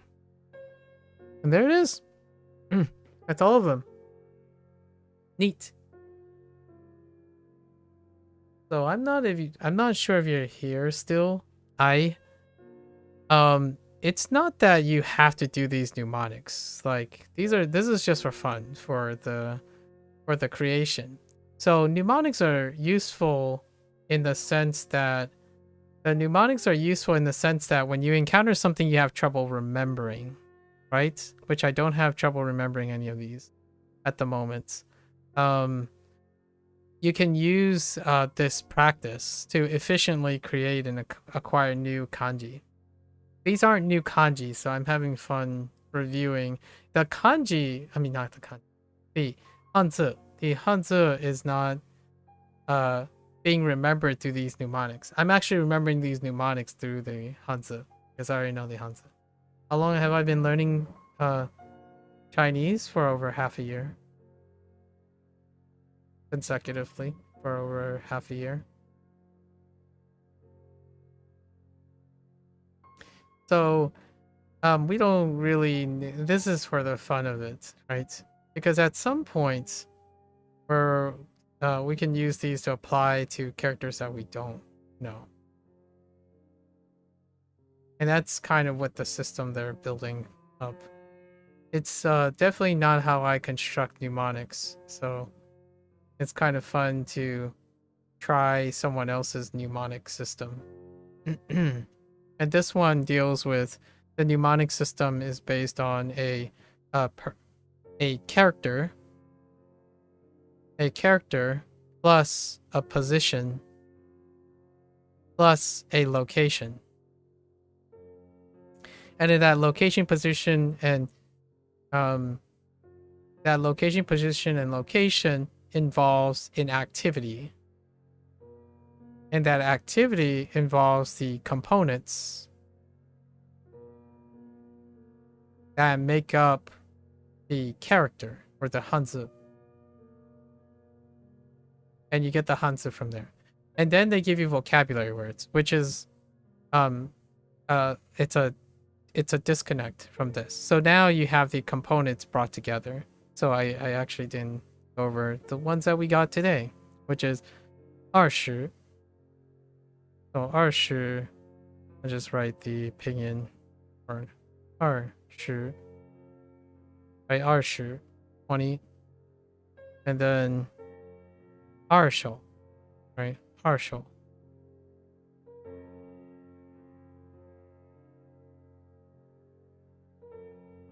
And that's second hand.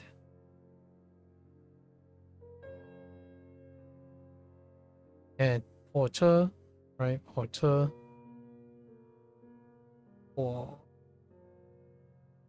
车. Right? And that's train. So that's kind of how they go about it. And we kind of do this for fun. I think I made some snap judgments, and we have to cover those. What was the snap judgment? Oh, Napoleon. I screwed up on Napoleon. So Napoleon is abbreviated in a shorthand this way. So Napoleon. And the tone on Mao. I actually wrote Mao, which is not correct. And that's it. Those are our only errors for today. Are you interested in learning Chinese, or have you learned Chinese? Do you speak Chinese? For the record, I am an American-born Chinese. You learn Mandarin? I see. I'm an American-born Chinese. My parents speak Fujianese at home, and I speak Fujianese at home. And I do not speak Mandarin. However, I listen to a lot of Mandarin and Cantonese in my life. But I was illiterate. So, rewinded about half a year back, I could not read any characters at all. But largely, when I hear characters, they're fine. So there's that. And then grammar structure, we're learning a little bit more into grammar structure. Not the basic stuff. The foundational grammar stuff is something that comes from childhood most of the time. Fujianese has the same grammar structure as Mandarin. So, 你也白听福州话吗? I don't know if you're like a multicultural or something and you've heard Fujianese before, but it should be unintelligible unless you're someone that is also in American-born Chinese, possibly. The American-born Chinese tends to have a high population of Fujianese people, but other places might have them too. I haven't met anyone yet that is a Fujianese person that is not in the United States. And this kind of crops up as a thing because when you're speaking occasionally, if you rarely get to bump into a Chinese person, oftentimes the people who are willing or engage in someone who is American or someone who speaks English is outside of the Chinese network, right? And they tend to prefer speaking Mandarin as opposed to a dialect.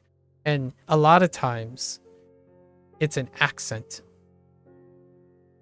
It's an accent that comes from China. So usually these are very privileged people.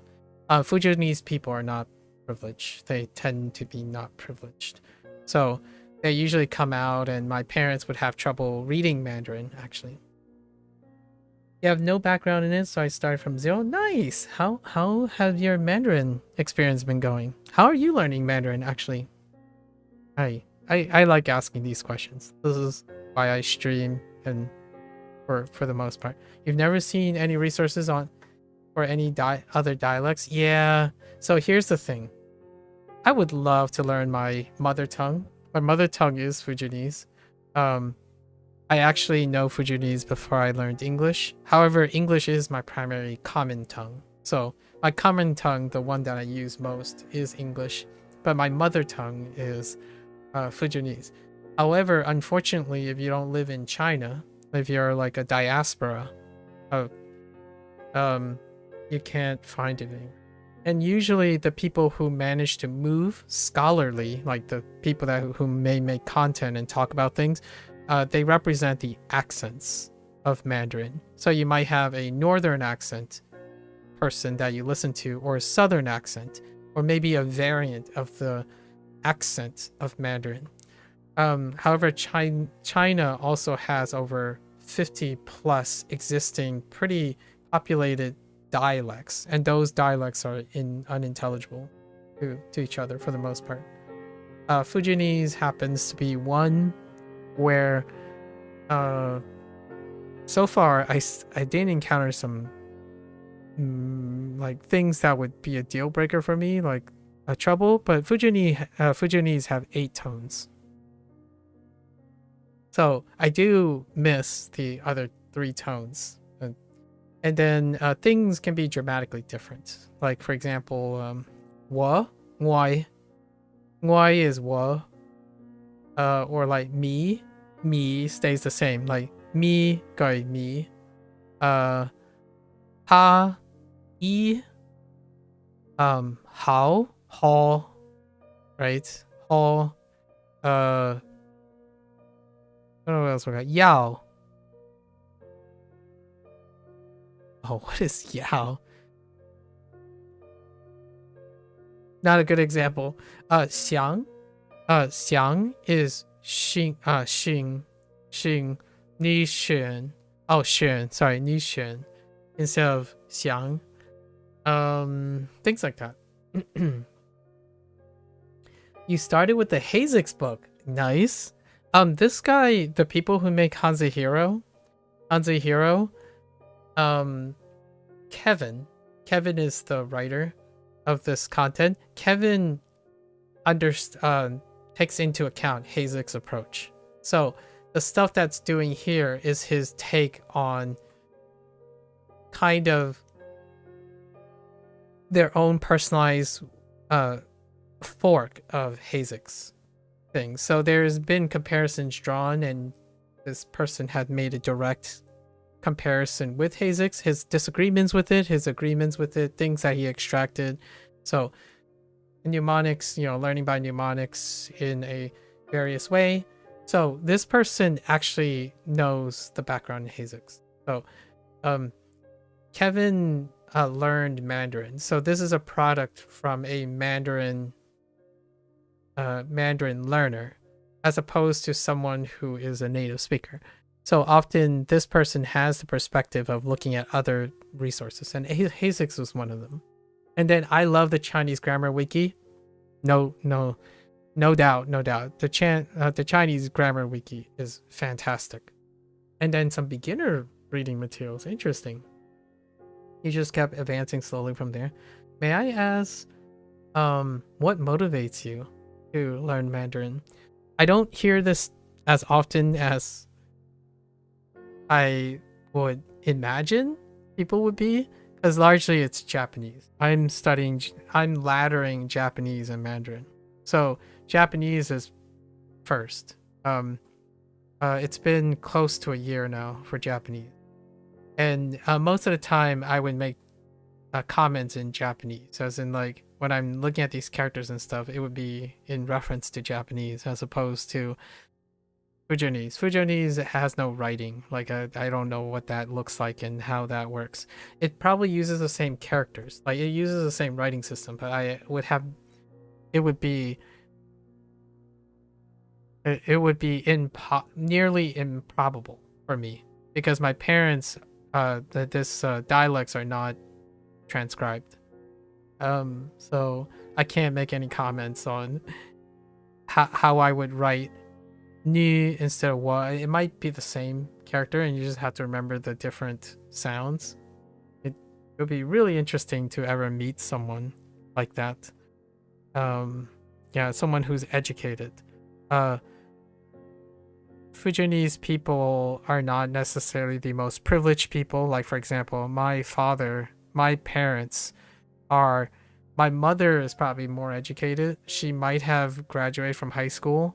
And my father, it's very tough. My oldest uncle is largely illiterate. So they're like labor hands, and they made everything based on the sweat of their brow kind of thing. So they're not academics. In the great scope, I have a really large extended family, but I think of all the people who are more educated, like in this way, we're not talking about success here. Success comes in different lenses. I'm the most educated in my extended family. So this type of thing does not necessarily interest most of my extended family. They're like business people, strong business people, pragmatist. So learning mnemonic devices, talking to people who learn other languages, educating other people, that's something that is almost distinctively restricted to me in my extended family of like 20 people. I got into reading web novels in Mandarin. Ooh. Oh, okay. You like wuxia type things translating. So I wanted to be able to just read the stuff in the original one day, hopefully. Well, that's good. You would think they'd be interested in stuff, but I guess not. It's are you familiar with like, do you read into Chinese culture quite a bit, like modern day Chinese culture? Typically, one of the hallmarks of Chinese culture is pragmatism. So, yeah, some on the way you would think nationalism is a very strong component, right? Nationalism is incredibly strong in China. However, when one is not in China, the core of all that stuff, like being nationalistic and whatnot, is pragmatism, right? Unequivocal, high function. It's kind of humorous because the internet is kind of an example of hyper objectivity, but pragmatism. So whenever you get a chance to talk to someone who's English speaking, like myself, it's already ruled out that I am clearly not from China, right? If I'm speaking English at a particular proficiency, it's largely due to pragmatism. My parents know that in the United States, they come to do everything they can possibly do to ensure the success of me and my sister. So naturally, the Chinese pragmatism takes over their nationalism. My parents are they're really prideful about their heritage and the people they associate with, that kind of thing, for sure. However, it doesn't exclude the pragmatic reason of being Chinese. They're very pragmatic. So the one thing that's pragmatic about language is I live in an English-speaking country, so I have to excel at English. And sure enough, most of my extended family members also inherited that value system. So for the most part, what defines and characterizes most of my extended family, they're all successful people in the sense of making money most of the time. So they ensure that they are successful in the environment they are, even at the cost of trading off the cost of potentially retaining their language. Actually, I have the least proficiency of all, I would say, in Mandarin for all of them. It's a great how close are you to reading the stuff in the original? Like, are you someone who has to juggle an occupation and a professional while also dabbling and studying Mandarin? I don't work professionally right now, so when you see me doing this stuff, I have to remind people that I have a lot of time. So my time is usually focused on academic enrichment. So this stuff is not taxing to me. It's something that I spend most of my life doing. I work and study and learn things. Even when I'm working, I'm studying. The main process of what I used to do professionally is to study, read, and do things.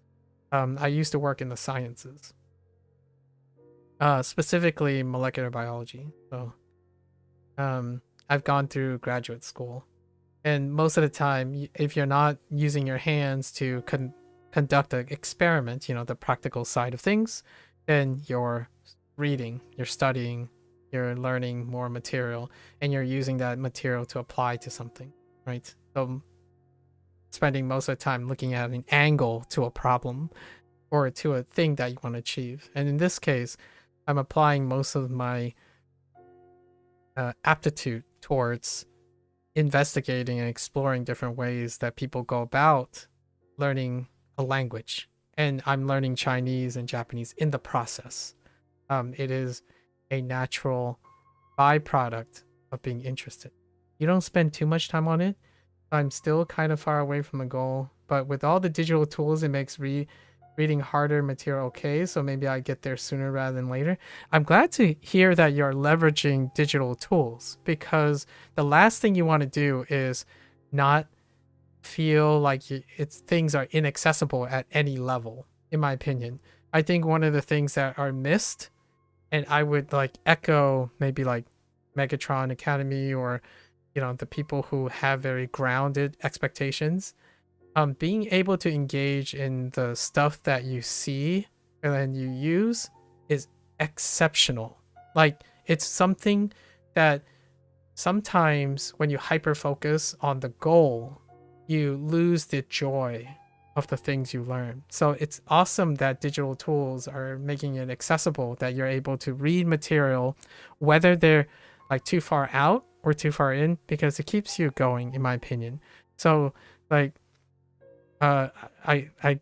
it's not exactly a Mandarin example, but I hear sometimes where people get so caught up where they end up not being able to enjoy the things that they originally tried to learn a language to enjoy. So like, for example, they change the way they read manga and change the way they interact with anime as a way to make everything structured around their progress towards learning something. And what happens then is all the joy gets sapped out, and they can no longer appreciate all the little increments and improvements that they have while enjoying the things that they, right? So that's pretty cool. And by the way, you like wuxia things, right? Do you play video games at all? Hi, because there's gonna be an explosion of, actually, I don't know the tone on, it might be wuxia, wuxia or wuxia. I'm not actually up to date on how to pronounce that in the right tone. Let me. It is how come these things don't have tones? Oh wait, do I know these characters? No, I don't. Hold on. Give me the tones, please. What is the tone on? I don't need IPA. IPA doesn't help me. You can probably tell me. You play occasionally. You have the best tool for gaming in Chinese. Nice, nice. What tool are you using at the moment? Aku bless. It's 3 a.m. Why am I still?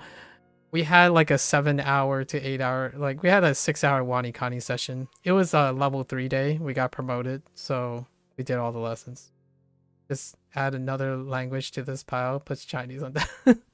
It's a free tool called Yomi Ninja. Ah, they have some cool demo video. I'll have to check it out. Let me see. I do plan on playing some video games, like when I get a time. There is a video game that I am currently planning on playing. It was made for Japanese, but it works with Mandarin too. That sounds about right. Hear me out. Recently, actually yesterday, the new Dynasty Warriors game came out. So Dynasty Warriors Origins, if you had like a console or a PC or something that's available, that's kind of a fun way to learn, because you can still default it to the Chinese characters and or possibly other things to see it. Currently, for me, I do set aside one game that I'm playing, one game series that I'm playing, and it's happening in February, at the end of February. So that's going to be, you're going to see me, if you ever hang around, going to see me play this game. It's dubbed, it's tri-dubbed now. So Like a Dragon series. So the people that publish by Sega, right? Pirate Yakuza is coming out this February. And I still have yet to do the Yakuza games. Now, it's only the recent 2 Yakuza games.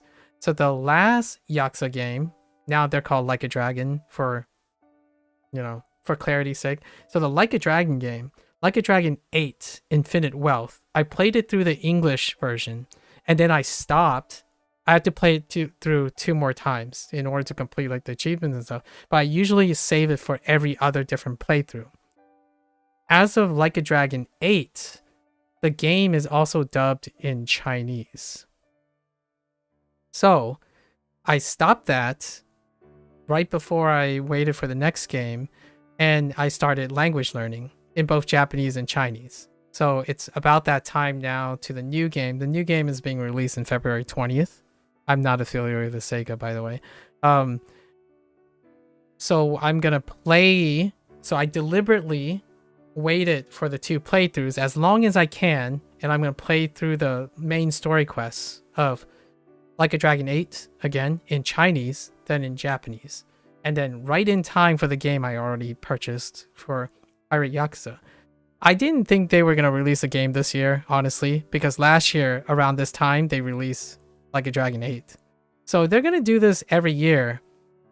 I have no reservations in recommending someone, if they're interested in Japanese language learning or Chinese language learning, now that game has so much dialogue in like slice of life things that outside of your criminal justice, like organized crime and like the main story, all the extra side activities, they like discuss random things like hobbies, your character, the members of your cast in this game talk about normal things. Like, oh, this is so delicious, this restaurant, like, did you know that this dish was served like, and they translate all that. It's all like voice acted. So I have yet to play the Chinese version, like the Chinese dubcast of Like a Dragon 8. However, if you're ever interested in a video game, in my opinion, I think the people at Sega has often constantly hinted that their game is going to be multinational, and they did it. So that's pretty sweet. So it is a game that if you have an appeal to want to play something and it needs like slice of life, things you can interact on a normal basis, like going to the arcade or joking and insulting each other or calling each other names and like talking about school and reminiscing about life. The Like a Dragon games are filled with that. I think it's the majority stuff than it is now, and it's set in present day. So you're not gonna necessarily have the weirdness where you're like, oh well, when am I gonna ever talk about dragons? Unless in a hobby stream or something, that kind of thing. Although I don't know of any mainstream other Chinese game on that scale yet. I think possibly Shenmue might be the fan dubbed, possibly, or like so this is one of the few games right now. And obviously Japanese, all of the other stuff is dubbed in Japanese. But I have yet to see one other than Wukong, right? Wukong. Yeah, Wukong. You can play Black Myth Wukong, right? That's one that is in China. The problem with that is it's like idiomatic. So while I can understand the sayings, like the Chinese sayings, largely due to me hearing it most of my life, like this is the tale of so on, and then like they talk in syllables and idioms and stuff. You kind of get used to it, but it's not like a way to pragmatically learn phrases that you'll use. You'll sound like a scribe from like the ancient times, right? So it's tough finding a Chinese Mandarin game that has a lot of slice of life stuff. Yeah, with Yakuza, you can read the dialogue in your own speed. Yes, exactly. And because of the way they promote their engine and stuff, you can replay all of them. And they're preservationists, so they're like a preservationist type of game style. So basically, you can go to an archive and you can play back all the conversations. It's a JRPG now, right? Except for I have yet to play the next game, but the last game that was dubbed in Chinese is a JRPG game. So you have these interactions in both text and dialogue, and the character interactions are constantly stored. It's like a record keep thing. So like even if you don't want to play the game, you can actually go and grab a completion data file of someone else's, and you can go to like the glossary or like the hub of the game and play back all the conversations. That's kind of a neat way of farming for something, and maybe you can get attached to something that is ongoing. And the nice thing to know is this is not going to be the last game. And this coming game is not going to be the last game. So to me, I think that's super sweet. For Japanese language learners, they have a lot more.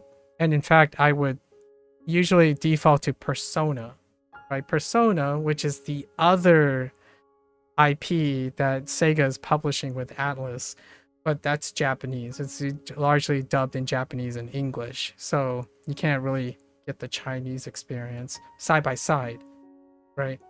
And their new game Metaphor, which was released last year, still English and Japanese. I like to think that Sega, this is underappreciated obviously, but not everyone cares about, actually the most people don't really care about multiple dubbing. I love that. This is why it's the last thing that I decided to both study how to read and speak Mandarin, and then read and speak Japanese. Because one of the series that I love, and it's ongoing, is available. And that's sweet. I don't know if that's what Sega intended, but that's something that I can say I definitely give it a try. Not that if you're like not a big gamer or something, it's something I bring up a lot of times that might be a little unique. Yeah, I'm level 3 now, Blair. Now I need to actually start WaniKani. What the heck is that mentality? I mean, I've picked up a book for Japanese learning at Barnes & Noble today. Nice. Yeah. Thanks for sharing. Thanks for sharing. If you wanted to know like a relative where I am, it's kind of hard to quantify. However, formally, I'm going to say formally, I'm okay with the grammar context from HSK 1 through 3. So I'm pretty comfortable with that. And I have almost all the characters in HSK 1 and 3. So in terms of legibility, like in terms of reading comprehension. So that's probably where I am. So we can always chat and talk about whatever is in this. I don't actually know what's in this now off the top of my head. I don't know where I am. I just totally ignore SOK and learn something in a random order. Yeah. The reason why I'm using this is there's no other like, since I'm learning in whatever order these guys want, right? Whatever like HanziHero wants, it's really hard to tell you how much we actually know. Like I can't actually express in any way other than it. You heard HSK and thought, oh guys, Star Rail. Genshin on the brain. Well, the nice thing about Genshin is, wait, doesn't Genshin have Chinese? I'm pretty sure Genshin has Chinese. So you can actually learn maybe.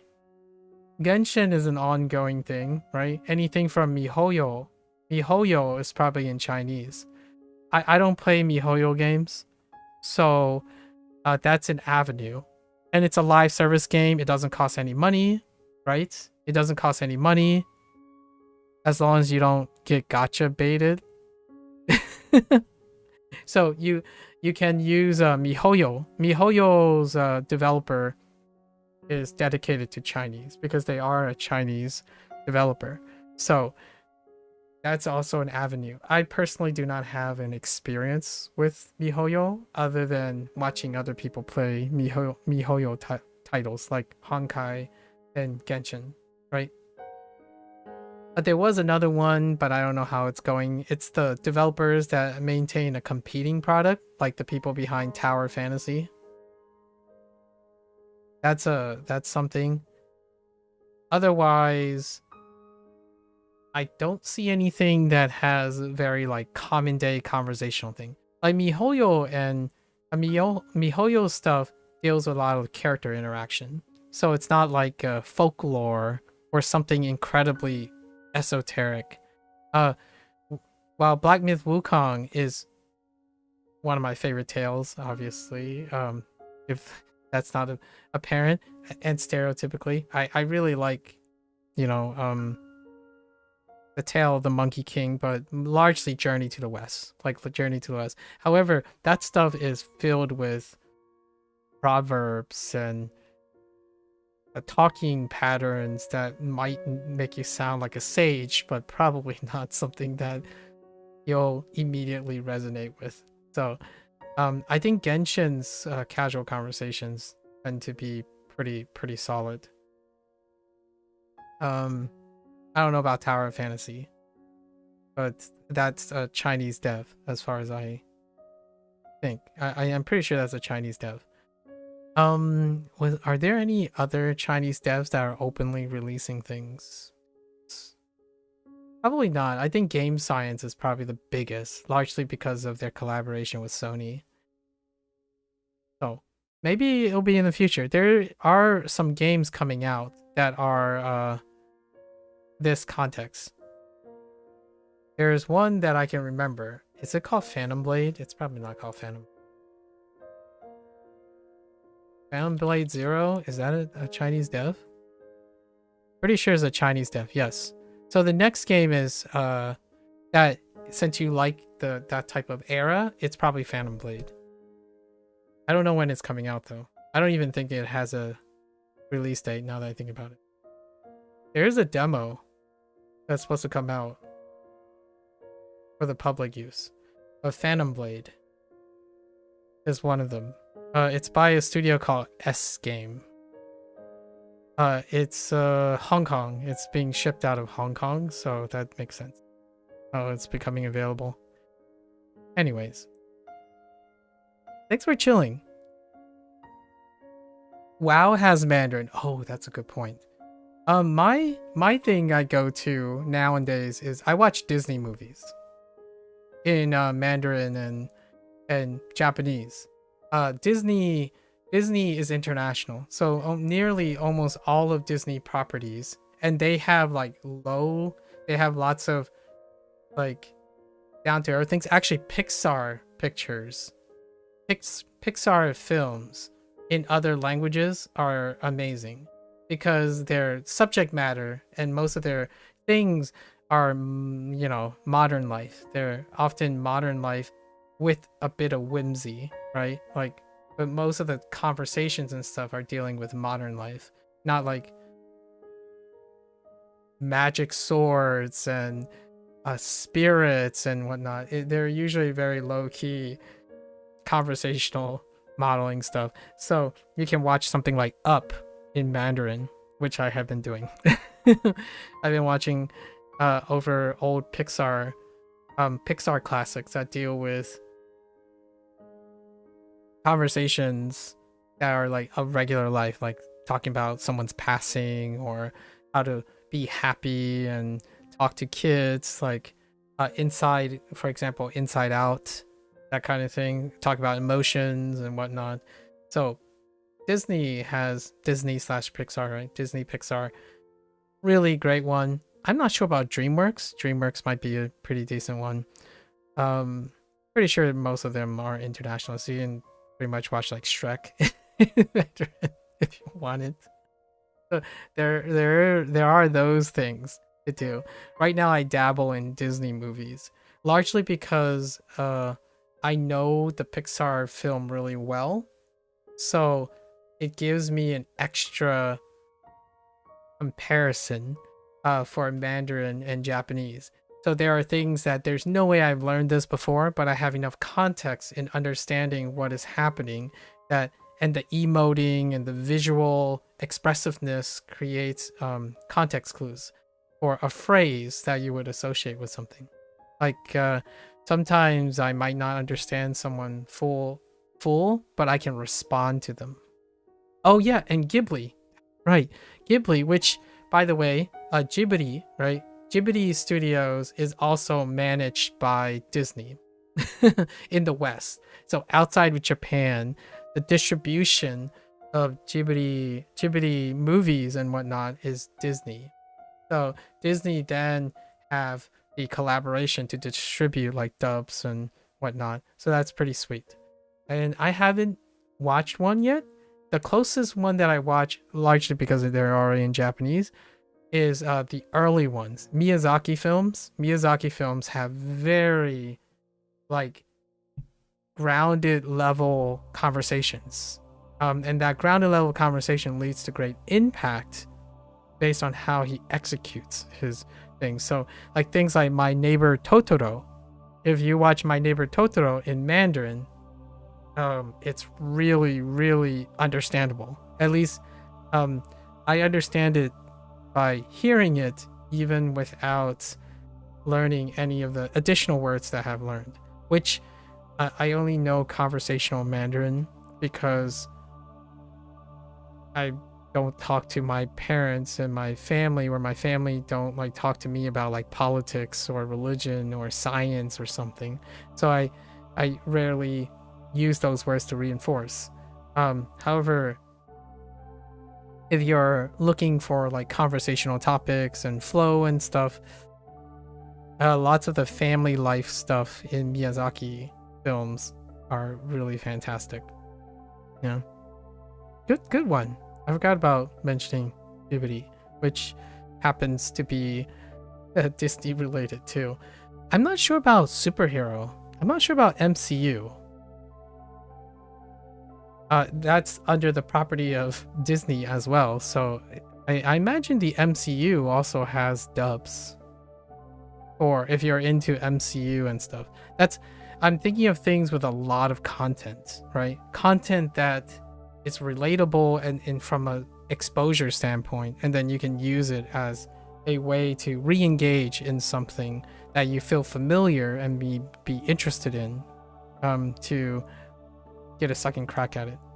Realizing a lot of the regulars on your Dragon Pixel game Discord are all Asia, Europe right now. Your Dragon Pixel game. Oh yeah, that's right. All right. Well, hear me out. It's super late for me. I'm not sure what time zone you are. I don't want to place any pressure on you, but I would love it every once in a while. I hear if you wouldn't mind entertaining me with some of the things that comes to mind or things that you've learned in Mandarin, because I like that encouraging other people to share or be interested in their language learning also makes other people interested. So I'm always here. You know where I am. I tend to try to be as consistent as possible. I usually tell people when I'm not here as opposed to when I'm here. And I would love to hear some of your stories. Like maybe a particular phrase that you're like, what the deal is with this phrase? Or I like how funny this stuff is. I think in a long run, it gets everyone to want to learn language, right?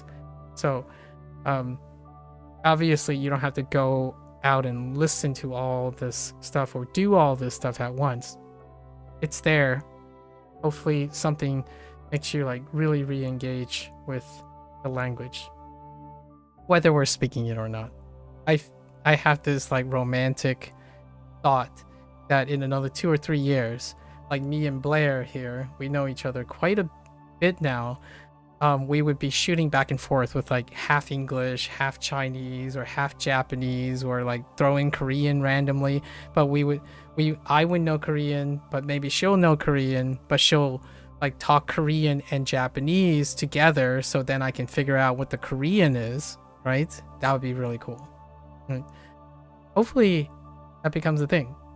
I think that should become a thing in general, but obviously language learning in Twitch is not gamified enough at the moment, but it might not always be the case in the future. Yeah, I'm starting Spanish soon. Spanish is actually my first learned language, as Blair has added Spanish to it. Spanish is actually my first learned language. In being raised in the United States, you had a choice of German, French, or Spanish, and pragmatically speaking, I chose Spanish because I was already around people who speak Spanish. So, pretty cool. Let's encourage each other to do our best. And by the way, if you're interested in trying to use this, it's actually free up to past wherever I am right now. I forgot, it's like 100 characters, and I've only done 30. so far. So it's at least level 3, which is what WaniKani does for Japanese. You get to level 3 and that's where they stop. So if you wanted to see how it works for you, definitely give it a try.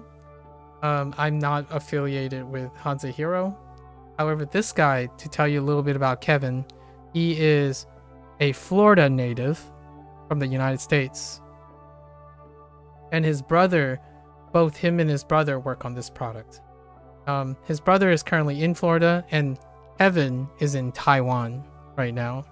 So they're doing like development on this. It's supposed to represent a modified Anki approach. So it's an SRS system where they're trying to make it so that you don't have to remember when to study and when to review to touch up on vocabulary, and then spend most of that other time engaging and immersing in other things you have. So at most for me, the default of this workload takes someone less than 20 minutes each day to like expose themselves to vocabulary and then try to efficiently ingrain some sort of mnemonic system, which is very similar to Hasik's foundations. You also study Portuguese, which is very similar. Oh, Portuguese person. We're going to have discussions about Portuguese in the future. I can already see when I start Spanish, there's going to be talk of either Portuguese or any other Romance language. There are a few people who are French or study French, who already know French. And then I haven't met anyone who's Italian yet. I can imagine Italian will come up. So we can like compare and contrast between Portuguese and Spanish in the future. That's a conversation that I had quite a lot whenever Spanish comes up, because Brazilians, people who are in Brazil, they are very infatuated with Japanese, right? So oftentimes Japanese and Portuguese go in hand. And then Spanish, there's quite a lot of people here who are interested in some form of Spanish. Actually, there is another person who's missing that spent multiple years. So definitely feel free to talk about things. Yeah, Italians like Japan a lot too. The Romance languages really actually lend there's quite an interaction between Japan, Japanese and the Romance languages. For me, my bias, I'm going to plug something before I go today. Laddering Japanese and Chinese is easily one of my favorite things to this day. Like it is so fun to see the redundancies and the non-redundancies in terms of like the reading of Japanese and Chinese, and they go hand in hand in terms of like available like tools and whatnot. So oftentimes Japanese is the trendier one at the moment because of like how much more open the culture is and geopolitics and stuff. So whenever you see like a Chinese tool, it's likely a Japanese tool as well. So oftentimes they become very similar. Like for now, most of my year of 2025, I'm going to be investing in using HanziHero and WaniKani. These two tools are are the same but different, right? One's Chinese, one's Japanese, and the two developers like adapted that to their language. While at the same time, it's very difficult to read Japanese without thinking of Chinese and vice versa. So what happens is, in my opinion, it doubles the significance and the input of the language. Obviously, the grammar structure is entirely different, which makes it really interesting and refreshing, while at the same time, other things feel samey. So you kind of get a nice balance. Of course, learning a different language. Am I learning traditional characters? I am now. So where I am, the HSK1, I actually learned simplified. And with this tool, I'm going back and learning traditional along the way. So all of these things are fun because now I'm rediscovering all the characters in traditional. So this tool is available in both traditional and simplified. So I will do just that. However, at the moment, this is the traditional stuff. So it gives away, you know, men. Men is on here. That gives it away, right? These are traditional characters. Are you learning traditional or are you learning simplified? I spent most the bulk of my time in the last half a year learning simplified. Yeah, so either or. I don't discriminate. It's some of the I write most of my characters, right?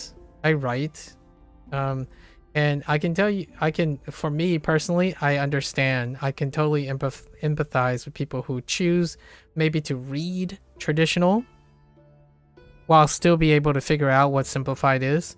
But writing traditional, that's not a lot of people like writing. I've come to learn this or find writing pragmatic. I do write. Some of the traditional characters are a little what's a good one? Hang on, let me show you a good one. Oh, they're not here. Yeah, I didn't learn them yet. So some of these examples are wild. You do plan on learning Chun once you get good at Mandarin, but until I'm sticking with simplified. Yeah, I'm overlapping. So the content that I'm catching up with, the characters I'm aware in simplified. So I'm exploring that until I get to a point. And then we'll see how I go about it in the future. So I haven't decided how yet. Yeah, heckin' bot mates. So let me know how this looks, because there are like oh, and here's another thing about learning traditional. Japanese characters tend to be traditional. So it doesn't increase the level of difficulty per se, because when you see, like, for example, jian, right? You can probably guess what jian is, or like this component, right? So oh no, my pen. So this would be right. So these two are the same, right? And then jian would be this. They do. Japanese do have Japanese simplified characters, and one of the earliest ones you learn, or Japanese morphed ones, where they're not even simplified, they're just different.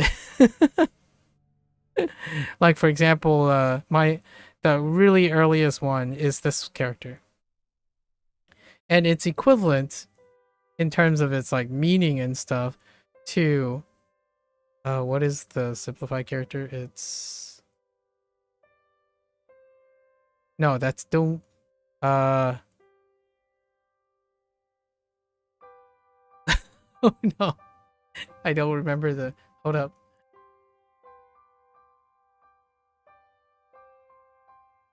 Wait, no, I had it right the first time. It's fine. So it's equivalent to this, which then the original. I don't actually know what the traditional character looks like. What's the traditional character for this? It's neither of these.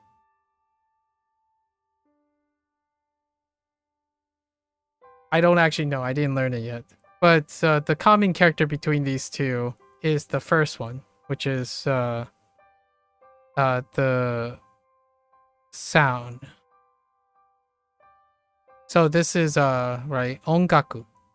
This is ongaku, and 音乐, right? 音乐 for music. So that's one of the first ones, and this is kind of sloppily, right? So there's a lot of idiosyncrasies between them, but it's kind of fun using these as memory tools.